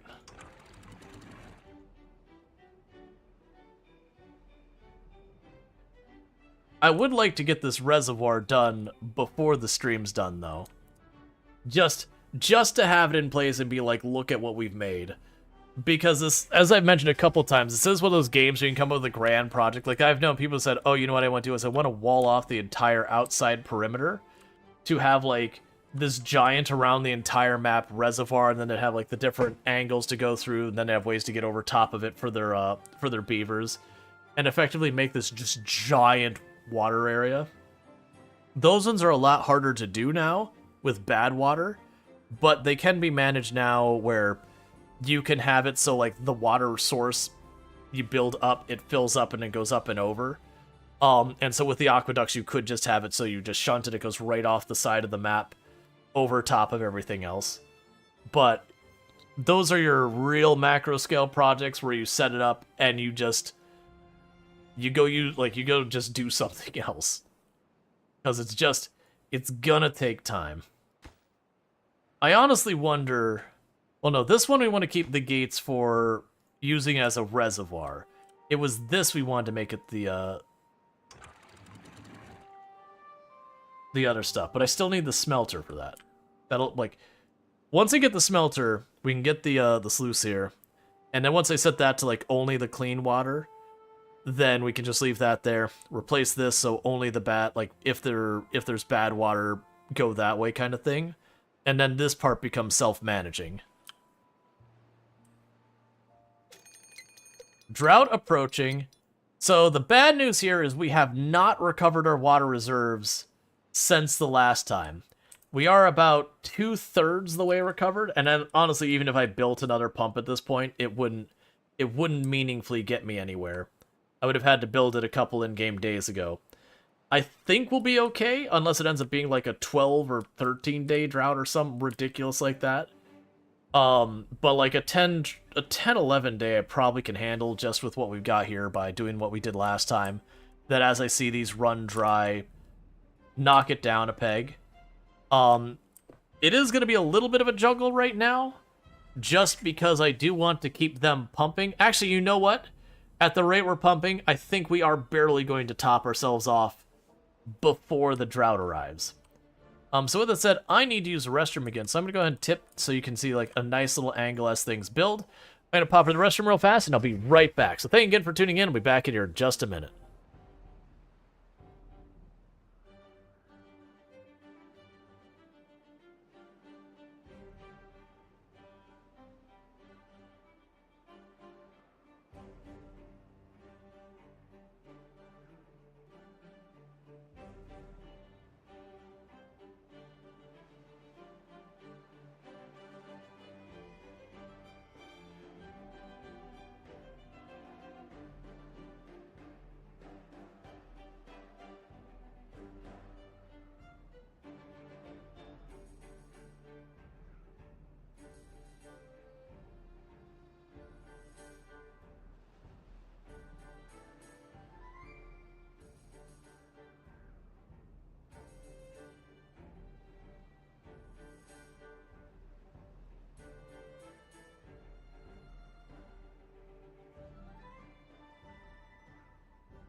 And as a reminder, like this, we're well past the sponsored point, but this has been a sponsored stream. Every once in a while, you'll see the link appear. That's a link to, there's a website called Lurk It. Basically, it's going to take you to Steam. That's just the click thing that goes through where the sponsorship goes through. That just lets them know you said, hey, I saw this game on their channel. So, you know, if you have been enjoying the game, you're like, man, I'm going to pick this up, or I have picked this up, or whatever. And you click on that, it will let them know that you found the game through this channel, which does help me get more sponsorships in the future. So I really do appreciate that. That said, they only sponsored 2 hours, which is fine, but I love the game, so we're on 8.5 hours, so you know. But I was figuring I'd just go ahead and mention that, because again, it does help. All the stuff that like lets the devs know, hey, their money was well spent here kind of thing is good. But yeah, no, it's been an excellent night. We're sitting at like 210 viewers. It has been like, I don't know what's been going on the last couple nights. It has been wildly busy in the channel, and I really do appreciate it. But a lot of times, usually when I see like the viewership up, there's like, I can distinctly go, it's like, it's the major update in the game I normally play and all that. Which this is a major update in a game I've played a bunch. All right, so 25 happiness. That's good news. But, you know, as much as I played Timberborn on the channel, it's never been one of my higher performing games so far as viewership, so not unhappy about that. Let's see, if you pause the metal dude who is idle, can you assign him to help build, or do you need another builder's hut? I would need another builder's hut. Because, like, this isn't like a lot of the games in the genre, so a lot of the games in the survival, like, town-type genre, what ends up happening is people who are not assigned to other tasks become builders. That is not how Timberborn works.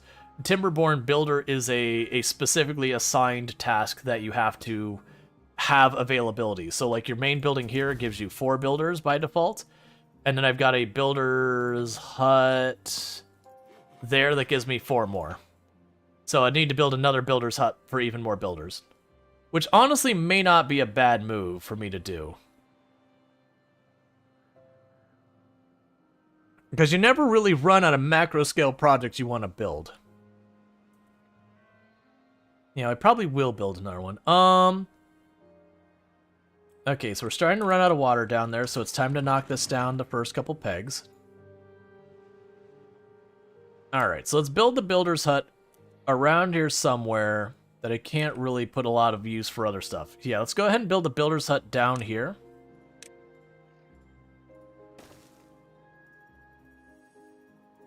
Like, I'm not going to rush it or whatever. It'll get done when it gets done kind of thing. Because what's happening is as they're in each other's way to do this, they go run off onto other projects in the meantime. Yeah, so that's all going to dry out. That's fine. The big thing is I don't want this to dry out. We did basically fully recover our water, so that is good news. I thought we were going to be short on that, and I was going to end up a little bit below. I just underestimated how long 3 more days were. I wasn't watching too closely. I believe this is a 9-day drought. which is interesting that that's almost the exact same length as our bad water. And as I mentioned, usually I found the bad water to be a shorter event that's just more dangerous kind of thing. But in this particular case, they were pretty close to the same. All right, let's drop a little bit more water down here. And I'm going by increments of about 0.25. So about a quarter of a tile.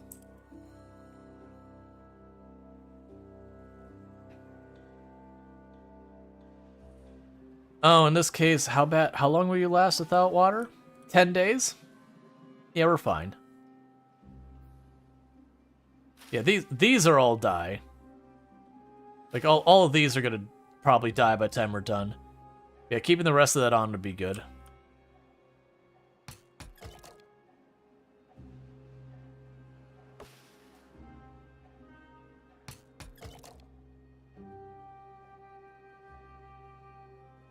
Yeah, so you're getting your pine resin. That's all good news. We're getting a bit of maple syrup in here as well. So I'm going to take away the priority to just no priority, so just tap what you're going to tap. I just want to get the pine resin on a lead for the observatory and all that, because originally I thought I was going to be building that real quick, but it's fine. That takes a little bit longer. And we got beavers even happier because now they're getting their maple pastries, so they literally have every type of food available to them. So all their basic needs are being met. All their nutrition is being met. We've got a lot of their social life being met, not quite all of them. We're missing the bulletin pole. We don't have the monuments. And then there's fun activities and books we're missing. But we can go ahead and get that all sorted out. All right, so with this, let's go and jump up the... Oh, that's the workplace. Let's jump up the priority of that construction for now. Since we got the other stuff built other than the reservoir. The reservoir's not going to do anything for us this cycle, but that's fine. All right, you're all getting pretty shallow again. We'll do a little drop down to give a little bit more water. Drag that out a little bit. Okay, so that gives us 4 more builders. A lot of them aren't going to be able to do too much because, like I said, I can kind of only start building that tile. And when they have enough run up to give it the supplies, the others will go just do something else if there's another project available. So they're working on that over here.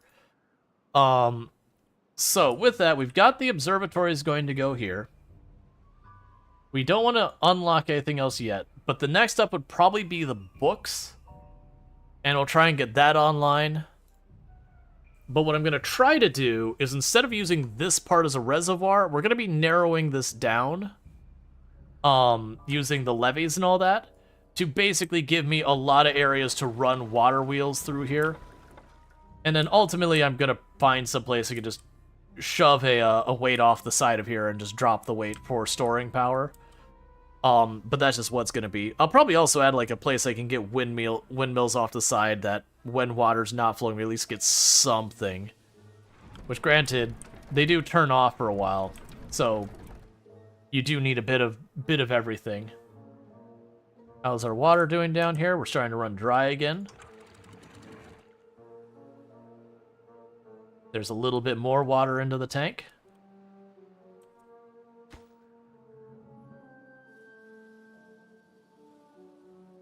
All right.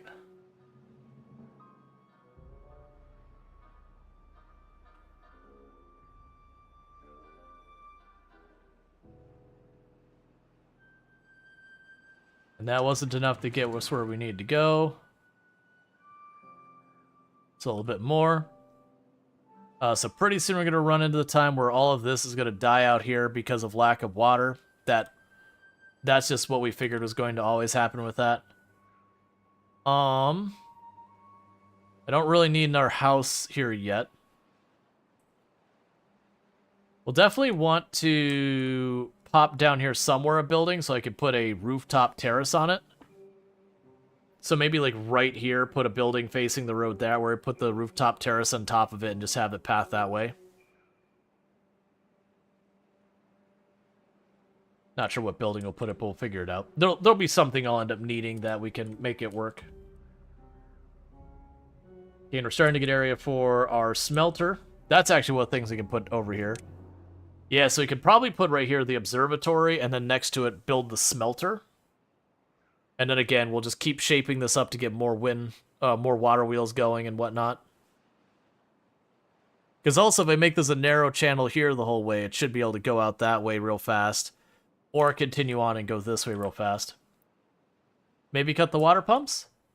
I could. I'm not too worried about it yet. I can continue to drop this down. And then when this starts to run dry, then it'd be worth shutting off the water pumps. We only have 3 days left, though, so I'm feeling pretty okay about it. As long as I can just dump more water into here, we're fine. Yeah, we need to dump more than that.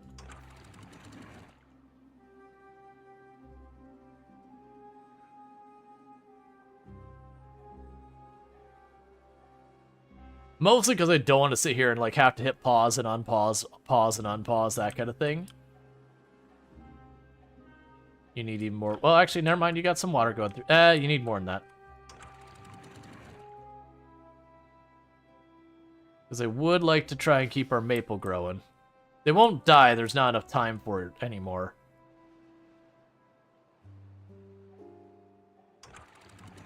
How full are you down there? Slam it down. Let it out. Okay, so I guess we are going to pause these things. I was trying to avoid it, but...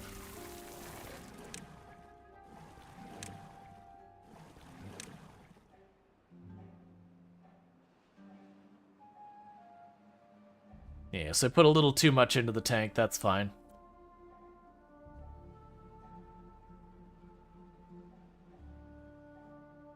Okay, so you ran out, so it's time to put you all the way back up to your starting point. Mainly think of the pump by the maple. Yeah, I mean, that didn't last long. It's still fine. Like, these trees won't die in time. They have 12 days to die. We've only got 2 days left of the drought. These are going to die, and I don't really care. We could do stuff to make that a lot better later. It's just not a priority for me right now. Alright, so we're getting pretty close to being able to unlock the observatory, plunk it down. We are getting our metal block storage ready. So we'll get the observatory here, we'll get like the smelter around here somewhere, we'll put more water wheels, we'll get more levees to shape this area to be like a canal that goes straight through there and out. You know, that being one way, and then, you know, the other way can go that way.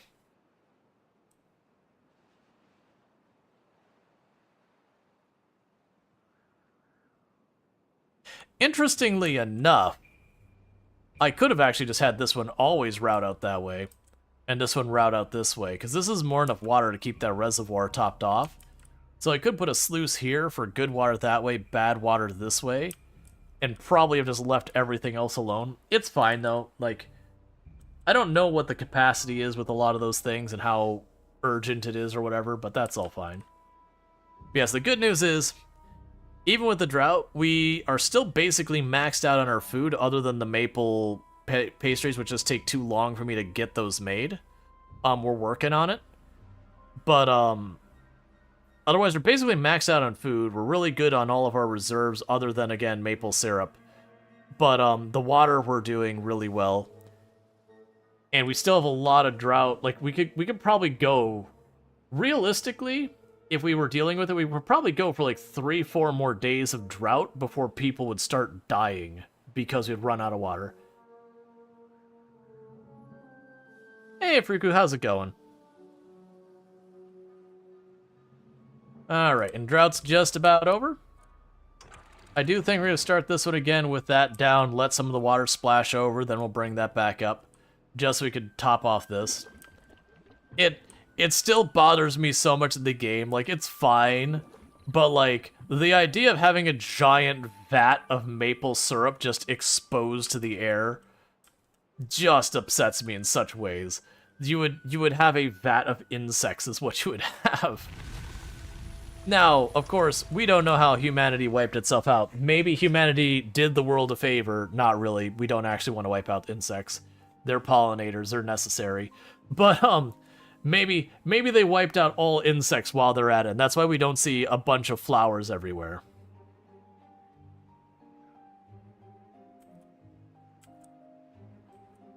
Okay. So we've got water going back into the system.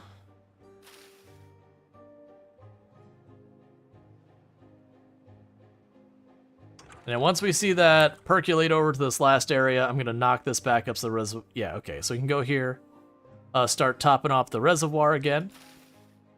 Because that'll be plenty for that whole area. We can fill up this part of the reservoir. And then after that, we'll fill up this part of the reservoir.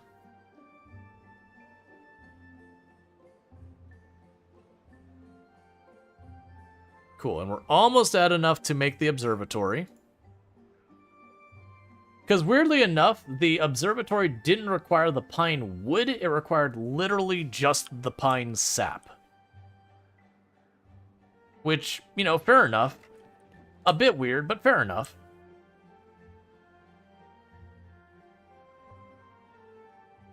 Okay, that has spilled over a little bit. It did it last time too, but the moment it kind of balances itself out. And that's just like, you know, water sloshing kind of situation.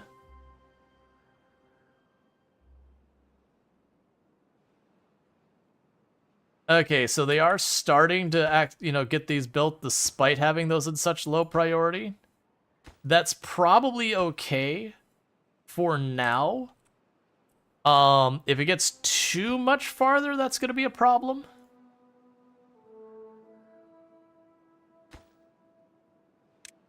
Let's keep setting these to minimum priority.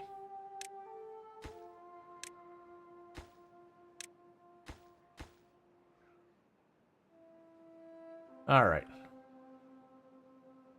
2.85 was the sweet spot. Oh yeah, no, we were setting it to 2.9. 2.85, it'll splash over right when it starts, but then it's fine after it does that one little wave over. And it doesn't kill your crops to get the one little splash. It's just a little thing. There we go.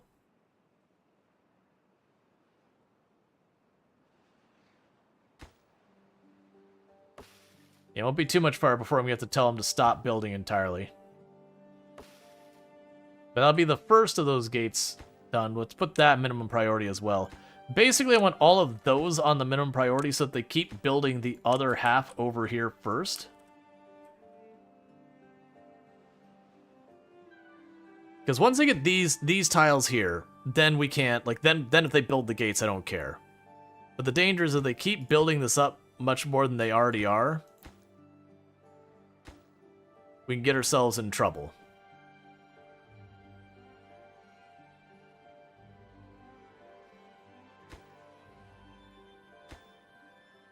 Yeah, we can let them build those ones. These three need to not get built. That one, you're paused. You're straight up no.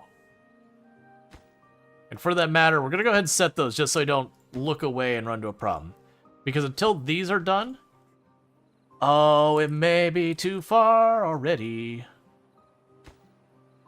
You look like you might be going up still. I mean, if that is a problem, what we do is I just take the bulldozer and we knock down that piece of wall and we call it a day. Yep. Alright, they went too far. They went too close to the sun, so these two have to go. And that'll fix the problem. Well, that's not what you like seeing.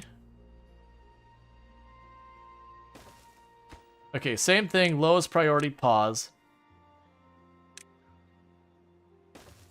And then the floodgate. Okay. What are you doing? You should be paused. Oh no, you're fine. You're the paused one. Okay. Alright, so that's fine. That should be okay, because that is 4 tiles wide. That's the same input as output. We should be okay there. But I need them to finish that before we can go any higher.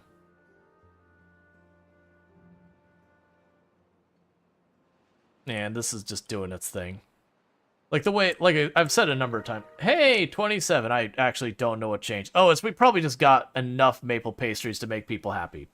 Understood. Good for us.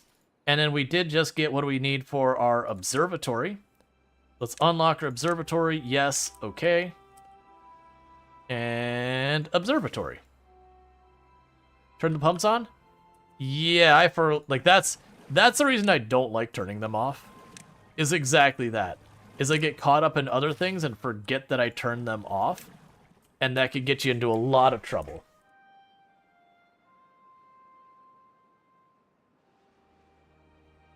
Luckily, thank you for the reminder.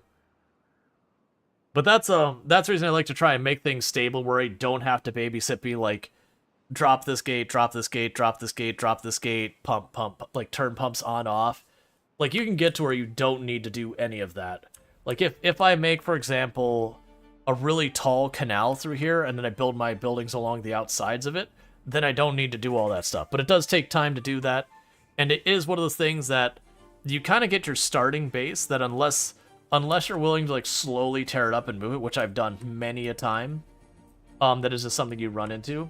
But, like, first I want to get the reservoir built, and then we talked about the next move being to take where we've got this here, shift that over. I'm actually not going to bother with that now I think about it, because of what I'm doing here with this water supply. Oh, no, don't be there. That's on me. I put you in the wrong spot. That is on me. I need you up against that. Otherwise, it won't properly fetch what I need. Meanwhile, after that, the next thing to probably be making would be the... Honestly, it could be either the wood workshop or the steel or the books. Probably the steel. That is cheaper. Yeah, so we'll probably build that. And you are 4 long. I was not really anticipating that. That's not that big of a deal. It was just unexpected. Yeah, there's no point in really having me put it elsewhere.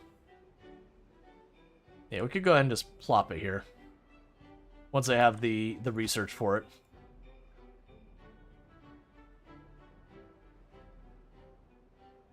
Because then we'll have the steel production online. We've already got storage for it built, as well as a source for the scrap. So we can get all that sorted out. That'll give us steel. That unlocks a lot of more things we can do. We don't have many beavers that are not currently unemployed. I don't want to build another house yet. We have recognized I am starting to hit that point where I need potentially another pump and storage. And the intent is to put that up here. I guess one thing I could probably do is these aren't going to get used ever again.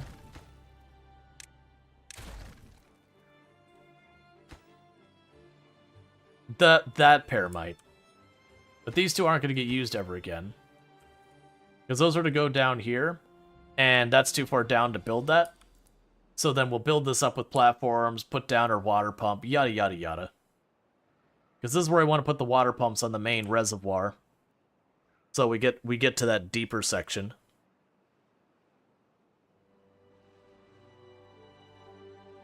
All right.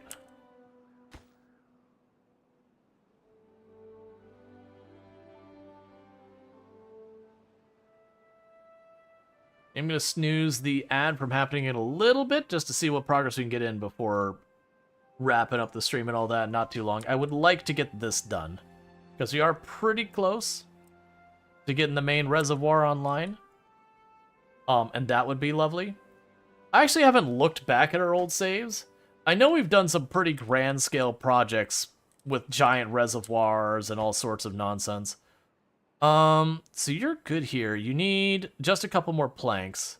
And people are already on that, I think. I'm gonna max out the priority on that and just have them do it. There we go. No available workers in the district. Why would you do this to me, game? So you're now a slightly higher priority. Congratulations, inventor. You're fired. Your services are no longer needed here. Or ever again. We can have up here, we'll put another storage barrel. It's not near any of the other stuff. But we can put it there just as another thing.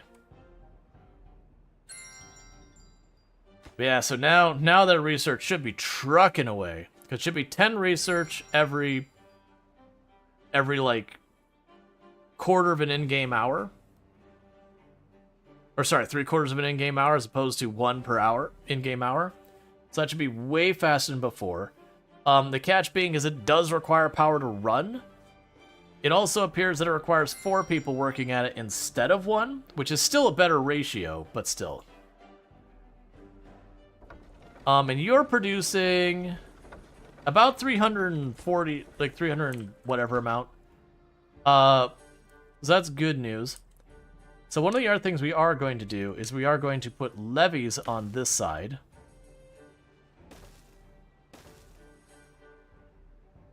And the idea with the levees on this side is I am just trying to keep on working. We can get rid of you, you're not needed anymore. We can get rid of you, you're not needed anymore. We can get rid of you, you're not needed anymore.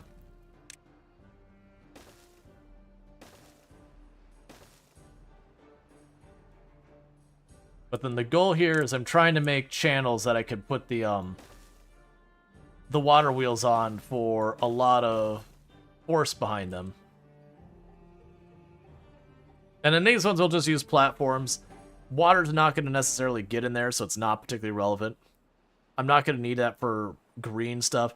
I could potentially use a dam just to put like a little bit of water back here to keep this area green. I'm not super worried about it.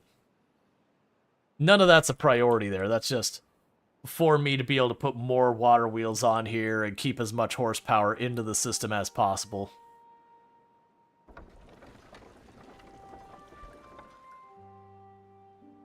All right. Yeah, we're so close here with that last little bit to do.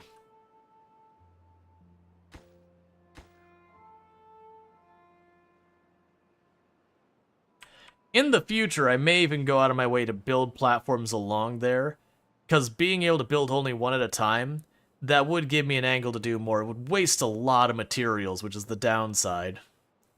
Or the other thing I could do is I could sit there and deliberately make platform here, so we could build it from both sides and would tear down the platform and put the floodgates. It's not worth doing now, but in the future that would speed up production.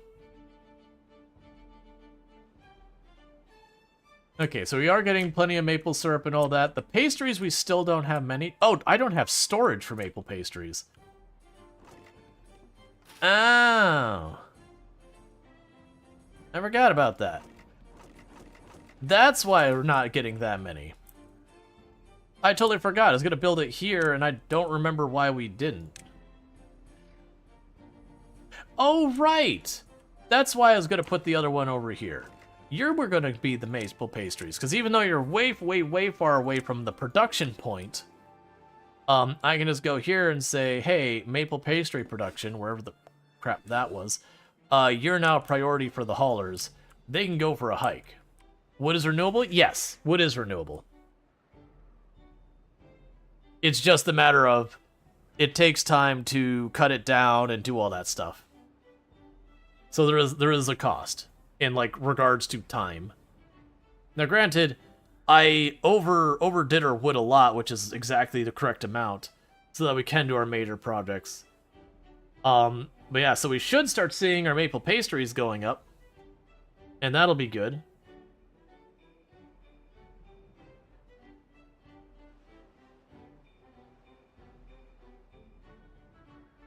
Okay. Oh, you know what I could even do? Is when it comes to, oh, I just realized our science is doing really well. When it comes to our smelter, is instead of putting it like this, I can put it over here like that. That would still give me enough space. I can get the other wind turbines in there, keep them on that main road. I got room over here for another building, room over there. It may even be one of those things I have to put like a spot or two for stuff there, but that's fine.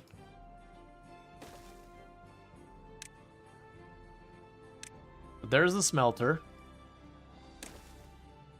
And with that, we'll be producing wood. We have the giant turbine. I don't really care about the refinery or any of that right now. How big is the carousel? Yeah, so it would need more space, but that's cool. We have the underground storage for 1,000. I don't care about the bigger houses. We could do the... That'd be 4,000 to deal with the bad water. That's honestly not a terrible thing to do. We could unlock the mine, which wouldn't be a bad idea in the long run either. we could get probably the sluice. You'll unlock the sluice.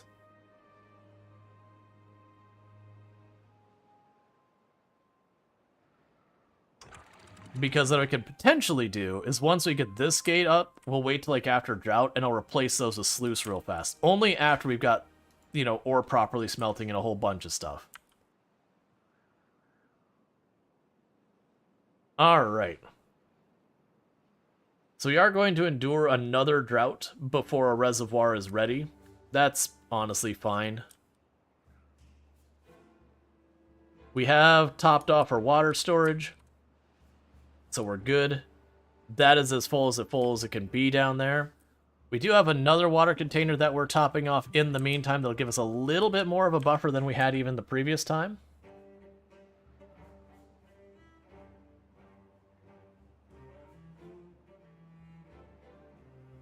And very soon, I will have this built up enough that I can tell it to finish building things. As soon as this set of tiles there is done, all of this gets unlocked and we just go for it. Alright, man, when you get the observatory up, the science picks up speed a lot.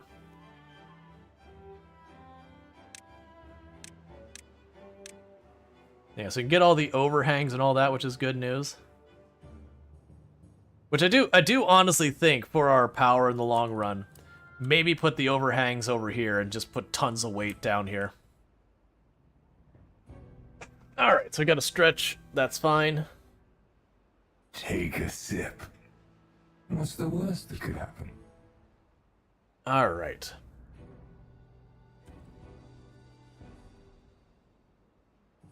Cool. And then with that, honestly, one of the other advantages of making this so narrow is when we hit the point that that we get bad water, that's way less volume to have to deal with. Yeah. That'll be the next thing, is once we get this all enclosed, I'll take this out, and I'm going to make it the freshwater sluice on this side after we have an event. So, like, if it's bad water, when the bad water ends, tear those down and quickly try and replace them as highest priority. And then get the sluice there. And then we could do the kind of the same here, is when we have, like, a long drought, tear those up, put sluice there. But till we actually have metal, it won't matter.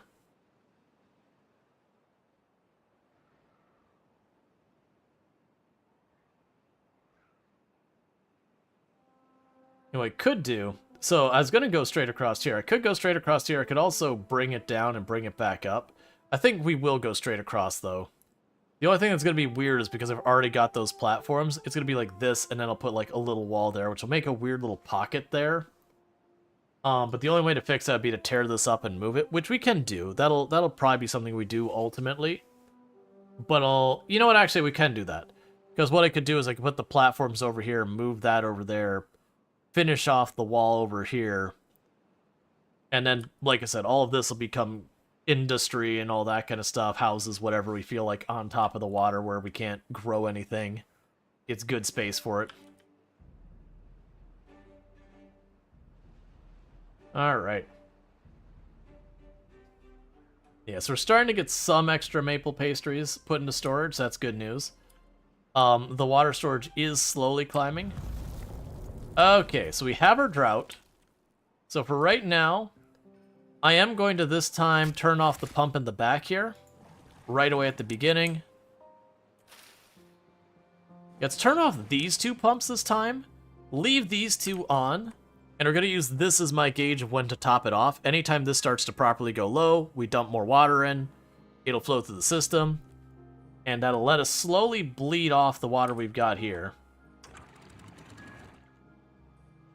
Okay, so you're already dropped in the back. So let's drop that down one tag.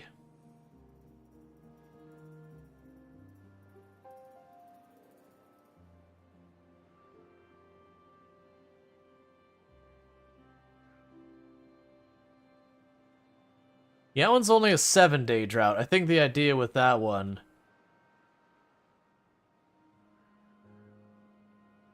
was to see if you had enough to recover. So let's go ahead and bring you down a little bit more. That wasn't enough to reach the last zone.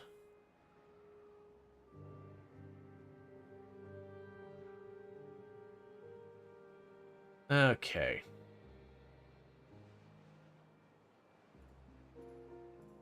There we go.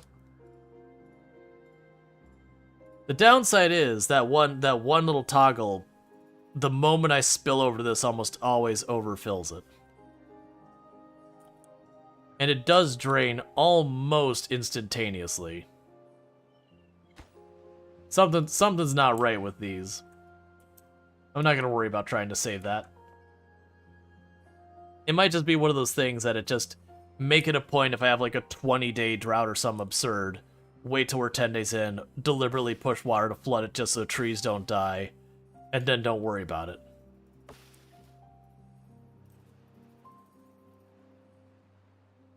And you stop working because no power, because the drought. Alright, that said, chat, I was going to try and push to, like, get this reservoir done. I have a feeling it's still going to be, like, another 30-45 minutes, unfortunately. Like, it's coming along nicely and all that, but stuff just takes time in the game. But that said, it's been a lot of fun playing more Timberborn. I wouldn't be opposed to playing this more in the near future. It's going to be a little bit hard to squeeze in with how much stuff we've got dropping, but I could definitely see playing a bit more. But this has been Update 6. It's really good. I definitely recommend it. Again, the link has been posted in chat a whole bunch for the evening. If you do decide you'd like to buy it, if you go through that link, it does let the devs know you found it here. I don't get a kickback or anything from that, like they don't send me an extra $1 every sale or something like that. It's just letting them know that, hey, you sponsored my channel, it got you sales, which makes them want to sponsor me again. And Timberborn has sponsored me a number of times, and I really do appreciate it because it is a fantastic game. That said, what's going to end up happening here is I'm going to go over here and hit this happy little save button. And what we're going to do is we're going to, first of all, if you're watching on YouTube, the stream is going to end abruptly for you because YouTube doesn't have rating, all that. Link click, Ben Larking. Well, thank you, Ultrasource. Can I get a shout out? I'm going to do this right now. You tried to escape the shout out, Ultra. But that's just, there's not doing that. It's not going to happen. But, for those who don't know, Ultrasaurus, absolutely fantastic content creator, someone I highly recommend. But definitely someone worth checking out. Does like lots of simulation games, lots of similar stuff that we do, like Farm Sim, all that kind of good stuff. So definitely check them out over there.